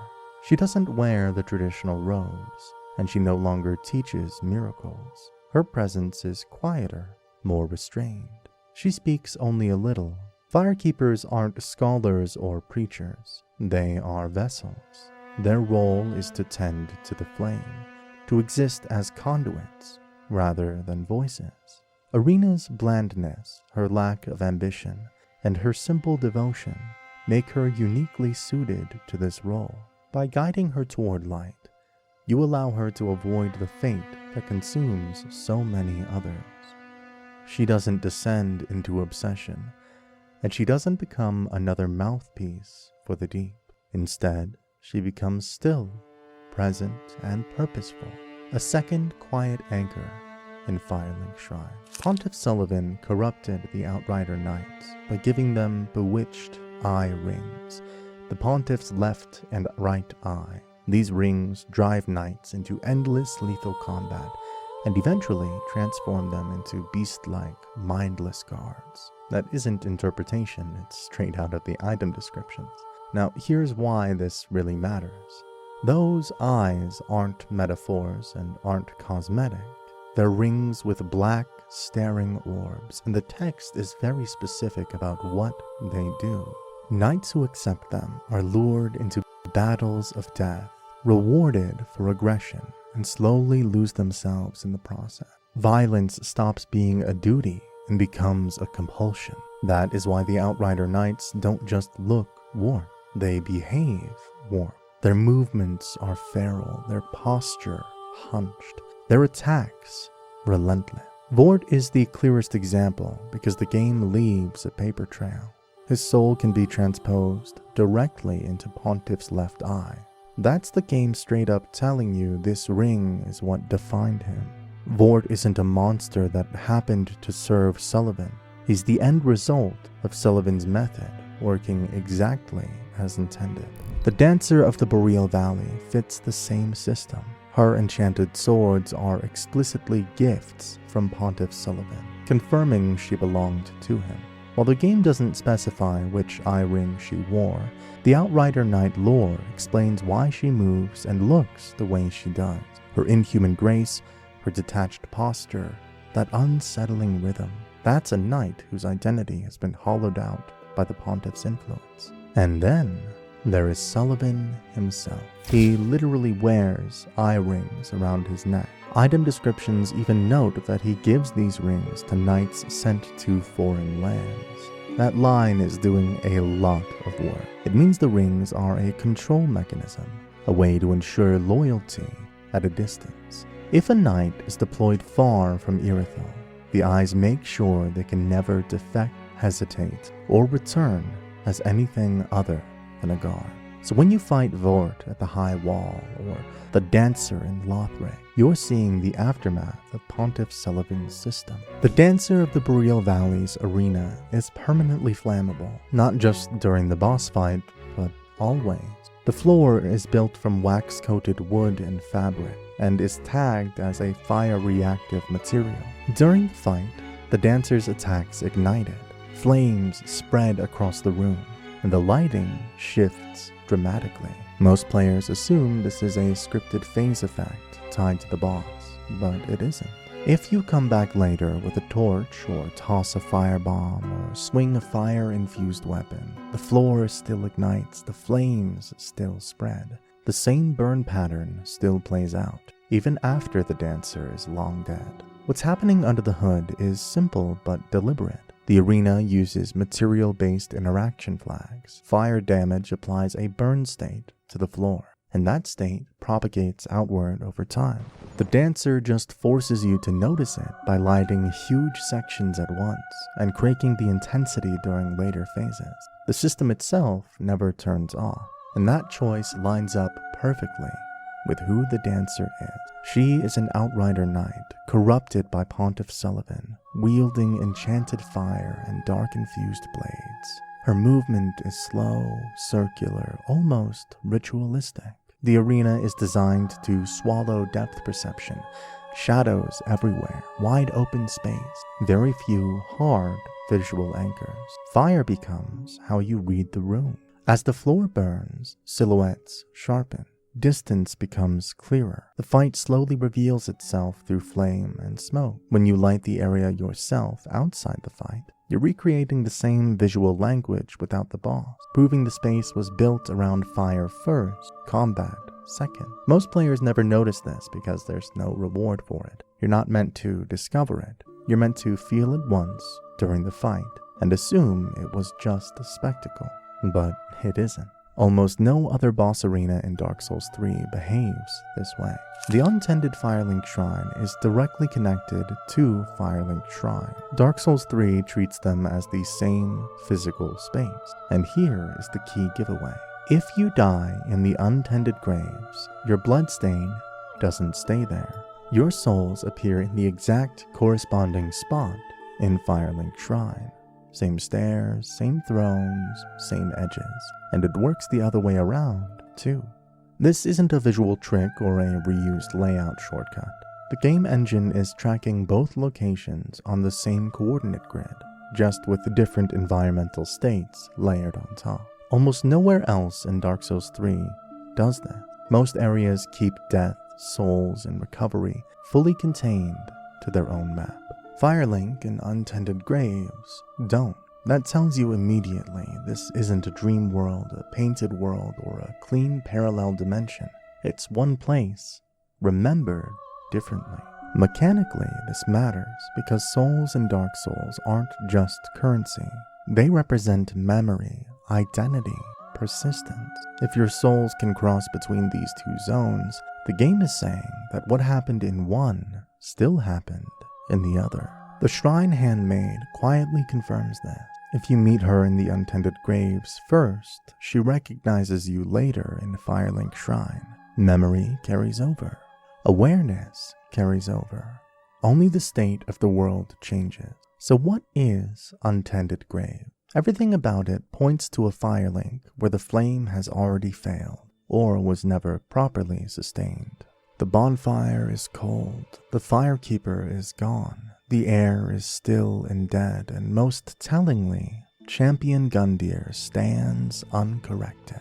He's faster, stronger, disciplined, no pus of man, no degradation. Compare that to Index Gundyr, whose body has already been overtaken by corruption and repurposed into a test for Ashen One. This isn't about time travel in the usual sense. It's about state.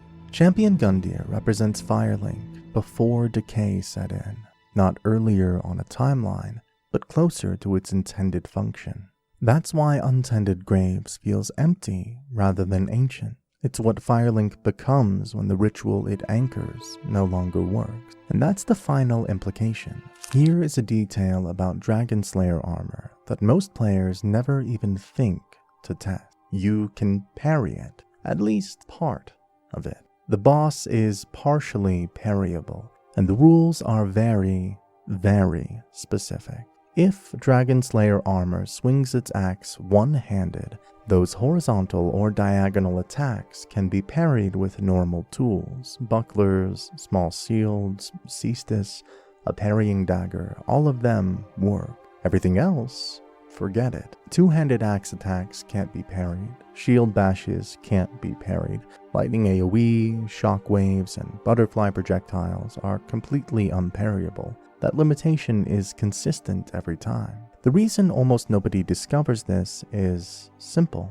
The boss doesn't look parryable. It's enormous, hollow, animated by pilgrim butterflies, and visually closer to a walking siege engine than a knight.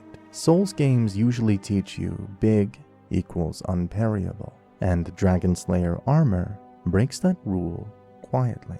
Even if you do try, the parry window is brutal. The axe swings are slow, delayed, and heavy, with a tighter timing window than humanoid enemies. Miss it and you eat a massive punish. Most players try once, get flattened, and never attempt it again. Phase 2 makes it even less appealing. Once the butterflies fully activate, lightning starts filling the arena, interrupting parry attempts and pushing the fight toward positioning and survival instead of dueling. But when you land it, the armor staggers, you get that beautiful repose, and the damage is real, just not fight ending. It doesn't collapse like a human enemy. The stagger is short, and you have to commit immediately. It feels less like humiliating the boss, and more like briefly disrupting something that shouldn't be interruptible at all. One of the earliest something is off moments in Dark Souls 3 happens on the bridge to Irithyll. That thing on the bridge isn't random. It's a Sullivan's Beast, a creature tied directly to Pontiff Sullivan and the religion built around Aldrich. These beasts only show up in Irithyll and Anor Londo, places ruled by Sullivan and warped by Aldrich's fate. They're holy beasts, twisted by the deep, not wildlife. And the game gives you a really strange way to prove that. If you stagger the beast, land a riposte and don't kill it, something unexpected happens. It collapses, thrashes for a moment, and then curls inward. It stops attacking, lowers itself, and looks like it's praying. The beast becomes passive for a short window, completely non-hostile, until you attack it again.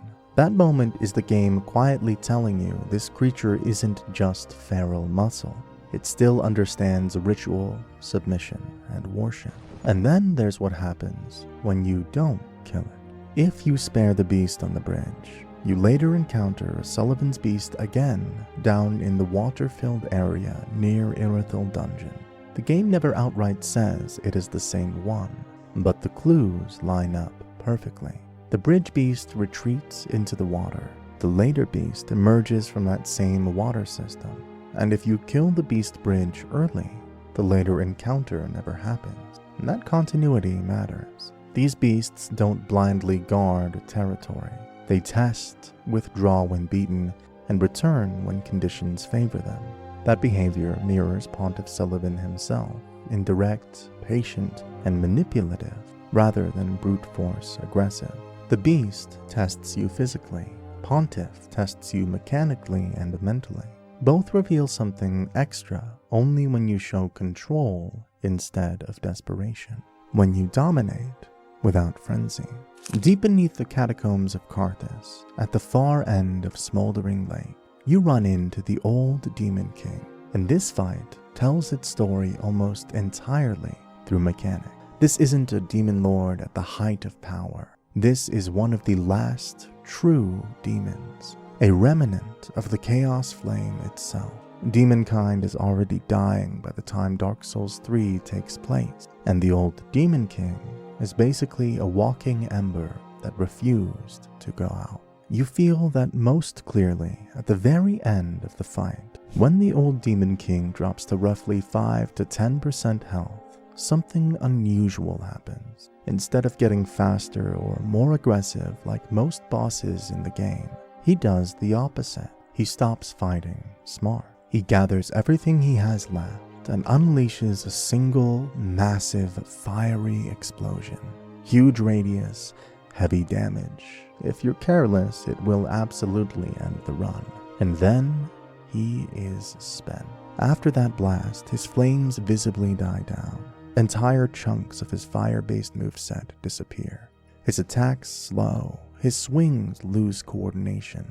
He starts collapsing, kneeling, struggling to stand. Sometimes he can barely do more than weak slams or exhausted swipe. This isn't RNG or player imagination. It's a hardcore phase transition, and it's incredibly rare in Dark Souls 3. Most bosses at low health will speed up or unlock new moves, or go into full desperation mode. The old Demon King burns himself out. That design only makes sense when you understand what he is. Demons in Dark Souls don't regenerate flame the way Lords of Cinder do. When they expend it, it is gone. Fire is their life source, not a resource they can recover. So that massive explosion isn't a charge up or a transformation. It's him emptying himself completely in one final attempt to end the fight immediately.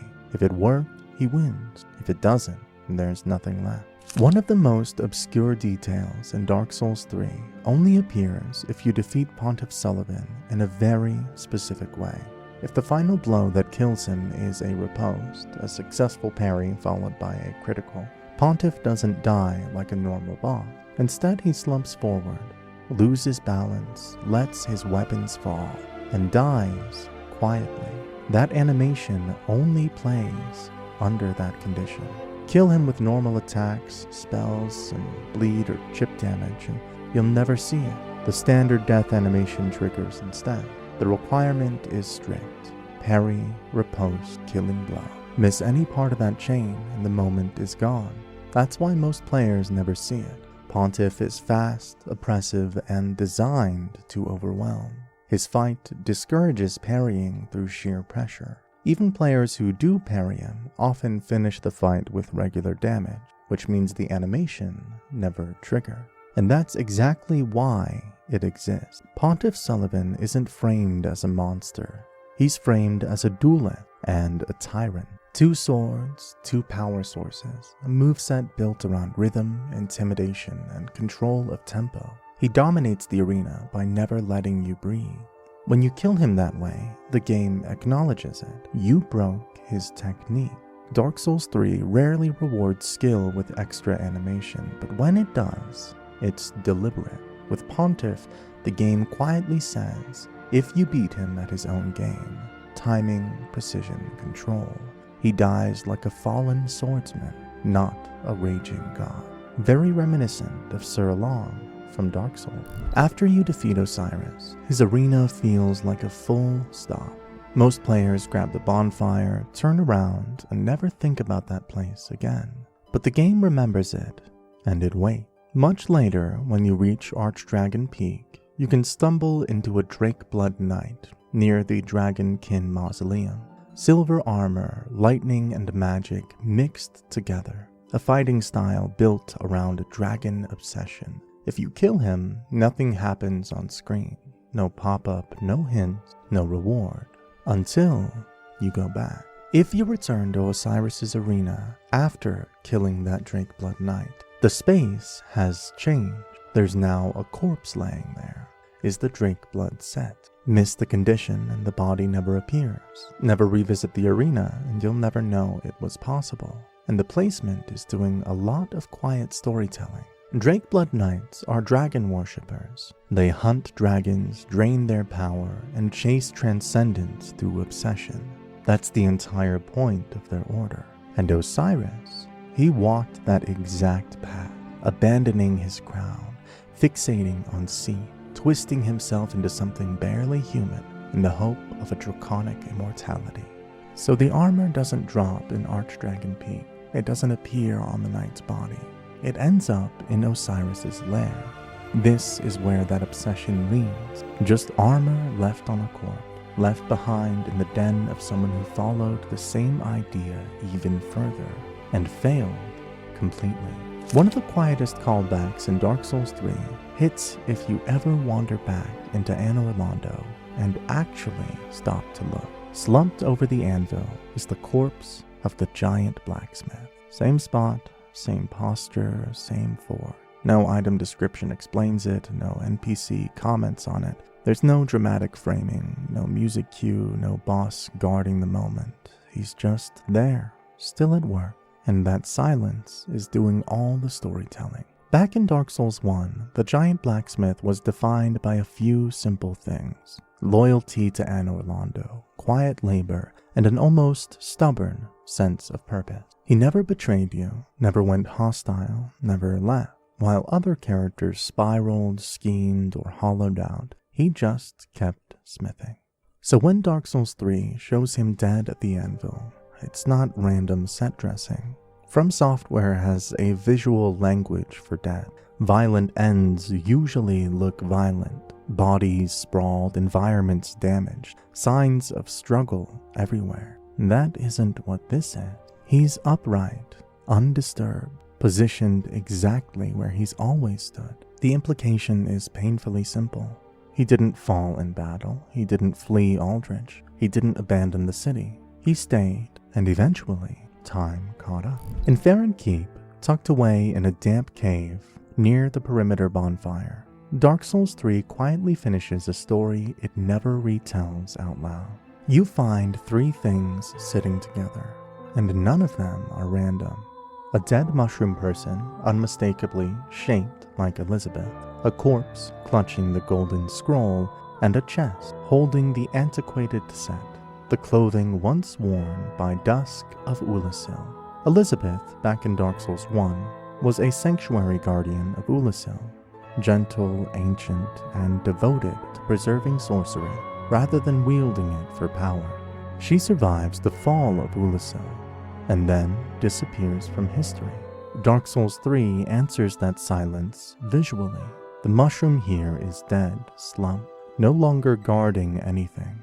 Whatever her kind was, it did not endure the ages. Right beside her is the golden scroll, containing advanced sorceries rooted in Ulasil's tradition. its location matters. This knowledge isn't enshrined in a court or preserved by a kingdom. It is hidden in a swamp, held by someone who died protecting it. Ulasil's magic survived not through institutions, but through individuals who carried it until they couldn't anymore. Then there's the antiquated set. Dusk herself is gone. What remains is fabric, memory without presence, identity reduced to leftover. And Farron Keep is the perfect place for all of this to end up. It's a poisoned ruin tied to noble causes that decayed into endless conflict. Ulasil followed the same path centuries earlier: flourishing sorcery, abyssal corruption, total collapse. Elizabeth's kind is gone. Dusk exists only as clothing. Their sorcery survives as a scroll clutched by a corpse in the mud. In Farron Keep, there's a nod to Artorias' companion Sif. There's a moment that hits long before any dialogue ever could. You come across the old wolf of Farron, lying motionless before a massive gravestone. Not prowling, not threatening, just resting there, like it's been waiting for someone that never came. If that image feels familiar, it's because it's meant to. Back in Darkroot Garden, Sif guarded the grave of Knight Artorias the same way. A great wolf, a fallen knight, a silent vigil. Dark Souls 3 isn't borrowing wolf imagery here. It's deliberately recreating one of the most emotionally loaded scenes in the entire series. Farron Keep belongs to the Abyss Watchers, an order that openly models itself after Artorias. The armor echoes it. Their great swords mimic his fighting style. Their oath is the same. Hunt the Abyss wherever it appears, no matter the cost. By the time you arrive, Artorias isn't remembered as a person anymore. He's a myth that shaped an entire culture. The old wolf sits at the center of that myth. The game never tells you the wolf is Sif. It doesn't need to. Artorias' legacy lasted so long that even the image of his guardian became sacred. The wolf isn't protecting a single grave anymore. It's protecting an idea. And the Covenant rewards make that crystal clear. By serving the watchdogs of Farron, you earn the Wolf Ring and the Wolf Knight's Great Shield, both artifacts directly tied to Artorias. Covenant rewards in Dark Souls are never arbitrary. They define lineage. By giving you Artorias' equipment, the game is telling you exactly where this oath came from. The gravestone itself is unmarked and oversized. Artorias' grave was monumental, even when his name was already fading in Dark Souls 1. By Dark Souls 3, names barely matter at all. Rules do. Everyone who understands the story already knows who that stone represents. And then there's the wolf's condition. Unlike Sif, who fought to the death to protect Artorias' resting place, the old wolf can barely move. It is wounded and fading, sustained only through Covenant offering. The duty still exists, but the strength to carry it out is almost gone. Down in the Demon Realms, there's a moment that feels very easy to miss. You find a corpse slumped on the ground, clutching the Quelana Pyromancy tome that's already doing a lot of work. That tome doesn't represent generic pyromancy. It's tied specifically to Quelana of Izalith, one of the Daughters of Chaos, and the only one who rejected the Chaos Flame outright. She taught pyromancy as knowledge, not as faith. And in Dark Souls 3, that knowledge isn't on an altar or guarded by an enemy. It's dying with someone. Dark Souls 3 uses placement very deliberately. When an item like this is found on a body, it's the game saying, this person carried this knowledge to the end. They died with it. Right next to that corpse is the remains of a giant spider-like demon, unmistakably Chaosborn. The game never labels it, never confirms whether it's Quelaag, the White Lady, or simply another Chaos Spider from Izalith's final day. And that ambiguity matters. What is clear is that this is the last place Chaos has left to go. Quelana was the daughter who walked away when Izalith fell. She left while her sisters clung to the flame and were twisted by it. Finding her here suggests she came back only at the very end to witness what remained. There's no sign of combat. That's how Dark Souls 3 treats the end of chaos. Just a dead teacher, a forgotten demon, and a tome left behind in the ash. By the time you arrive, pyromancy isn't spreading anymore. It's evolving. It's being archived. She leaves her scroll on the ground and lets the world move on without her. In Central Irithyll, the game does something subtle that a lot of players feel before they ever understand it. You start seeing those ghostly, half-transparent figures drifting through the street. They don't even seem to notice you unless you get close. They just move slowly. And if you played Dark Souls 1, that feeling should ring a bell, because this is the exact same emotional language the game used with the Black Knights in the kiln of the First Flame. Back then, the Black Knights weren't protecting anything anymore. They wandered. They didn't patrol routes or defend objectives. They felt like leftover warriors whose war had already ended. You encountered them not as a challenge, but as evidence that the world was already past saving. Irithyll's phantoms function the same way. They drift instead of patrol. They exist instead of defend. They feel detached from the living world. Mechanically, they can be fought and killed. Visually, they lack solidity. They look more like memories than soldiers. Whatever they once were, citizens, worshippers, servants of the gods, that identity is gone. What remains is a presence without purpose. And that's why the comparison matters. The Black Knights were burned by the First Flame and stripped of direction. They survived the end of an age, but not with meaning intact. Irithyll's phantoms are the same outcome reached from a different path. Aldrich has consumed the city's god. Point of Sullivan hollowed out its structure.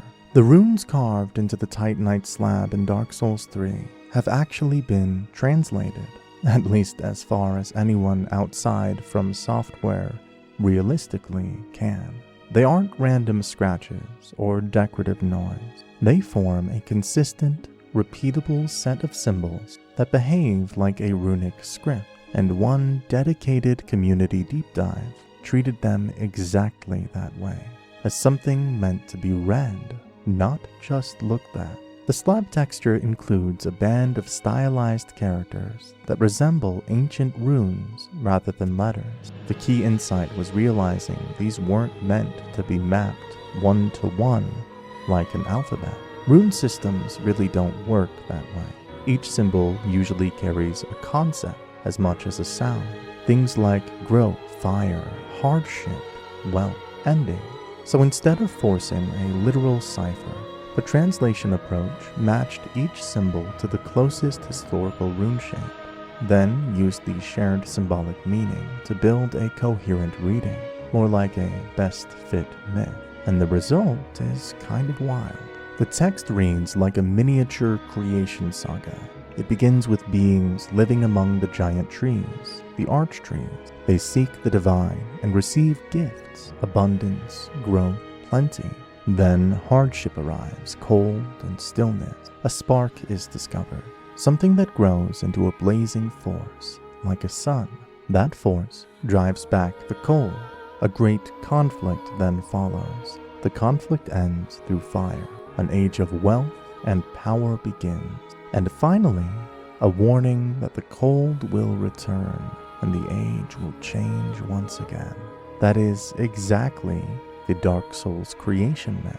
Arch trees, discovery of the First Flame, war with the dragons, the age of fire, and the inevitable fading. That's why this translation stuck with people. Not because it's probably canonical.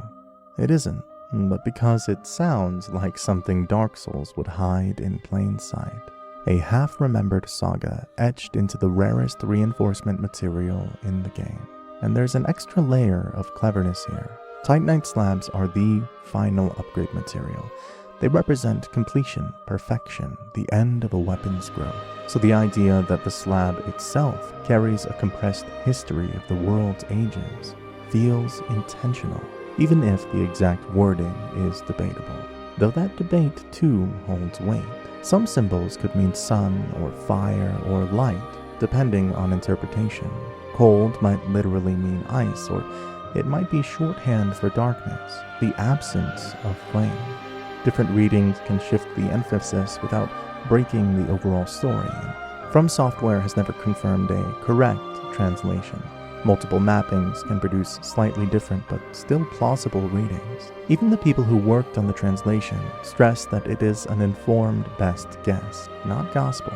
But in classic Souls fashion, certainty is not the point. The point is that the slab, the things blacksmiths treat as the ultimate material, quietly tells a story about cycles, fire, and ending, just through symbols carved into metal that almost no one stops to examine, which feels exactly right. If Dark Souls was going to hide its creation myth somewhere, it wouldn't put it in a book. Let's look at some overlooked mechanics that are barely talked about, and something that's barely talked about is ladder combat.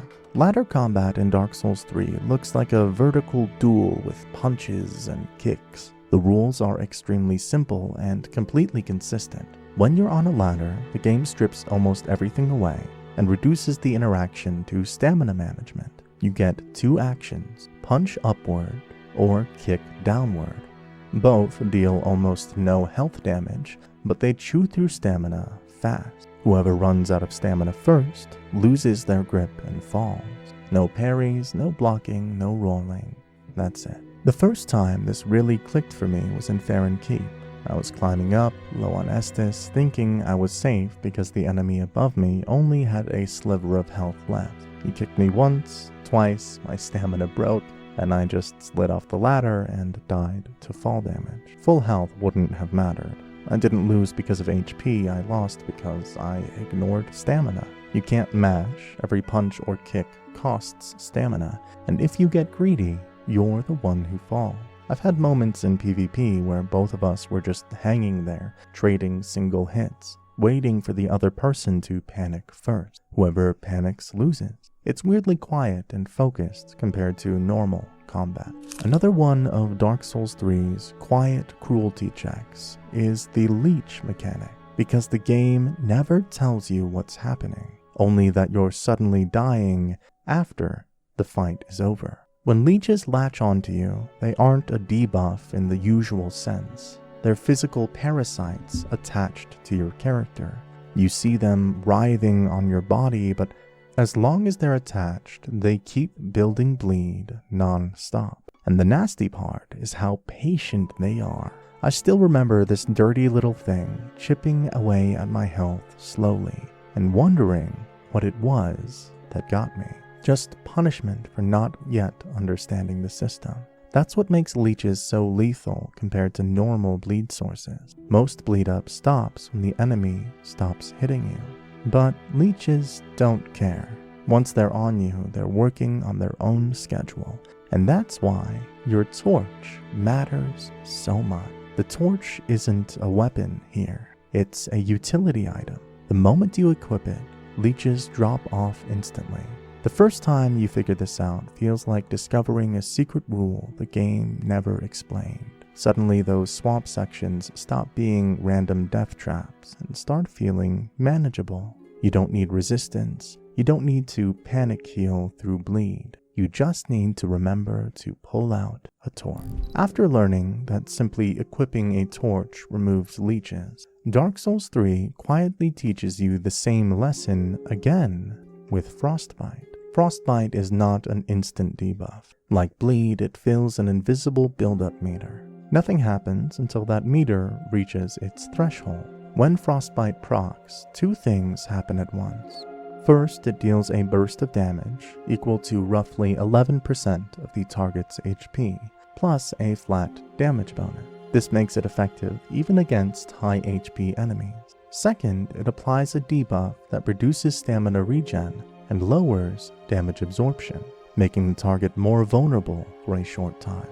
Fire does not prevent frostbite buildup. Fire only removes the active frostbitten debuff after it has already been procced. If a frostbitten target takes any fire damage, whether from a torch, a fire weapon, or pyromancy, the debuff is cleared immediately. However, the game does not reset the underlying build-up tracking. This allows Frostbite to proc again much sooner. This is why the Frost Fire loop works. Build Frost, trigger the proc, apply fire, the Frostbite clears, and you build Frost again. Let's look at all the status effects, and one thing common between all of them. There's a global rule the game almost never breaks. Status effects do not scale with your stats, your weapon damage, upgrades, or buffs. They scale off the target, not you. Your strength, dexterity, faith, weapon AR, and fusions, none of that changes how hard a status effect hits. The only thing you control is how fast the status procs, not how strong it is. Bleed. Bleed is pure burst damage. When it procs, it deals a fixed percentage of the target's maximum HP, plus a small flat damage bonus. That damage does not scale with your stats, doesn't increase with weapon upgrades, and never changes per proc. What build-up does is determines how often bleed triggers, nothing more. Frostbite. Frostbite follows the same rule. When Frostbite procs, it deals a fixed percentage of max HP plus flat damage. It applies a stamina regen penalty and lowers damage absorption. None of that scales with your character. Fire damage removes Frostbitten debuff, does not reduce future frost damage, and does not reset the internal build-up tracking. This is why Frost can be looped so efficiently. Poison is damage over time, but the rule still holds. Damage per tick is fixed. Duration is fixed. Tick damage does not scale with stat. Poison feels stronger on high HP enemies because they live long enough to take the full duration, not because the poison itself hits harder. Build-up only affects how fast poison starts. Toxic is just a harsher version of poison. Higher damage per tick, shorter duration. Same non-scaling rules. So no stat scaling, no weapon scaling, only activation speed changes. Curse is the extreme endpoint of this design. No damage values, no scaling, and on proc, you die.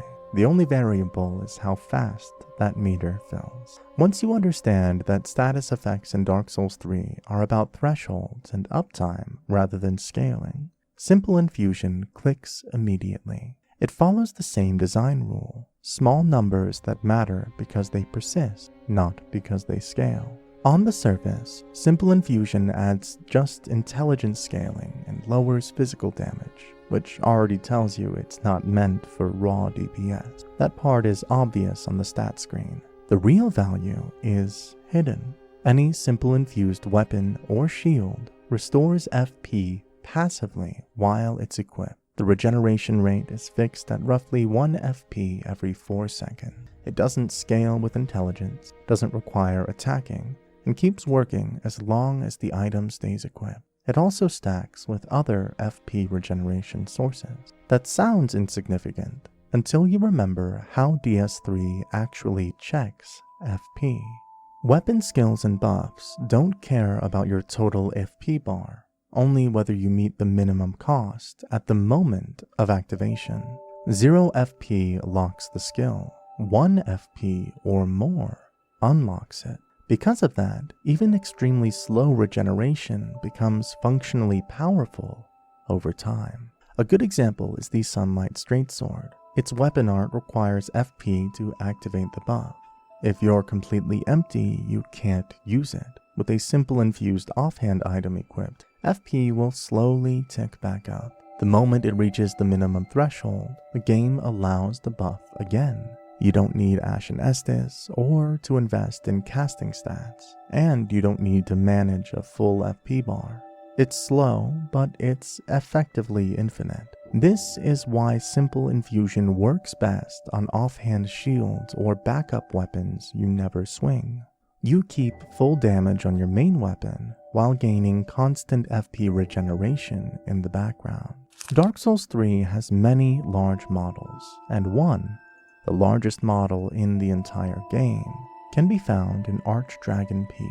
Embedded directly into the mountain is the corpse of an ancient dragon, either long dead or petrified beyond distinction. It's a background entity, but it's fully modeled, has real geometry and collision, and exists as a continuous physical object in the world, rather than a skybox trick or distant silhouette. This dragon is not the ancient wyvern boss. It's a completely separate entity. You can't target it, damage it, or interact with it in any way. It simply exists, wrapped around the peak itself, partially obscured by terrain and clouds, extending far beyond what the camera ever lets you fully see. In terms of raw scale, nothing else in Dark Souls 3 comes close. It is larger than the Ancient Wyvern, larger than Dark Eater Midir, larger than Yorm the Giant, and larger than any boss arena-sized enemy in the game. Individual scales are roughly the size of player characters. Its body coils around the mountain and continues out of view, meaning you never actually see its full form at once. This matters because it's not just big scenery. In engine terms, it's a real entity. Have you ever wondered what the max level you can reach in Dark Souls 3 is? The answer is level 802. It's the absolute hard limit baked into the game's stat system. Dark Souls 3 has 9 core attributes, and each one hard caps at 99. If you max out every single stat, vigor, attunement, endurance, vitality, strength, dexterity, intelligence, faith, and luck, you end up with 9 stats times 99 levels for a total of 802. That is it. You physically cannot go higher because there's nowhere left to put levels. What makes this interesting is how unrealistic it is to reach naturally. The soul cost per level scales aggressively, and the jump from the high 300s onward becomes absurd. By the time you're pushing toward max level, a single level costs tens of millions of souls. Reaching 802 in a legitimate playthrough would require an almost comical amount of farming, or an extreme number of New Game Plus cycles. It also doesn't turn your character into an untouchable god the way people expect. Enemies still hit hard, bosses still punish mistakes, and PvE scaling keeps the game dangerous. What max level really gives you is total flexibility. Every weapon, every spell, every build, all at once. There are 15 Titanite slabs available per new game cycle in Dark Souls 3, and that number is fixed unless you move into New Game Plus. That means in a single playthrough, you can fully upgrade 15 weapons to plus 10 or plus 5 to special weapons. No farming, no enemy drops, no infinite purchase loot. Slabs are strictly limited. What makes this important is how late-game upgrades work in DS3. A Titanite slab is the final upgrade material, and once you use it, it's gone for that cycle. The game spreads those slabs across late-game areas, optional zones, NPC quest lines, covenant rewards, and one-time pickup, which means 2 things happen naturally. Players who explore thoroughly and finish quests are rewarded with more fully upgraded weapons, and players who rush or miss content are forced to specialize. This is intentional design. Dark Souls 3 doesn't want you maxing everything in one run. It wants you to choose, experiment, and then live with those choices, or carry them into New Game Plus. It also ties back to the earlier max level discussion. Even if you hit SL 802 and have every stat cap, you're still constrained by upgrade materials. PvP invasions in Dark Souls 3 changed one of the most important rules about how invasions actually work. In DS3, the covenant you have equipped at the moment you land a successful PvP kill is what determines the reward you get. That means red eye orbs, cracked red eye orbs, summon signs, or auto summons are just delivery methods. They don't decide anything. The covenant does. If you're wearing Warriors of Sunlight when you kill a host, or eligible Phantom, you get a Sunlight medal. Even if you invaded as a red phantom and never cooperated at all, the game only checks the Covenant. If you are a mound maker, a kill that satisfies their conditions gives you a vertebrae shackle. Whether you invaded, were summoned, or turned on the host mid-fight, chaos is the point. If you're wearing Rosaria's fingers, a successful invasion gives a pale tongue. That's why most standard red invasions default to pale tongues. Rosaria's is the fallback PvP covenant if nothing else is equipped. Area-based PvP covenants work the same way, just with auto-summons instead of orbs. Aldrich Faithful award human dregs. Watchdogs of Farron award wolf's blood swordgrass. Again, the Covenant decides the payout, not the method. Even phantom colors tie into this system. The color you see isn't cosmetic flair, it's information. Purple means mound maker and unpredictable rules. Gold means sunlight and cooperative incentives. Deep red or blue tinted red signals, territory-based enforcer. This is why DS3 PvP feels more readable than earlier Souls games. One of the little quirks people don't realize at first is that NPC invaders don't actually behave like players at all. Even though they look exactly like them, they feel like PvP. They show up like PvP. But under the hood, they are something very different. An invading NPC in Dark Souls 3 is essentially a hostile phantom driven entirely by AI, not by player rules. They are scripted enemies, designed to simulate the pressure of an invasion without introducing the unpredictability of a real person.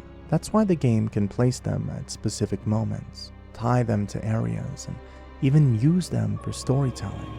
Because they're AI, they obey PvE logic.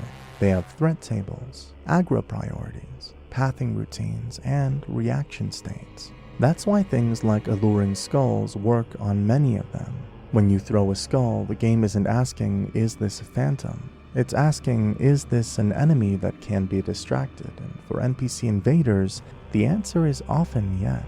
You'll see it happen clearly. The invader pauses, turns, and walks toward the skull, and momentarily forgets about you. It's the same behavior you'd get from a hollow or a knight. And that illusion breaks though, the moment you remember this isn't a real person invading your world. It's a hostile echo inserted by the game. NPC invaders also don't think tactically.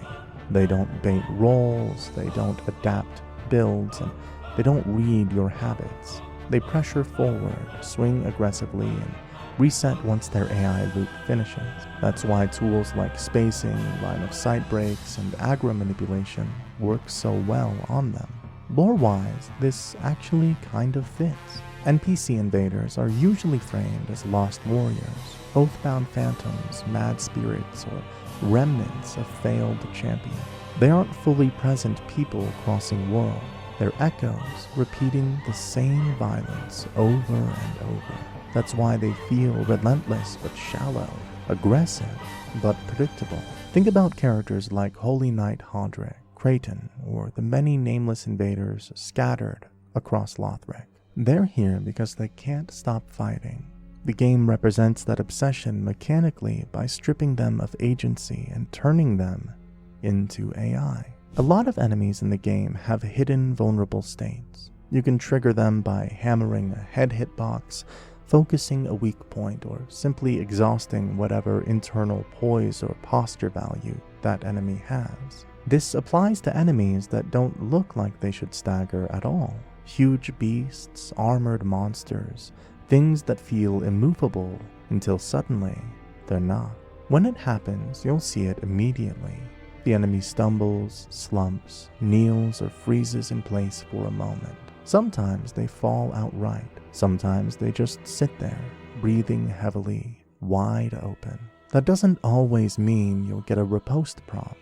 Instead, what the game often gives you is something subtler, a damage window. During that window, your regular attacks suddenly hit way harder. Light attacks chunk, spells bite deeper, projectiles feel like they land with more weight. If you ever thought, Why did that normal R1 just do way more damage than it should? That's exactly what you were seeing. Dark Souls 3 confirms this without UI by using sound. There's a very specific, sharper hit sound that plays when you land bonus damage. You'll hear it when an enemy is in one of those vulnerable states, when you land a counter hit while they're mid-swing, or you connect during certain stagger frames. It's the same audio cue across all of these situations. The game is telling you, yes, that counted. And that's why the sound shows up even when you're not backstabbing or riposting. The system underneath doesn't care about animations. It cares about timing and state. Riposts are just one expression of that system, not the whole thing. Let's take a moment and talk about weapon art, because I know a lot of us barely used them on a first playthrough. You can beat all of Dark Souls 3 without ever touching L2, so it's easy to think they're optional fluff. But the game actually built them to be way more flexible than most people realize. Having 0 FP does not automatically lock you out of weapon art. Weapon arts in DS3 fall into two mechanical behavior. Some weapon arts hard require FP. If you don't meet the minimum cost, nothing happens. You press the input, your character does nothing, and that's it. These are usually the big, flashy ones. Buffs, projectiles, transformations, or anything that behaves like a spell. If the FP isn't there, the skill simply won't fire. But a large number of melee-focused weapon arts still activate at 0 FP. They're just weaker. When you use one of these weapon arts without enough FP, the game doesn't cancel the move, the animation still plays, the swing still comes out, the dash still happens. What changes is how effective it is. At low or 0 FP, damage multipliers are reduced, bonus effects can disappear entirely, hyper armor or poise can be weaker, and secondary properties may not apply.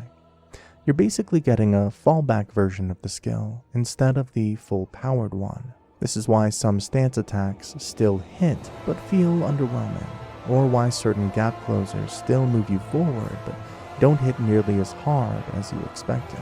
FP in Dark Souls 3 isn't a simple on or off switch, it's a quality slider. Full FP gives you the complete version of a weapon art. Low or no FP gives you a stripped down version that is still usable in a pit.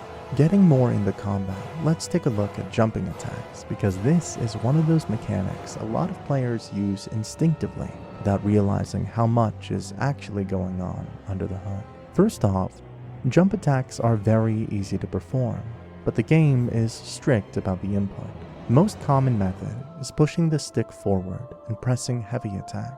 If your control scheme allows it, forward plus light attack can also trigger the same move.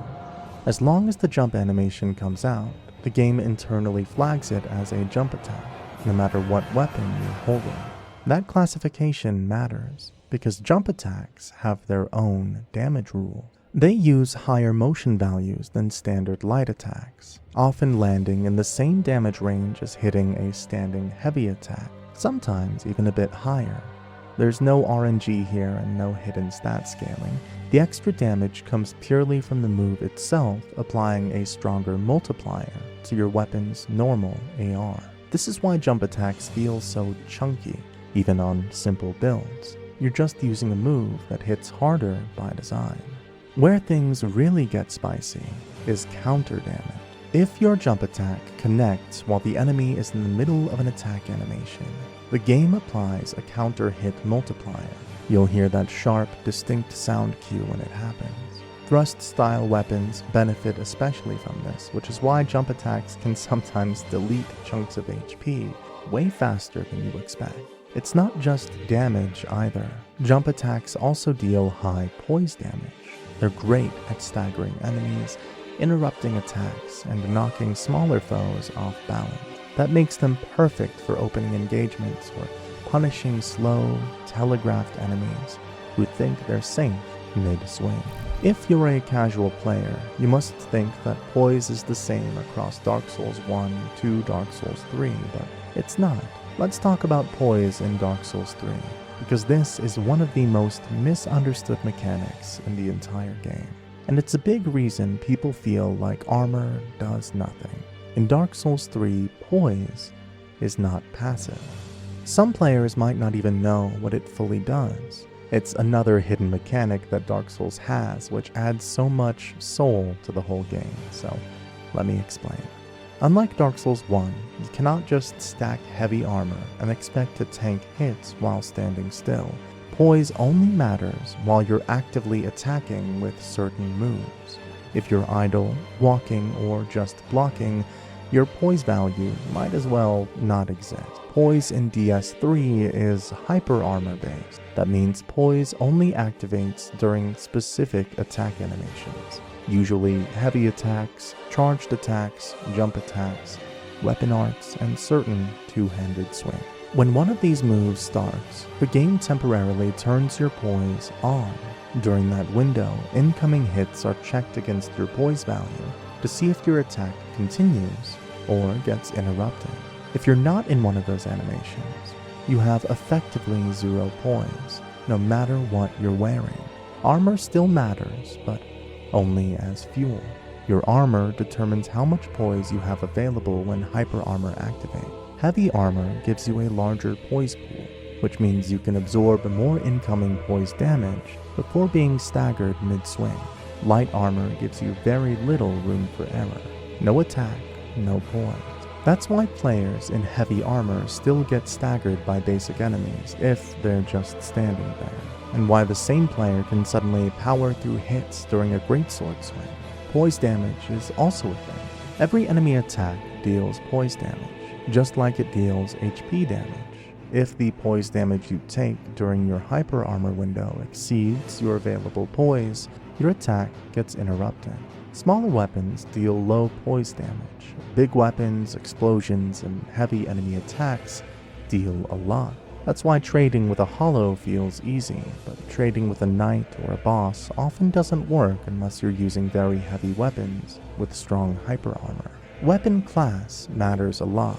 Ultra great swords, great axes, great hammers, and some halberds have very strong hyper armor. Straight swords, katanas, and light weapons have little to none. You can wear full havel and still get interrupted if your weapon doesn't support hyper armor in its moveset. DS3 ties poise more to commitment than defense. Poise is about winning trades, not ignoring danger. Some weapons have their own bonuses. For example, daggers have quickstep, and it completely changes how they're meant to be played. Quickstep is a weapon art, not a normal dodge. When you have a dagger equipped, it replaces rolling with a short, fast, evasive movement that is built for close-range combat rather than disengaging. The first thing that surprises people is that Quickstep uses FP, not stamina. You can still use it at 0 FP, but it becomes noticeably worse. Shorter distance, fewer iframes, and longer recovery.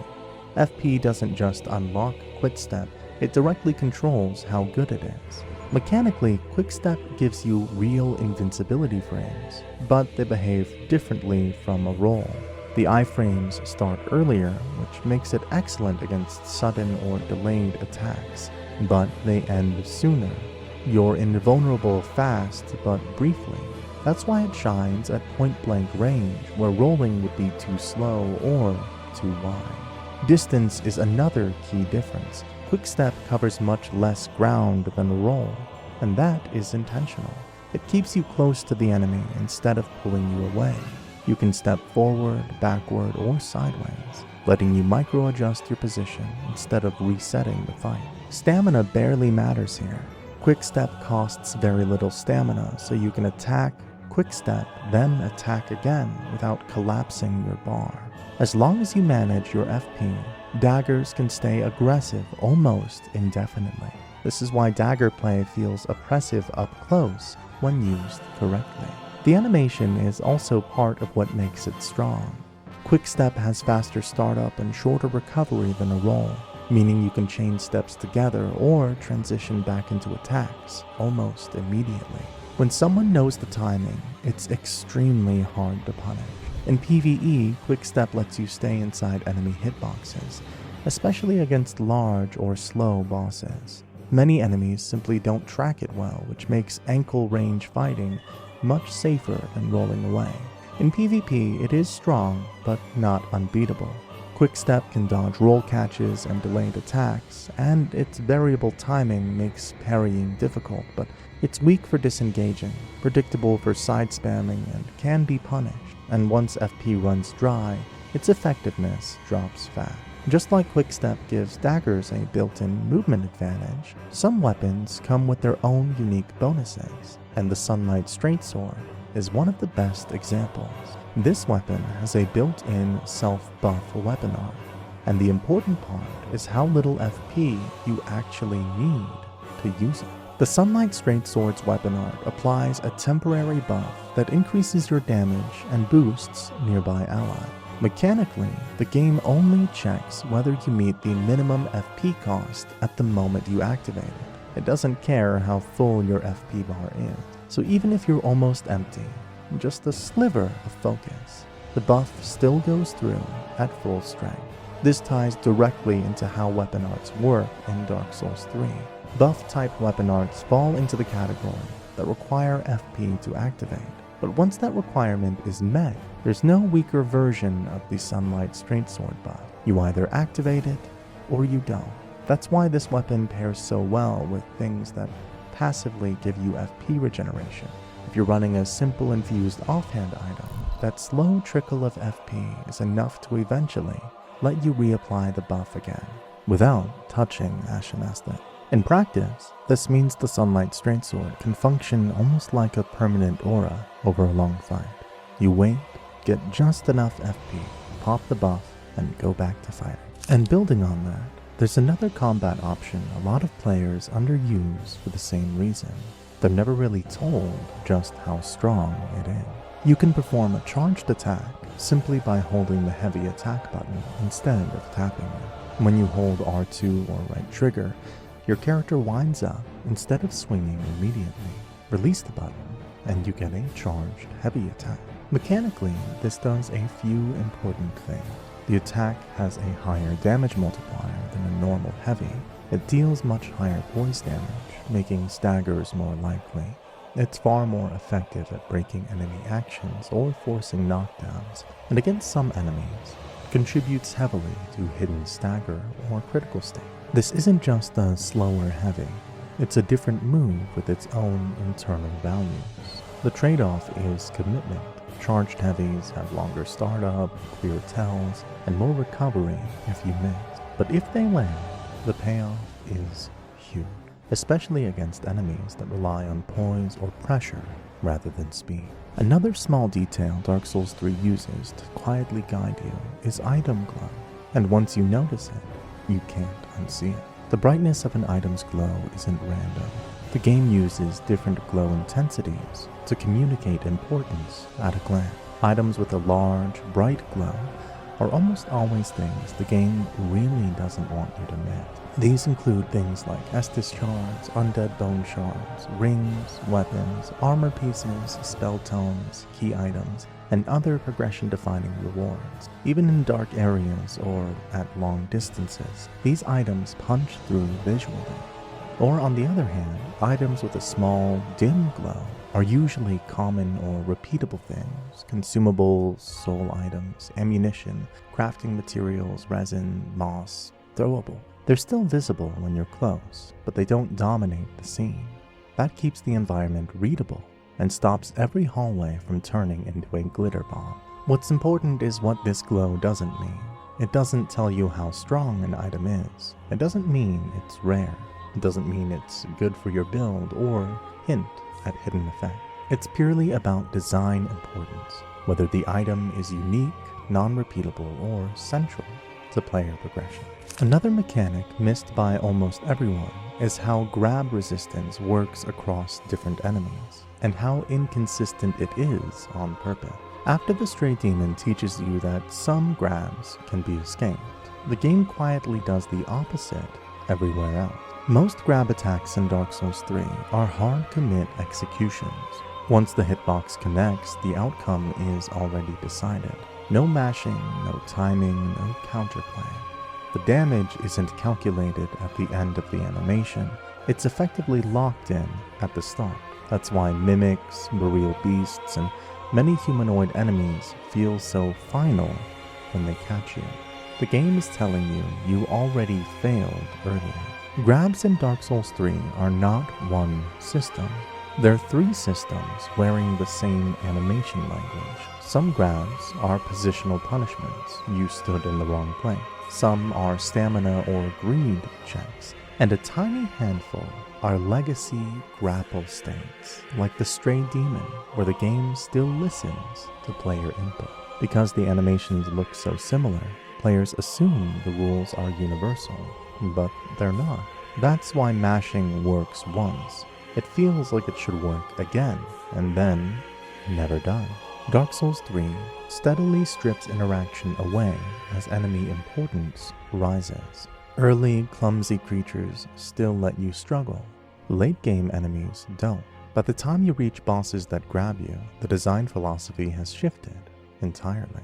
Another massively overlooked mechanic in the game is the messaging system, and it's way deeper than most people ever realize.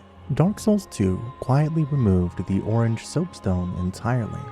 There's no item to equip, no unlock, no restriction. Messaging is just always on. If you're online and standing in a valid spot, you can leave a message straight from the menu. That alone is a huge shift from earlier Souls games, but most players barely register it because it feels so natural now. What almost everyone misses is how flexible the system actually is. On the surface, messages look rigid and limited. Preset phrases, simple structure, same jokes over and over. But if you press the confirm button while composing, the system opens up. You can extend sentences, change the verb tense, add modifiers, and even attach gestures. Suddenly the same phrase can sound like advice, sarcasm, a warning, or pure trolling, depending on how it's constructed. Gestures being embedded is another thing people forget exists. When someone reads your message, your character can physically act it out. A warning paired with a point forward, a lie paired with a bow, a joke paired with collect. It's subtle, but it's part of why Souls messages feel more alive than simple text on the ground. And then there's the part that really matters mechanically. Every single appraisal heals you. It doesn't matter if the rating is positive or negative, praise or scorn, both trigger the same effect. You get a small, instant HP restore scaled to your max health, wherever you are. Mid-fight, mid-boss, while running, there's no cooldown, no warning, no distinction between good and bad messaging. That means even a deliberately misleading message can save your life. You could be fighting for your life, down to a sliver of health, and somewhere in another world, a player reads your message and rates it poorly, and you live because of it. That's not an accident. Dark Souls 3 turns communication into a passive survival system, one that operates completely outside your control.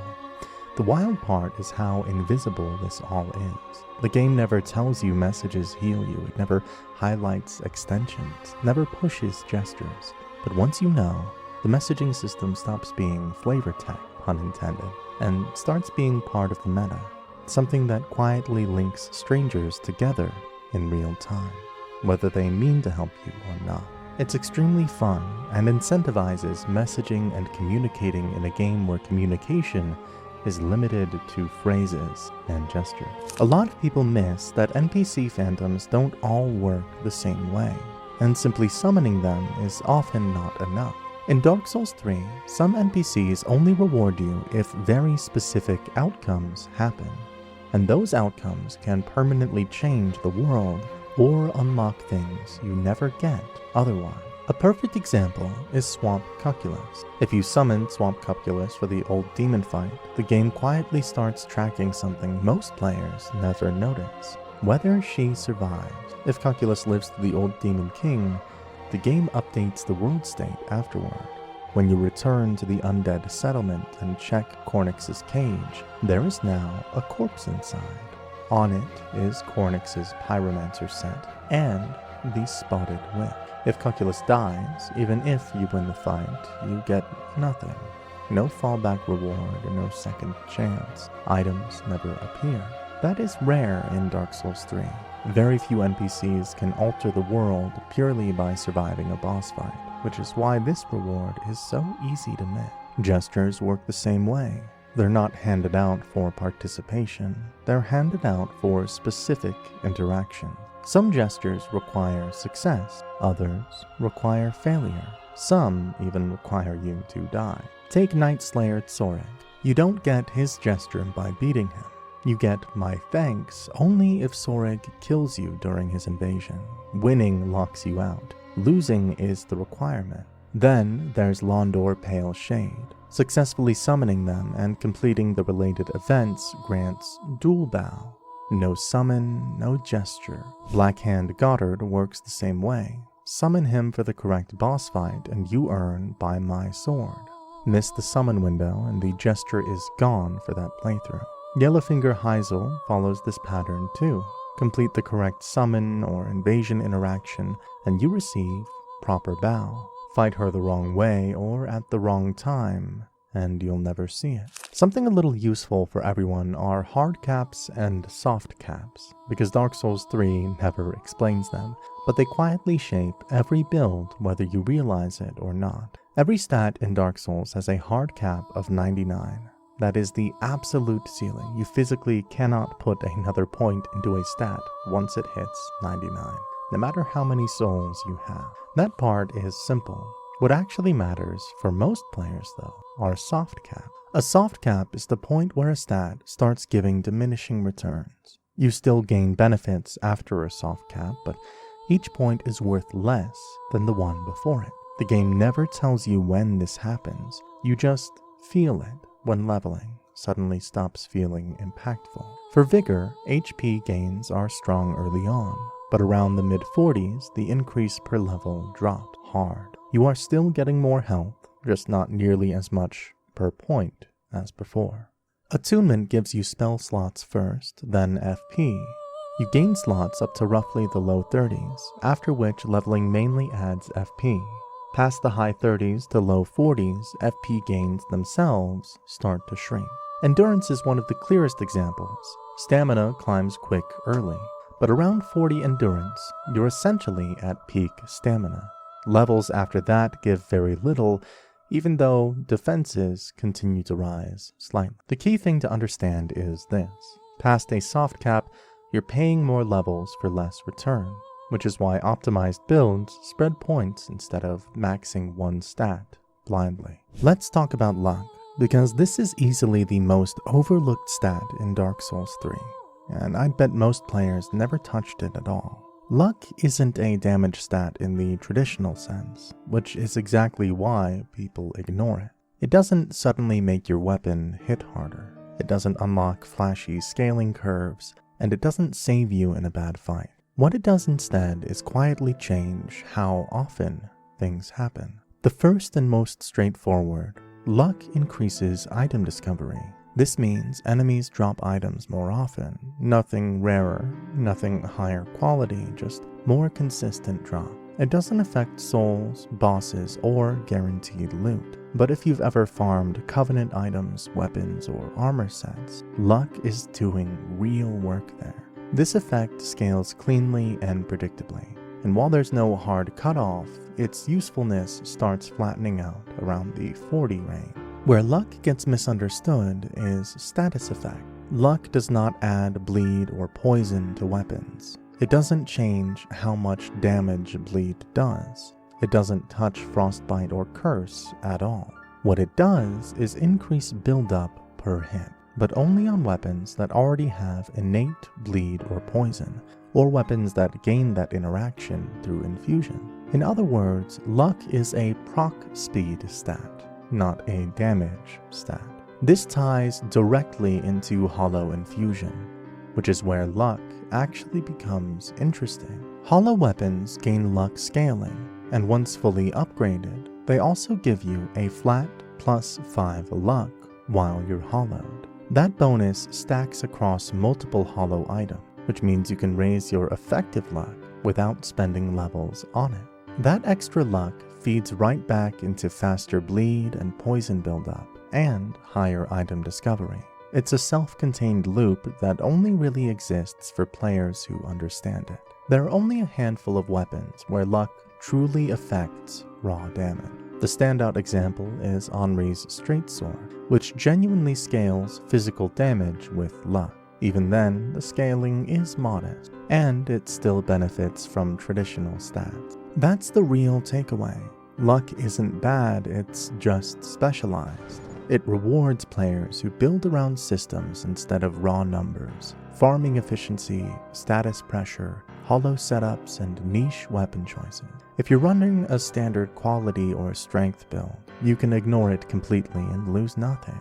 But if you're willing to lean into mechanics most players never engage with, luck quietly becomes one of the most interesting stats in the game. One of the strangest things Ashes of Ariandel does is give you a Titanite slab before the boss fight is actually over. During the Sister Freed encounter, after you defeat Phase 2, the game outright drops a Titanite slab on your screen, the same way it does after a completed boss fight. The slab is real, usable, and only obtainable once per new game cycle. And then, Phase 3 starts. That moment works because Dark Souls 3 has trained you to trust certain signals. When the music cuts out, the area goes quiet, and the reward screen appears, your brain reads that as finality. That's the universal Souls language for you survived. Ashes of Ariandel deliberately hits every one of those signals in the correct order. The Titanite slab is the perfect item for that lie. It's not just loot, it's an endgame material. It's what you get when a weapon is finished, when a journey is complete. So when it appears, you feel like it's over, narratively. And FromSoft never takes it back. You keep the slab even if Black Flame Freed kills you immediately afterward. That's important because it means the game isn't punishing you with loss. It's punishing you for relaxing. The silence after Phase 2 is part of the trap. The camera settles, your posture changes, and then you notice movement. Freed standing back up. That fake ending isn't just a prank either. It mirrors the DLC's core theme. Freed believes the painted world should remain frozen, static, finished. Phase 2 feels like that philosophy. Winning, suffering, contained, chaos managed. Everything put back to reset. Phase 3 is the moment that belief collapses. Even the structure of the fight reinforces it. Phase 2 is loud, exhausting, messy. Phase 3 is cleaner. One enemy again, but far more dangerous. You're tricked twice. First into thinking it's over, and then into thinking it's simpler. Ashes of Ariandel even doubles down by giving you another Titanite slab later, after Freed is truly defeated. That makes the first slab retroactively hilarious. Ashes of Ariandel's quiet trick is that it shows you an important location long before it ever lets you reach it. If you look out across the painted world early on, you can spot a ruined circular tower sitting just out of bounds.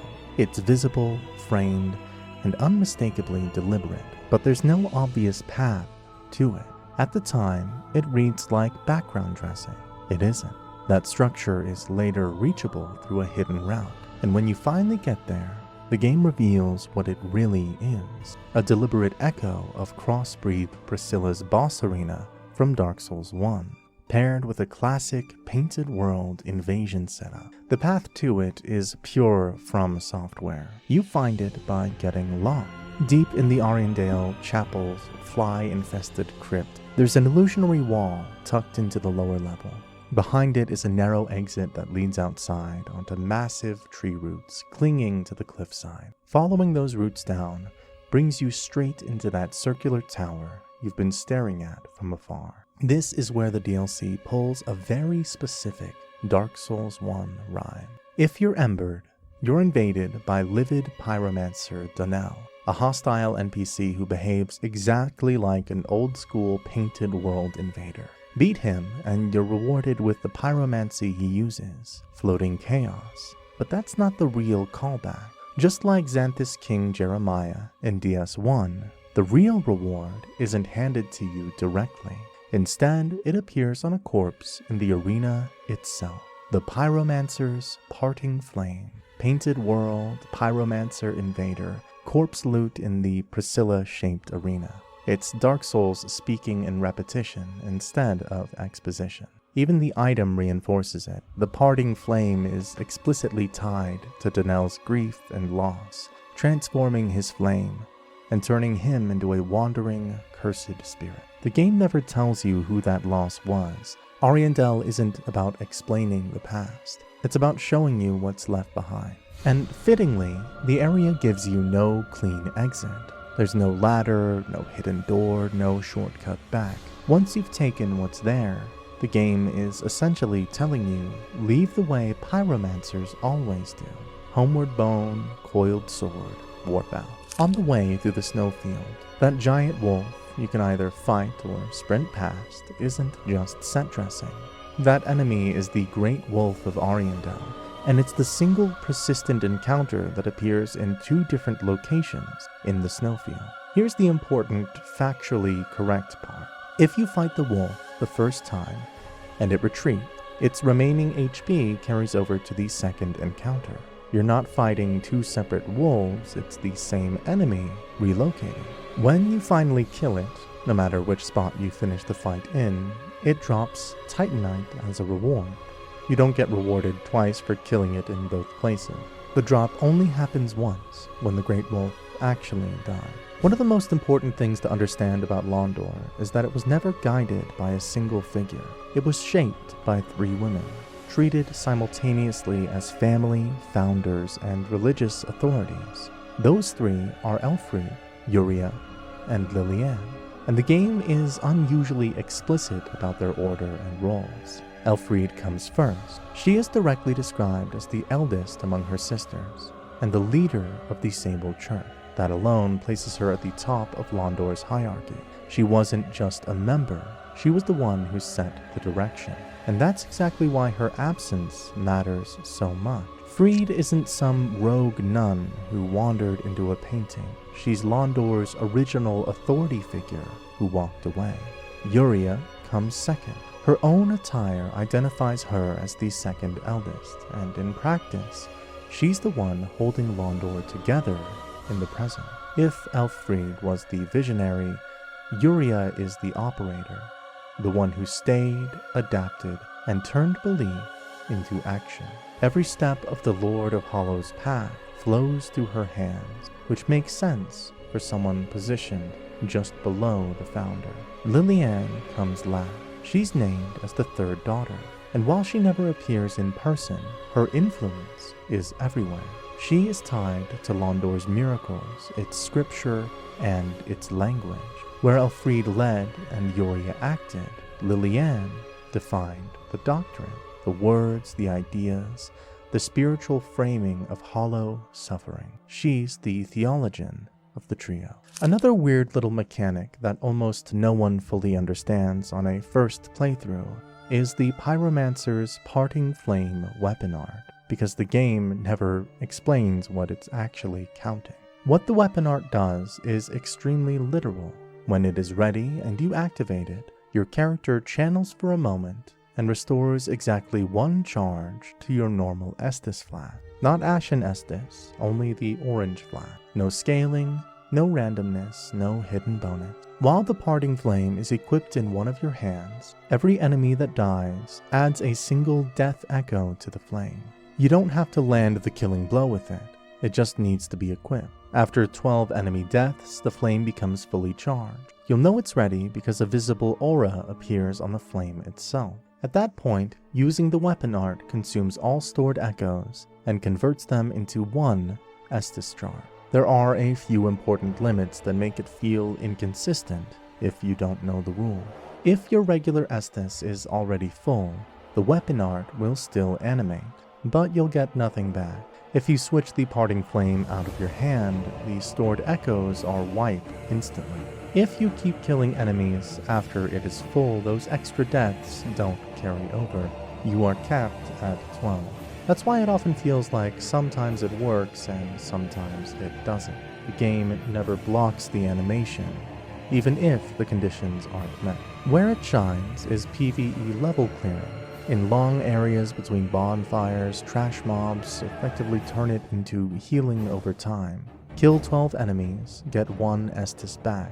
Repeat. It's not flashy, but it is incredibly efficient if you are patient. Where it doesn't shine is boss fights. The channel animation is slow, you won't rack up 12 kills mid-fight, and it offers no benefit during single enemy encounters. There's something very deliberate going on with Elfried becoming free, and once you line that text up cleanly, it stops being a name quirk and starts reading like a character thesis. Here's the grounded fact first. The game explicitly ties Elfried to Londor and the Sable Church, and Fried to the Painted World.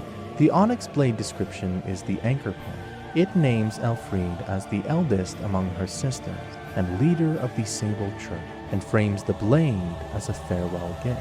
Accepting it marks a knight's resignation from her service. That alone establishes Elfried as a figure of authority, structure, and ideology. And it also marks a clear moment of departure. In the DLC, that name disappears. Everything calls her Sister Fried. Her dialogue, her role, her identity are entirely rooted in the Painted World. She isn't recruiting, guiding, or founding anything anymore. She's guarding, refusing, and suppressing. And then Yuria removes any remaining doubt. When you bring her Fried's soul, she says plainly that Elfried was her sister, a poor wench turned to ass, who would abandon Londor. The game never says she changed her name, but it doesn't need to. Londor calls her Elfried. The painting calls her Fried. The split is real, textual, and intentional. Now the names themselves add another layer. Elfried comes from roots meaning elf strength. That fits perfectly with who she was in Londor. A founder, a mentor, someone with the will and force to help build an entire ideology around hollowing and succession. Fried in German simply means peace, and that's where the irony is sharpened. Fried constantly speaks the language of peace. Leave us be. Return from whence thou camest. This world is not for thee. She presents herself as restraint, quiet, and containment.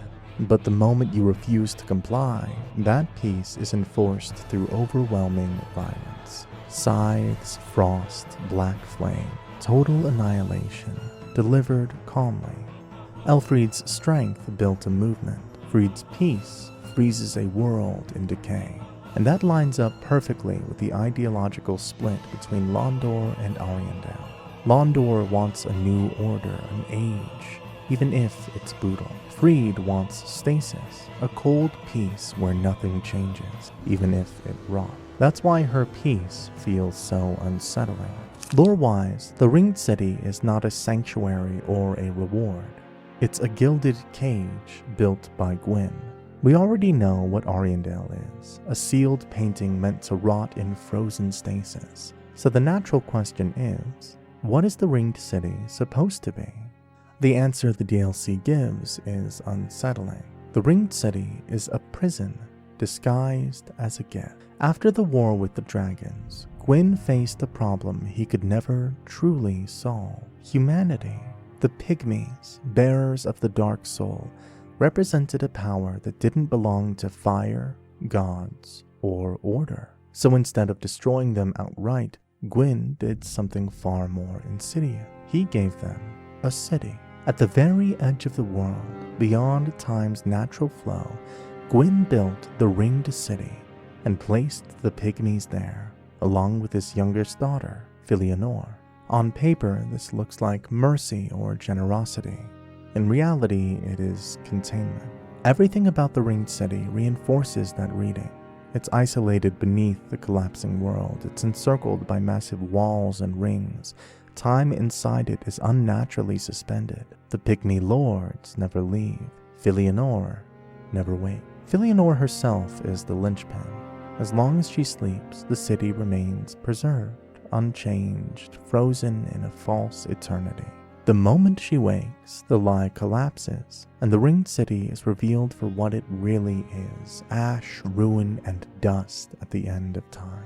That's the key difference between Ariandale and the Ringed City. Ariandale is stagnation chosen by its caretakers. The Ringed City is stagnation imposed. Gwyn didn't trust humanity to rule, ascend, or even fade naturally, so he hid it. He buried the origin of the dark soul beneath layers of stone, time, and divine ceremony, then walked away, believing the problem solved. But Dark Souls never lets cages hold forever. By the time you arrive, the world has collapsed inward, the illusion is failing, and the Dark Soul has been ground down into dread, the heaviest residue of history, sinking to the lowest possible point.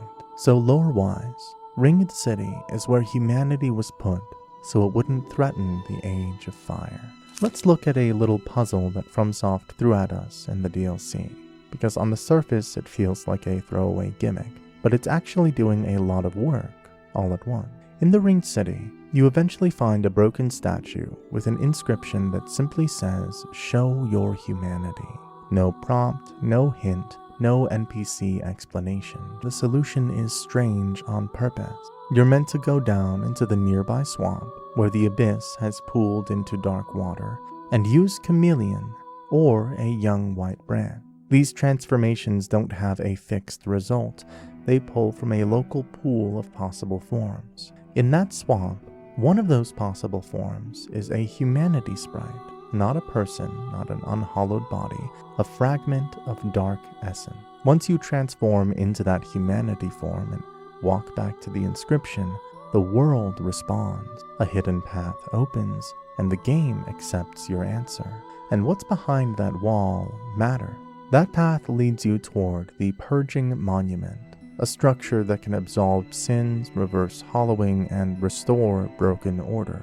It's also a key point in Lap's quest, because he's searching for something that can set things right. In other words, this is a place associated with cleansing, correction, and restoring a kind of balance. Most players read "Show me your humanity" as "look human again, cure hollowing, fix your appearance, go back to skin and flesh."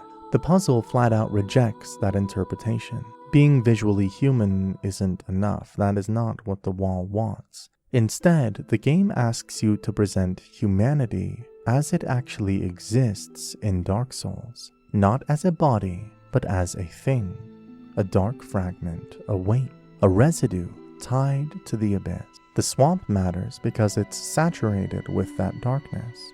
The transformation works there because that's where humanity pools when the world collapses. You're not proving that you're civilized or pure or restored. You're proving you understand what humanity really is in this setting.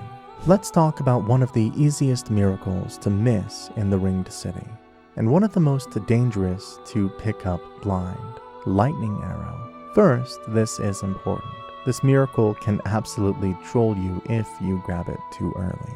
It requires 35 faith, 1 attunement slot, and 19 FP just to cast. If you don't meet that, you'll stare at it wondering why nothing worked. Now, here's where it actually is. You find the lightning arrow in the Ringed City after the shared grave bonfire, inside the same structure that eventually links back to the ringed inner wall. This is the building you reach right after the infamous bridge where Dark Eater Midir strafes you from above.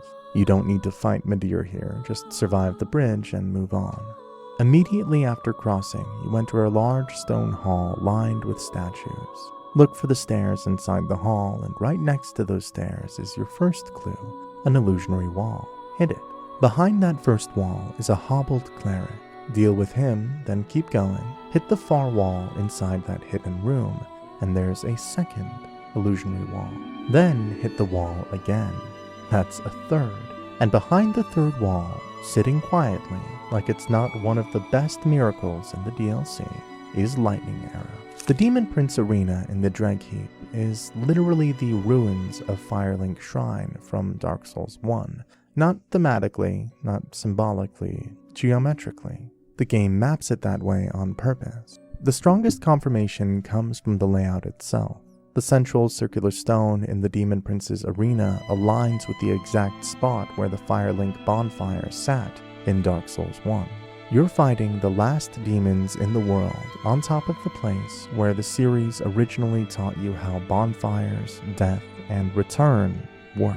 Even more explicit, right next to the Demon Prince bonfire is a small chamber that matches the pool where King Seer Frant once lived. Same position, same relationship to the central area.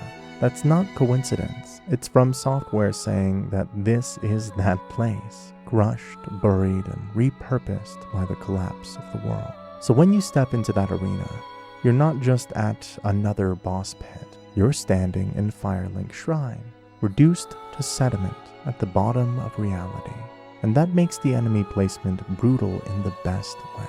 Lore-wise, the Demon Prince encounter is framed as the last demons left in existence. Demonkind is finished. The Chaos Flame is gone. What remains are two dying embers fighting over scraps of heat. From places them on top of Firelink's corpse. In the Ringed City, that same origin point is revealed as just another layer of rubble buried beneath converging ages while Demonkind grasps its final breaths above it. The message is quiet but ruthless. Even the place that taught you the rules of the world does not survive the end of the world. Another detail most players walk straight past in the Ringed City is the presence of primordial serpent statues, and once you notice them, they quietly reframe what this place actually represents. Lore-wise, these statues are real and documented. The Ringed City's location material even includes them explicitly.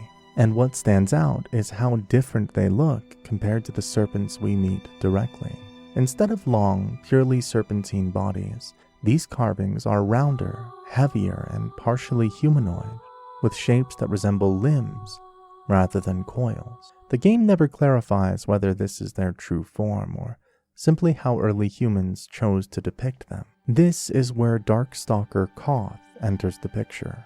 Among the primordial serpents, Koth is the one most tightly bound to humanity's destiny. In Dark Souls 1, he openly rejects the God's order, urges the player to kill Gwyn, names you a true lord of men, and promises service in the coming Age of Dark. He isn't subtle about his allegiance. He positions himself as a shepherd for humanity once the Age of Fire ends.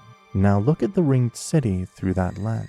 This city exists at the very end of the world, built to contain the Pygmies, the original bearers of the Dark Soul. Everything here revolves around humanity's origin, containment, and eventual revelation. So when serpent imagery appears inside this space, it's hard to read it as neutral decoration. It feels ideological. In that context, serpent iconography becomes symbolic rather than literal. Whether or not the statues are meant to depict Koth himself, they reflect his worldview, that humanity was always meant to inherit the world once the god's fire failed. The more humanoid shape matters too. If Frampt often presents himself as distant, ancient, and aligned with divine order, the Ringed City serpents look closer to humanity, almost as if they're shaped by human belief rather than godly authority. That fits Koth perfectly, a serpent who doesn't uplift the gods, but instead elevates mankind. Another quietly brilliant bit of the Ringed City is how it handles Lath, because his entire character arc is told through mechanics, repetition, and failure, not a traditional quest log. When you first meet him above the Locust Swamp, the game is already doing narrative work with placement. He's sitting in a drowned, sermon-filled abyssal zone, surrounded by evangelists who endlessly repeat hollow doctrine. That is not accidental. It's the space where faith collapses into noise, and Lap is already losing himself there. He tells you outright that he's forgotten who he is. He says he doesn't remember his name, his past, or even why he's here. And then he warns you that if he forgets you too, you shouldn't be angry. As you reload the area and come back, his dialogue doesn't progress so much as loop. He keeps repeating the same goal, finding the purging monument, even after you've proven it exists. It's mechanical proof that his memory is failing in real time. The brilliance is that From Software ties this mental decay directly to state refreshes. Every reload, resting, warping, leaving, and returning becomes part of his characterization. The world reinstantiates, and Lap loses another grip on continuity. By the time you're deep into the Ringed City, he starts panicking, asking who he is and why he came. Even when the answer is close, he can't hold on to the question anymore. Then there's the treasure beat. Lap tells you there is treasure in the swamp that should set off alarms for anyone who's met Patches before, but if you don't go get it and instead reload the area a few times, something unexpected happens. He actually brings it to you. A Titanite slab. That inversion is the point. This Patches, with his cruelty stripped away by amnesia. The same structure, treasure, trust, temptation, but with sincerity instead of malice. The game is showing you that the betrayal wasn't the core of who he was. It was learned behavior layered on top of survival instinct. And the clues are everywhere if you're paying attention. The same voice actor, the name Lap, literally meaning Pat. The repeated insistence that he's unbreakable, the way he squats, the way he fixates on survival. Depending on how you handle his quest, that arc resolves in two equally deliberate ways. If you guide him carefully, memory snaps back into place, and the final reveal is classic Patches, a kick, a laugh, a confession. But even that betrayal still moves you forward. He's helping you reach the end, just in the only language he knows. If you don't, he hollows completely and turns hostile. No joke, no twist, just a man who warned you exactly what would happen if he lost himself. With every major drop in the Dreg Heap, the game makes sure you're never completely alone. You see Gale's phantom pointing the way, urging you forward, but that's only half of what's happening. If you look closer, you'll notice something most players miss. Gale has torn strips from his own red cloak and weighted them with stones, leaving them behind as physical trail markers. They're placed exactly at dangerous drops, ledges, and moments where the level's verticality could get you killed. This matters because the Dreg Heap is intentionally disorienting. The world is collapsing inward, layers of history stacked on top of each other, and From Software knows that where do I go is part of the tension. Gale's cloak fragments act like emergency breadcrumbs, low-tech physical proof that someone came this way and survived the fall. There's also a character read baked into it. Gale isn't just guiding you as a phantom, he is literally sacrificing pieces of himself to make sure you can follow. Every marker is a small act of erosion. By the time you finally catch up to him at the end of the world, he's barely holding together. Armor ruined, cloak in tatters, identity almost gone. The guidance you relied on earlier came at a cost. At the very end of the Ringed City, the game pulls one last quiet trick on you, and it all centers on the strange egg-like shell Filianor is holding. At first glance, it looks ceremonial, sacred, almost gentle. But mechanically and visually, the game is very clear about what it actually is, a lock. When you touch the shell and it shatters, Filianor immediately changes. Her body dries out, her posture collapses, her eyes hollow. Nothing attacks you, nothing explodes. Whatever was sustaining her and the city is gone. Up until then, the Ringed City is preserved, gilded, suspended. It exists in a protected state, sealed away at the edge of the world. Breaking the shell doesn't destroy the city, it ends the suspension. Time, decay, and consequence resume at once. That's why the next area isn't another city zone, it's an ash desert. This final space, often called the Pygmy's Throne, isn't a battlefield or a kingdom. It's what's left after everything finishes happening. Ruins are half buried, thrones are empty, towers are snapped and eroded down to nothing. This is the world after the Age of Fire finally runs out of excuses. And then the game does something devastatingly subtle. From that wasteland, you can see Lothric Castle on the horizon, and further still, the silhouette of Anor Londo. Not close, not reachable, just there. The game isn't saying those places are neighbors now. It's saying that when the world collapses completely, Only the pillars of history remain recognizable. The capital of the god, the kingdom where the cycle finally broke. Everything else has sunk into ash. There's a full circle echo here, too. The view mirrors the opening imagery of Dark Souls 3, pilgrims trudging through ash toward Lothric. The game begins with Ash drifting toward a kingdom that won't link the fire, and it ends with Ash drifting past the ruins of everything that ever mattered. Whether the shell represents time, illusion, a dream, or divine stasis doesn't actually change the message. Long before you ever fight Midir for real, the game lets you see him. If you stop and look while moving through the ringed city, you can literally spot Midir perched on towers and structures, looming in the distance. He's framed as a silhouette, watching. The game is telling you this dragon is aware of you, tracking your progress, waiting for the right moment. That ties directly into how the first encounter is designed. The bridge fight isn't meant to be a kill, it's a test. Unlike most dragon set pieces in Souls, the bridge actually gives you cover. Terrain you can hide behind, reset, breathe.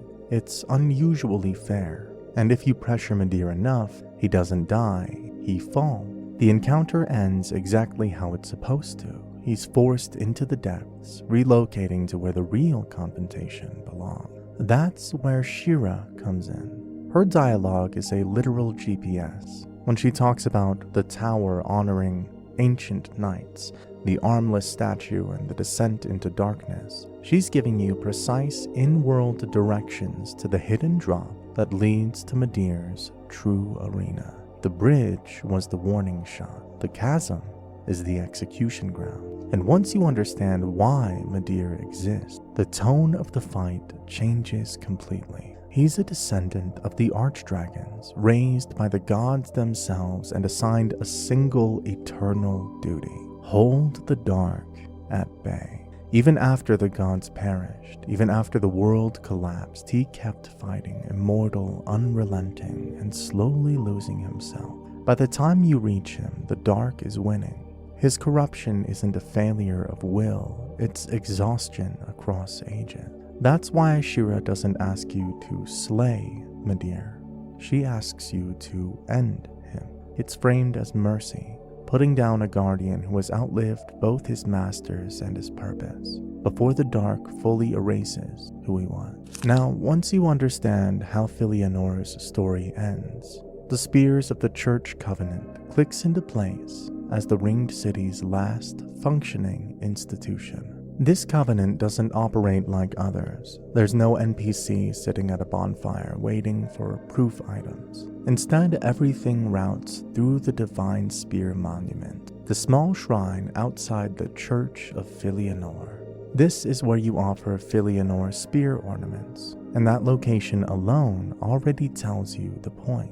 This covenant exists purely to defend what remains of Filianor's sanctum.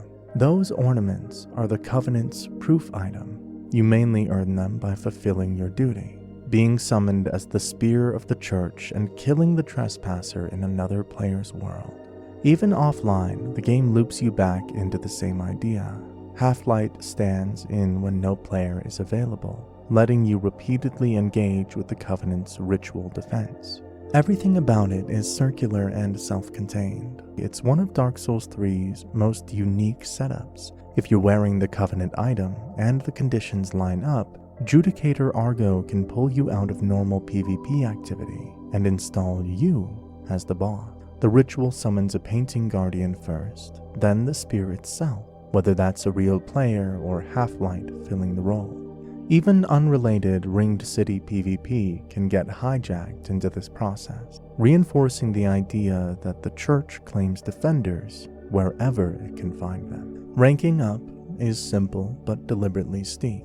At 10 ornaments, you're rewarded with Young Grass Dew, a defensive blessing that boosts stamina regeneration and absorption while acting as a spear. It's not a general use trinket, it only matters if you're fulfilling the Covenant's duty.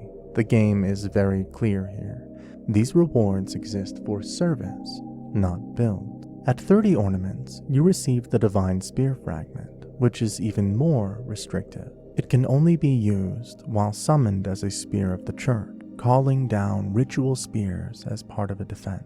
You're being entrusted with heavier ceremonial weaponry, and this is where Shira's role ties everything together.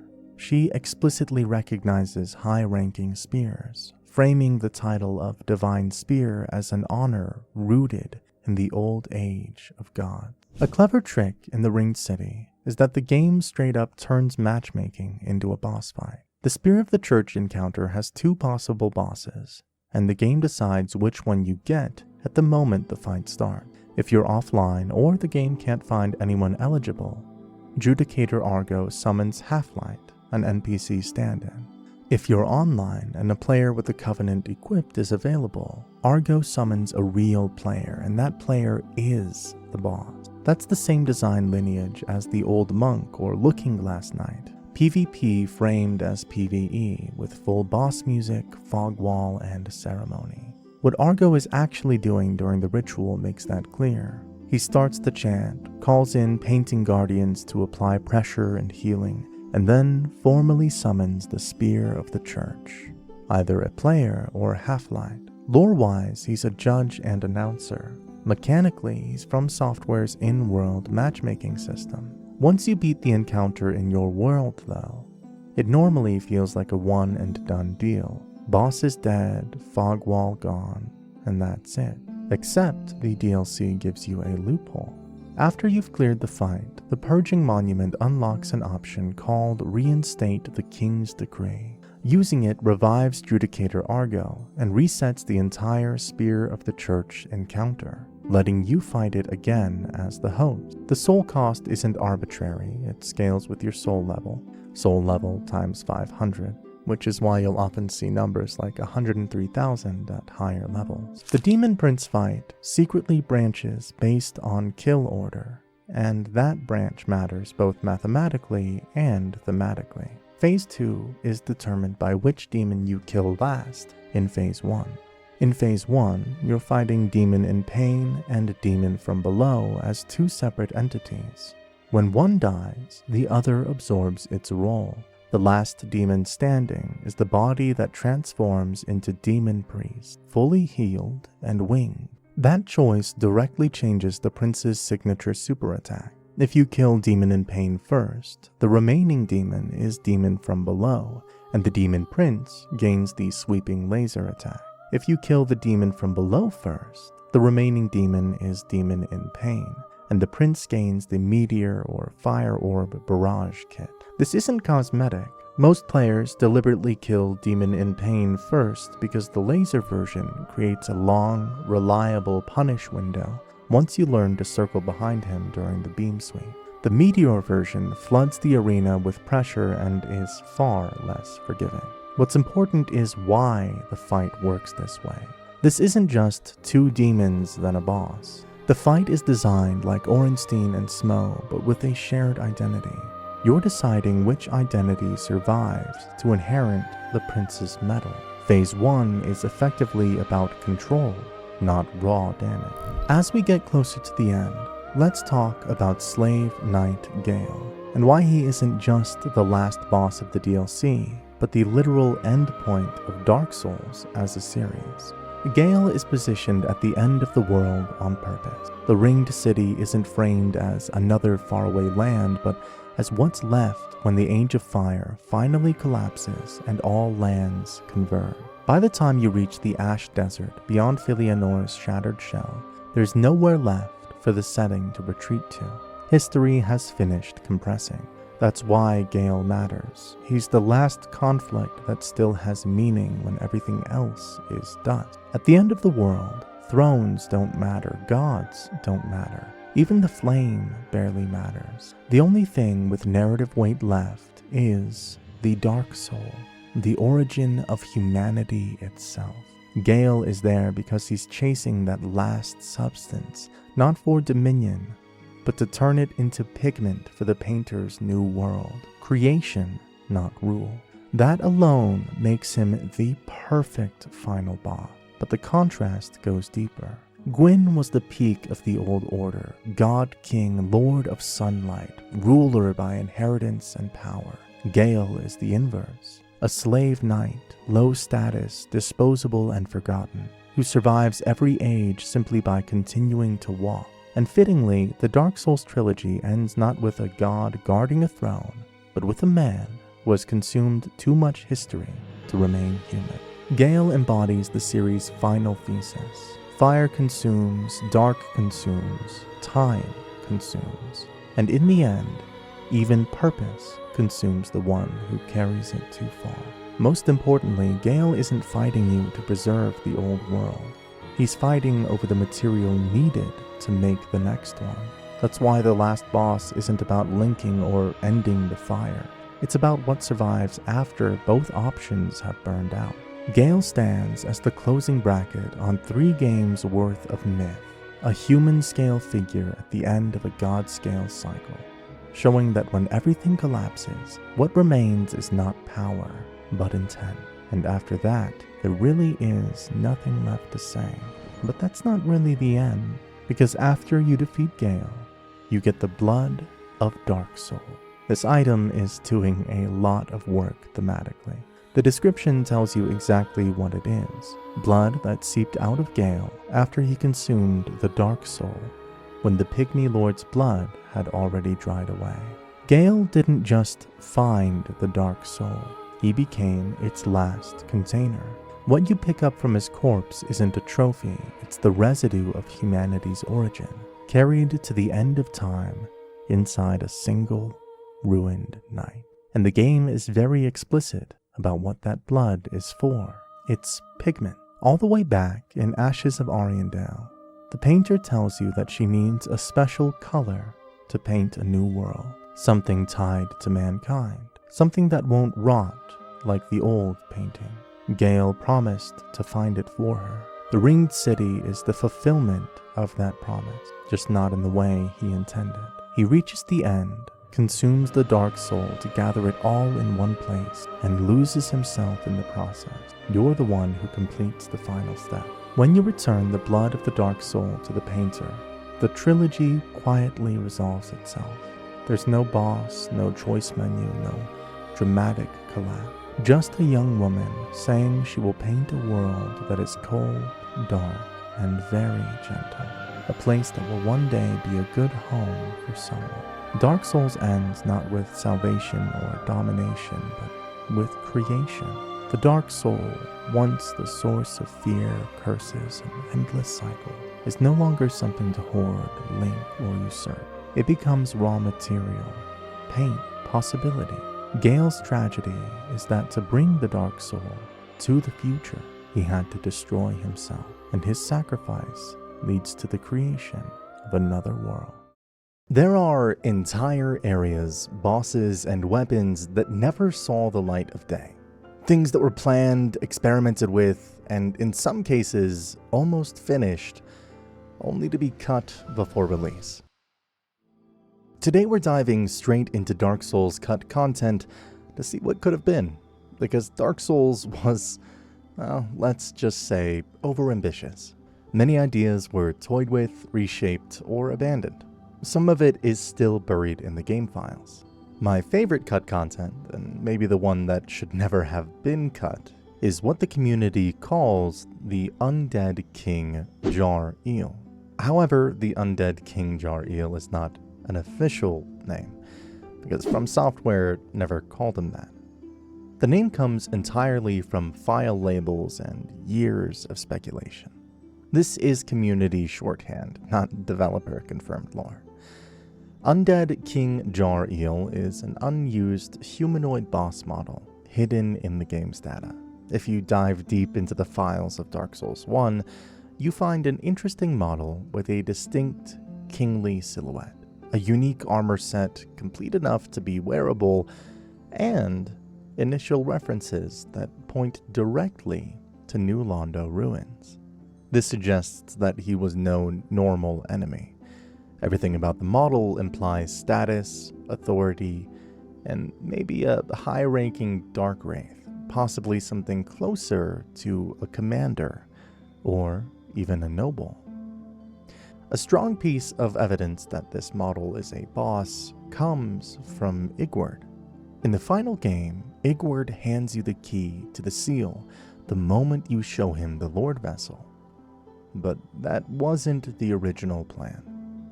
In a cut version of Ingward's dialogue, he refuses to give you the key right away. Instead, he demands proof. He tells you to defeat a dark wraith atop the great hall in front of you before he'll trust you with the key. The dialogue shows that there was supposed to be a rooftop dark wraith encounter, which possibly could have been Jar-Il.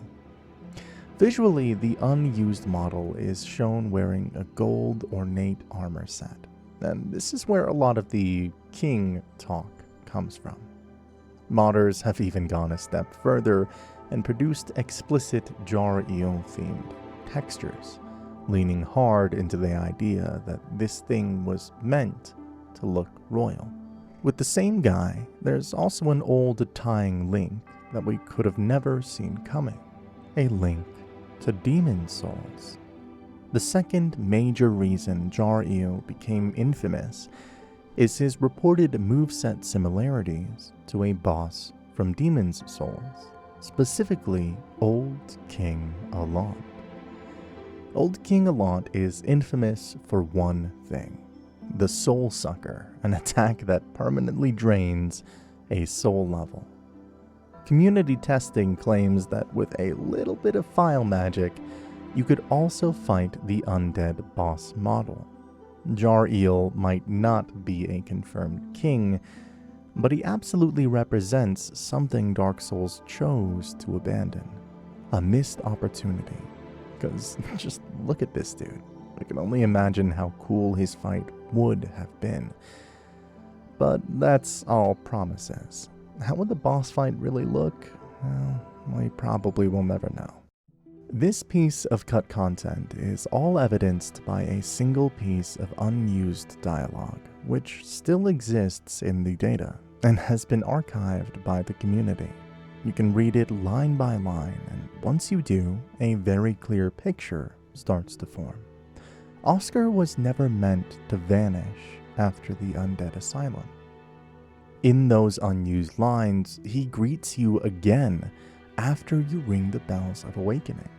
He introduces himself properly as Oscar of Astora and mentions that Kingkeeper Frampt has spoken to him about you. Now he's another undead following the same prophecy, receiving guidance from the same primordial serpent, and moving through Lordaeron just behind you.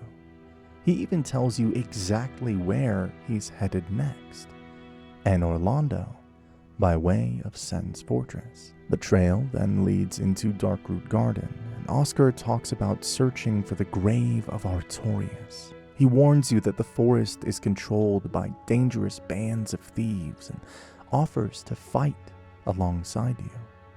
You get a yes or no choice, he acknowledges your decision, and afterward, he thanks you and stays behind to recover.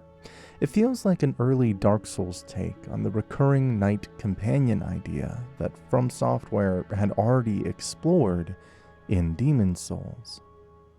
Oscar was shaping up to be a consistent human presence in a world that usually avoids them. There's a lot of talk online about Oscar helping you in Anor Londo as summon support. That idea didn't come out of nowhere.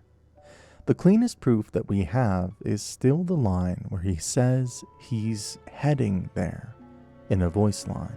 But there's no in-game reunion scene or moment where the player actually meets him.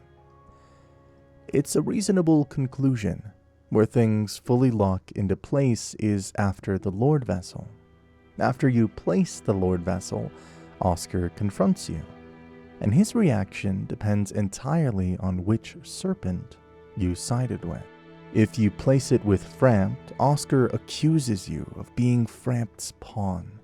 He declares that he will become the true Dark Lord, and that you stand in his way. If you place it with Darkstalker Koth, Oscar calls you a fiendish dark lord, says that you've been led astray, and vows to destroy you in the name of fate. Either way, the result is the same. Oscar turns hostile. The dialogue feels like a confrontation scene. Oscar was meant to meet you near the end of the game as a mirror, another undead who walked the same road, listened to the other voice, and came to the opposite conclusion. That's why this cut content hits so hard. In the final version of Dark Souls, the serpent choice can feel abstract. You pick a side, maybe watch a cutscene, and move on. With Oscar in place, that decision gains weight. You aren't just aligning with an ending, you're choosing a path that puts you at odds with someone you fought beside earlier and shared your journey with. As for why it was cut, the content itself hints at the answer. A recurring ally softens the isolation of Lordaeron. A branching rival tied to a hidden choice adds complexity many players would never see. Dark Souls thrives on restraint. Sometimes leaving a character behind says more than letting them follow you all the way to the end. Oscar's cut storyline feels strong, deliberate, and fully thought out, which makes it sting more that it's gone. Dark Souls also cut weapons too, and some of them didn't just disappear in concept art. They're still sitting in the game files, fully modeled, textured, and quietly unused. A good place to start is New Londo again. One of the clearest examples is the Four Kings sword. Inside Dark Souls data, there's an unused weapon asset labeled WP_A_0273, explicitly named Four Kings Sword. On the models resource, it's under unused content, and you can download the actual file models, textures, everything. The sword made it all the way into the shipped build. What it never got was a working roll. There are no weapon parameters, scaling values, stat requirements, no durability, nothing that would allow the game to treat it like a real piece of equipment. And because of that, the only way players ever see it in action is through model swapping, where it borrows the stats and animations of another weapon. That detail explains another long-running question: why there's no agreed-upon intended moveset. The weapon never reached the stage where one was defined. That leads straight into a bigger design oddity. The Four Kings don't have a boss weapon in the final game. A Lord's Soul is meant to be spent because it's a progression key. Once the Four Kings were locked into that role, tying a weapon to them becomes awkward.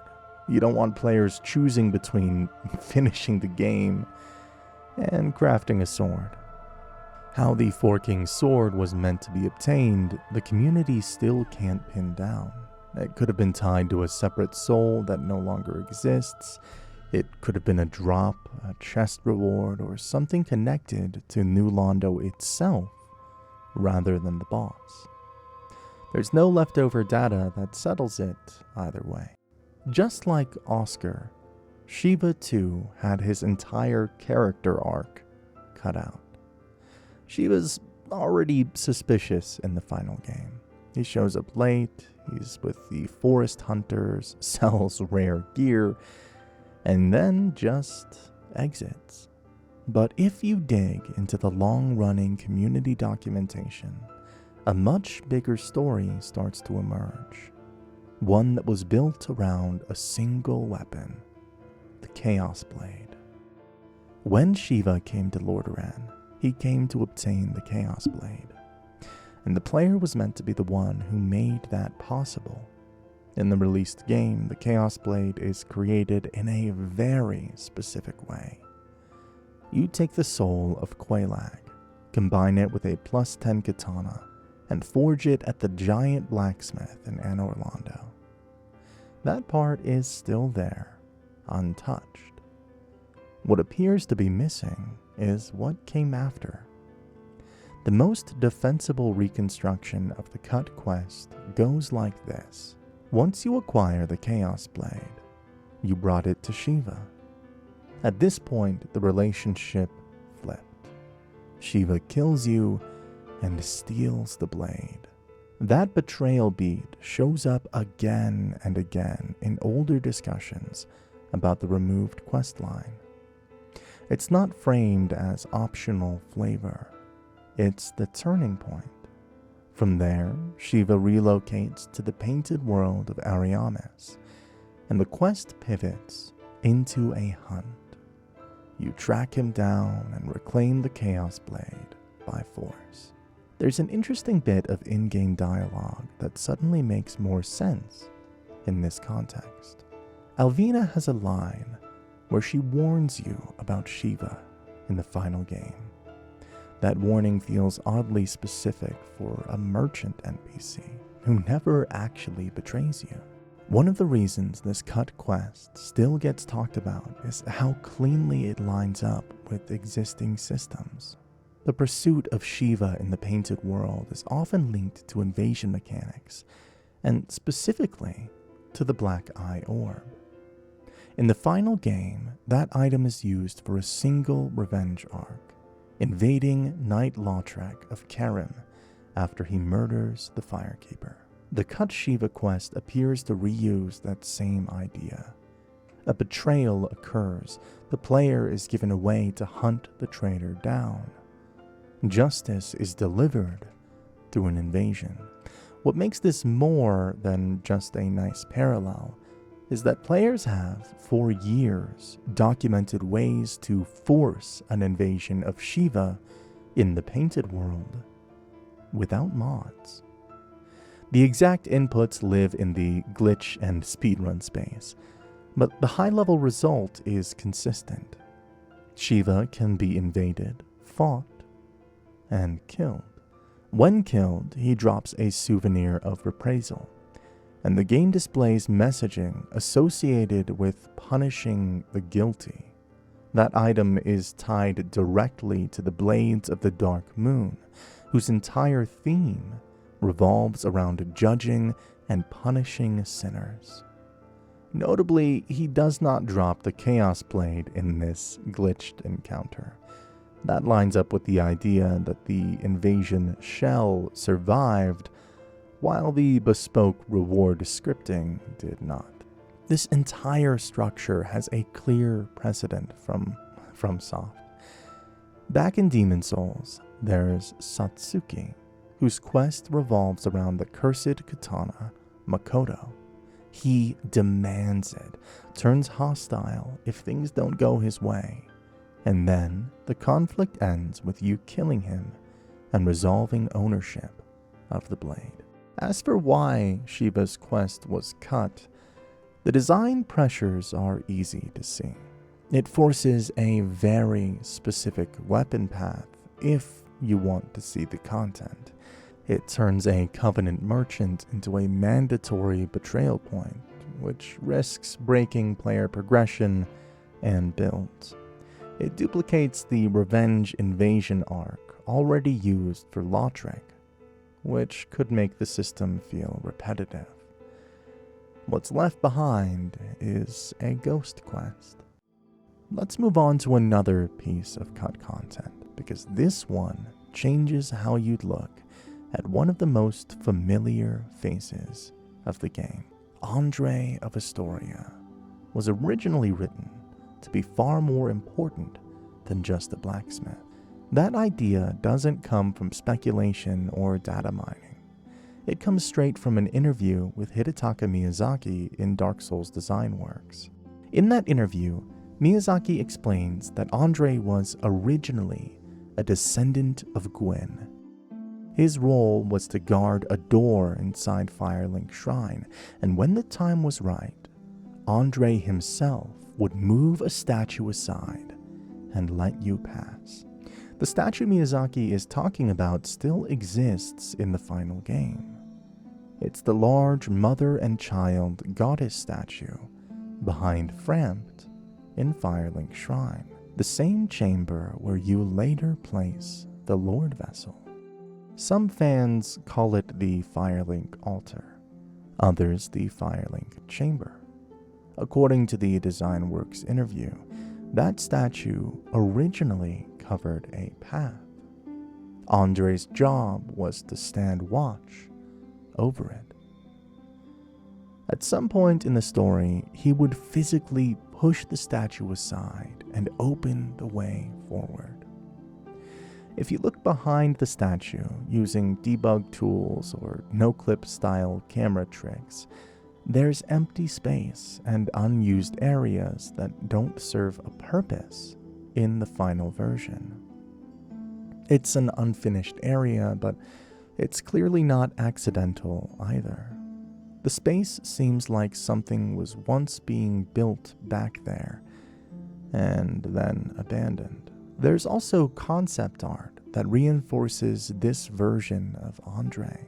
Community posts have circulated images showing Andre braced against the statue, physically pushing it aside.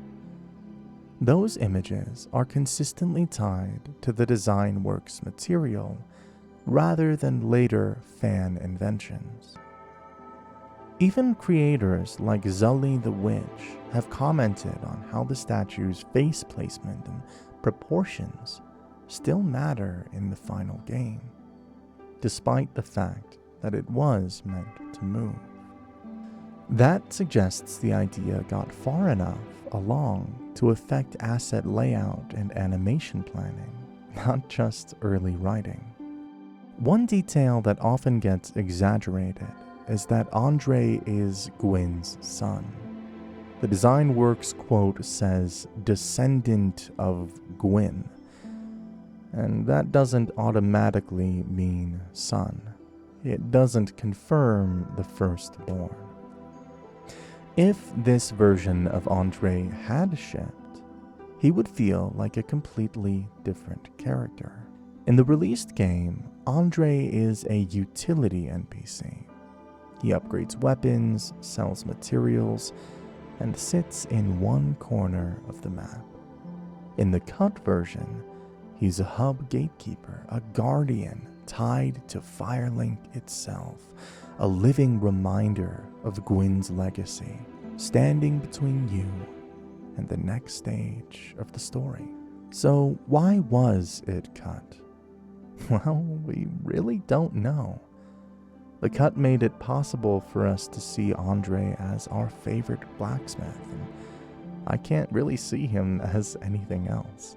Every time you hear him hammering away in the undead parish, you're listening to the echo of a character who almost stood at the very center of Dark Souls' story. Dark Souls also has a bunch of enemies that were cut from the game that could have made it into the game. While diving into the files, data miners have discovered the Hellkite Drake, but in a different color. Community model archives document an unused asset that uses the same Hellkite mesh as the red bridge dragon, but with a blue texture variant. This is not the same thing as the blue drakes in the Valley of Drakes. Those enemies use a different model entirely and are cataloged separately in the shipped game. The key detail here isn't just the color, it's the tail, because the unused blue Hellkite asset includes a separate tail mesh. So when an unused Hellkite variant shows up with a clearly separated tail mesh, it tells us something very specific. At some point, From Software was either building another tail sever setup for a Hellkite variant, or iterating on the same system, and left an alternate textured version behind. This connects neatly to something you can see in the final game. Inside Anor Londo, there's a room where drake or dragon heads are mounted on the walls like trophies. And there's a lore detail that makes this feel intentional rather than decorative. The Fang Boar Helm description explicitly compares your act of wearing a boar's head as a trophy to how the gods once took the head of an ancient dragon. Trophy taking is a thing in this world. It's something the gods did, which makes those mounted drake heads in Anor Londo feel deliberate. Another cut enemy from the game fills in a really unsettling gap in Dark Souls' horror curve. Players usually call it the Claw Hollow. In the game's files, one compiled enemy name table pulled straight from Dark Souls files is labeled Prototype Claw Hollow. Major cut content archives listed under unused enemies, which is why it keeps resurfacing anytime people seriously dig into what Dark Souls almost was. With a look at the Claw Hollow, it looks almost like a hollow that's gone too far. It's like a body that became the weapon. Its arms end in exaggerated claws, like the hands were shaped and repurposed instead of equipped. That's why some people immediately associate it with Blighttown. If you look at how Blighttown works, it makes sense. In the shift game, the Chaos enemies, especially Quelaag and her kin, are tagged internally as Crag Spider. The entire region is about bodies being reshaped by corruption, infection, and exposure to chaos. Humans here have changed into, well, something. This is also why people keep bringing up Dark Souls 2. In Brightstone Cove, Seldora, there's an enemy called the Parasitized Undead. It's a humanoid corpse being controlled by spider parasites. The Dark Souls 2 wiki explicitly connects this enemy back to the unused Claw Hollow concept from Dark Souls 1. Even though the model isn't reused, the idea is the same. Now we'll talk about how this suggests fake bonfires. The game already uses this trick with mimics, chests that punish greed. A bonfire mimic would punish relief. It would be the same design philosophy aimed at something much deeper. The Claw Hollow suggests fake bonfires because if you look at the model for the Claw Hollow from afar, it looks like a bonfire. Well, let's just say that the devs wanted another form of mimics, but this time involving bonfires. The game likely leaned harder into explicit transformation horror early on. Blighttown still has that theme in the final build, but it's mostly environmental. It would have shown you without dialogue or text that the line between hollow and monster is thin, and your body isn't safe from the world. One of the most overlooked and underrated parts of Dark Souls 1 are the rings. Havel's ring, the Chloranthy ring, and the goated Fap ring. I mean, of course, the ring of favor and protection that makes the game so much cooler and even easier. But what if I told you that there were rings that didn't make it into the game? There are 3 cut rings which still exist in Dark Souls game data with icons and full item descriptions. You just can't obtain them normally. Players usually surface them through save editing, and their descriptions also appear in early text dumps. What makes them compelling is they don't feel random. Each one makes sense cleanly with a larger system that was later simplified, consolidated, or removed entirely, especially around New Londo and Velka. Ring of Displacement is the missing safety net ring. The description is direct. It calls itself the Ring of a Lost Miracle of New Londo, and says it takes damage in place of the wearer, with a fixed chance of breaking. It is damage negation with failure built in. Even at a low proc rate, this would have been a massive shakeup. In Dark Souls 1, you only get 2 ring slots, so every slot is precious. Wearing this ring would make chance-based escape from damage. It would turn fights into probability fishing, both in PvE and PvP. You can see why it didn't survive, because Dark Souls experiments with safety net rings, but in very controlled ways. The Ring of Sacrifice protects you from death penalties and always breaks when it triggers. The Ring of Favor and Protection grants huge bonuses, but punishes removal in a predictable way. The Ring of Displacement adds randomness to survival itself. Sometimes it saves you, sometimes it doesn't.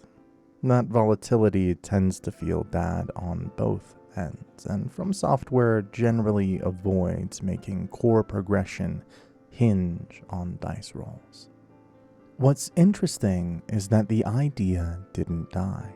Many people have pointed out that Dark Souls 3's Estus Ring has this design visually and philosophically, just without the randomness. Ring of Blind Ghosts is another way of traversing the New Londo route that we never got.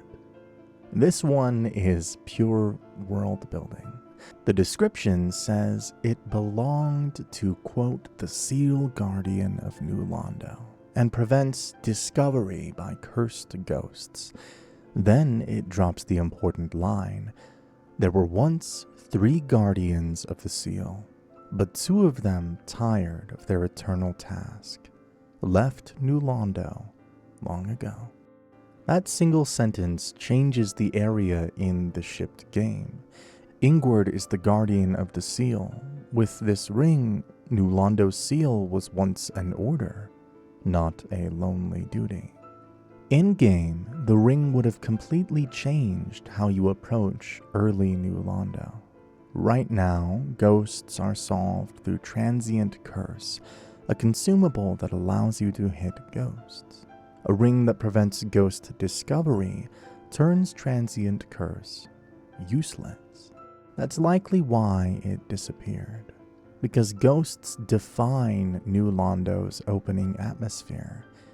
Making them optional through a ring risks turning the area into a simple walk. Ring of Condemnation is Velka's covenant that never made it into the game.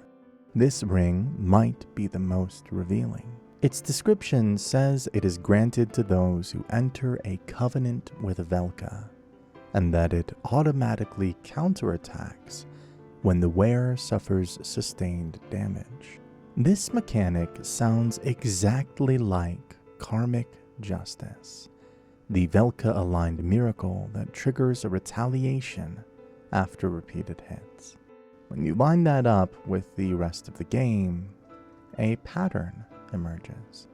Velka is already everywhere in the background. Her talisman exists. Oswald of Karam handles absolution and sells karmic justice. The Book of the Guilty feeds directly into the Blades of the Dark Moon, the game's punishment covenant. A retaliation miracle already exists. Passive retaliation effects are notoriously messy in PvP balance, especially with latency and multi-hit weapons, so Velka wasn't removed. Taken together, these rings feel like artifacts from an earlier version of Dark Souls.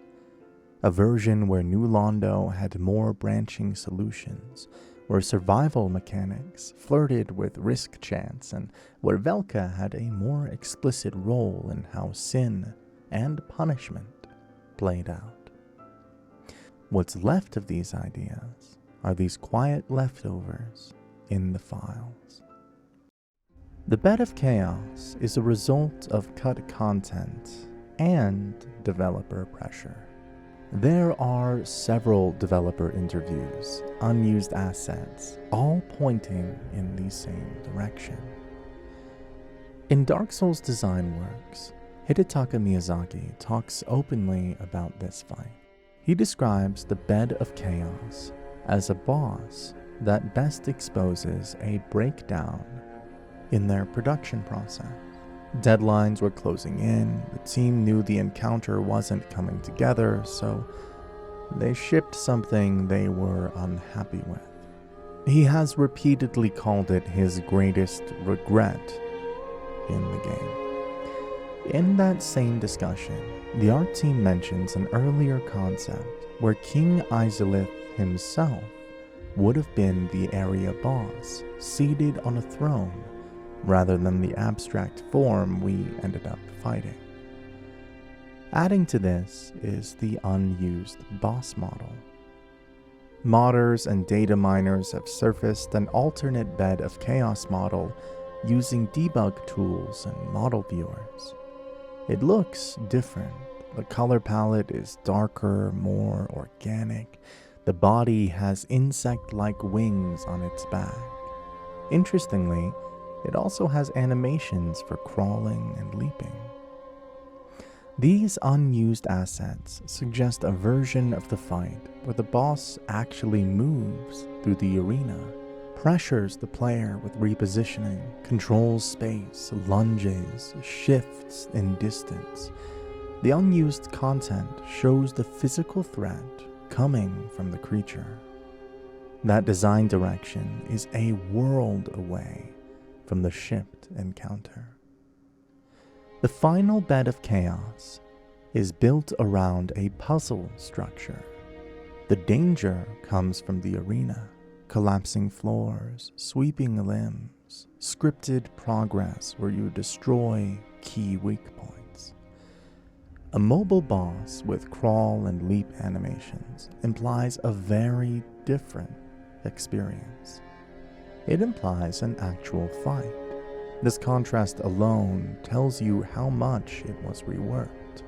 If you take a closer look at the unused model, it looks darker, muddier, which means the fight was originally meant to involve water. What we can say without speculation is that the unused model looks rougher, more organic. Darker textures can come from an early art pass, unfinalized lighting, or placeholder materials. What is documented is that the team experimented heavily with water elsewhere.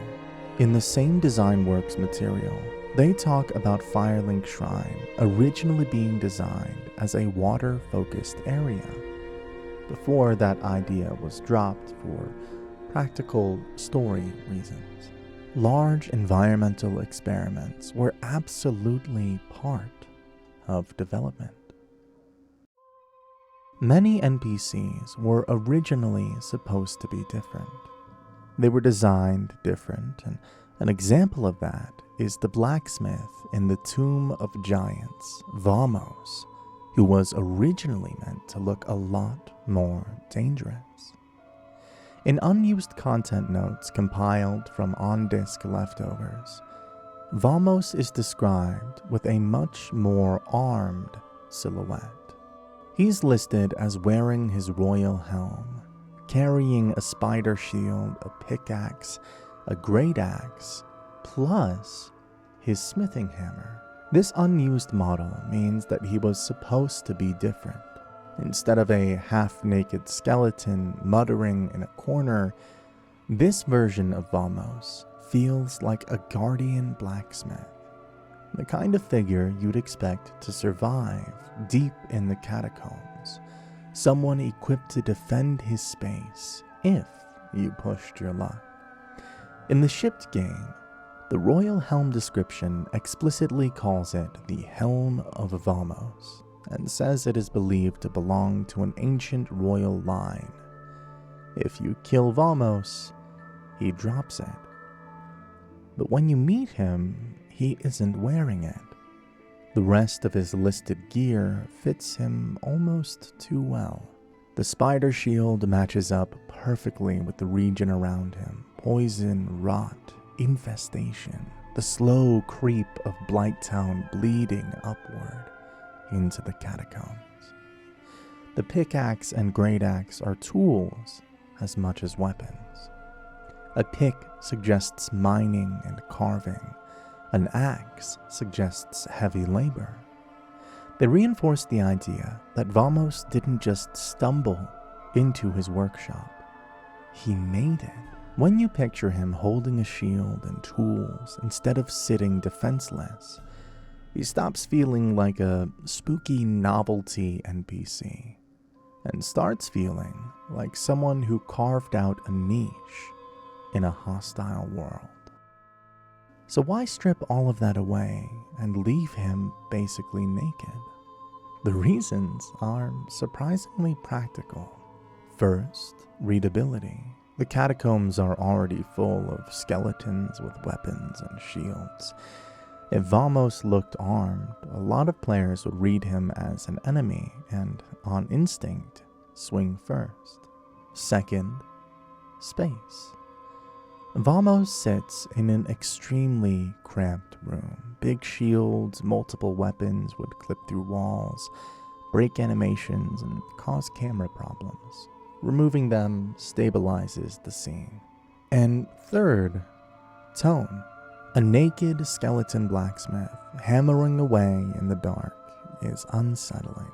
An armed royal skeleton with a full kit feels more like a fantasy archetype. Dark Souls always chooses the version that makes you uncomfortable. There's also a small but telling leftover that suggests he went through multiple drafts. In an enemy name table compiled from Dark Souls data, there's an entry that appears to refer to a Vamos alternate, which is probably his unused model.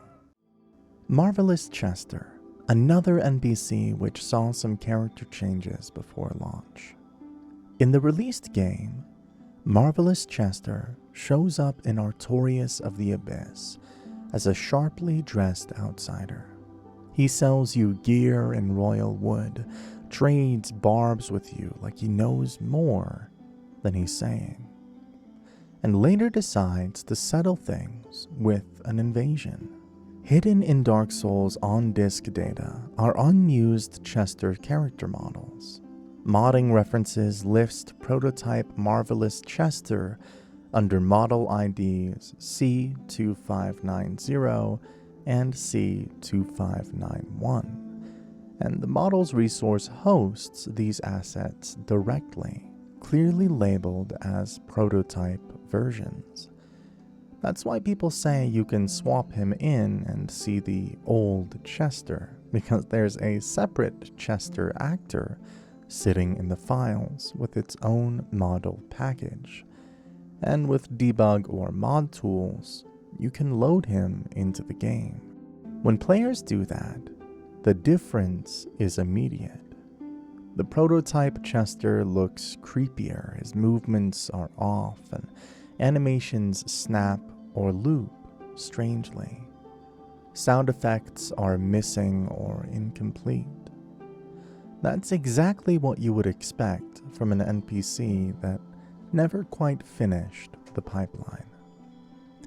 The contrast makes it obvious which one went through polish and which one didn't.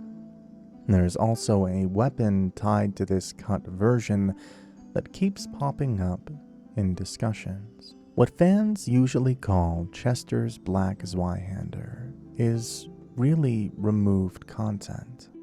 Like several other cut weapons we've talked about, it exists primarily as a model and texture in the files, rather than a fully implemented item.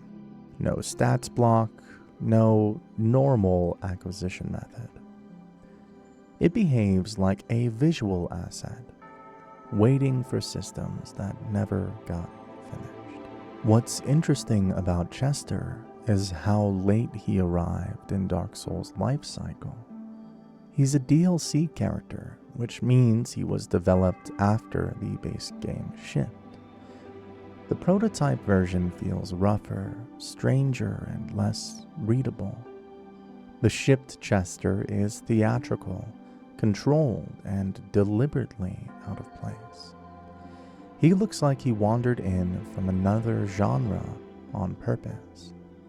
So the next time you look at that smile, remember that it could have been different.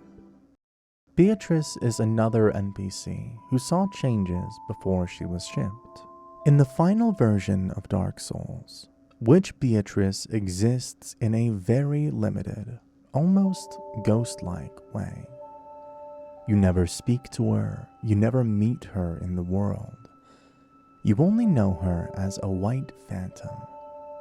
First as a summon for Moonlight Butterfly, and later, if you summoned her there, again for the Four Kings.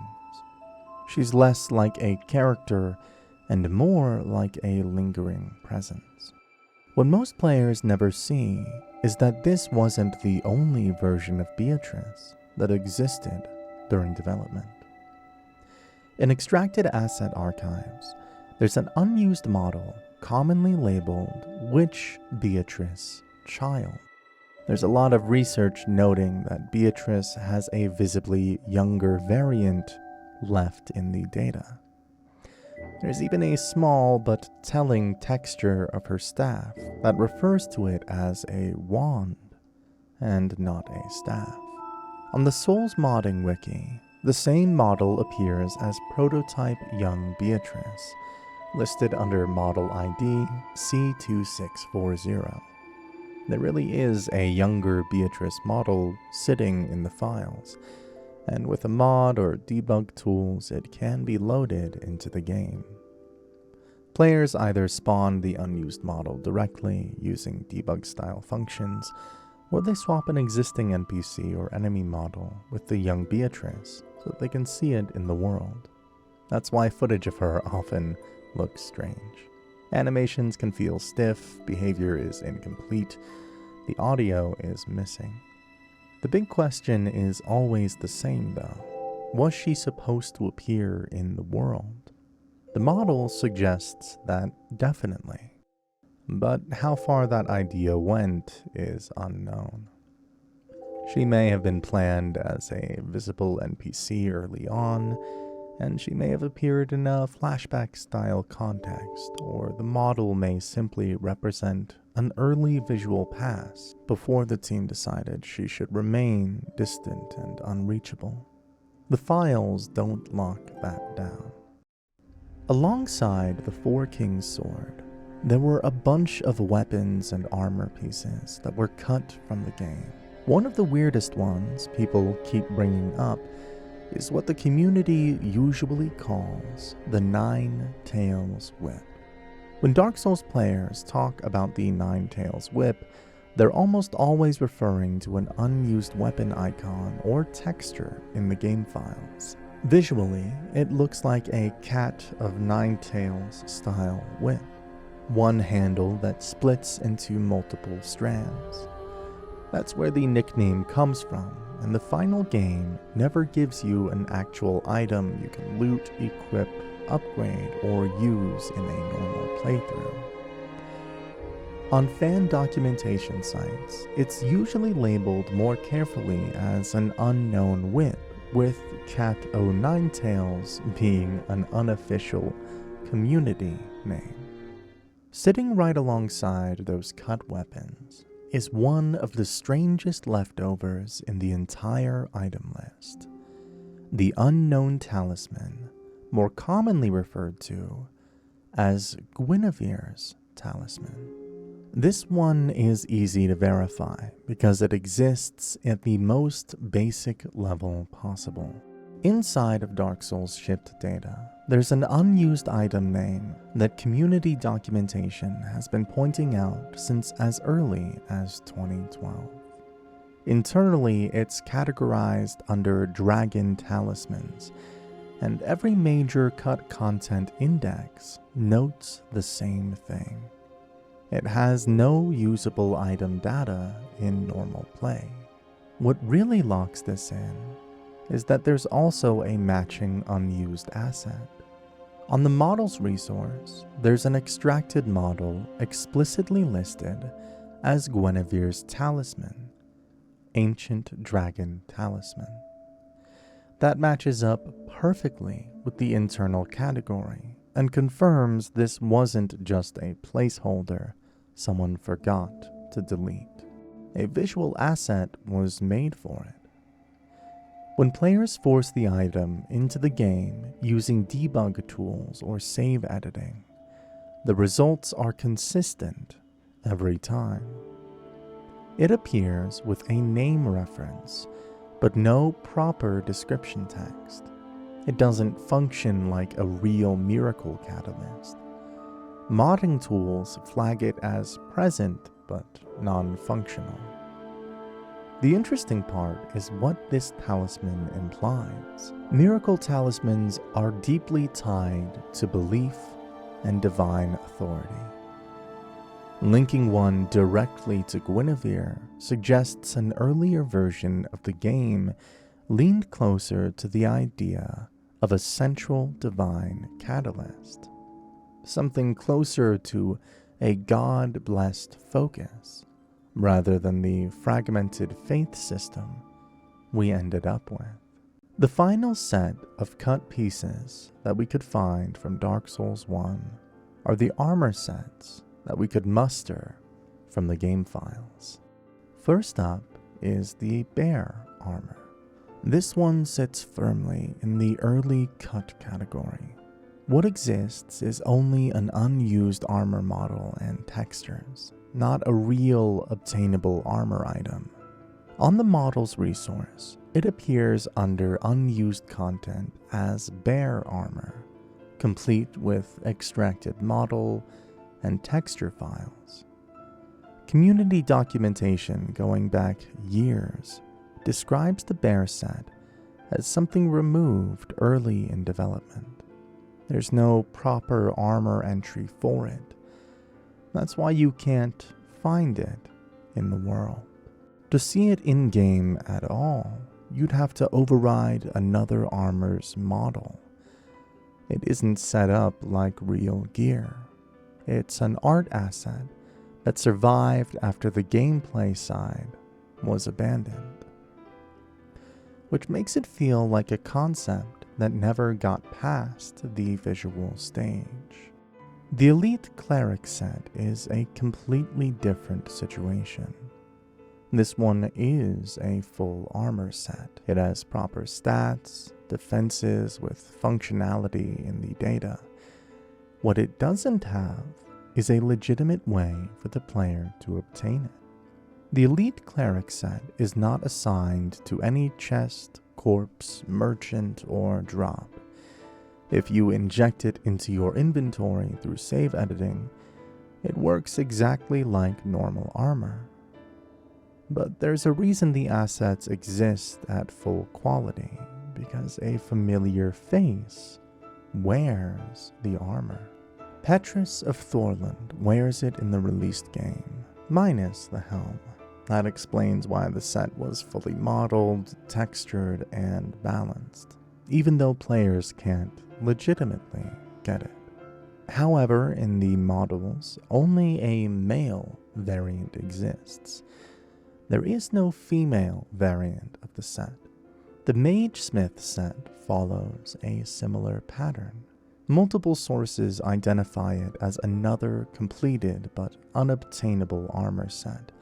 It's specifically tied to Rykert of Vinheim.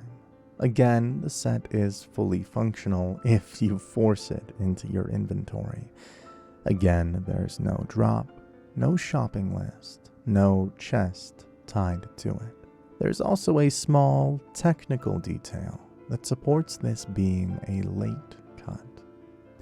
The Mage Smith set shares identical stats with the Sorcerer set. That's the kind of thing you see when a final balance pass never happens because the item isn't meant to ship as a reward. The visuals were needed for Rykert. The player version wasn't.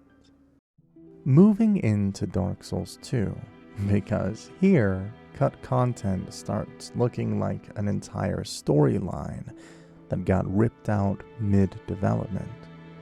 For once, we can cleanly separate what is confirmed from what the community has reconstructed. Here's the part that's not up for debate. In Dark Souls 2 design works, director Yui Tanimura openly admits that development was troubled. Halfway through production, they were forced to rethink the entire game. There wasn't time to start from zero, so they repurposed what already existed: maps, characters, systems, and slotted them into a new structure. Vice's reporting on Dark Souls 2's cut content backs this up. They point to a rocky development and a mid-cycle reboot as the reason fans keep finding leftovers that feel like they're pointing to something bigger. Take a look at the story we actually shipped. You arrive in Drang Lake as the bearer of the curse, seeking the king.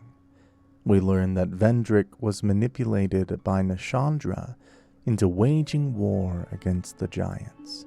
You collect power, obtain the giant's kinship, reach the throne of Want, where Nashandra finally drops the mask.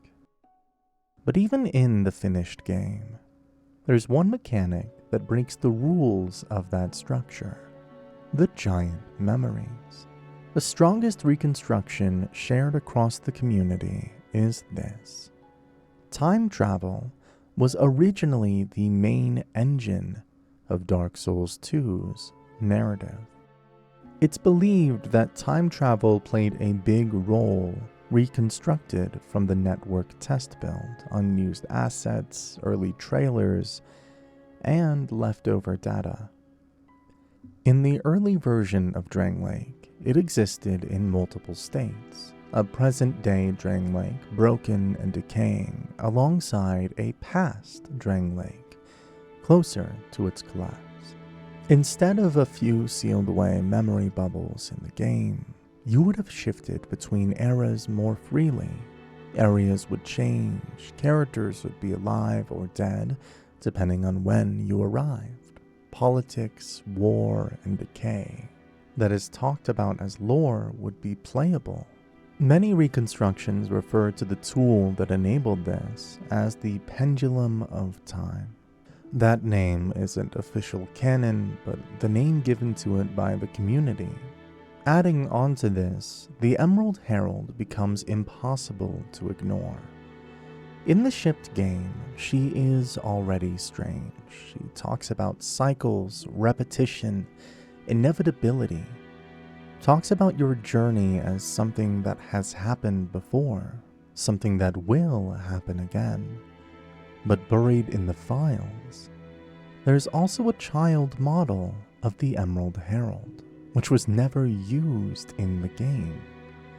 This strongly supports the idea that the team expected you to encounter her at a different point in time, either in the past or across eras. The war with the giants is another giveaway. In the final game, it's mostly backstory.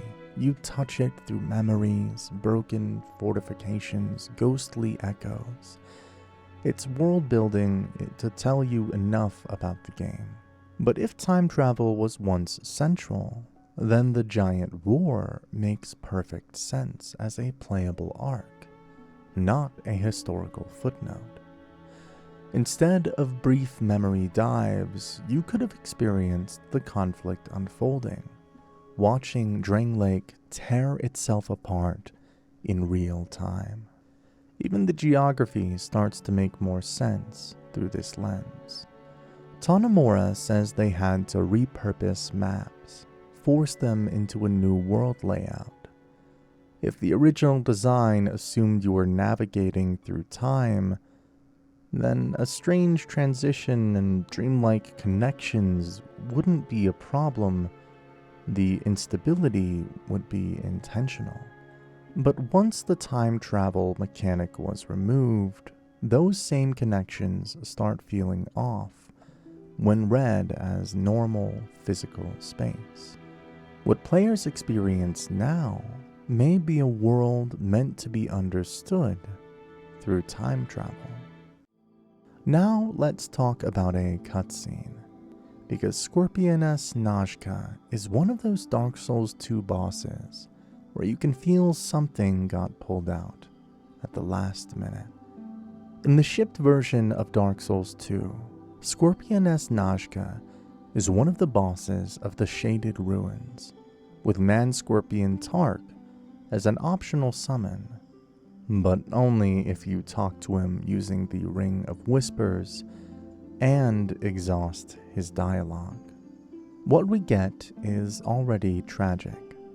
Tark explains that he and Nazca were created long ago by a master who went mad from resentment and loneliness. Tark calls Nazca his better half, but still asks you to kill her as mercy as much as necessity. After her death, he thanks you and gives you a fragrant branch of yore. Later, after you defeat Duke's dear Freya, he acknowledges that you've finally slain their creator. Even without cut content, it's a bleak story about two cursed creations trapped until an outsider ends it. But originally, the game was going to show you more. One detail everyone notices right away is Nazca's skull pendant necklace. It's clearly modeled and deliberately framed. What the final game never does is explain it on screen. We know for sure that Nazca and Tark were originally conceived as a pair. In the Dark Souls 2 Design Works interview translations, a designer explains that Nazca's design was originally inspired by Quelaag, that the concept involved two scorpions attacking together, a larger, heavier female alongside a faster, more agile male. That was supposed to be the original boss design. But the final game keeps only a shadow of this idea. Tark exists, but instead of fighting alongside Nazca, he's pushed into the role of a conditional summon. Now, if you look at the cutscene, things start to make sense. Cut content researchers have documented unused sequences tied to Nazca and Tark.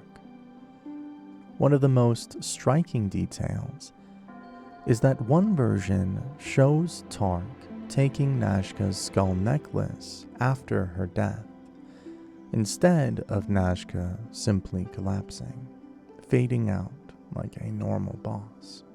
This scene would have lingered on their bond. The necklace stops being an unexplained accessory and becomes a physical token of their shared existence, something Tark carries forward after you end her suffering. Some reconstructions talk about multiple outcome variants, often summarized as 4 versions, where Tark's reaction changes based on players' actions. While we can't lock down every branch as fully implemented, the existence of unused Nazca-Tark sequences is well documented. There's another cutscene we need to talk about. This one is related to Dark Souls 2's mapmaker. I'm talking about Kale, the cartographer, the scene that almost certainly would have shown why Navlan wants him dead. Navlan's assassination dialogue directly links Kale to his imprisonment in Aldia's Keep. Navlan doesn't speak vaguely, he names Kale outright. He says your target is Kale, the man who's drafting that map, then adds something far more disturbing while Navlan was trapped there. Kale touched him, examined him like he was some rare specimen, and wore a strange helm that you must bring back as proof. Now look at who he actually is. He's a cartographer from Mira. You meet him in the Forest of Fallen Giants. Then later, he relocates to Majula, where he obsessively maps a ruined kingdom. He rewards you for filling in the world. He talks about prisons back home, escaped murderers, dangerous people he's crossed paths with. This is where the cutscene idea fits almost too well. Creators sometimes show a mock-up of this scene by swapping Navlan into a missing cutscene slot. That doesn't mean Navlan was literally the character used in the original cinematic, but it does make sense as a placeholder, because Navlan's own dialogue already describes the event. A scene where Kale enters Aldia's Keep, examines an imprisoned sorcerer like a research subject, matches up perfectly with Navlan's words. Nothing has to be invented. So why would Kale do this if he's just a map guy?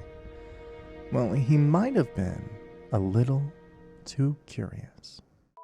Dark Souls 2's Hidden Files also has a Lord Vessel, like the one in Dark Souls 1, packed into the game. In Dark Souls 1, the Lord Vessel was a key item. You place it at Firelink Altar, fill it with powerful souls. Simply owning it unlocks bonfire warping. It's the moment the world opens up. So when players see anything like the Lord Vessel in Dark Souls 2, their brain immediately goes, "This must matter." Here's the important part. The broken Lord Vessel looking object in Majula is actually in the game. At the lowest level of the Majula Mansion basement, right near the skeleton ambush and the iron chest, there is a shattered vessel that clearly resembles the Lord Vessel. Players using free camera mods have found an intact Lord Vessel model positioned above the basement, outside normal view and outside playable bounds. This is where people speculate. We were meant to acquire it again. But from a development standpoint, the explanation is almost certainly the boring one. Boring explanations are usually the right ones. When developers create a shattered object, they almost always start from an intact source mesh. They fracture it, align shards, adjust textures, tweak proportions, keeping the intact model nearby, and then hiding it out of bounds instead of deleting it. That's probably what happened. Dark Souls 2 does not need a Lord Vessel. You can warp between bonfires from the start. Progression is gated by collecting the 4 Great Souls, or by reaching the Soul Memory Threshold to open the Shrine of Winter. There's no system that waits for a vessel to be placed, filled, or activated. Now let's clear up another chunk of Dark Souls 2 cut content, because a lot of people notice it instinctively. There are Dark Souls 1 era armor pieces sitting inside of Dark Souls 2 in 2 different categories that tend to get meshed together as leftover Dark Souls 1 armor. First, there are returning sets that are fully integrated into Dark Souls 2's normal equipment pool. Stuff like the Wanderer hood or Hunter-style pieces that clearly survived the transition, which were meant to be seen again. But the genuinely strange stuff lives in the secondary category, the test armor. If you look at Dark Souls 2's internal parts list, you'll find a separate section literally labeled Test Armor.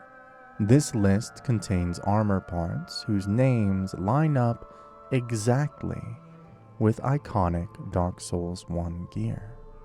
Sets like Smo's armor, Sorcerer hat and cloak, Witch hat and Witch cloak.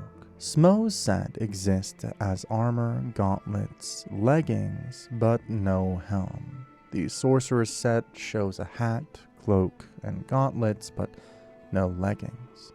The Witch set has a hat and cloak, but nothing else. All the sets in this list are incomplete by design.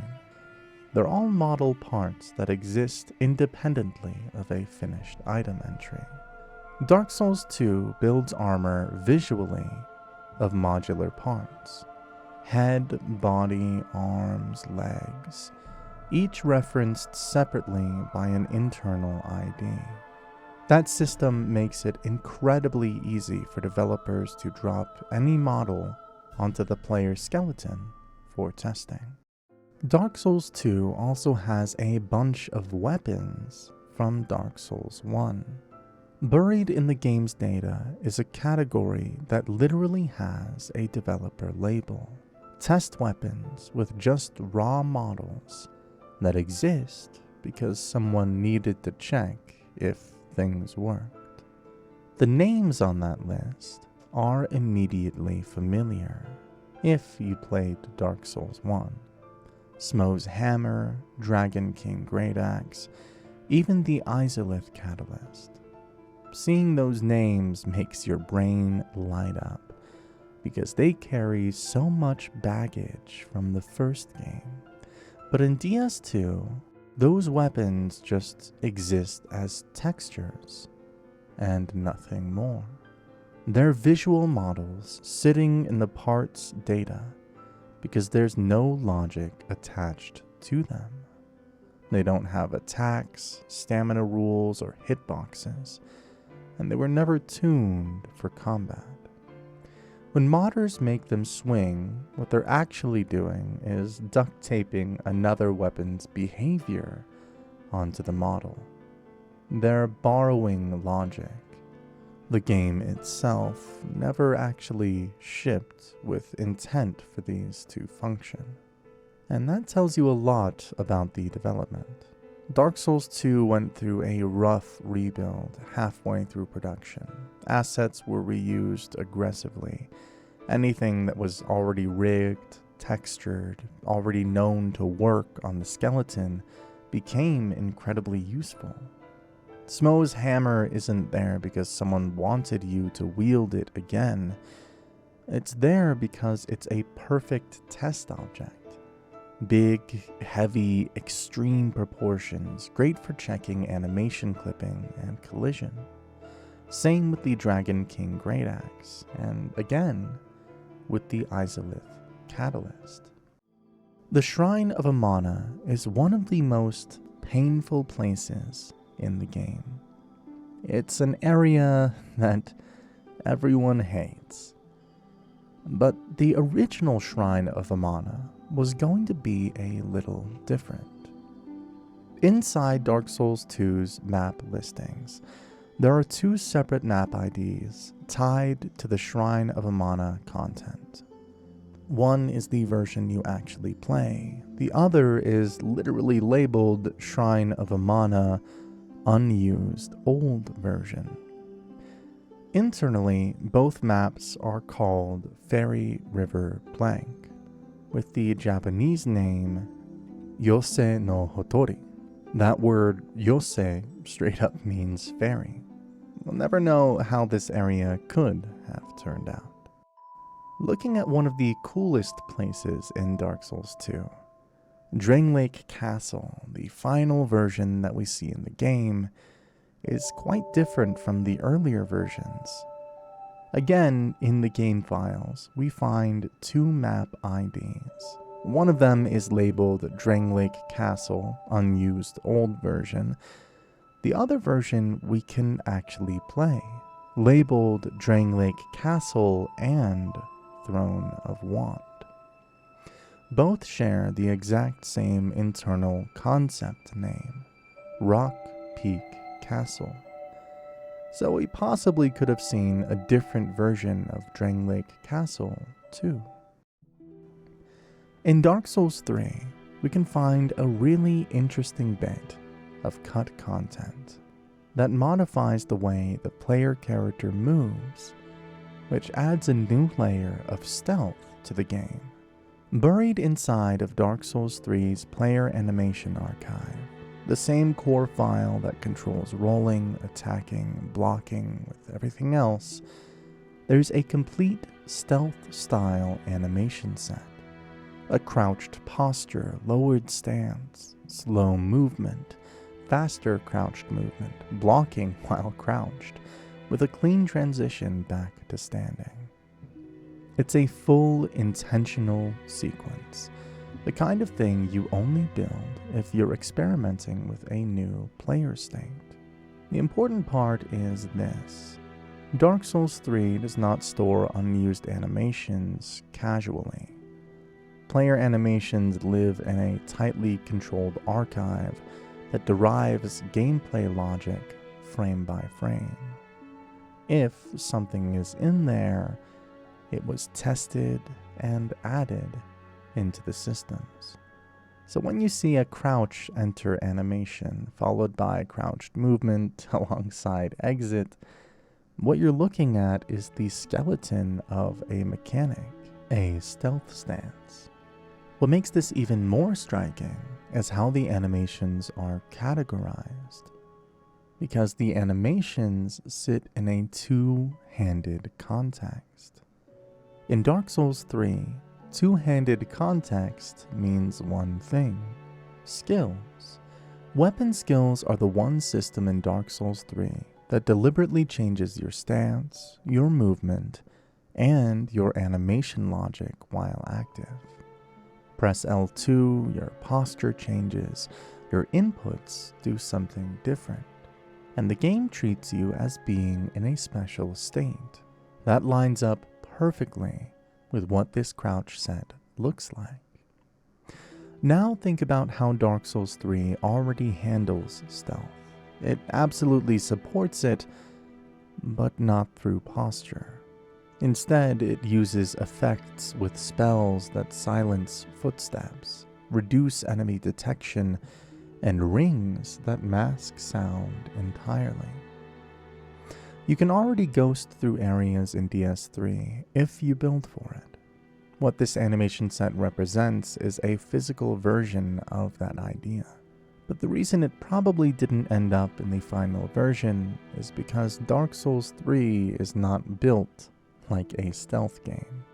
Enemy AI doesn't use clean vision cones or sound meters the way dedicated stealth systems do. Encounters are designed around aggression, posture, pressure, and reaction, not careful line-of-sight play. For a crouch stance to matter, it would need strong rules like reduced detection, quieter movement, maybe even a special backstab logic. Without that, it becomes novelty, a cool animation with nowhere to live. That's why this feels like a mechanic that reached the animation stage, but never got the world built around it. What you're seeing here is Dark Souls 3 testing a different kind of player fantasy. Maybe this was a little precursor to Sekiro or Elden Ring. Back in 2015, before Dark Souls 3 had even released, a leak surfaced that described a mechanic called sacrifice ceremonies by name, which allowed a corpse to be transformed into a bonfire. Players could cross into another world through the act itself, opening themselves up to invasions. At the same time, most people dismissed it outright because it sounded too large, too invasive to ever be real. Years later, community members explored an early alpha build, uncovering something that simply should not exist if that leak had been fabricated. Certain enemies could die in a special state labeled as cult death. If the player belonged to a correct group, a ritual could be performed on those bodies. The animation would carry out, a sword would be used, and the corpse became a bonfire. Visually, the concept matches up too well with the Dark Souls 3 imagery. Bonfires are swords driven into ash. The ceremony which was cut from the game makes sense with bonfires. There's another layer to this system that makes it even harder to ignore. Alongside the bonfire ritual, there are references to ceremony swords tied to invasion states and world changes. Certain rituals could alter your world, opening it up, making you eligible for invasions. That matches up disturbingly well with the original leak, describing visits to other worlds and becoming a target. The reason it never shipped is because bonfire placement is one of Dark Souls 3's strongest tools for controlling tension. It dictates risk, relief, reputation, and pacing, allowing players to create bonfires even under strict limitations would fundamentally reshape how levels are built. Choke points change, boss runs would change, the whole pacing of exploration changes. What this would mean for the multiplayer is even more dangerous. A ritual-driven system that alters invasion eligibility raises questions of balance. Who can invade home? How would invasions work? The ancient dragon halberd is another weapon that was cut from the game with a clear internal ID and description. It identifies it as a rare halberd made from part of an immortal dragon. The halberd's text matches other unused dragon-themed items in Dark Souls 3's data, all of them sharing the same immortal dragon phrasing, with the same generalized view of conflict, endurance, suggesting that this was not a single abandoned idea, but a part of a small group of ancient dragon weapons, drafted together during an early design pass. These items share structure and voice, pointing to a unified concept phase, where dragon-related gear was being explored broadly, before later decisions narrowed the scope. The Hammer of the Great Tree is a perfect example of Dark Souls 3 cutting something that was basically ready. The Hammer of the Great Tree exists as a distinct weapon entry. It has an item code, a full item lore description, and shows up consistently in unused item lists and restoration mods because the text is already there, sitting unused in the game files. The description of the weapon talks about a hammer crafted from the trunk of a great tree, a tree that was worshipped by the citizens of something called the Undead Commune. It points out that the wood itself is unnaturally dense and strong, able to strike like metal. This could make your brain jump straight to the curse-rotted Greatwood, because in the shipped game, the Greatwood's own boss soul description tells you it used to be a spirit tree, that the undead settlement sealed their worst curses inside of it. Over time, those curses transformed it into the grotesque thing you fight. I really like this next weapon's design, honestly. The more you look at it, the stranger it is that it never made it into the final game. Lothric's Scythe is a real weapon entry sitting in Dark Souls 3's files with a proper internal ID, clearly labeled as a boss weapon with a full description written in the same tone and structure as every other soul-transposed weapon in the game. The text straight up says it's born from the soul of Lothric, forged specifically for the Prince Lothric. It is long, elegant, reinforced with a hard alloy edge, designed to cut far more cleanly than a normal scythe. The description places the weapon squarely in the same category as Lothric's Holy Sword and Lorien's Greatsword. This weapon was most likely a weapon transposed from the Twin Prince's soul. And once you realize that, the cut becomes way more interesting. In the shipped game, the Twin Princes already have one of the most elaborate reward structures in Dark Souls 3. You can transpose the soul into either prince's weapon. If you commit fully, you can fuse both into the Twin Prince's Greatsword. Adding Lothric's Scythe on top of that would push things even further. It would mean Prince Lothric wasn't just represented by a straight sword, but also something far more symbolic. A Reaper-style weapon tied to inevitability, death, and the end of cycles, which fits him disturbingly well. That's the part that really sticks with me. Lothric is the prince who refused to die, the one who lets the world rot rather than prop it up again.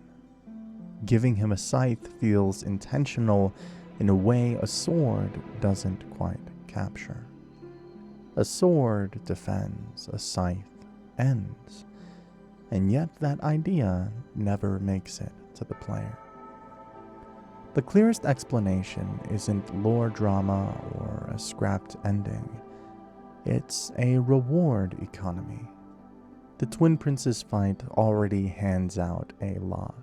2 distinct weapons, a fusion path that many players never even discover. Adding a third boss soul weapon risks cluttering the transposition space and ruining the identity of the boss fight. So the scythe was removed. Dark Souls 3 also cut an entire way of telling its story. You could see that most clearly in the network test. A network test is basically an early, stress-focused build of the game to see if summoning, invasions, bloodstains, messages, and matchmaking survive real players hammering on the servers. Dark Souls 3 had one in late 2015, months before launch. And like most early builds, it wasn't just technically rough, it was content-rich. That's where epitaphs come in, which were fixed bits of lore engraved on small gravestones in the world, tiny obituary-style lines you could read as you explored. In the test itself, players only saw 4 of them on the high wall of Lothric. At the time, they felt like texts meant for world building. But that wasn't the whole story. Because when people later dug into the network test files, they found that those 4 were just the tip of the iceberg. There were 46 epitaphs, fully written, sitting in the data. Many of them later restored by the community using retail text sources. Once you read them together, it becomes obvious why they were cut. Because they're direct, authoritative in a way Souls usually avoids. These epitaphs acted like a quiet narrator layered onto the level. They don't ask you to infer everything. They don't hide behind item ownership or NPC reliability. They just state things. Take the Abyss Watcher's epitaph. Grave of a brave army. A man who fights the abyss will die with a dull blade. Or the Irithyll dungeon epitaph about the half-dragon. It was neither a human or a dragon. In sadness he danced to the royal family. Here he sleeps. And then there's the Lothric Knight line. Fear the night, loyalty beyond death to the undying king. Dark Souls usually wants you to assemble meaning, not receive it engraved in stone. Epitaphs are powerful, but they narrow interpretation. They tell you how to feel about a place instead of letting you discover it sideways. So they were cut. Another cut system that was way bigger than it looks at first glance is the ceremony system. What people usually show in clips as weird lighting mods or unused skyboxes is actually part of a real, structured system in the game that the community usually calls the ceremony or time of day system. A ceremony in Dark Souls 3 game logic is a bundle of environmental rules, which included things like lighting, skyboxes, fog density, color grading, shadow strength, the whole mood of the world flipped in one switch. The important thing is, this system still exists in the shaped game. It's just locked down. Cemetery of Ash and Untended Graves are the same physical space. The reason they feel completely different is because the game swaps ceremony IDs. So it's literally the same map, but with different effects. So when data miners force ceremony changes in the alpha, they're toggling content that was already there. Once you see the range of ceremonies that exist, it becomes obvious this was never meant to be just a visual toy. Some ceremonies feel like natural time progression with evening and dusk. The soft purple-pink twilight that looks deliberate, calm, almost reflective. Others are way more aggressive. Moonlit night is heavy shadowing, harsh contrast. A world that feels actively hostile. It changes how distances read, how silhouettes pop, how safe an area feels. The past ceremony, almost drained of color, looks like a memory. In fact, it's labeled as its own ceremony, tells you that this wasn't just art direction experimentation, this was a thematic state. After these are the extreme ones. The sun, where lighting is pushed unnaturally bright, sometimes with a massive burning sun hanging in the sky. Eclipsed night with that unmistakable dark sign ring light around absolute darkness. What's wild is that even in the shipped game, you can see traces of this logic. The high wall eclipse can be toggled on and off in the alpha using ceremony swaps. In the alpha, certain ceremonies in the undead settlement don't just change the sky, they populate it. The sky fills with flying creatures, not painted textures, actual objects. They cast shadows, move, and exist in the world. This happens during one eclipse ceremony and also during the sun ceremony in that map. This means two important things. First, these entities were treated as part of the game's simulation. Second, they were tied to ceremonies, meaning this wasn't a one-off event. It was a condition the world would enter. Now, we don't get to say exactly what these creatures were supposed to be, but the concept absolutely survives into the final game. Because in shipped Dark Souls 3, you already have pilgrim butterflies circling Lothric Castle. The game tells you one of them is controlling the Dragon Slayer armor. So when you put it all together, the ceremony system doesn't look like a photo mode experiment. It looks like a world progression framework. The giant armor pieces exist in the data as fully formed and named items with IDs. They have icons and descriptions. The description talks about armor embedded with the soul of the old giant, a lord of cinder. It goes out of its way to sell this idea that the armor doesn't just block blows, it endures. It, quote, repels all manners of attacks. It holds fast.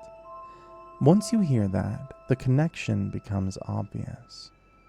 This is Yorm's armor. In the shipped game, Yorm is a lord of cinder. You can take his soul and turn it into his great machete or his great shield. The cut giant set fills that missing piece. It's the other half of the fantasy. Not just wielding Yorm's tools, but wearing what made him unmovable. The Footman set is a full 4-piece set, probably defined in the beta, with names that line up cleanly across hood, coat, bracelets, and trousers. Everything you'd expect from a finished armor entry, except an actual way to get it. The description tells you exactly who this set belonged to.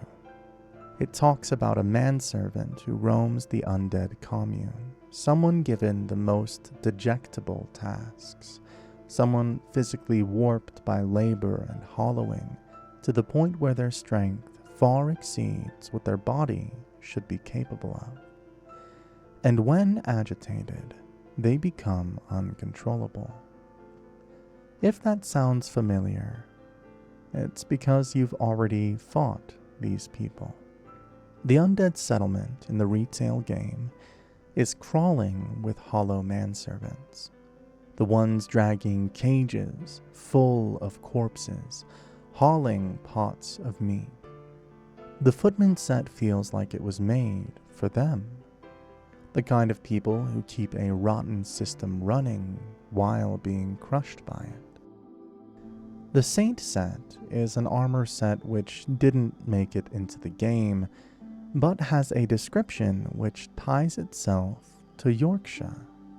It talks about a young crossbreed taken prisoner, kept confined for years, wearing garments that were once pure white and slowly turned ash gray through long incineration. Once you've played Dark Souls 3, it's almost impossible not to think of company captain Yorshka. In the game, Yorshka already tells you she is a prisoner. She calls the tower she lives in a prison. She says Pontiff Sullivan took her prisoner. She's a crossbreed with a tail, a deliberately soft, almost ceremonial look. That's why the Saint set feels like an earlier version of her. Up to this point, we've been talking about cut systems, items, and characters. So this is a good moment to shift into something a little stranger. What bosses were called before they became the bosses we know.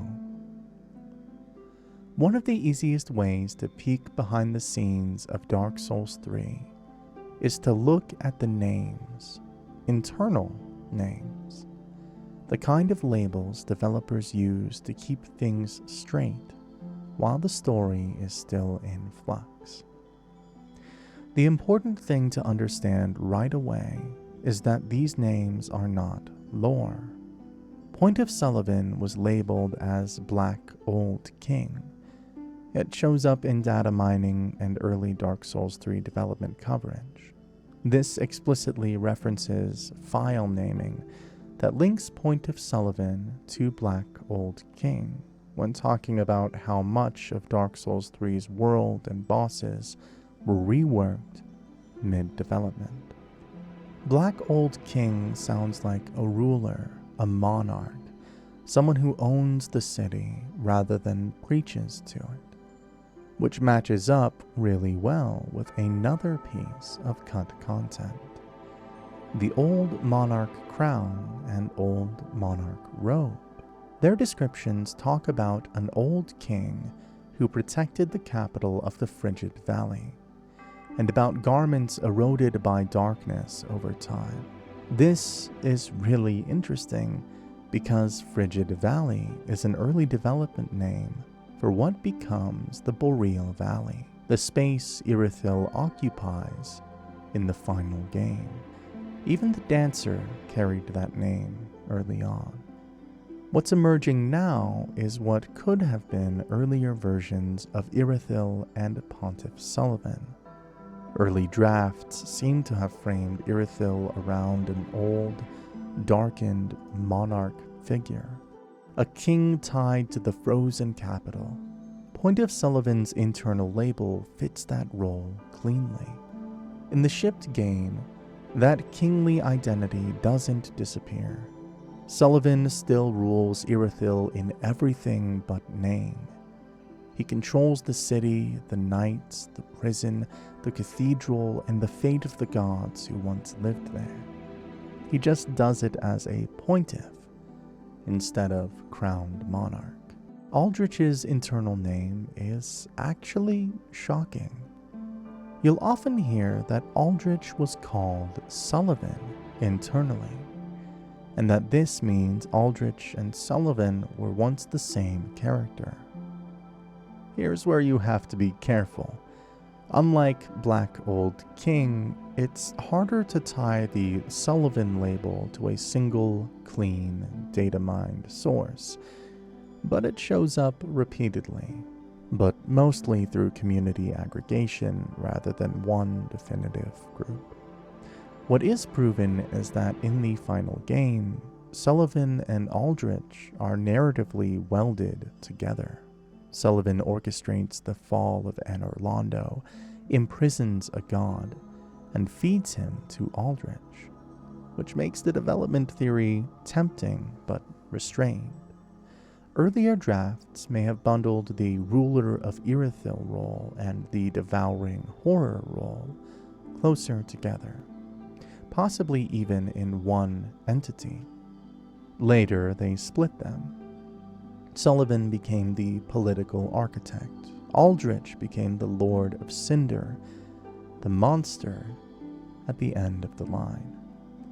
That split solves a lot of design problems. It gives Anor Londo a Lord of Cinder. It makes Sulyvahn more human, more calculating. It lets Aldrich be purely monstrous, a force, rather than a schemer. There are other connections people like to pull here too. Claims that Sulyvahn was born in the Painted World. Observations about Freed-like statues in the Cathedral of the Deep. These connections exist as patterns, but they're softer, more interpretive.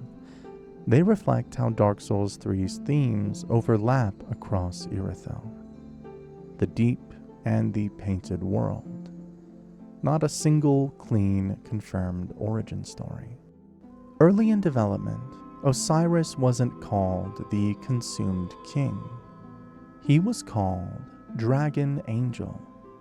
It shows up in credible cut content discussions tied to early build analyses, and community members specifically note that Osiris already had essentially the same model, animations, and dialogue while still carrying that label.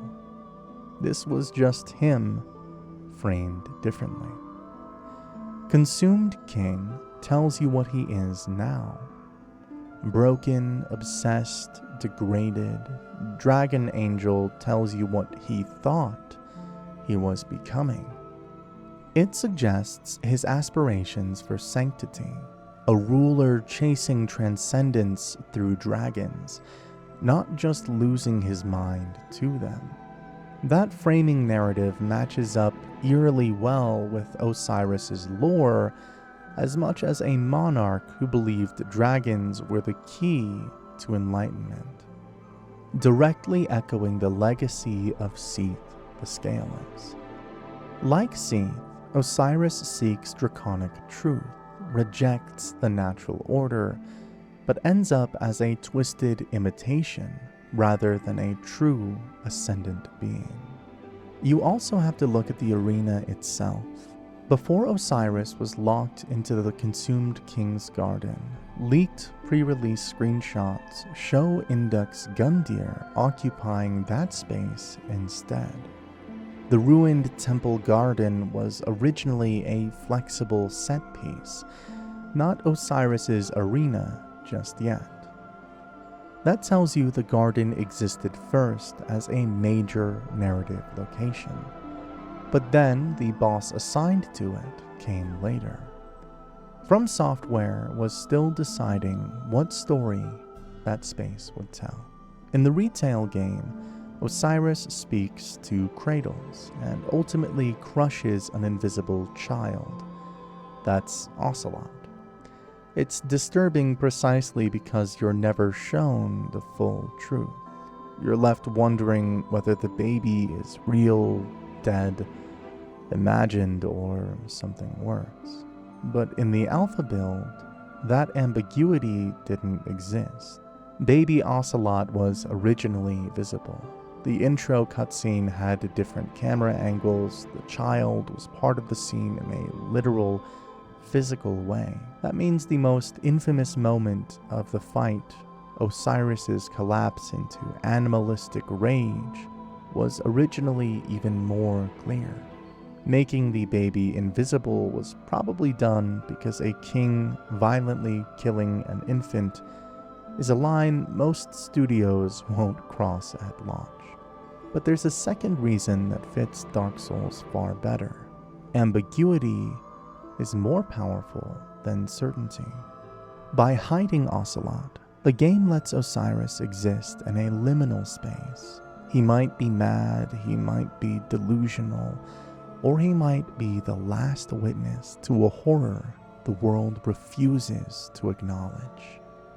The uncertainty is more haunting than a clear answer. Ashes of Ariandel DLC hides some of the most weird and creepy cut content in the entire game. And this time, it's something I admire a lot: voice acting. Data miners found a female voice repeating the same core lines over and over again, but delivered in different emotional tones. She keeps calling out to a sweet child, asking where she's gone, saying it's cold outside. The delivery shifts between calm, worried, pleading. Where have you gone, sweet child? It's cold outside, so awfully cold. Where have you run off to? That alone already tells you this was dialogue written for a character with states. Alongside those recorded lines, there are subtitles with no matching audio, harsher lines, accusations. Give him back. Where have you hidden him? And finally, a stage direction describing a screen aimed at an enemy.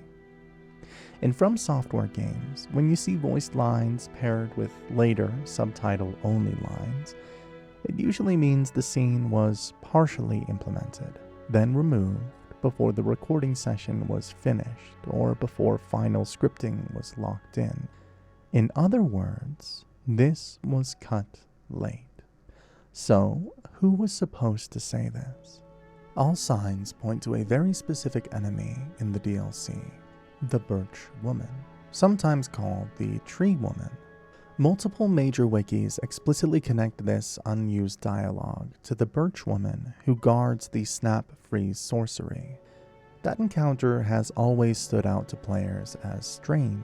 A single, distinct Birch Woman placed deliberately, not part of a roaming group, tied to a unique spell pickup. Even patch notes refer to a certain Birch Woman in the painted world, which is exactly the kind of phrasing you see when an enemy was meant to be more than just another enemy.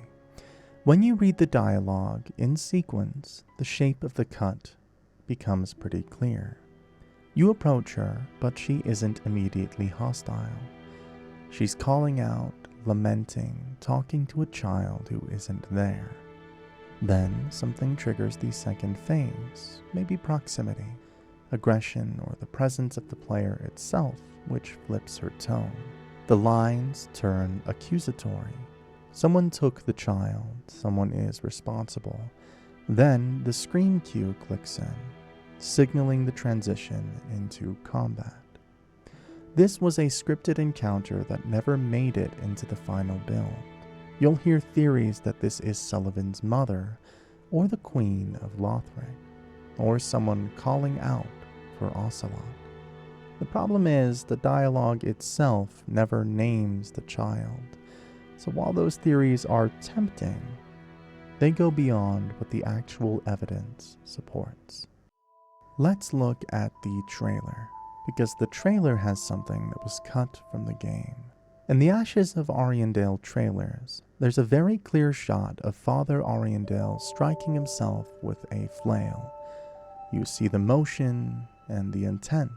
It's like a ritual self-punishment front and center. Then you get to the DLC, and that exact action never happens on screen.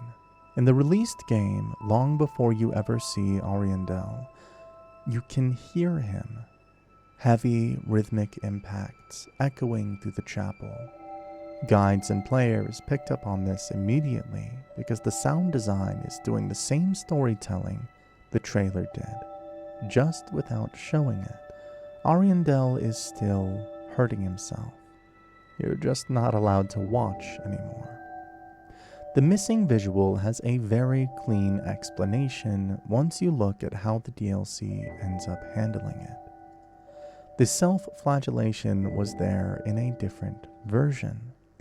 Instead of watching Ariandel beat himself in a scripted scene, the act gets transformed into a gameplay mechanic through the rose of Ariandel. Its weapon art is explicit about what it represents. Violently striking oneself to trigger an awakening, just as the good father used the rose himself. So the development shift looks like this.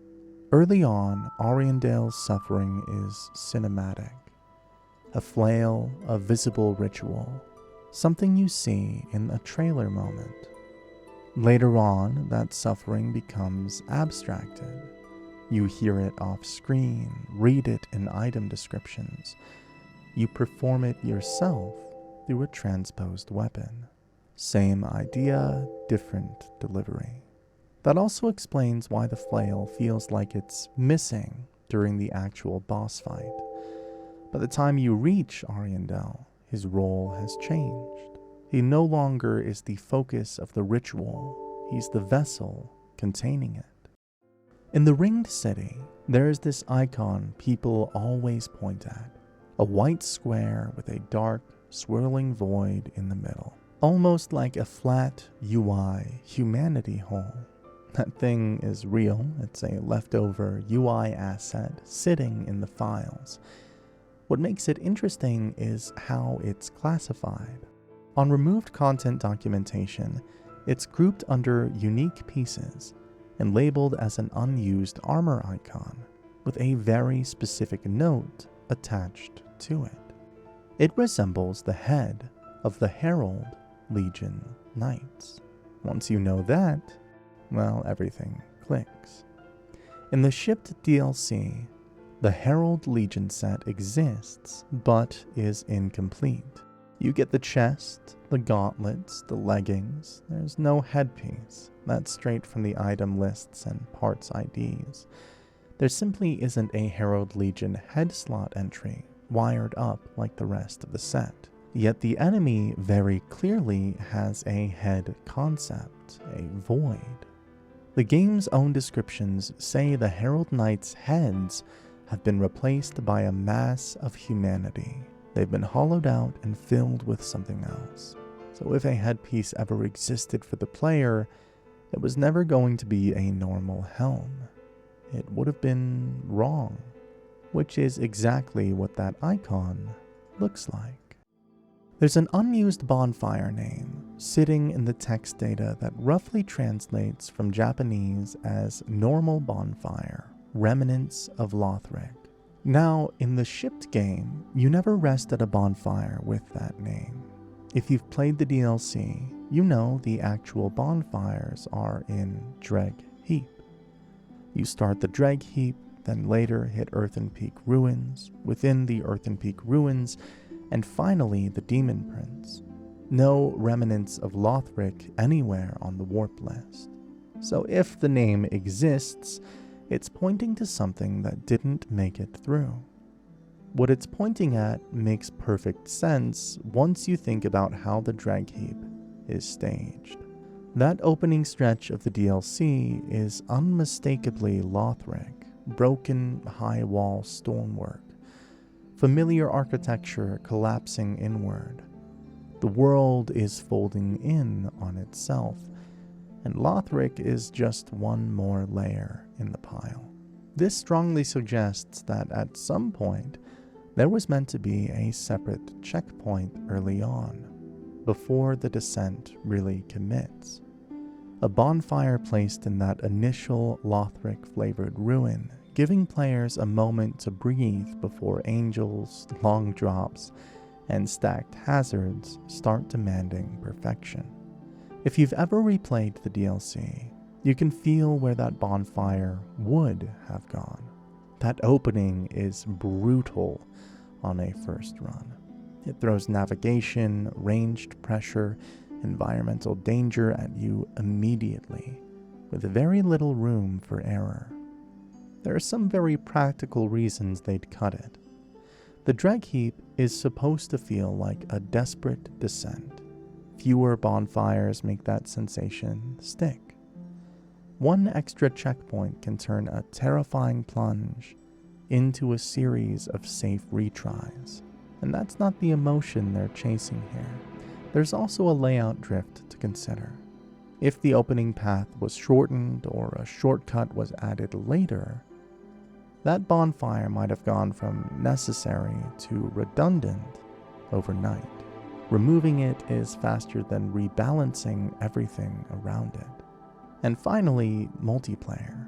Bonfire placement affects invasion and summoning zones. Simplifying that early stretch may have been as much about online stability as it was about difficulty.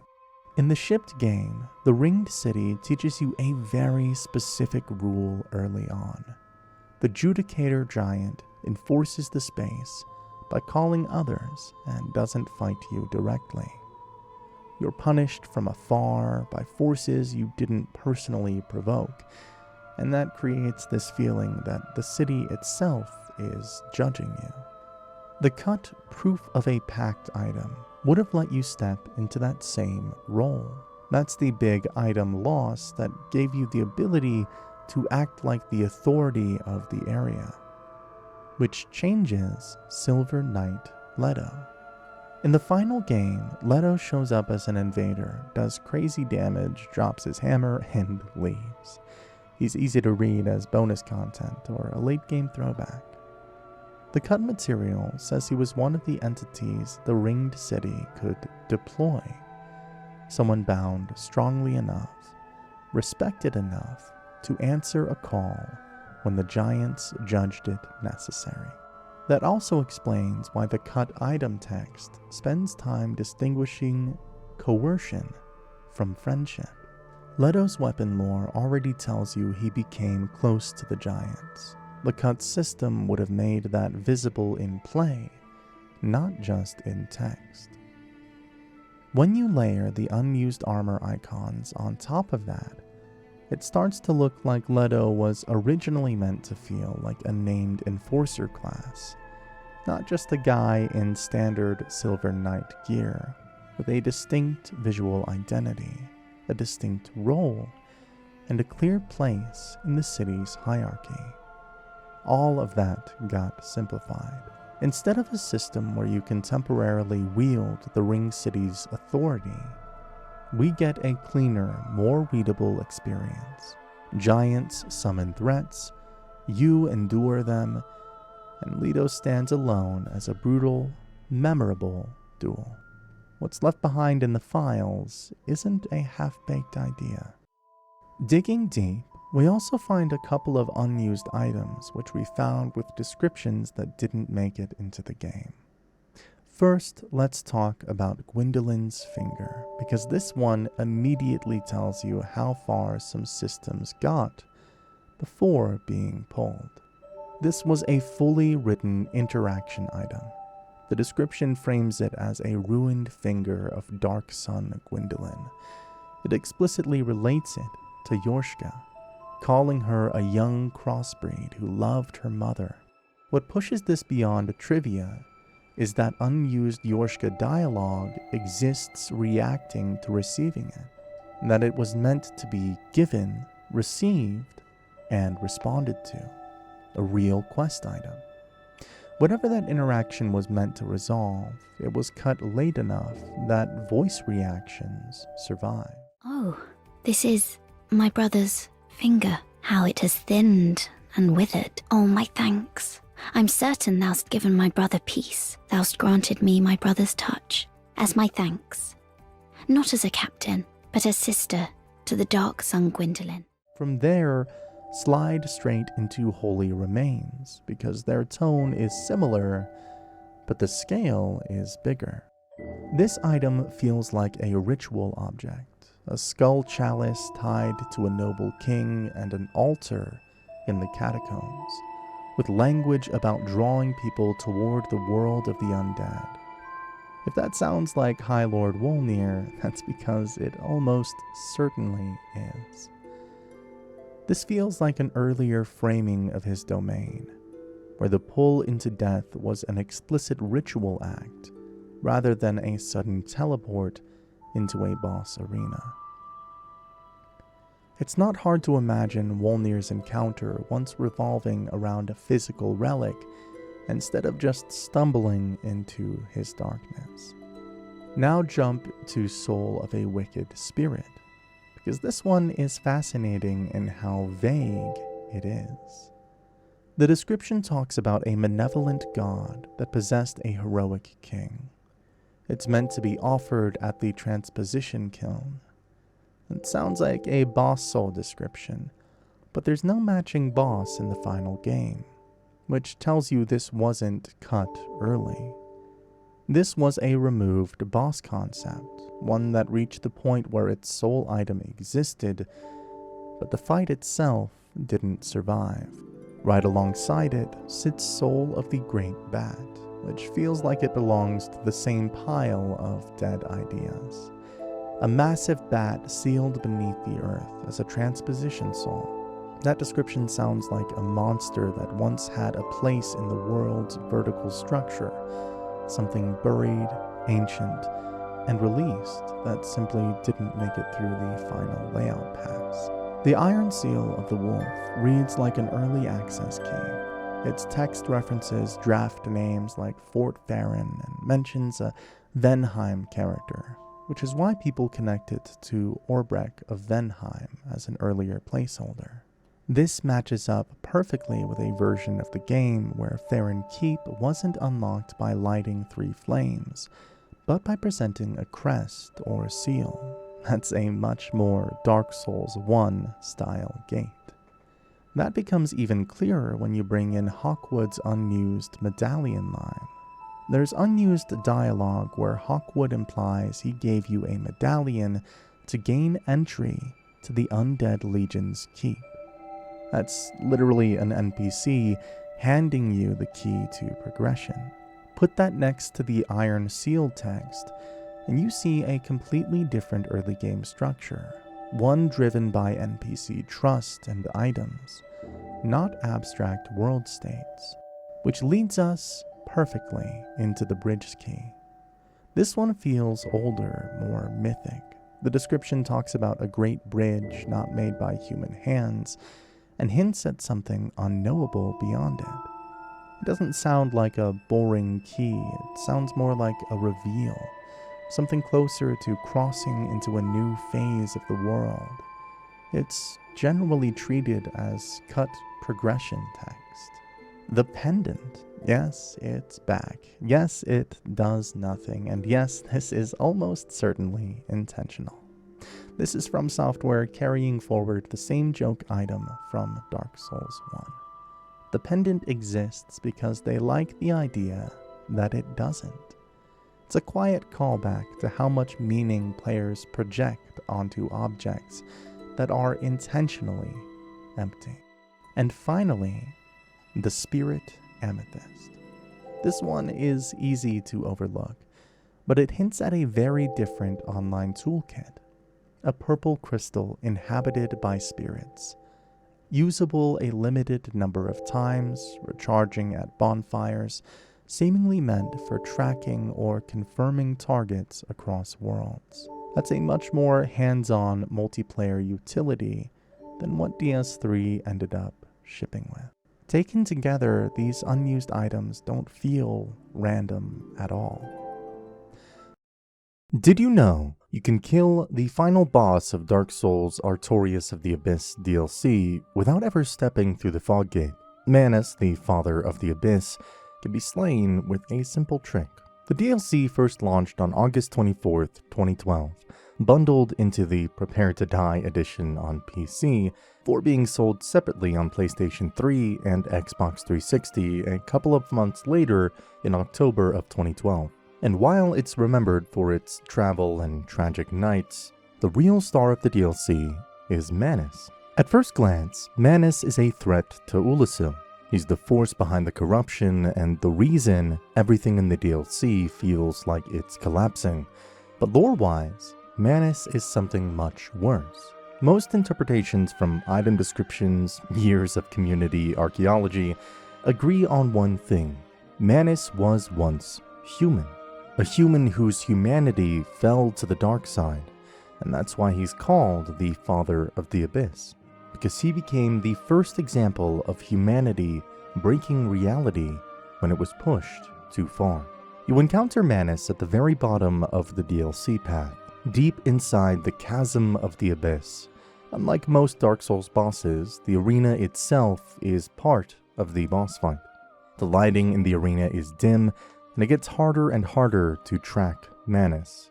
Players eventually figured out that the only reliable point of reference is his glowing red eyes, because everything else gets swallowed by the dark. If you lose his eyes, you lose Manus, and if you lose Manus even for a second, you are dead. To even reach Manus, you have to perform one of the most unintuitive trigger chains From Software came up with. First, you go to Darkroot Basin, kill the Hydra, then defeat a very specific golden crystal golem to rescue Dusk of Ulasil. Then, hours later, you're expected to kill another crystal golem in the Duke's archives to obtain the broken pendant, an item with no immediate explanation. Only then do you return to Darkroot Basin, where a swirling black portal now appears in what was once a normal spot. If you touch it, you're dragged into Ulasil, backward in time, locked into the DLC's path. When players finally reached Manus's fog gate, they noticed something odd. Before you even enter the arena, you can hit him. And to do this, you need a bow, the hawk ring, and a great number of arrows. Players discovered that Manus can be damaged and eventually killed from outside of the boss fog. Just rain arrows down, deleting the Father of the Abyss from the other side of the fog wall. And when he dies, you still get the souls. This is where the DLC becomes a masterclass in narrative building. In the DLC, you kill Manus, the source of the Abyss, and the reason why the DLC even exists. You killed him, the chosen undead. But back in the present day of Dark Souls, nobody talks about you. The world talks about Artorias, the name that survived time and history. He's the one they put on the box, the one they turned into a symbol in Dark Souls 3. So why does no one talk about you? And why does everyone talk about Artorias? That question is the reason for one of the most famous Dark Souls theories, that the person talked about in Artorias' legend is actually you.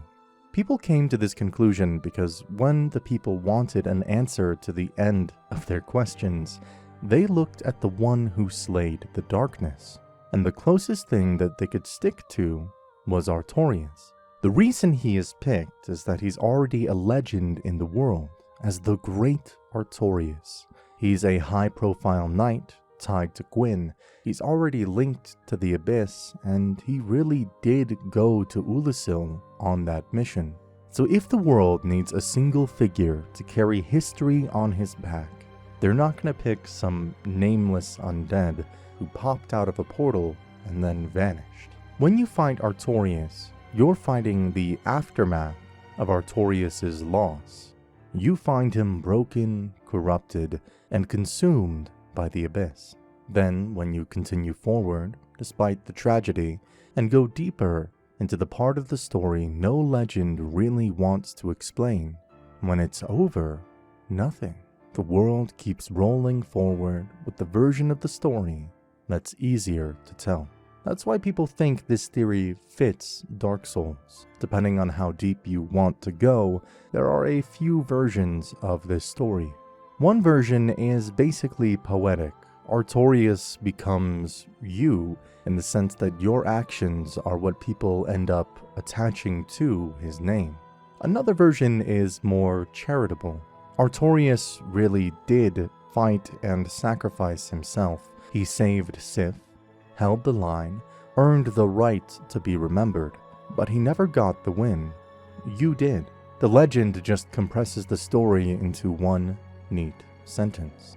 The last option is the timeline was always a loop. You always went back. History always created Artorias. Nothing changed. You simply learned how the story was always going to be told. Either way, the story is beautiful, and is FromSoft's storytelling at its peak. Artorias isn't the only character in the DLC whose story feels incomplete. That honor goes to Marvelous Chester. When you meet Chester in the Royal Wood, he immediately sticks out in an indescribable, weird way. Something about him just feels off. He looks wrong, his clothes don't match the era, his mannerisms feel modern. His whole vibe is closer to Bloodborne than Dark Souls. Even the way he talks feels out of sync with everyone else. The game never outright explains him. Most players feel Chester didn't belong here. He was dragged from some other time into Ulasil, just like you were. What makes it especially interesting is that in the final game, the way Chester fights is like a ranged hunter rather than a knight. He keeps his distance, hoax you, knows exactly how dangerous this place is, and refuses to fight fair. This is the version of Chester that we see in the game. But data miners found something new that tells a completely different story. Buried in the game's unused assets is something that doesn't line up with that crossbow-only identity at all. Chester's Black Zweihander.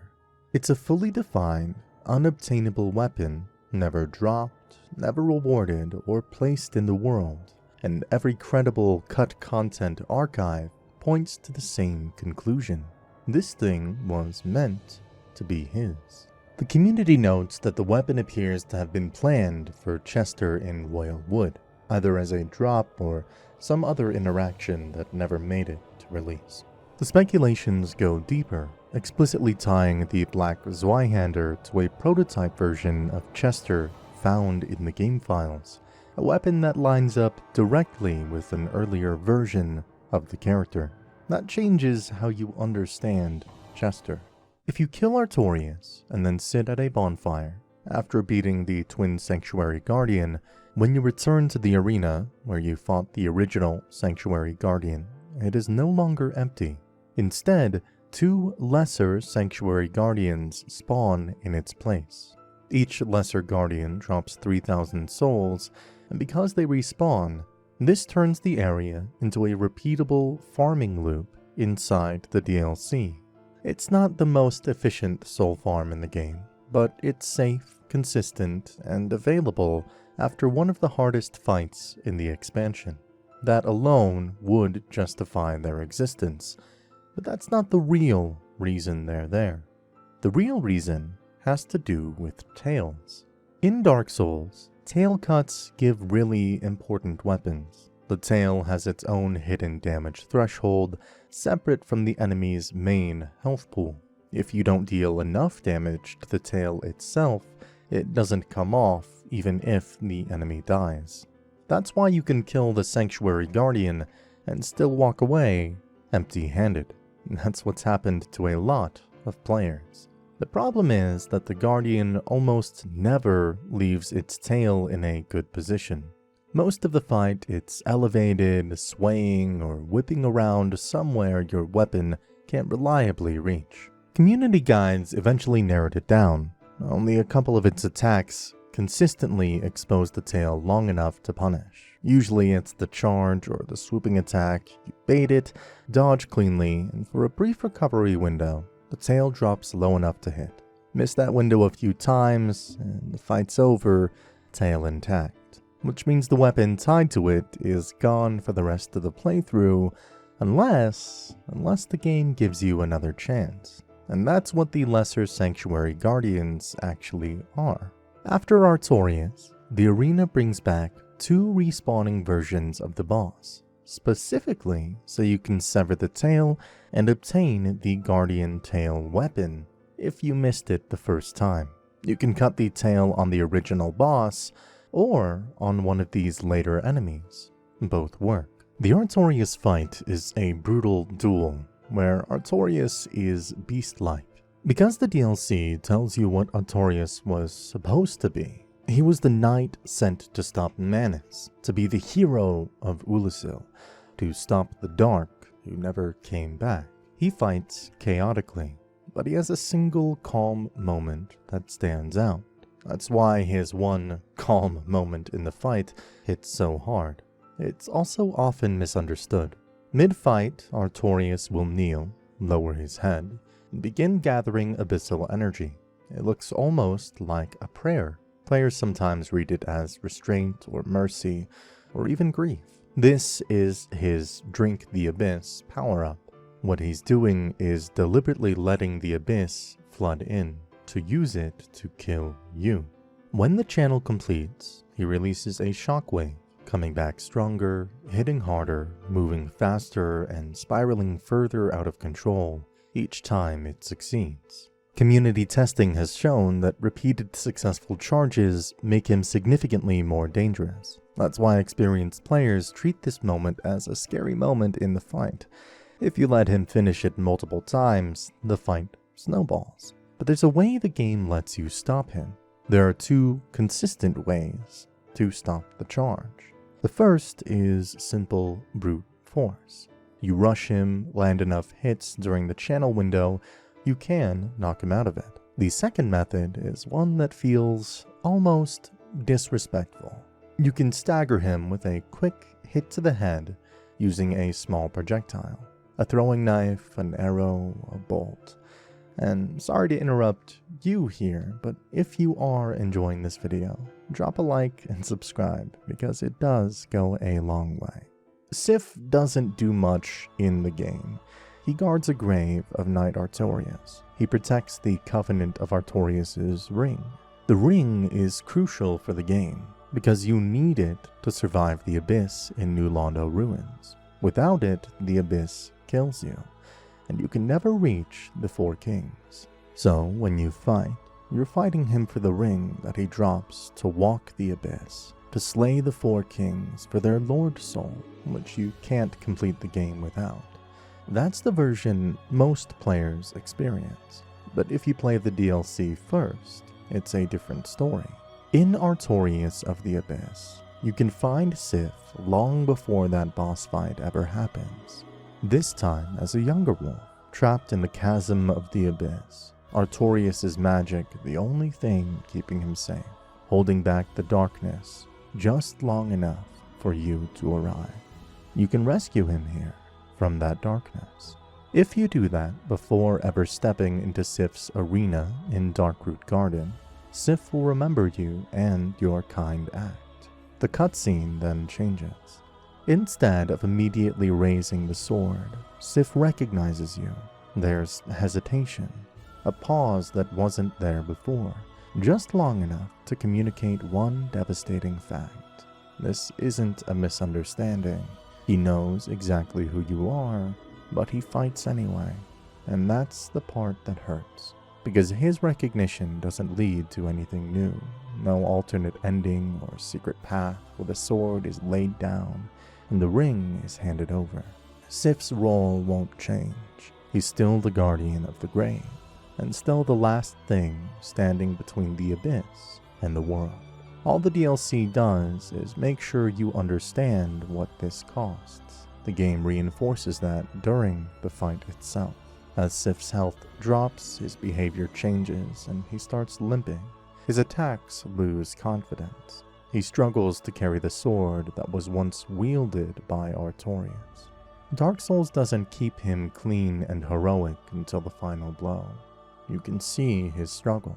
That's why critics and players remember this fight and the narrative of the fight. You don't feel like a hero. You're an intruder, disturbing a loyal companion who remains loyal. Or maybe you're just freeing them from their duty. In Dark Souls, if you push past the Hydra in Darkroot Basin and slip into the small alcove behind it, you'll find a golden crystal golem just standing there. That's one of the triggers for the DLC, just another shiny enemy. But if you slow down and angle the camera just right, you can see something inside of it. The amber crystal growth on the golem's back is a prison, and embedded inside of it is a human figure. That figure is Dusk of Ulasil. You can actually see her before you slay the golem and rescue her. Kill the golem, the crystal shatters, and she falls free. In the game, the golden crystal golem is a container enemy. In these specific cases, the NPC model is literally placed inside the crystal mesh on the golem's back. That's why if you circle it and keep the crystal between your camera and the background, you can actually see the silhouette before the fight even starts. Later in the Duke's archives, another golden crystal golem tracks Singlead of Katarina the exact same way. Artorias of the Abyss isn't just sending you somewhere new, it's sending you back. The events in Ulasil take place roughly 200 to 300 years before the main game, and the Royal Wood you explore, Darkwood Garden actually, before time and the Abyss finished tearing it apart. You're walking through the same physical space, just at a different time. That's why everything feels familiar. The cliffs line up, the trees feel right, the paths curve the way you remember, but the scars aren't there yet. You're seeing Darkroot before the Abyss. The portal that drags you back in time doesn't appear in some abstract limbo zone. It appears right where you rescued Dusk of Ulasil. That choice is deliberate, because the DLC doesn't want to feel like a disconnected side story. It wants you to feel like you just went back in time.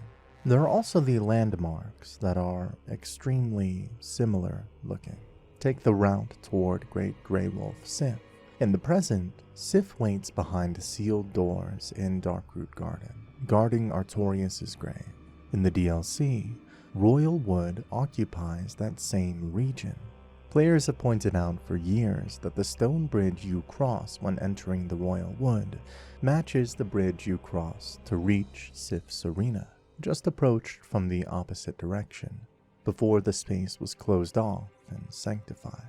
The layout tells you everything, that this is indeed the past. The same thing happens with Black Dragon Calamite. Calamite's area sits down in a valley off the Royal Wood route, near the area surrounding Artorias' Colosseum.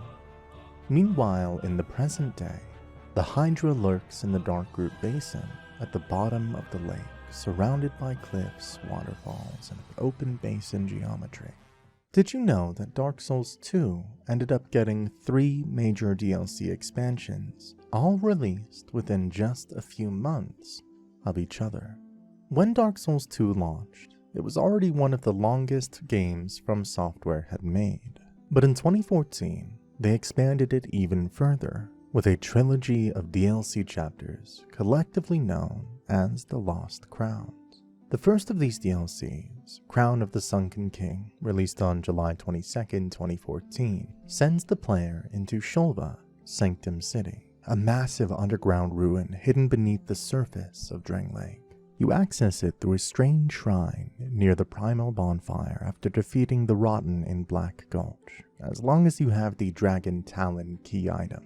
In the original version of the game, owning the DLC usually just placed the key directly into your inventory, but in Dark Souls 2, Scholar of the First Sin, you actually have to find it. The Dragon Talon is hidden at the bottom of Majula's pit, behind a locked door that requires the forgotten key. Shulva is built around traps, poison, and moving architecture. Floors shift, pillars rise, and entire combat spaces change depending on which switches you've activated. The area is about exploration and environmental awareness. In the lore, it's centered on a buried civilization built around a dragon, and the consequences of disturbing something that was sealed away for a reason. The second DLC, Crown of the Old Iron King, released on August 26, 2014, takes place in Broom Tower, an enormous ash-covered structure connected to the legacy of the Old Iron King. The entrance shrine is located near the Old Iron King's primal bonfire in Iron Keep, and you need the heavy iron key to properly explore the area. In Scholar of the First Sin, that key isn't found anywhere near the DLC entrance. Instead, it's located in the Forest of Fallen Giants, close to where you fought the last giant. Broom Tower is very vertical compared to Shulva. Progression is mostly downward, and the area emphasizes pressure from enemy groups, tight spaces, and environmental hazards. The theme here is obsession. Specifically how the Old Iron King's fixation on power left behind a place that keeps functioning long after its ruler is gone. The third and final DLC, Crown of the Ivory King, released in late September of 2014 after a short delay from its originally planned release date, has you entering this DLC at the Shrine of Winter, using the Frozen Flower, which opens the path to the Frozen Elysium Lois.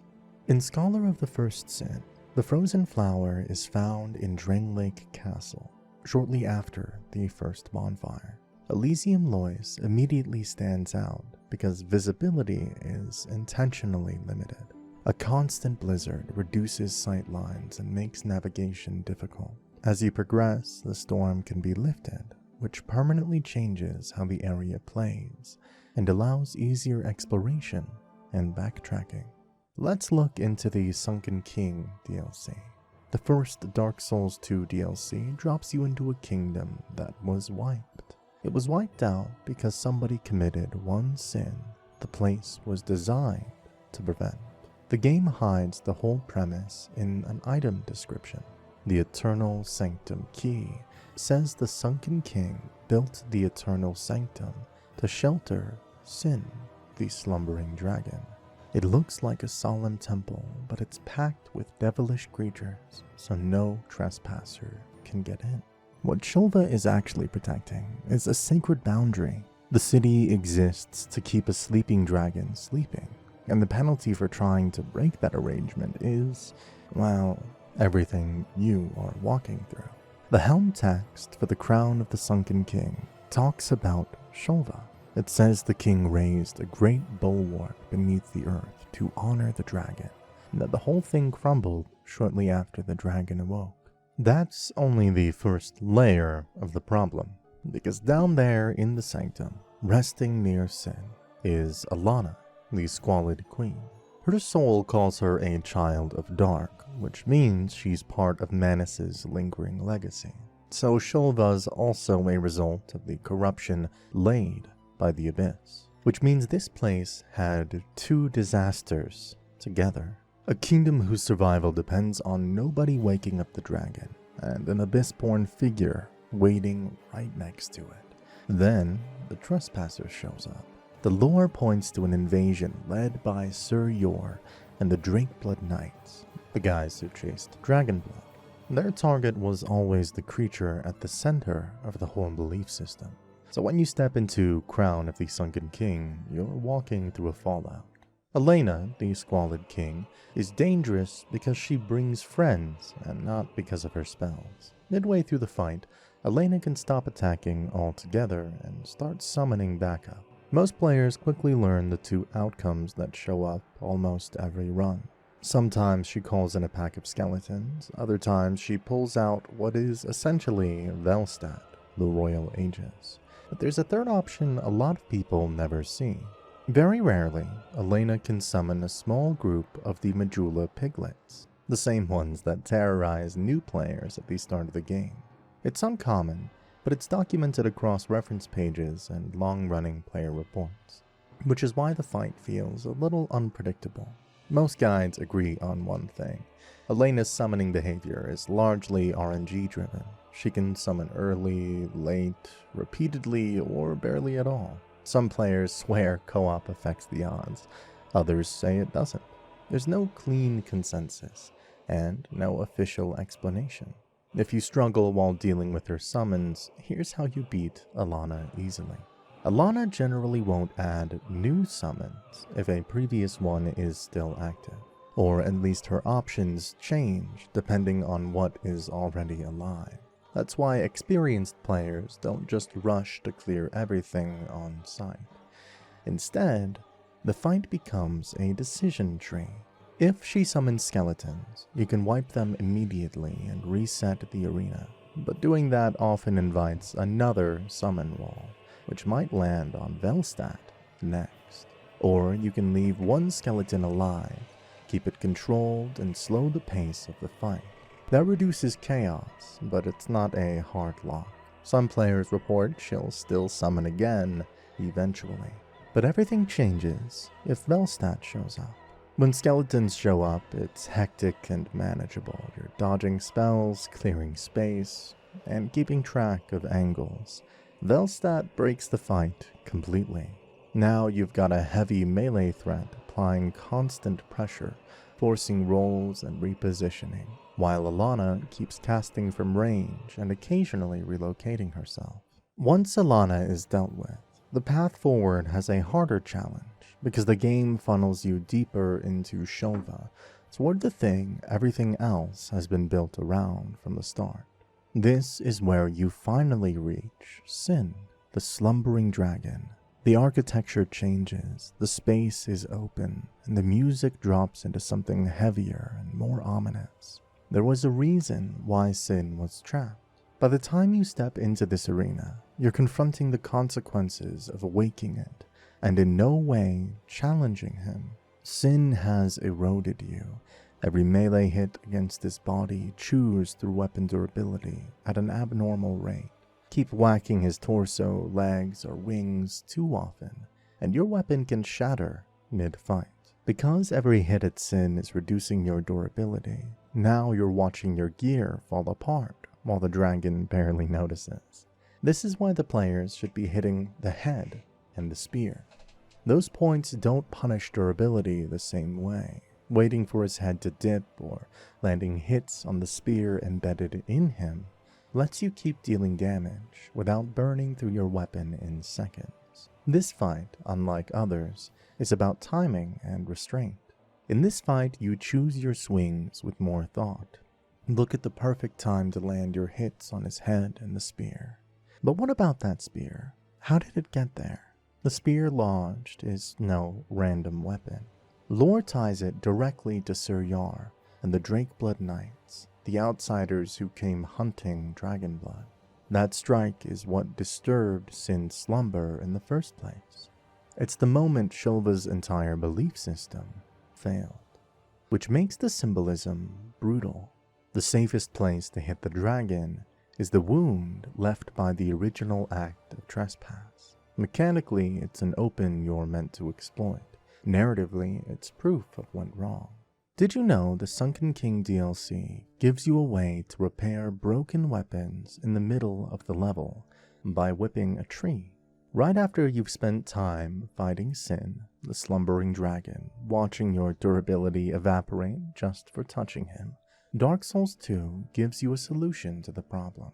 In the Crown of the Sunken King, Shulva contains a strange enemy called a pagan tree, and if you hit the tree with a whip, something weird happens. It releases an aura, and if you stand inside that mist, your equipped gear repairs itself. The game even teaches you this solution without saying a word. Right next to the pagan tree, you can find a notched whip +7. Not because the whip is unique, the notched whip exists in the base game, but because the DLC version is handed to you as a clue. More importantly, it's not just that whip. Any whip works. But because it's Dark Souls 2, there is a catch. You can accidentally kill the tree. If you keep whipping it, it takes damage. If you power stance whips, it dies even faster. When that happens, it drops souls and items and starts behaving like a normal enemy. Some sources say it respawns after resetting. Others note killing it too many times can stop that unless you burn a bonfire ascetic. It's tucked away in Shulva, usually reached via a hidden platform dropped near the Tower of Prayer route, followed by a switch that raises a bridge. It's easy to miss, easy to misunderstand, and incredibly useful if you figure it out. In the Crown of the Iron King DLC, one of the signature bosses, the Fume Knight, has a bit of an interesting twist. The twist being that how the fight's going to be is already decided, and it all revolves around what the game calls Ashen Idols. Around the outer edges of the arena are 4 Ashen Idols. They don't do anything and just sit there, but if you leave them active, they heal the Fume Knight whenever he's close enough to their aura. That's why so many attempts feel wrong. He heals positionally and with no randomness. If he drifts towards the walls or corners covered by an active idol, his health starts ticking back up. So every time you instinctively back off to stabilize spacing, fix the camera, or buy some time to heal, you might be doing the exact thing that makes the fight harder. The closer he is to the edge, the more the arena works against you, which is very intentional. Ashen Idols are the core mechanic of the Crown of the Old Iron King. Throughout Broom Tower, they apply hostile effects until you disable them with smelter wedges. Some heal enemies, some revive them, some stack pressure in other ways or open paths. The 4 around the Fume Knight heal him, and that's why the guides obsess over wedge management. You shut an idol down by using 1 smelter wedge on it. There are 4 idols here, so you want 4 wedges saved for this exact moment. If you spend wedges carelessly earlier in the tower, you can arrive here with fewer than 4 and be forced to fight with healing still active. If you forget to disable an idol, the community settled on 2 survival rules. This design fits Broom Tower perfectly, because the DLC is all about pressure. The Fume Knight has more secrets hiding in this DLC. One of them triggers the moment you enter the arena. If you walk into the fight wearing Velstat's helm, he immediately buffs himself and jumps straight into his powered state, the same state he normally reaches later in the fight, and you skip the first phase completely. From the moment you walk into the fog wall, you're dealing with the most aggressive version of this boss. In normal circumstances, Rain, that's Fume Knight by the way, starts the fight as a 2-weapon duelist. His tempo is slower, his spacing more deliberate. Punish windows are easier to read. Only later does he abandon that restraint and commit fully to the darker, heavier moveset. Wearing Velstat's helm deletes that arc. He drops the straight sword and focuses immediately to lean into raw power. Recovery windows shrink, pressure ramps up immediately. That means that Raim immediately draws on Nadalia's full power the moment he sees this helm. And the reason this happens is because Raim and Velstad have history. Raim and Velstad, the royal aegis, were born elite knights in King Vendrick's service. Eventually they confronted each other. Raim lost and was branded a traitor and was cast out. Raim's helm description explains what followed. After that defeat, he abandoned the paternity of a king and sought power elsewhere, eventually finding a newfound mother in Broom Tower, a phrase referring to Nadalia, Bride of Ash.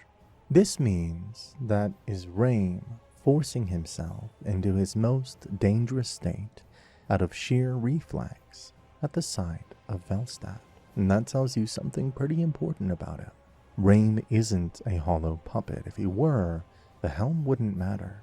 The fact that it does shows memory, pride, and resentment are still alive under all that ash. That is a masterclass in storytelling right there. From here, the DLC moves on to my personal favorite fight in Dark Souls 2, Sir Alon, because Sir Alon's fight is like a formal duel. He bows before the battle begins, waits for you to approach, and fights with precision over brute force and strength. He exemplifies skill. Everything about the presentation of this fight is a test of discipline, and if you pass that test perfectly, the game does something that only makes the fight even better. Sir Alon has a hidden alternate death animation. Instead of collapsing like a normal boss, he performs seppuku, a ritual suicide, plunging his own blade into his abdomen and dying on his feet. But if you want to see this animation, let me tell you, self-damage counts. Multiple reference pages, including long-standing wiki documentation, explicitly warn that self-inflicted damage invalidates the animation.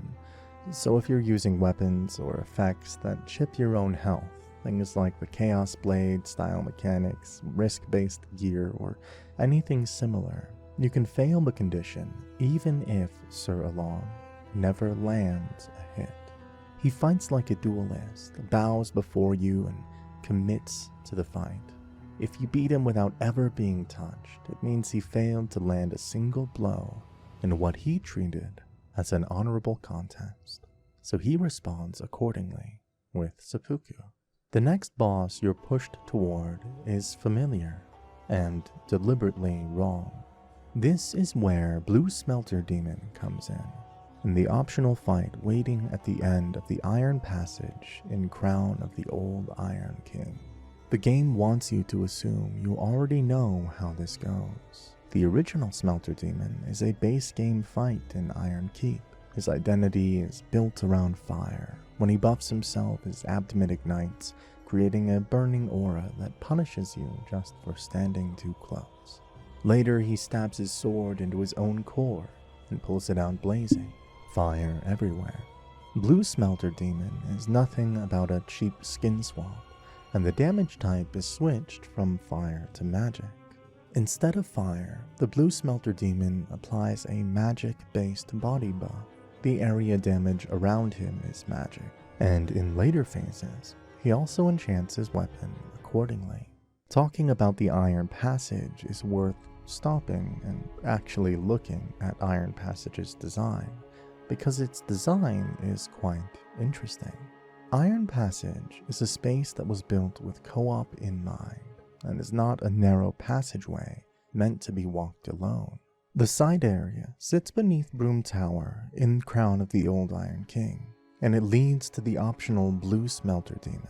Everything about it feels too much enemy pressure, run-back length, and execution checks, but the layout itself hints that you weren't necessarily meant to do it alone. The first giveaway is the timed lever shortcut. Right at the start, there's a lever that opens a gate. Pull it, and you get a brief window to sprint through and bypass most of the enemies. Miss the timing, and the gate shuts, dumping you back into the full gauntlet. But here's the co-op implication players always point out. With two people, the timing pressure drops dramatically. One player can pull the lever, while the other is already positioned to sprint through the opening. Instead of one person doing everything under fire, the task splits naturally. It's a small thing, but it changes the feel of the mechanic completely. The sound design choice is the split route structure. Iron Passage is usually described as having an upper path and a lower path.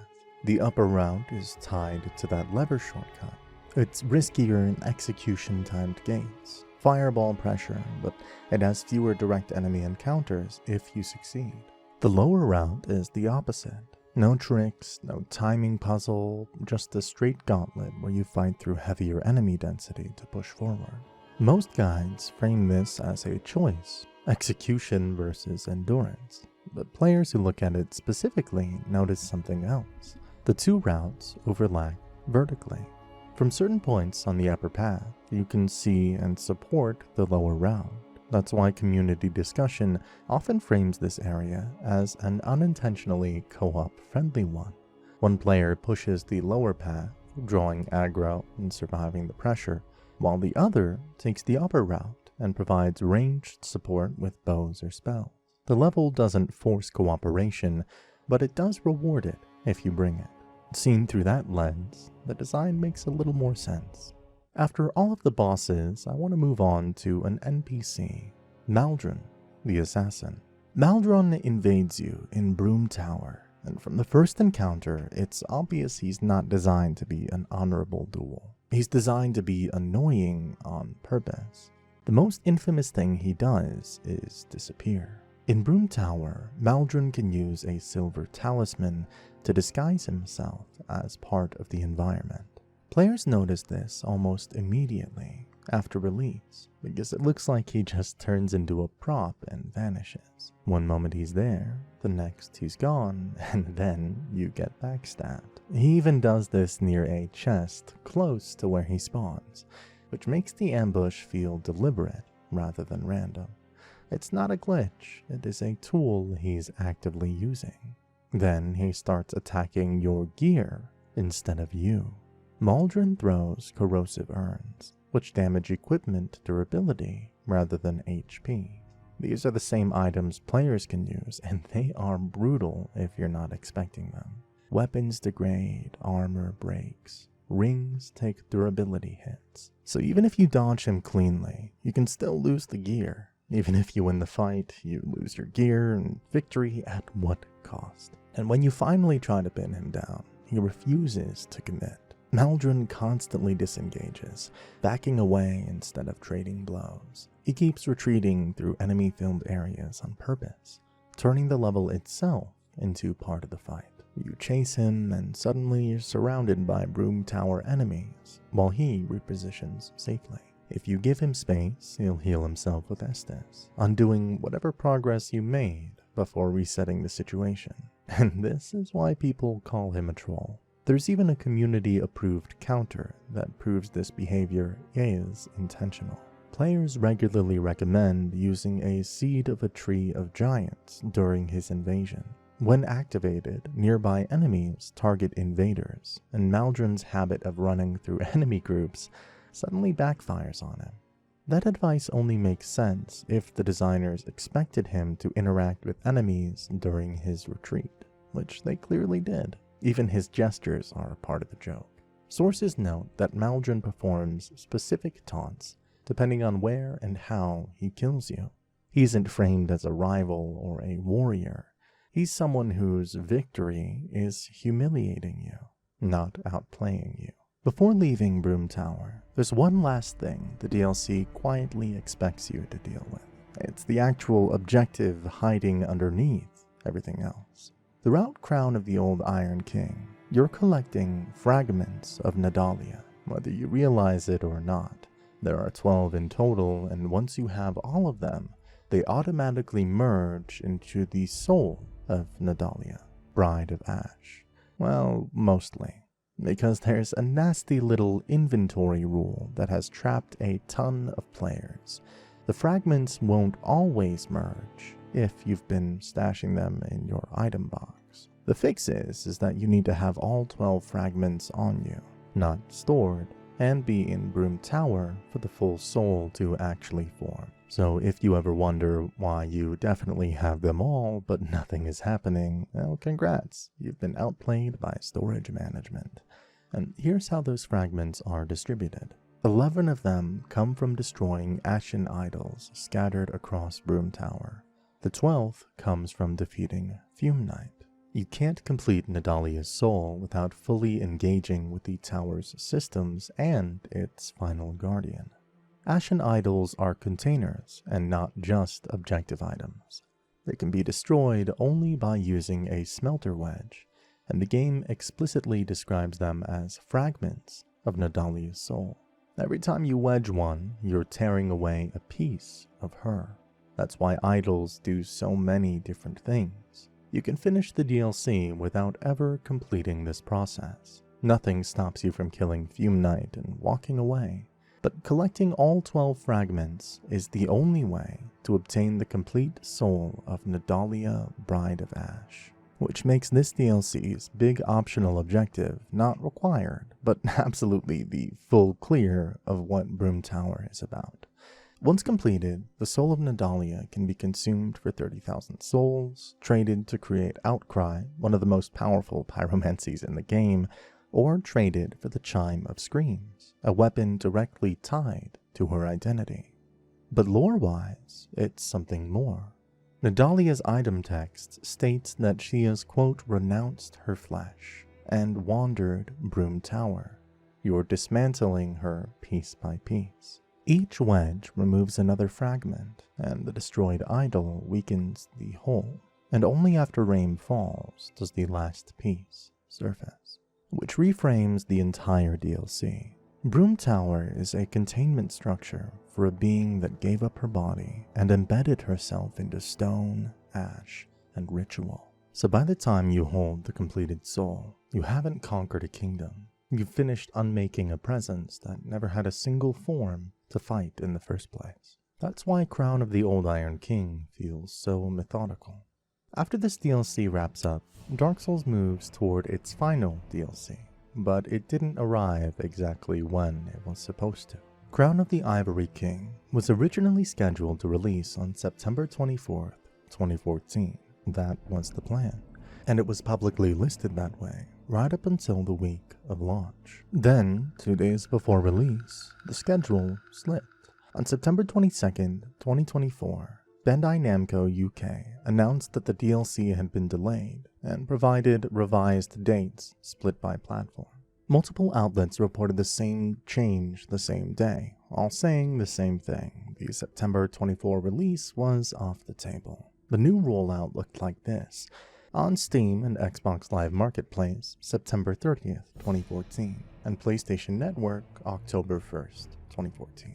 So why do you sometimes see September 29th, 2014 listed for PC? Well, that comes down to metadata versus actual announcement timing. Steam store page metadata shows a September 29th date. Metacritic also lists September 29th as the initial PC release, but Steam's official availability announcement is dated September 30th. And Wikipedia summarizes the situation by saying the DLC was delayed to September 30th, with PC effectively getting it a day early, and PlayStation a day later. In other words, depending on region, storefront clocks, and when the DLC unlocked, PC players sometimes saw it go live late on the 29th, while the official messaging stuck with the 30th. That's why all three dates show up in different places. Either way, Crown of the Ivory King closed out Dark Souls 2's DLC run at the end of September 2014. Fittingly, it doesn't drop you into ash, fire, or ruins. It drops you into a blizzard. From here, the game moves away from towers and molten lava and toward frozen Ilium Lois, a city buried under ice, sacrifice, and loyalty. Visibility is stripped away. One of the weirdest and most misunderstood items in the Ivory King DLC is the curved Nil Greatsword. Its description sounds like classic FromSoft nonsense. It says the blade is formed by rock, tree, and the remnants of a most peculiar soul, and that The farther its wielder travels, the deadlier the blade becomes, which sounds like it's tracking distance, right? Steps taken or maps explored with some hidden exploration counter. Well, nope. Travel in this case doesn't mean how far you walk, it means how far the world has gone.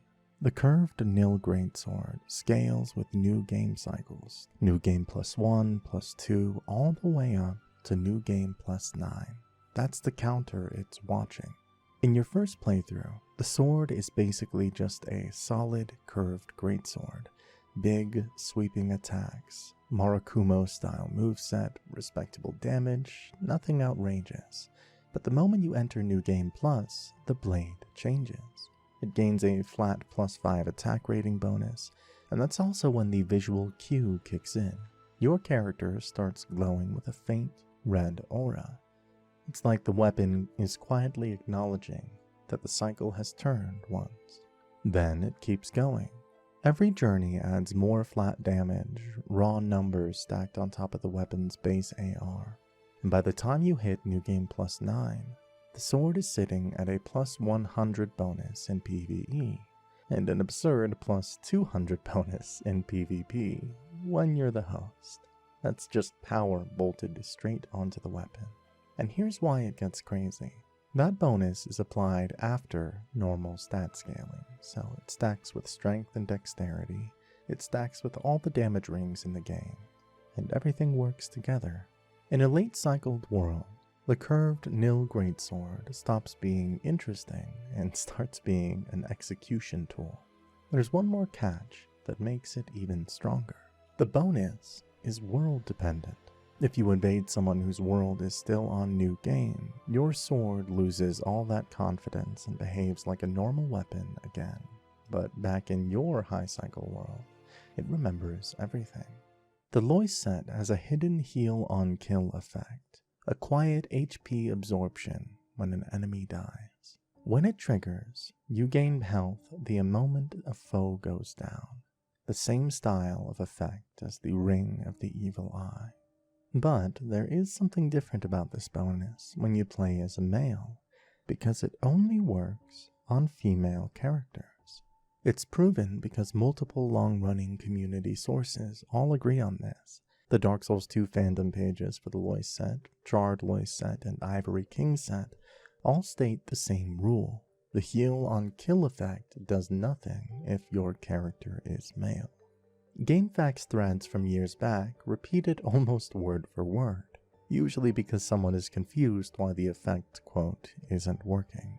If your character is female, it works. If not, it doesn't exist.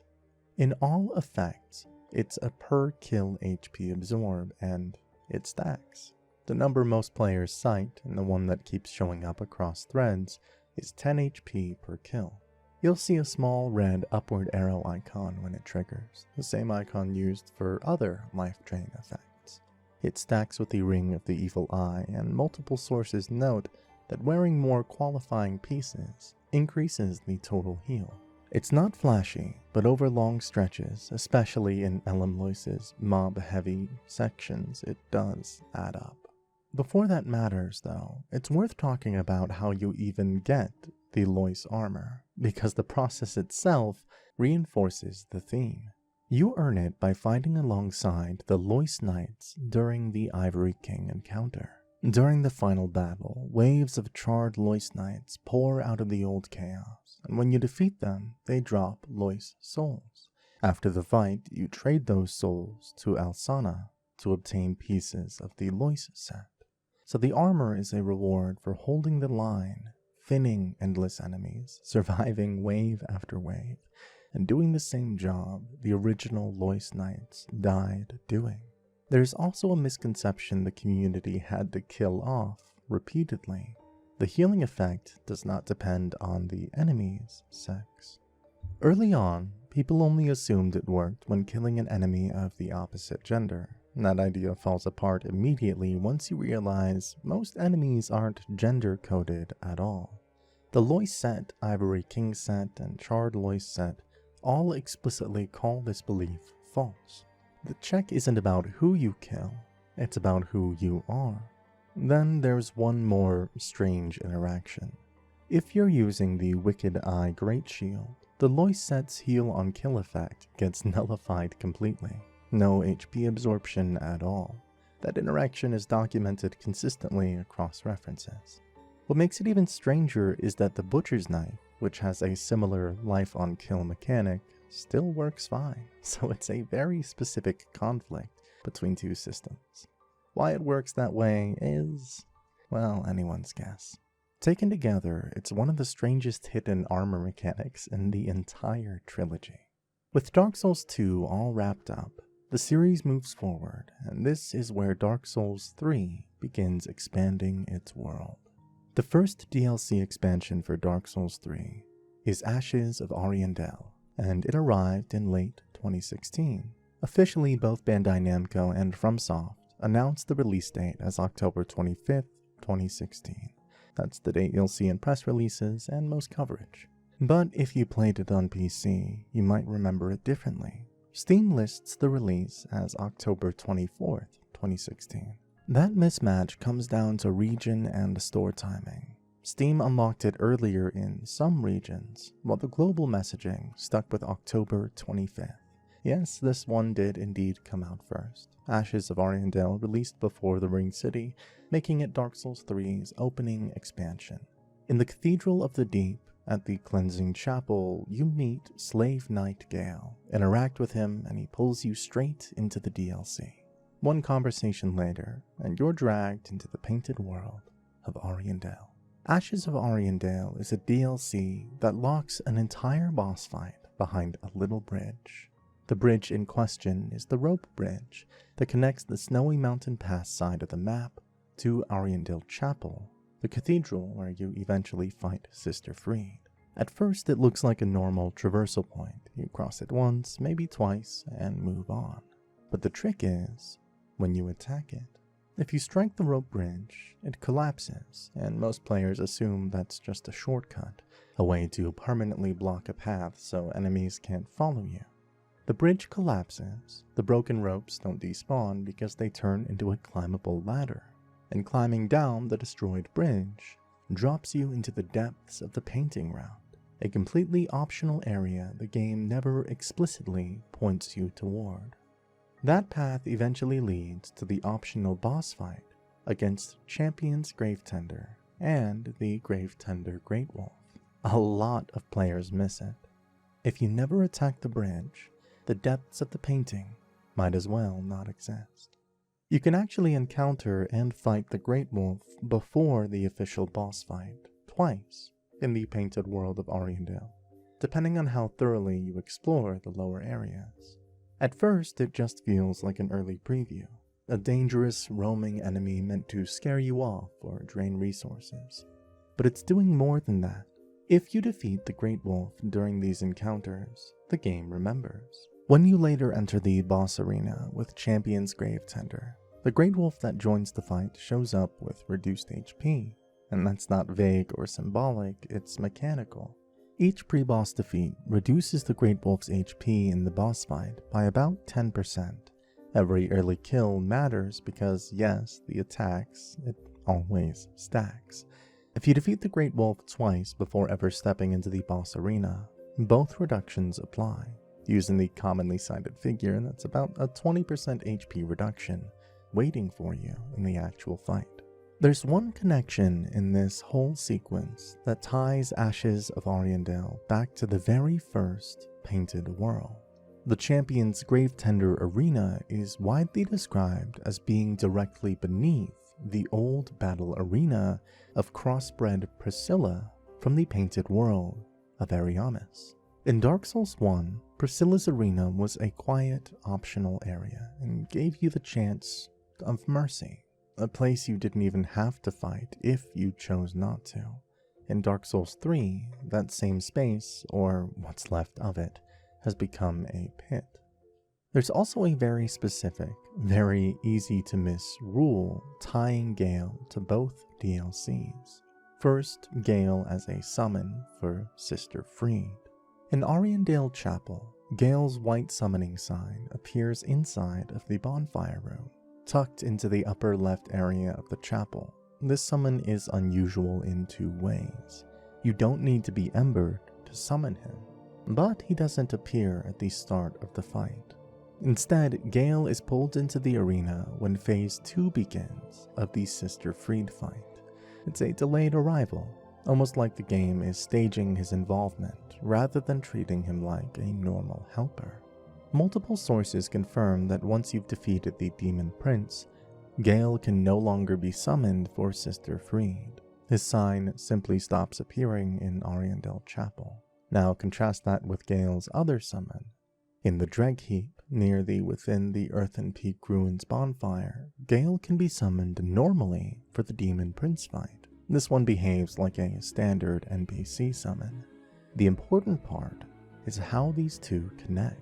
Defeating Demon Prince locks Gale out of the Sister Freed fight, so if you want Gale's help in Ariandel, you have to do the Freed fight first. Progressing into the Ringed City and finishing Demon Princes removes that option retroactively. Ashes of Ariandel pays attention to who you already are before you ever step into the painting. If you're far enough along in the Lord of Hollows path, the DLC treats you differently. What matters here is whether the game currently recognizes you as Londor's Lord or not. That recognition comes from Uria's questline, carrying dark sigils and advancing through far enough for the world to see you as her chosen ruler. When these conditions are met, the dialogues in the DLC change, and the way it treats you changes too. The first time you speak to Sister Freed, she doesn't offer a generic warning. She addresses you directly as Lord of Hollows, sometimes even Lord of Londor, and tells you calmly that you don't belong here. She points you toward the bonfire and urges you to leave, not because you're weak, but because your role lies elsewhere. Even her gift changes meaning. When Freed gives you the Chillbite ring under these conditions, she calls it a keepsake for the great Lord of Londor. As you continue through Ariandel, her warnings evolve.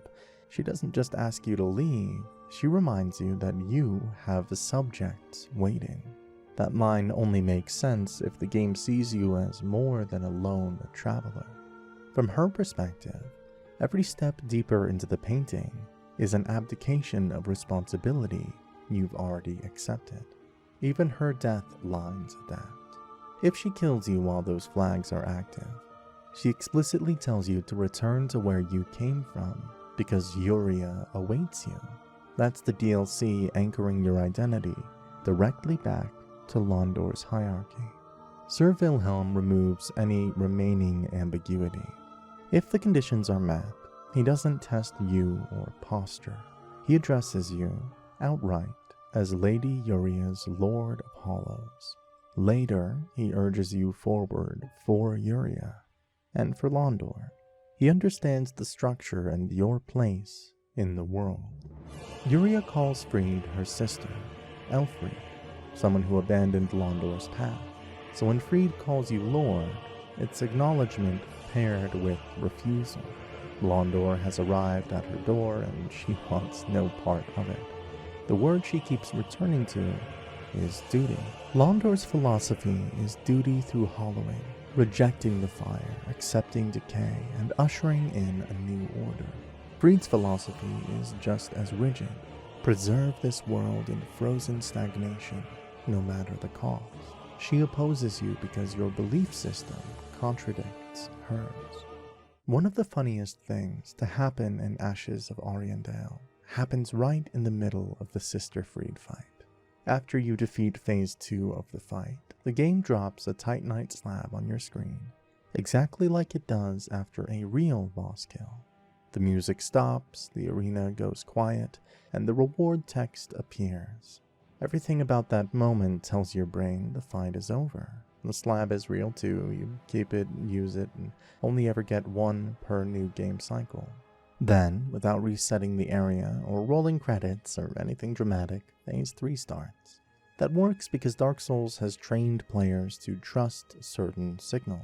Silence plus a reward screen has always meant survival, A Titanite slab isn't just any item, it's an endgame material. It's what you get when something is done, so when it appears, most players don't just relax mechanically, they relax mentally. From Software never takes it back either. Even if Black Flame Freed kills you immediately afterward, the slab stays in your inventory.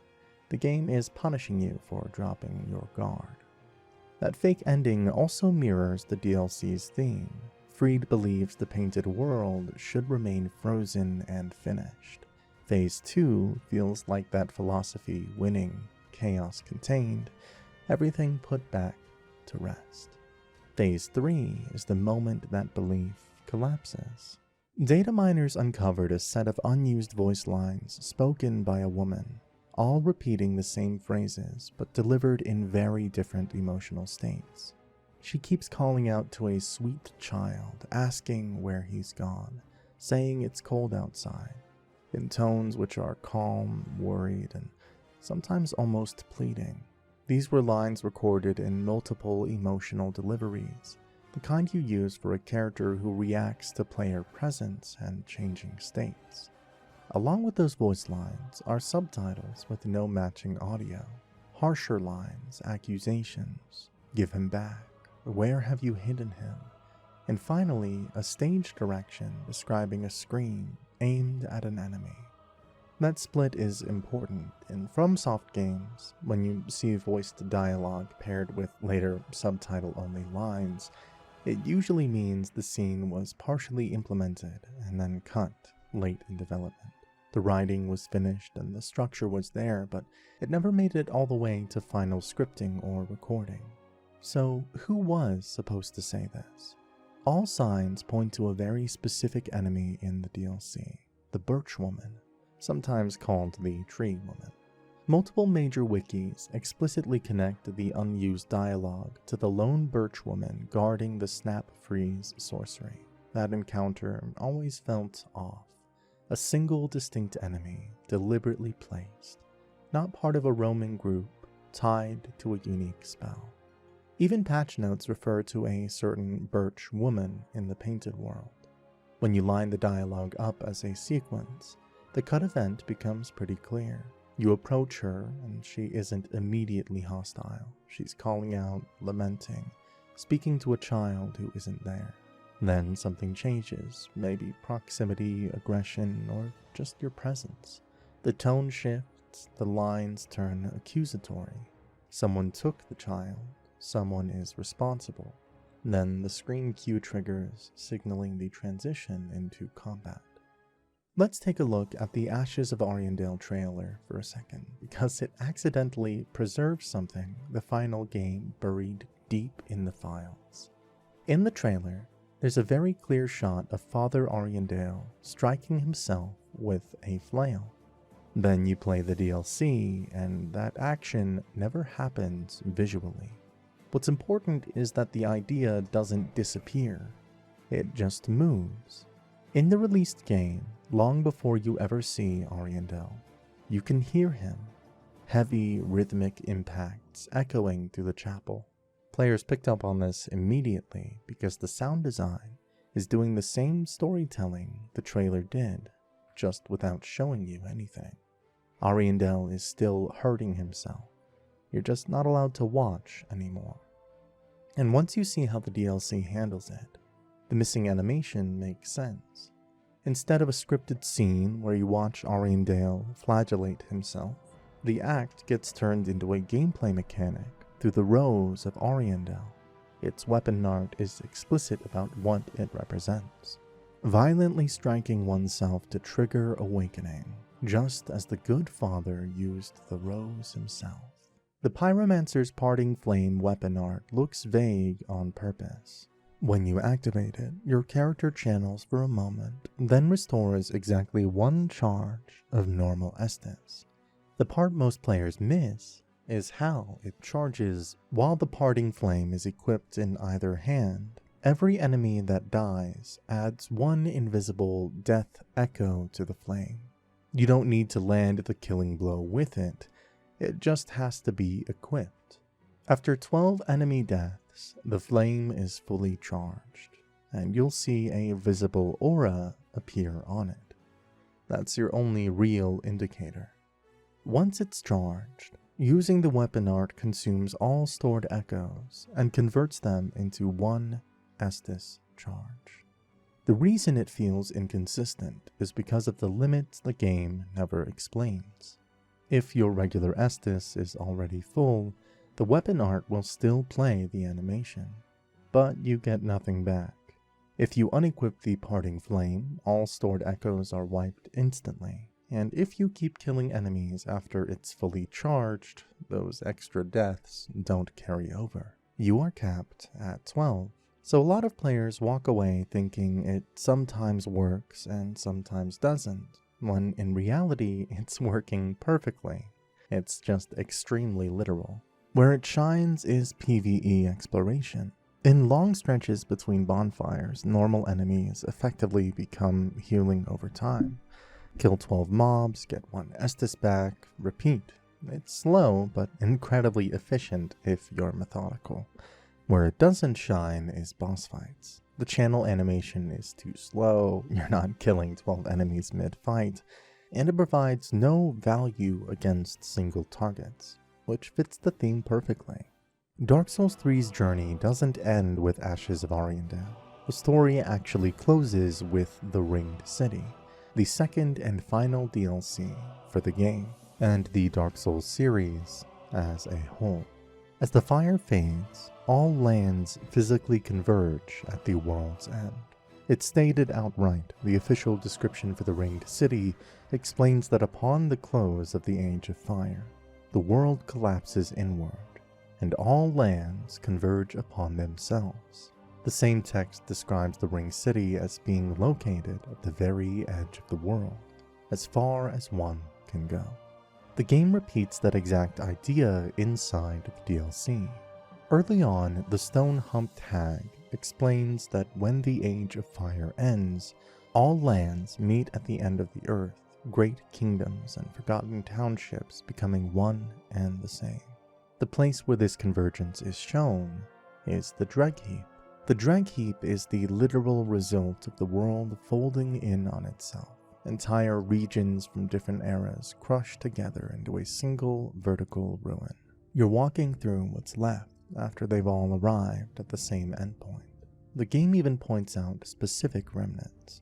One of the clearest is the Earthen Peak Windmill from Drangleic, a structure from Dark Souls 2 that appears intact enough to recognize, but displaced into the Dreadheap. It's a named piece of another land physically present at the end of the world. The convergence goes all the way down to boss arenas, all stacked together because the world has reached the point where it can no longer stay separate. The Dreadheap exists because everything else has already collapsed into the same place. In the Ringed City, there's a small puzzle that looks like a gimmick until you realize how specific it actually is. You come across a broken statue with a short inscription carved upon it. Show your humanity. The solution is intentionally strange. You're meant to head into the nearby swamp, where the abyss has pooled into dark, stagnant water, and use chameleon or a young white branch. Those transformations pull from a local pool of possible forms. In that swamp, one of the possible results isn't an object or a creature. It's a humanity sprite. If you transform into that and return to the inscription, the wall reacts and a hidden path opens. And what it opens to isn't random. The path leads toward the Purging Monument, a structure associated with absolution, reversing hollowing and restoring order. It's also central to Lap's quest, since he's searching for something that can set things right. That context matters because it shows you what the puzzle is really asking. There's another detail in the Ringed City that quietly reinforces what the DLC is doing with the end of the world. The Demon Prince Arena in the Dreadheap is built from the ruins of Firelink Shrine. The strongest match is the center of the arena. The Demon Prince boss fight takes place around a circular stone platform, and after the fight, the bonfire appears on that exact circle. That layout matches the circular bonfire platform at the heart of Firelink Shrine in Dark Souls 1. There's also a similar structural detail to match the Firelink Shrine. Off to the side of the arena, near where the post-fight bonfire sits, is a recessed area that mirrors the pool and pit where King Seeker Frant once rested in the original Firelink. It's not identical, stone for stone, but the placement and proportions are close enough that multiple guides call it out independently. The Ringed City is built on the idea that at the close of the Age of Fire, all lands collapse inward and converge at the world's end. The Dreg Heap is presented as that convergence made physical, a dumping ground where pieces of old kingdoms and old ages end up stacked together. So, Firelink Shrine being there isn't a random callback. It's the world's starting point, showing up at the world's endpoint. The place where everything began ends up crushed into the same ruin as everything else, sitting at the bottom of history, waiting for the last fire to go out. Another detail most players walk straight past in the Ringed City is the presence of primordial serpent statues. These statues are real, documented assets in the Ringed City, and what stands out immediately is how different they look from the serpents you actually meet in person. Instead of long, purely serpentine bodies, these carvings are heavier, rounder, and partly humanoid. The shape suggests torsos and limbs rather than endless coils. The game never explains whether this is their true form, or simply how early humans imagined them. This is where Darkstalker Koth becomes impossible to ignore. Among the primordial serpents, Koth is the one most directly tied to humanity's fate. In Dark Souls 1, he rejects the god's order outright, urges the player to kill Gwyn, names you the true Lord of Men, and promises his services in the coming Age of Dark. He doesn't hedge his position, he frames himself as a guide for humanity once the fire fails. Now, look at where these statues appear. The Ringed City sits at the literal end of the world, built to contain the Pygmies, the original bearers of the Dark Soul. Everything here revolves around humanity's origin, its containment, and its eventual release. In that context, serpent imagery doesn't read as neutral decoration. It reads as ideology carved into stone. Whether the statues depict Koth specifically or not almost doesn't matter. What they represent lines up perfectly with his worldview, that humanity was always meant to inherit what the gods tried to preserve. The more humanoid shape reinforces that idea, where Frant presents himself as distant, ancient, and aligned with divine order. The Ringed City serpents look closer to mankind, as if shaped by humanity's belief rather than godly authority.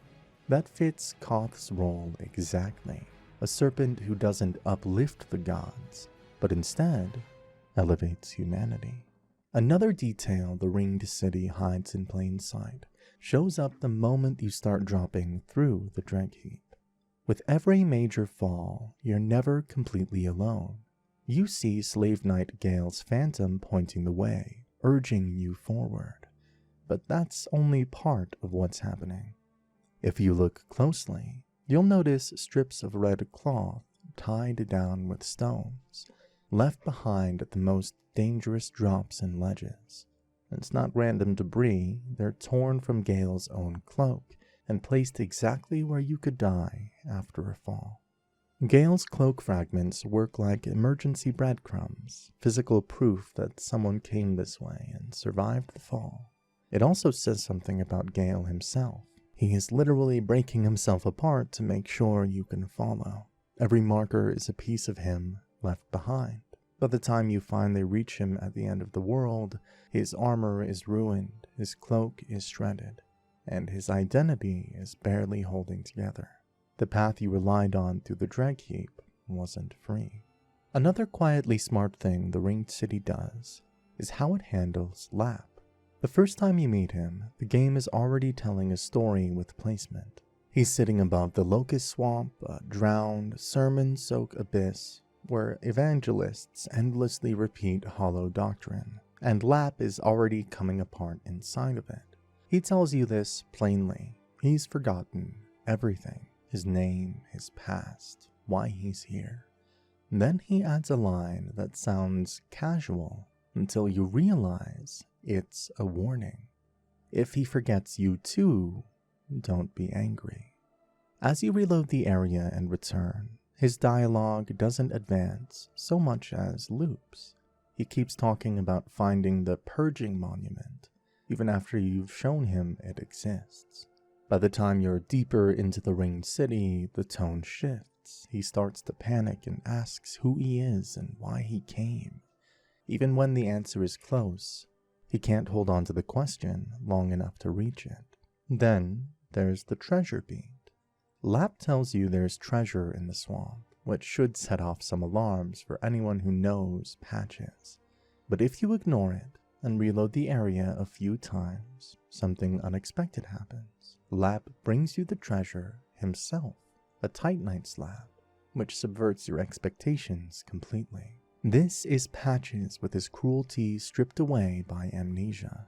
The DLC is showing that the betrayal wasn't the core of who he was. It was behavior layered on top of survival instinct. The clues are there if you're paying attention. Same voice actor, the name Lap, which literally means patch, the repeated insistence that he's unbreakable, the squat, the fixation on surviving at all costs. The game is letting you reach it at your own pace. The arc resolves cleanly in two ways. If you guide him carefully, his memory snaps back into place. And the reveal is classic Patches, a kick, a laugh, a confession. Even then, the betrayal still moves you forward. He helps you reach the end in the only language he knows. If you don't, he hollows completely and turns hostile. At the very end of the ringed city, Philionor is holding an egg. At first it looks ceremonial and sacred, almost gentle. When you touch the shell, it shatters. Philionor doesn't transform into a boss or trigger a fight, she simply collapses. Her body dries out, her posture slackens, her eyes hollow. That moment is the switch. Up until then, the ringed city exists in suspension. It's preserved, gilded, sealed away at the edge of the world. Breaking the shell ends the suspension, and time resumes. The decay resumes and the consequences resume all at once. The next area is an ashen desert. This final space, often referred to as the Pygmy's Throne, isn't a battlefield or a kingdom. It's what's left after everything finishes happening. Ruins are half buried, the thrones sit empty, and towers are snapped down to stumps. This is a place where nothing is left to hold things together. From that wasteland, you can see Lothric Castle on the horizon, further still the silhouette of Anor Londo. It's showing that when the world finally collapses, only the pillars of history remain recognizable. The capital of the gods, the kingdom where the cycle finally stalled. Everything else has sunk into ash. There's a full circle echo in that image, too. It mirrors the opening of Dark Souls 3, ash drifting toward Lothric, pilgrims moving through a dying world. The game begins with ash carried toward a kingdom that won't link the fire, and it ends with ash drifting past the ruins of everything that ever mattered. Whether the shell represents time, illusion, stasis, or divine preservation doesn't actually change the point. The moment it breaks, the world is no longer being held back. Long before you ever fight Dark Eater Midir for real, the ringed city makes sure you know that he's watching you. As you move through the ringed city, if you stop and look back, you can actually spot Midir perched on distant towers and structures. He's a silhouette, looming and still, tracking your movement. That context is why the first encounter works the way it does. The bridge fight isn't designed to kill Midir. It's a test. Unlike most dragon set pieces in Souls, the bridge gives you cover pillars, terrain breaks, places to reset and breathe. It's unusually fair. If you pressure him enough, he doesn't die, he falls. The encounter ends exactly when it's supposed to, with Midir forced down into the depths, relocating to where the real fight belongs. That is where Shira comes in.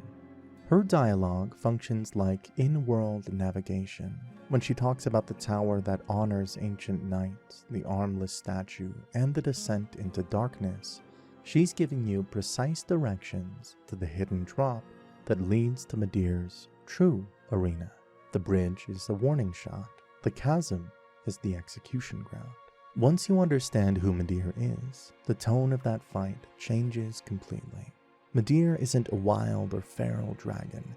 He's a descendant of the archdragons, raised by the gods themselves and given a single, endless duty: to hold the dark at bay. Even after the gods vanished, even after the world collapsed around him, he kept doing his job, immortal and unrelenting, but wearing down. By the time you reach him, the dark is winning. That's why Shira never asks you to slay him, she asks you to end him. The fight isn't a conquest or triumph, it's mercy, because you're putting down a guardian who has outlived his masters, his purpose, and the world that needed him before the dark finishes erasing what he was. When you step into the Spear of the Church encounter, the game hasn't actually decided who the boss is yet. That decision happens in real time. If you're offline, or the game can't find an eligible player, Judicator Argo summons Half-Light, an NPC stand-in. But if you're online and someone with the Covenant equipped is available, Argo summons a real player, and that player becomes the boss. It's the same as the Old Monk or the Looking Glass Knight, PvP framed as PvE, complete with fog wall, boss music, and ritual build-up. What makes it work is what Argo is actually doing. He begins the ceremony, calls in painting guardians to apply pressure and healing, and formally announces the Spear of the Church. Lore-wise, he's a judge. Normally that feels like a one-time event. You win, the boss is dead, the fog wall disappears, and the game moves on. Except it doesn't have to. After clearing the fight, the Purging Monument unlocks an option called Reinstate the King's Decree. Using it revives Judicator Argo and resets the entire Spear of the Church encounter, letting you fight it again as the host. The soul cost isn't arbitrary either, it scales directly with your level, which is why high-level players often see costs over 100,000 souls. By the time you reach the Ringed City, it's clear the DLC isn't a sanctuary, a reward, or a final refuge. Lore-wise, the Ringed City is a gilded cage, and it was built that way intentionally. We already know what Ashes of Ariandel represents, a sealed painting designed to rot in frozen stasis. So the real question at the end of Dark Souls 3 becomes unavoidable. If Ariandel is a prison of decay, then what exactly is the Ringed City supposed to be? The DLC's answer is unsettling. The Ringed City is a prison disguised as a gift. After the war with the dragons, Gwyn faced a problem he could never truly resolve: humanity. The Pygmies, bearers of the Dark Soul, represented a power that didn't belong to fire, gods, or divine order. Erasing them outright would undermine the very word Gwyn was trying to preserve. So instead of destroying them, he hid them. At the far edge of the world, outside the normal flow of time, Gwyn built the Ringed City and placed the Pygmies there, along with his youngest daughter, Filianor. On the surface, it looks like mercy, a sacred inheritance, a place of honor. In reality, it's containment. Everything about the Ringed City reinforces that. It's isolated beneath the collapsing world, encircled by massive walls and rings. Time inside it is unnaturally suspended. The Pygmy lords never leave, and Filianor never wakes. As long as Filianor sleeps, the city remains preserved, unchained, locked in a false eternity. The moment that sleep ends, the illusion collapses. The ringed city isn't destroyed, it's revealed as ash, ruin, and dust at the end of time. That's the key difference between Ariandel and the ringed city. Ariandel is stagnation chosen by its creators. The ringed city is stagnation imposed. Gwyn didn't trust humanity to rule, ascend, or even fade naturally. So he buried the origin of the Dark Soul beneath layers of stone, ceremony, and suspended time, then walked away believing the problem was solved. But Dark Souls never lets cages last forever. By the time you arrive, the world has collapsed, the suspension is failing, and the Dark Soul has been ground down into dregs, the heaviest residue of history, sinking to the lowest possible point. Staying in the ringed city, there's a Japanese title that keeps surfacing in cut content discussions, Shinen no Kenja, which translates cleanly to Sage of the Abyss. This isn't a single public asset dump that lets us say definitively that this is the title existed in Japanese and was deliberately removed from English. What is solid is understanding how Dark Souls 3, and especially the Ringed City, uses titles and identities. Once you see that pattern, Sage of the Abyss stops sounding random. The Ringed City consistently favors epithets over personal history. You aren't always given a name and a backstory. You're given a role, a condition, a reputation. Think of figures like Moaning Knight. That title alone tells you what kind of perspective you're dealing with before you ever connect him to Karim or Aigon. Or Alva, Seeker of the Spurned. It's their identity. That's the language the Ringed City speaks. So a label like Sage of the Abyss fits perfectly. Mythic, role-based. It sounds exactly like an invader or hostile NPC title. If a character with that title existed, or nearly existed, it would have been serving a very specific function.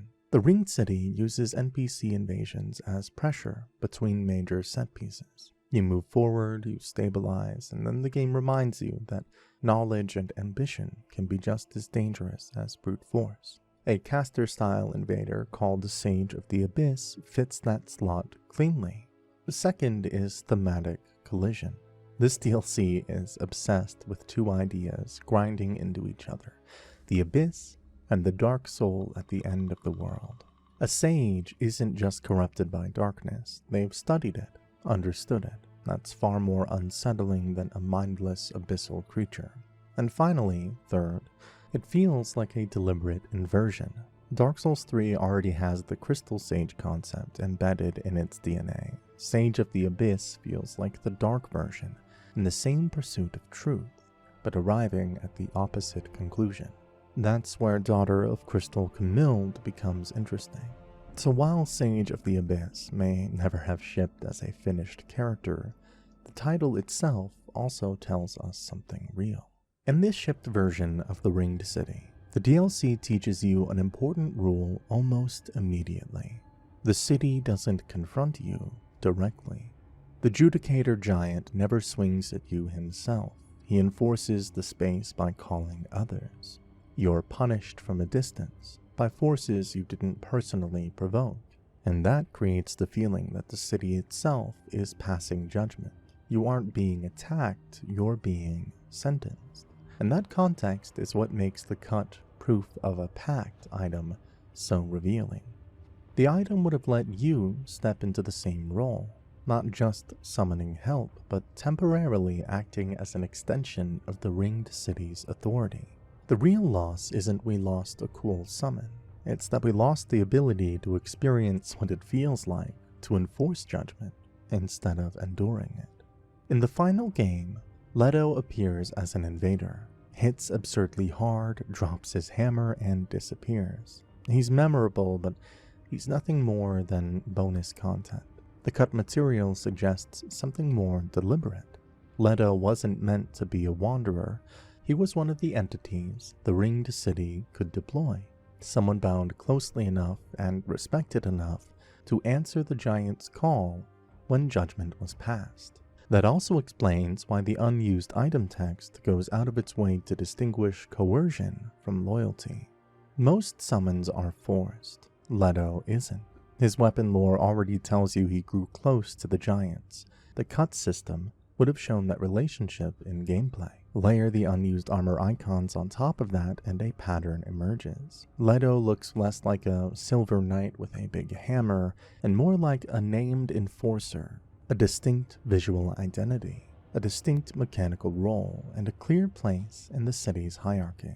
There's an unused bonfire name sitting in the ringed city text data that roughly translates from Japanese as normal bonfire, remnants of Lothric. Sometimes it gets shortened to Lothric ruins. But what does this mean? Because in the shipped game, you never rest at a bonfire with that name. If you've played the DLC, you know the actual warp list in the Dreg Heap goes straight from the Dreg Heap to Earthen Peak Ruins, to within the Earthen Peak Ruins, and finally to the Demon Prince. There's no remnants of Lothric anywhere. So if that name exists at all, it's pointing to something that didn't make it through development. Once you look at how the Dreg Heap opens, what it's pointing at becomes obvious. That first stretch is unmistakably Lothric. Broken high wall stonework, familiar arches and masonry collapsing inward. Before the game ever explains convergence, it shows it to you. The world is folding in on itself, and Lothric is just another layer in the pile. Remnants of Lothric is almost too perfect a label for that opening zone, which strongly suggests that at some point there was meant to be a separate checkpoint early on, a bonfire placed at that initial Lothric-flavored ruin before the descent fully commits. A moment to breathe before angels, sheer drops, and stacked hazards start demanding precision. If you've replayed the DLC, you can feel where it would have gone. That opening is brutal on a first run. It throws navigation, vertical pressure, and ranged punishment at you immediately, with very little margin for error. The fact that the name survives while the bonfire doesn't is completely normal for FromSoft. Bonfires aren't just props, they're a bundle, a placed entity, a travel node, a UI name string, icon references, multiplayer boundary logic. If the map entity gets pulled late, the text often survives as a fossil. There are also practical reasons to cut it. The Dreg Heap is meant to feel like a desperate descent. Fewer bonfires make that sensation stick. One extra checkpoint turns a terrifying plunge into a series of safe reteries, and that's not the emotion this area is chasing. Layout drift matters too. If the opening path was shortened or a shortcut added later, that bonfire could have gone from necessary to redundant overnight. Removing it is faster than rebalancing everything around it. In the multiplayer, bonfire placement affects invasion zones and summoning logic. Simplifying the early stretch isn't just about difficulty, it's about keeping the space stable online. The Demon Prince fight hides one of the cleanest mechanical twists in the DLC, and the game never explains it outright. What decides how the fight ends isn't your build or your damage or how fast you play it, it's order. In the first phase, you aren't really fighting a boss with ads, you're fighting two equal entities, Demon in Pain and Demon from Below. When one goes down, the other doesn't just survive, it inherits. The last demon standing is the body that becomes the Demon Prince, fully restored and transformed. This choice matters immediately. If Demon in Pain dies first, Demon from Below is the survivor, and the Prince gains a sweeping laser attack, the long beam that locks him in place and gives you a huge punish window once you learn how to circle it. If the Demon from Below dies first, Demon in Pain survives, and the Prince instead gains the meteor-style fire orb barrage that floods the arena with pressure and chaos. Most experienced players deliberately kill Demon in Pain first, not because it's correct, but because the laser version rewards positioning and patience. The meteor version punishes hesitation and fills the screen with overlapping threats, turning the fight into controlled panic instead of spacing discipline. As the DLC closes on its final moments, everything funnels toward Slave Knight Gale, as the point where Dark Souls as a story finally runs out of road. Gale is placed at the end of the world very deliberately. The ringed city is what remains of the Age of Fire when it collapses, and the world finishes collapsing. By the time you step into the Ash Desert beyond Filianor's shattered shell, there's nowhere left to go. History has finished compressing. That is why Gale matters. And at the end of the world, thrones don't matter, gods don't matter. Even the flame barely matters. The only thing left with real narrative weight is the Dark Soul, the origin of humanity itself. Gale isn't there to rule anything. He's there to claim that last substance and turn it into pigment for the painter's new world. That alone makes him a fitting final boss, but the contrast runs deeper. Gwyn represented the peak of the old order, god king, lord of sunlight, authority by inheritance and power. Gale is the inverse, a slave knight of low status, disposable, forgotten, who reaches the end not because he was chosen, but because he endured. He survives every age simply by continuing to walk while everything else burns around him. That's why the trilogy ends the way it does. Not with a god guarding a throne, but with a man who has carried too much history to remain human. Gale embodies the series. He's fighting over what's needed to make the next one. So the last conflict in Dark Souls is about what survives after both answers stop mattering. That still isn't the real ending, because after Slave Knight Gale falls, the game hands you something that changes everything that happened until now. The item description is doing a lot of work. It tells you exactly what this is. Blood that seeped out of Gale after he consumed the Dark Soul, at a point where the Pygmy Lord's blood had already dried away. Gale didn't just find the Dark Soul, but he became its last container. What you take from his body is the residue of humanity's origin, carried all the way to the end of time inside of one ruined night. The game is explicit about why that matters, that blood is pigment. Back in Ashes of Ariandel, the young painter tells you she needs a special color to paint a new world, something tied to mankind, something that won't rot the way old paintings do. Gale promised to find it for her. The ringed city is the fulfillment of that promise, but you are the one who finishes the task. When you return the blood of the Dark Soul to the painter, Dark Souls resolves itself without spectacle, just a quiet statement. She will paint a world that is cold, dark, and very gentle, a place that will one day be a good home for someone, perhaps a good home for you. The very first boss that welcomes you into the world of Dark Souls carries a little secret and a little secret gift. When you first meet Asylum Demon, the tutorial boss, the music hits and you see a massive butt fall from the sky. The giant drops in, smashes half the room, and the devs funnel you toward the exit so you can come back later to fight a battle more on your terms. But if you're a maniac or a little dumb like me, you'll try to kill the Asylum Demon without running away. And yes, for a first-timer, this is basically impossible, because the damage with the broken hilt is, let's just say, my left toe might do more damage to the Asylum Demon. But if you succeed and beat the Asylum Demon in your first encounter, after rolling through and dealing basically 0 damage, the game rewards you with an item that feels unreal for something this early in the game: the Demon's Great Hammer. At first, it looks overpowered and broken, but at a second glance, it really isn't that great, because a character with a soul level of 10 or 12 wouldn't even be able to two-hand it, making it nothing more than a massive paperweight. What makes this moment special is how early it establishes Dark Souls' unspoken rules. The game rewards patience, endurance, and trying things that are out of the box. I remember the first time I unlocked this weapon, the rush of getting a crazy early game weapon. I was ready to break the game, but then I went to two-hand it, and the first hit felt like a little kiss to the hollow. Did you know the final boss in Dark Souls is actually a disappointment to Miyazaki, the creator himself? How could he be a disappointment? Because the Gwyn fight just looks perfect.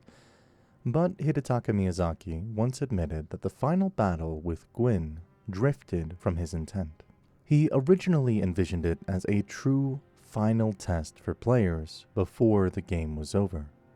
He's the last challenge where everything you'd learned across Lordaeron would finally come together.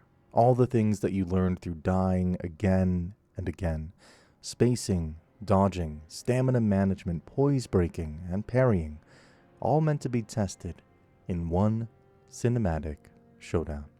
Gwyn's design was purposefully simple, a simple 1v1, but as Miyazaki put it with a laugh, even his team summed it up best. Parry, parry, parry. His response? That's the truth. I regret that the fight turned out this way. The reason why this happened is that Gwyn's AI was built around tight, linear combos with clear telegraphs, and due to this, almost every swing he opens with can be parried, and his recovery keeps him right in front of you. With a flat arena and no environmental pressure, the fight quickly turned into a rhythm game of parry, riposte, repeat. Players quickly discovered you could kill the final boss of Dark Souls without ever taking a hit. What Miyazaki wanted was a duel that demanded adaptability. What he got was a boss that could be parried, and doing that, too, wasn't difficult at all. You can see how the Souls series quietly learned from that moment. Every final boss that followed, Ashandra, Soul of Cinder, Gale, and Elden Beast, still allows parrying, but only as one option among many. They mix in delayed strings, multi-phase fights, and ranged pressure, so you can't rely on parries alone to beat the boss. Even the father of the Abyss himself, Manus, can be humiliated, just like Gwyn. Deep down in the Abyss, you finally face Manus, the literal origin of darkness, and one of the most chaotic fights in Dark Souls. He's fast, relentless, and hits like the Abyss given form. But as it turns out, the father of humanity's despair isn't immune to a little player ingenuity. The community discovered that you can actually kill Manus without ever stepping through his fog gate. All you need is a longbow, the hawk ring, and a little bit of patience. Here's how you do it. Stand on the cliff edge near the arena's entrance, aim just above the fog, and start letting arrows fly. From there, you can slowly chip away at his health while he paces back and forth, completely unaware of your existence. You can literally watch the primordial father of all darkness die confused, swinging at shadows while his HP just drains away. And when you do find him fair and square, Manus floods the screen with the Black Abyss effect. Your lock-on can break and visibility will drop to nothing. But the devs left a little subtle hint in his glowing red eyes. No matter how deep the darkness gets, those eyes always stay visible, letting you track his movement and time your dodges. This mechanic makes life much easier, but this fact about the four kings only makes things difficult. Because the four kings of New Londo aren't really four. The name is a lie, or at least technically. The game only ever shows 4 of them at once, but depending on how much damage you deal, you can actually end up fighting 5 or more before their shared health bar finally breaks. Here's how it really works. The moment you drop into the Abyss, the first king spawns immediately. After that, a hidden timer starts ticking. About 35 to 40 seconds later, and another king rises from the void. Kill the first one too slowly, and now you've got 2. Keep your DPS low, and the timer keeps ticking, meaning more kings spawn, and if you're slow enough, a fifth king also spawns in. A lot of gamers do this by mistake and find themselves facing the wrath of the 5 kings. But if you kill a king before the timer runs out, the game instantly resets the countdown from that exact moment. That's why speedrunners and veterans go all in with setups like Power Within, the Hornet Ring, and Great Combustion. The faster your damage output, the fewer kings ever get the chance to appear. But if you keep your DPS low, the Abyss turns into an underwater rave of floating purple murder wizards. And if you thought the 4 kings were hard to manage, well, this one's much easier, because you can chop off crossbreed Priscilla's tail in a single clean hit, and she'll instantly drop her unique weapon, Priscilla's dagger, right on the spot. If your swing deals enough damage to the tail's hidden HP pool, the sever happens instantly, no drawn-out struggle required.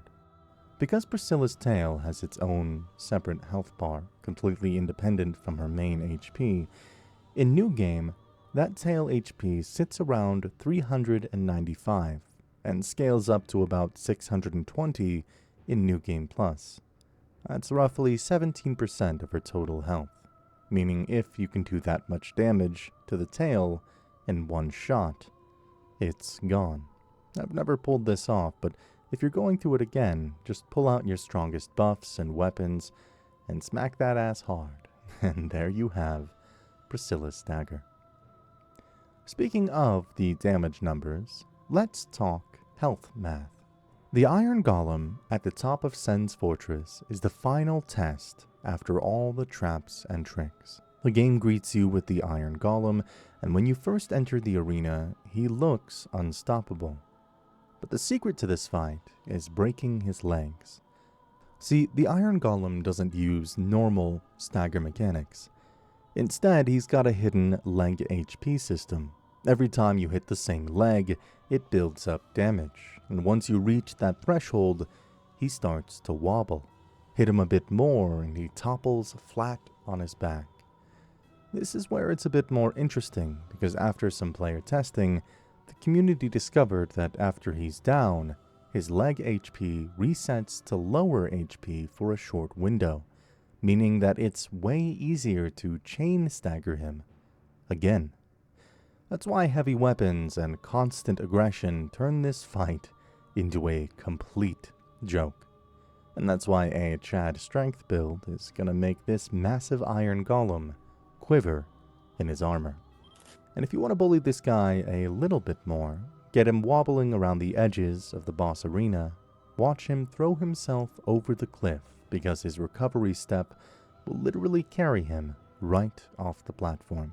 If you want to do this yourself, pick a leg and just commit to spamming attacks at that one, and he'll soon fall off of Sen's fortress. Okay, now it is time to talk about them.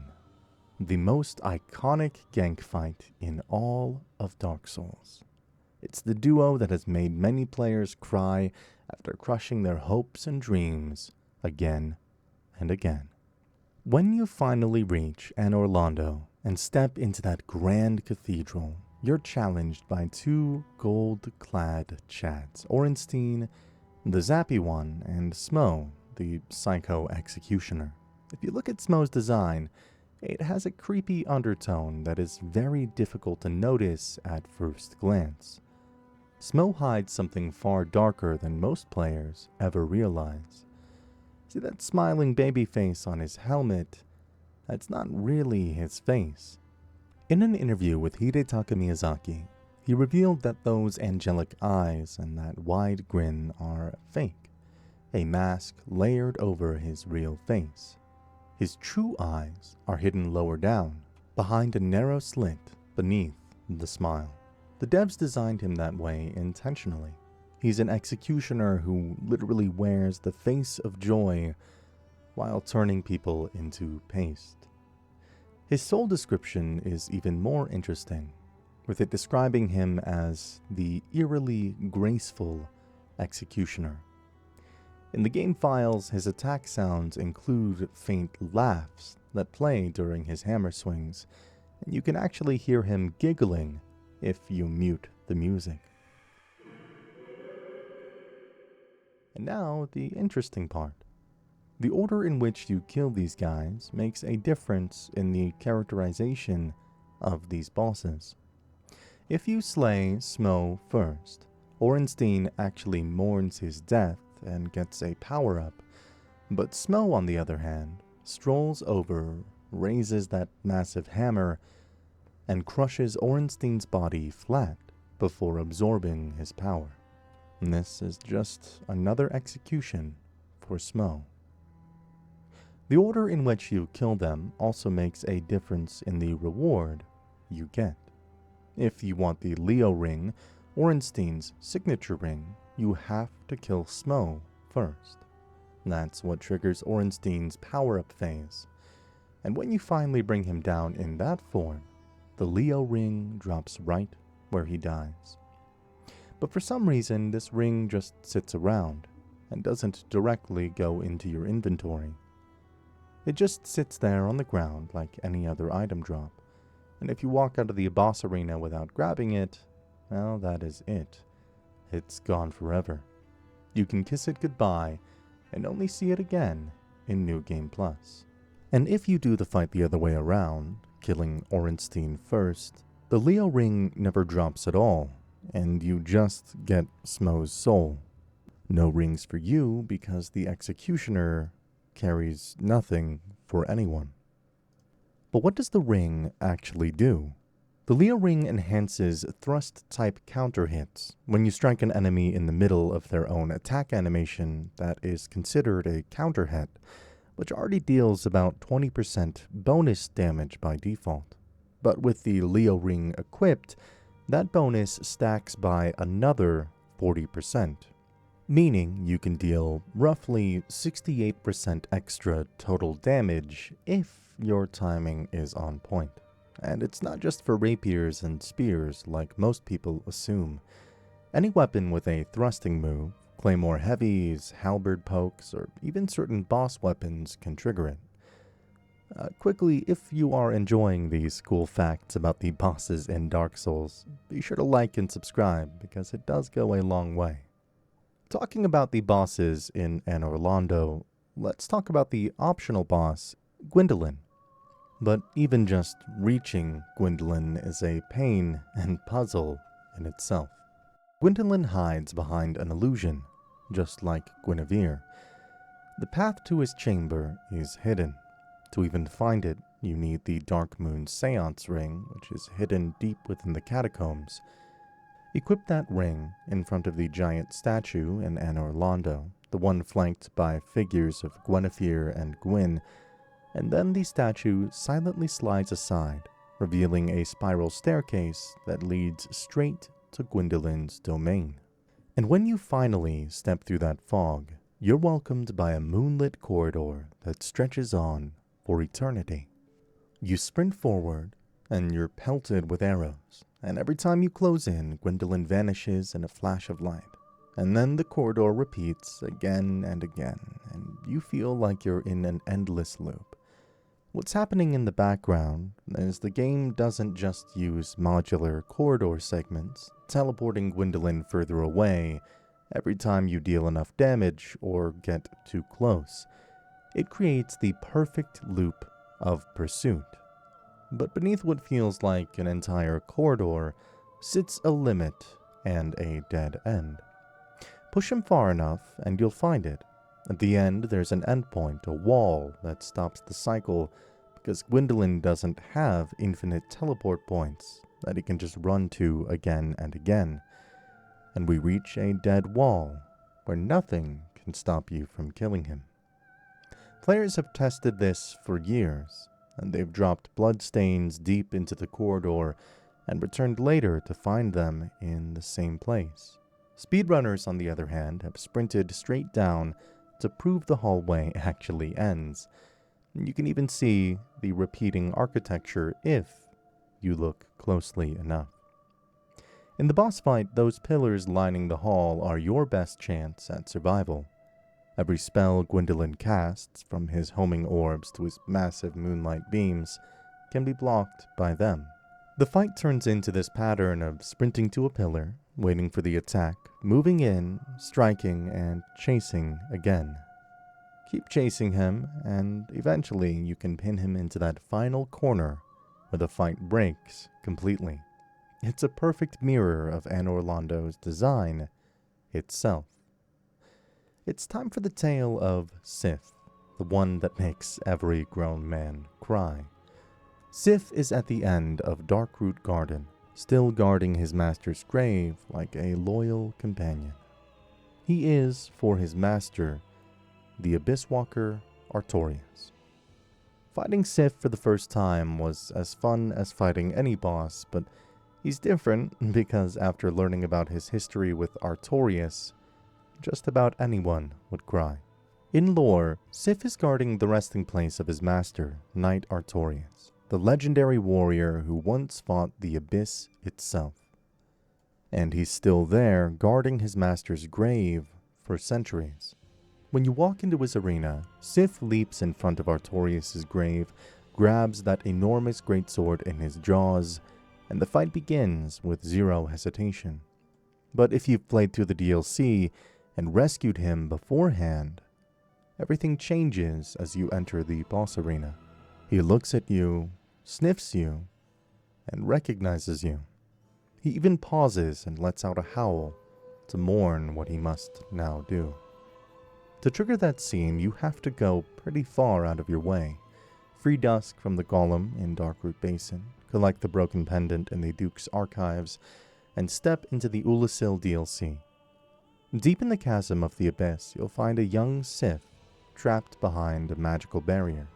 After you defeat the Humanity Phantoms and free him, he'll remember your kindness. After that, you can summon him to fight Manus, the final boss of the DLC. But of course, not everybody faces Sif with honor and respect. Some people just skip through him with a boss skip. There's a little trick that's become infamous during challenge runs. Instead of charging in for a proper duel, you sprint into the arena and hug the left wall right next to the fog gate. A few steps in, there's a sloped rock ledge that's pretty easy to miss. If you climb onto it and keep your back against the wall, Sif's wide, sweeping sword attacks start to clip against the terrain. The knockback gets cancelled, and the hitbox barely touches you. You can stand there completely safe, firing arrows into this massive, loyal wolf while he swings away helplessly. If you use this trick, how do you feel? Killing a helpless dog who's just serving his master in such shameful ways. Are you proud of yourself? I hope not. Now a boss who is easily forgotten. I actually forgot that this boss existed until I replayed the game for the video. You find it halfway up the ruined tower in Darkroot Garden, and it's one of the easiest boss fights, right there, up with Pinwheel. Everyone remembers it as an easy boss fight where nothing really happens. The boss comes down, you start hitting it, and when it's back up flying, just dodge the magic attacks. But no one notices this. Every time the Moonlight Butterfly lands and lowers its head to the bridge, it's also healing itself. That one motion looks like it's resting, and it isn't just resting. It's actually restoring a tiny bit of health, around 50 points each time it touches down. The reason most people never realize it is that the heal is so small compared to the damage players deal when it's vulnerable that we never really see the heal taking place. By the time you start swinging, you're cutting through hundreds of HP per hit, completely outpacing the recovery. You'd think that once you've beaten the Sanctuary Guardian, that's it. Boss down, job done, time to move on. But Dark Souls always has one more surprise waiting. If you come back to that same arena after defeating Knight Artorias and resting at a bonfire, you'll notice something new. The clearing where you fought the Guardian isn't empty anymore. 2 more of them are now waiting, and they're just as vicious as the first one.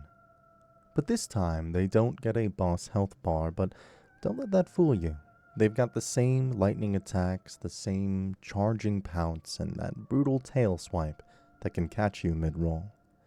So after the boss fight, this place turns into a repeatable fight that you can now farm over and over. Each one gives you around 3,000 souls, which makes this one of the best late-game spots for quick leveling or testing out some new builds. And if you missed cutting off the first Guardian's tail, you can still grab the Guardian tail weapon here by landing a clean cut during a fight. There's a little trick in the fight with Nido that makes the boss fight with Nido so much more bearable. Nido as a boss is fine, actually. The real pain, though, is the skeletons that gank you and accompany Nido in his fight. Because these skeletons keep annoying the hell out of you, poking you from the back when you're trying to focus your attention on Nido. But there's a trick most players don't realize, which can make the fight so much easier. Because with this weapon, the boss fight will be much easier and free of skeletons. Divine weapons, weapons which you acquire by using green titanite to upgrade a +5 weapon using a divine ember at Andre's. And these weapons have a special effect. They prevent skeletons from reviving once you've killed them. Once a skeleton is smitten with a divine weapon, it will never rise again. It's gone for good. Once you bring a divine weapon into Nido's arena, things get so much easier. Instead of running in circles trying to keep the skeletons under control, you can clear them out one by one and focus entirely on Nido. The next time you drop into his boss arena, remember to carry a divine weapon at hand and smite those pesky skeletons down. After you kill Nido, something strange happens, because Nido is not just a boss, but he's also a covenant leader. Becoming part of his covenant, the Gravelord Servant Covenant, opens up one of the most interesting systems in the whole game. To become one of his followers, you need to bring him an item called the Eye of Death. These eyes are the heart of the Covenant's power. When you use one, it sends out a kind of curse into other players' worlds, marking them with a dark sign that brings tougher enemies. It's a way of spreading Nido's influence beyond his tomb. The more eyes you offer to Nido, the higher your rank grows within the Covenant. It's a mechanic that rewards dedication over time. But if you're a part of this Covenant and then kill Nido, the Covenant is just gone. It ceases to exist because how can a cult exist without its master? Seath the Scaleless is the pale dragon who betrayed his own kind. Seath and his magic are deeply connected. He's the creator of crystal sorcery, a form of magic that doesn't come from faith or soul study like other spells. It's something he built out of obsession and desperation. Unlike the ancient dragons who gained immortality through their stone scales, Seath was born without them, and that flaw consumed him. He spent his entire life trying to replace what nature denied him, searching for eternity through experiments with crystal, soul, and life itself.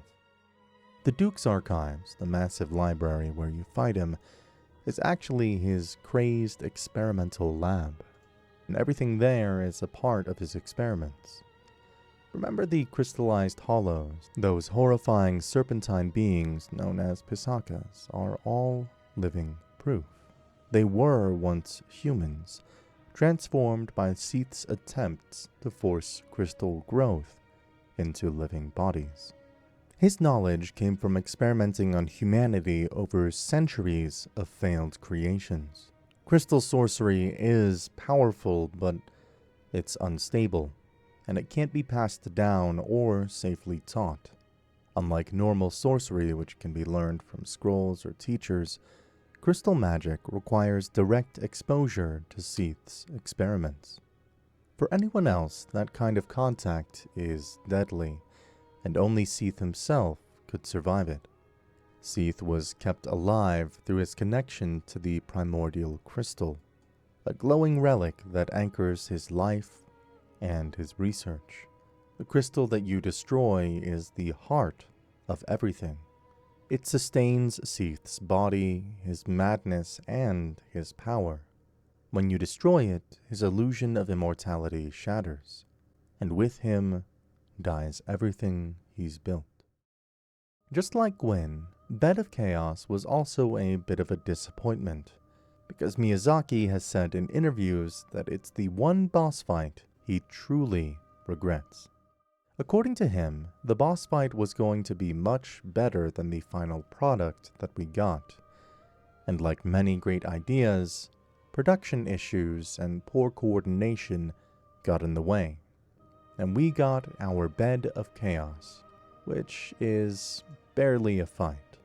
The Bed of Chaos is not a normal Dark Souls boss. It's not even a good boss. It's actually a puzzle with a few combat elements mixed in. Because in this fight, you're actually parkouring through the floor that breaks apart, and the sweeping attacks that push you into the abyss. Once you destroy one of the glowing roots, it stays gone even if you die. So when you come back, you only need to focus on what's left. The real challenge here isn't the boss itself, but the environment. The floor starts collapsing as you fight, turning the arena into a maze of holes and falling debris. Most players die from falling into the pits after being knocked back by the boss's massive sweeping arms. And it only gets more chaotic as you go. After you destroy the first root, the Bed of Chaos starts using fire attacks that sweep across the platform. After the second one, it gains even more destructive abilities, creating huge fire eruptions that cover almost the entire area. Each step closer to the center makes the fight harder to control. When you finally make that last jump into the heart of the abyss, you find the true core of a small, frail creature held up inside. One hit ends it. After all of that frustration and chaos, it's over in a second, and it's easy to see why Miyazaki regrets it. Let's head back to one of the earliest moments in Dark Souls, the Taurus Demon. This bull demon waits for you on the ramparts of the Undead Burg. When you enter the fog wall, you think it's a normal place, but then the music strikes, and now you are struck with the Taurus Demon. Most players learn fast that fighting him head-on that small bridge is a mistake. The trick is the ladder behind you. Climb it quickly before he reaches you, leap off, and perform a plunging attack straight onto his head. But if you waste too much time and linger on the tower, the Taurus Demon jumps up and gets on top, making the boss fight instantly harder, because now you can't perform that plunging attack, and you're stuck with the Taurus Demon. Even the name Taurus Demon has a bit of hidden meaning behind it. In the Japanese version, his name is written as Gozu no Demon, which literally translates to bull-headed demon. That small difference adds a surprising layer of context. The phrase bullhead is a description of how he looks and is tied directly to figures from East Asian mythology, which has a lot of bull-headed guardians, often appearing in stories about the afterlife and judgment. In some myths, these creatures stand at the gates of the underworld, punishing the souls of the dead or guiding them into purgatory. And for this boss, the legends and myths became an inspiration. So, you've just looted the gold-hemmed black robes, made a run for it, and barely reached the fog gate. That's when Ceaseless Discharge decides he's done playing fair. Most players expect him to lumber over slowly, giving you time to plan a few attacks or line up that classic bait strategy. But sometimes, his AI takes a turn for the worse. Instead of moving in, he can do a strange attack, slamming his massive claws into the ground over and over. We're talking 6 to 10 strikes in a row, right in your face. It looks more like he's having a tantrum than a fight. If you're standing nearby waiting for a safe moment to attack, forget it. You'll be dodging until he's finished beating up the floor. Other times he pulls the opposite move. He stays at a distance, spamming his long-range fire stabs or ground slams from the far end of the arena. It feels like the fight is glitched because he refuses to move closer. Instead of chasing you like he's supposed to, he just keeps swinging at nothing, stuck in his own little loop. However, this beast can be skipped easily, and that's what a lot of speedrunners do. After you defeat the helpless, ceaseless discharge, the lava flows down, and your path to the demon ruins opens. The cutscene plays, and it's a normal occurrence for most players who go through ceaseless without a sweat. But if you're feeling impatient and want to skip this nonsense boss fight, you can actually skip the entire boss fight, because with the right setup, you can run straight through the lava and reach the lower areas, skipping this silly fight entirely. It's all about stacking fire resistance and survivability. This is how you do it. Load up on Flash Sweat, the Flame Stoneplate Ring, and heavy fire-resistant armor. Then boost your vitality as much as possible. Once everything's ready, you can sprint through the lava, rolling to reduce contact time and minimize damage. Rolling helps keep your stamina up, which is crucial for surviving the crossing. Speedrunners love this method because it skips an entire boss and saves close to 2 minutes. It lets them head straight for the Demon Fire Sage or Centipede Demon, cutting out Ceaseless completely. But there is a cost. If you do the skip, the lava never drains. The area stays just as dangerous as before, and you lose access to the lower Demon Ruins bonfire, which only spawns after Ceaseless dies. So while it looks like a time-saving shortcut, it comes with a trade-off.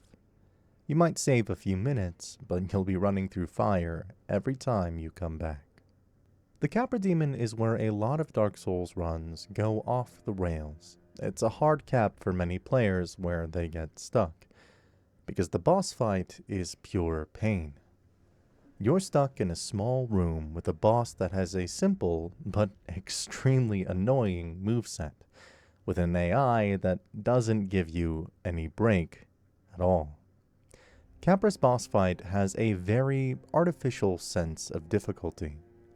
If you fight this boss with the same intensity and vigor that the boss faces you, your doom is inevitable. But if you sit and think, you can stand outside the fog gate as long as you want, buff your weapon, apply resin, maybe even lob a few firebombs at the right angle before you ever step foot inside. Once you do go in, the first few seconds decide everything. You need to move immediately. Sprint left, hit the narrow staircase, and get some breathing room. That space lets you deal with the dogs instead of getting stun-locked at the door. Kill even one of them, and the pressure drops fast. From there, you can use plunging attacks on Capra, reset your position, and slowly take control of the fight. If you didn't know any of that your first time through, don't feel bad. Most players don't, and charging in and getting shredded in under 5 seconds is basically a shared experience. Dropping into the depths always felt different. The air gets heavier, the corridors get tighter, and everything around you starts feeling damp and hostile. I remember inching forward, checking ceilings for slimes, half lost in the maze, until I finally reached that fog gate. By the time I stepped through, I was already on edge. The Gaping Dragon boss fight, the final boss of this area, is a straight-up eldritch horror. It looks intimidating, but in this fight, if you jump straight into the arena, you'll find that the mightiest Gaping Dragon is also getting assistance from a channeler overlooking the boss fight. This channeler will buff the boss and make things much more difficult for you. And while you're fighting for your life against this eldritch horror, the channeler is doing a little dance to make your struggles all for nothing. So the next time you drop down to fight this dragon, be mindful and defeat that channeler first. Now let's talk about one of the weakest bosses in Dark Souls, and I mean that quite literally. Pinwheel is the weakest boss in Dark Souls 1, and is a joke in the community. The first time I reached him, I was bracing for something brutal. You just made your way through the catacombs, dealing with necromancers, skeletons that refuse to stay dead, narrow ledges, and constant ambushes. But Pinwheel is weak, and the boss fight finishes so fast that most players don't see all of his moves. And it's a shame because he has a bunch of tricks up his sleeve that many players have never seen. I'd say the boss is not the real challenge, because reaching this guy, going through the darkness of the catacombs, is harder than the boss himself. However, it really doesn't matter how strong Pinwheel is. Right after the boss fight, if you look at the drop, you get a bunch of interesting things, Rite of Kindling, and a mask. You either get the mother's mask, the father's mask, or the child's mask. And this makes us realize that there's more to this boss than the fight. If you zoom in and look at his design, the importance of the three masks is clear. Three heads with different expressions. The mask of the father, mask of the mother, and mask of the child point to the history and lore of Pinwheel. Pinwheel was part of a real family that died together, and the masks are the remnants that he carries with him till now. That context makes sense of his use of necromancy. Pinwheel was trying to undo a loss, and so he turned to forbidden rituals out of grief, and it failed horribly. Instead of bringing his family back, the ritual shattered his identity itself. Now, Pinwheel exists as a broken whole, wearing all three masks at once, because none of the individuals ever truly returned. That is why his cloning during the fight matters. Even though it barely threatens you, each copy is weak, hollow, and short-lived. Another interesting detail is the bonuses that each different mask gives you, which are completely in character. The father's mask boosts stamina, fitting someone meant to endure and protect. The mother's mask raises health, tied to care and preservation of life. The child's mask improves stamina recovery, linked to growth and potential. From the very first time you step into the Northern Undead Asylum, he's already there, the Stray Demon. The Stray Demon is technically the first boss we ever meet, even before the Asylum Demon. Because right after you get the cell key from Oscar and step out into that grim hallway, you can hear loud steps, a giant walking right next to you. If you look to your right, you will spot the Stray Demon. This is at the very beginning of the game. This makes the Stray Demon one of the cleanest examples of environmental foreshadowing in Dark Souls. He's there literally at the beginning of the game, and some people don't even know that he's right there, waiting for us to return. When you finally do return to the asylum later, and the floor collapses beneath you, what once felt like a safe tutorial zone quite literally breaks open. The place that taught you the basics drops you into a fight you were never meant to handle the first time around.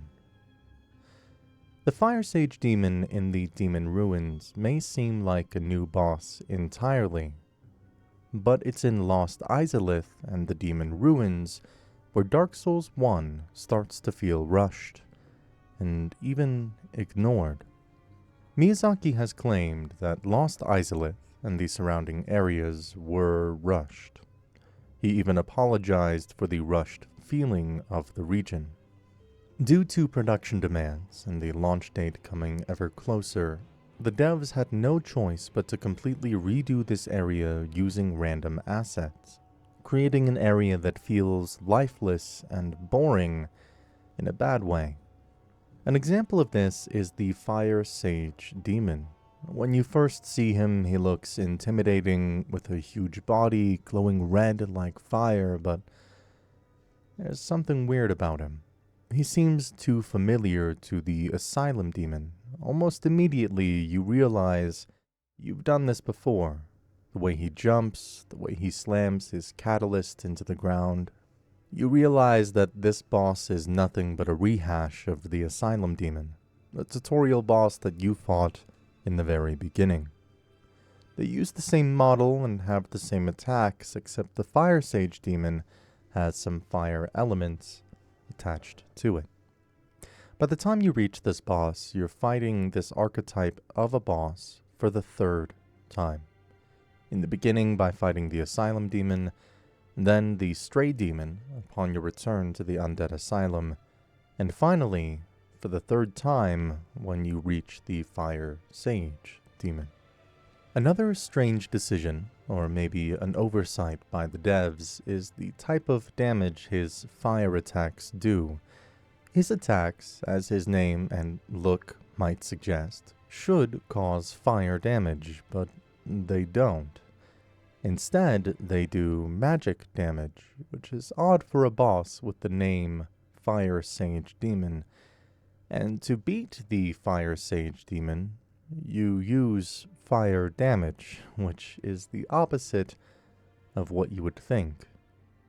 Another Chaos Beast, Chaos Witch Quelaag, is a boss fight that is remembered as one of the saddest. Quelaag is most often considered just another obstacle in the way to the second Bell of Awakening. She's half woman, half spider. Once a human, but now she's half beast, consumed by the chaos. But Quelaag is not a villain driven by ambition or madness. She is a survivor of a catastrophe that destroyed her family, her home, and her future. When the player kills Quelaag, her sister, the Fair Lady, remains alive, unprotected in a cruel world, and she still speaks as if her sister will return. She still thanks you for easing her pain, and the game painfully does not allow the truth to reach her. If you acquire the old witch's ring and wear it, you can talk to the Fair Lady inside, and when you bring humanity to her, she thinks that you are Quelaag, who's there to protect her and bring the important humanity that she needs. Meanwhile, the real Quelaag is dead outside, slain by your hands and cruelty. The other boss in this region, the Centipede Demon boss fight, is much more quirky and weird than you would think. The Demon Ruins is a region filled with lava and fire everywhere. The Centipede Demon is standing on fire and lava, and is also made of it completely. Its whole body is fused with molten rock, and when you fight it, you can see that it's made of molten lava and fire as well. The boss's limbs and arms get cut off and removed, and they scurry away and move after they fall. In this case, it appears that you're fighting a part of chaos that's mixed in with the lava and has turned into something else entirely, which turned into this demon. The demon by itself is bearable, but the arena is what makes this boss fight a hard struggle against the region itself. You're stuck hopping between tiny patches of solid ground while surrounded by lava that will melt you in seconds. A single small misstep and tons of your health go burning away into the abyss. The Centipede Demon's AI is much like that of the Capra Demon. It's amazing at applying constant pressure. The centipede demon constantly pressures you into bad spots, and its reach is huge, and its limbs drag you toward the lava. The camera, too, isn't of much help, and actually comes in the way, because when you lock onto the centipede, what you see is this amazing view. However, there is a way to make the fight much, much less miserable. The game doesn't tell you about it, and it's hidden behind a puzzle that is part of Dark Souls, and some may even consider it an essential part of the game. The tail cut. To make the centipede demon boss fight much, much easier, all you have to do is sever its tail. Because through all the hardship of the lava, the centipede demon's abuse and his constant grabs, if you manage to cut his tail, you get the orange charred ring, and this ring changes everything about the fight. With it equipped, lava damage drops to a fraction of what it was before, and those tiny, safe islands don't matter nearly as much. You can actually step into the lava without melting instantly. Without the ring, you're probably struggling to keep up with the boss, but with the ring, the fight flips, and you can now punish that demon and throw it into the depths where it came from. The ring opens up the whole arena, and you aren't just stuck to your little island. You can walk, roll, run, and even emote on lava, and it wouldn't even cause a scratch to you.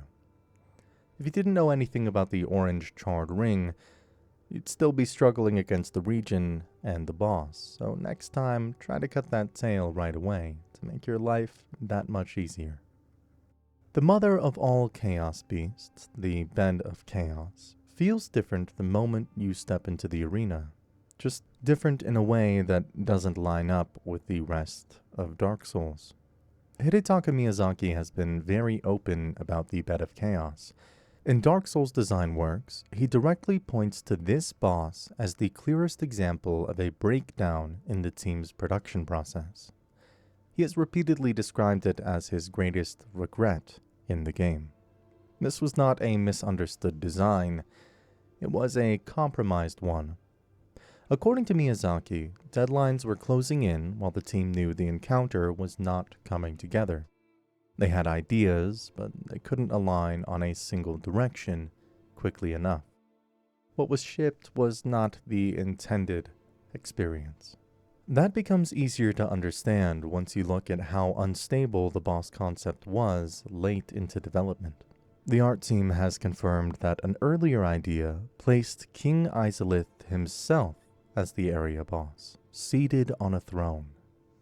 That concept is fundamentally different from the abstract chaos structure that we fight in the final game. Shifting from a humanoid king to a massive environmental entity is not a small tweak. It points to a late and dramatic change in direction.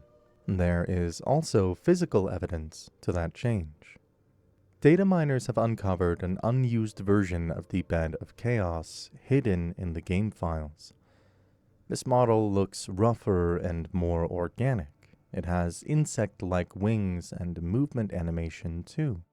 Those animations matter more than the visuals. They suggest a boss that was once meant to move through the arena, reposition and pressure the player directly. The version that shipped does the opposite. The Bed of Chaos barely moves. The threat comes from collapsing floors, sweeping limbs, and scripted progression through weak points. You're not engaging with the boss's body. You're surviving the arena long enough to dismantle it. That choice makes sense under pressure. A puzzle-based encounter is easier to lock down late in development. Fixed hazards are predictable. Scripted events are controllable. A massive mobile creature would have required extensive tuning, especially in Dark Souls 1, where camera behavior and collision already struggled with large enemies. Some fans speculate about water mechanics because the unused model is darker. There's no solid evidence for that, and Dark textures are common in early assets before lighting and materials are finalized. While the team did experiment heavily with water in other areas, like early versions of Firelink Shrine, there's no confirmed connection to the Bed of Chaos. What Miyazaki describes as a failure to converge on a stable goal before time ran out, the Bed of Chaos exists because it could be completed when other versions could not. Artorias is one of the saddest boss fights in Dark Souls, and a lot of that pain comes from one simple truth. You never fight him at full strength. By the time you meet Knight Artorias, his story was already over. He had already failed in Ulasil, the Abyss won. What you face is not a legendary hero at his peak, but what is left after everything has gone wrong. The first thing most players notice is his arm. Artorias was right-handed, yet he fights you almost entirely with his left. His dominant arm is shattered before the fight even begins, and it hangs uselessly at his side, forcing him into wild swings and overextended attacks. Every move looks painful, like his body is working against him. Artorias was also famous for his massive Great Shield, the tool that allowed him to walk into the abyss without being consumed. But he gave it up to save Great Grey Wolf Sif, and without it, he had no protection left. So the abyss took hold, and there was nothing he could do to stop it. You can see the corruption throughout the fight. His movements are erratic, his posture constantly breaks down, and he launches himself at you in desperate lunges, barely maintaining balance. This is someone being dragged forward by something inside him. Even his power-ups tell the same story. When Artorias buffs himself, it's him releasing a powerful blast of the abyss and losing himself to it. He releases raw abyss energy in a burst of rage and desperation, hurting himself as much as anything else. His fighting style reflects that collapse with no careful spacing and zero restraint. He attacks relentlessly, almost feral, as if stopping for even a second would mean being swallowed completely. The lore makes it even worse, because Artorias did not defeat the abyss. He failed, and history later credits him with a victory that never happened, and it's actually the player who's the one who ends the threat. Artorias becomes a legend only after his death, remembered for a triumph he never achieved. That's why this fight hurts so much. You're not proving yourself against a hero, you're putting down a broken knight who's already lost his purpose. Drink the Abyss is a power-up charge attack that Artorias does, and it looks very cool and intimidating. He stays in place and gathers the Abyss into him, and releases it as a massive damage burst. You can throw in a lot of hits during this period and do a lot of damage, but if it hits you, it hits like a truck. And the worst part about this attack is that it boosts all of his stats. The Drink from the Abyss channel buffs all of Artorias' attacks and makes his attacks even crazier. That's why the fight may feel like a battle against time, because the more he does this channel, the closer he is to one-shotting you. Because after 3 drinks, the Abyss channels, he's going to make that health bar disappear with a single attack. But there is a way you can break this elaborate drink, with a very simple and easy move. You can do this with a throwing knife, a crossbow bolt, or an arrow. All you have to do is be an FPS player and land a clean hit on his head while he's channeling that attack. And there you go. His Drink the Abyss channel is interrupted.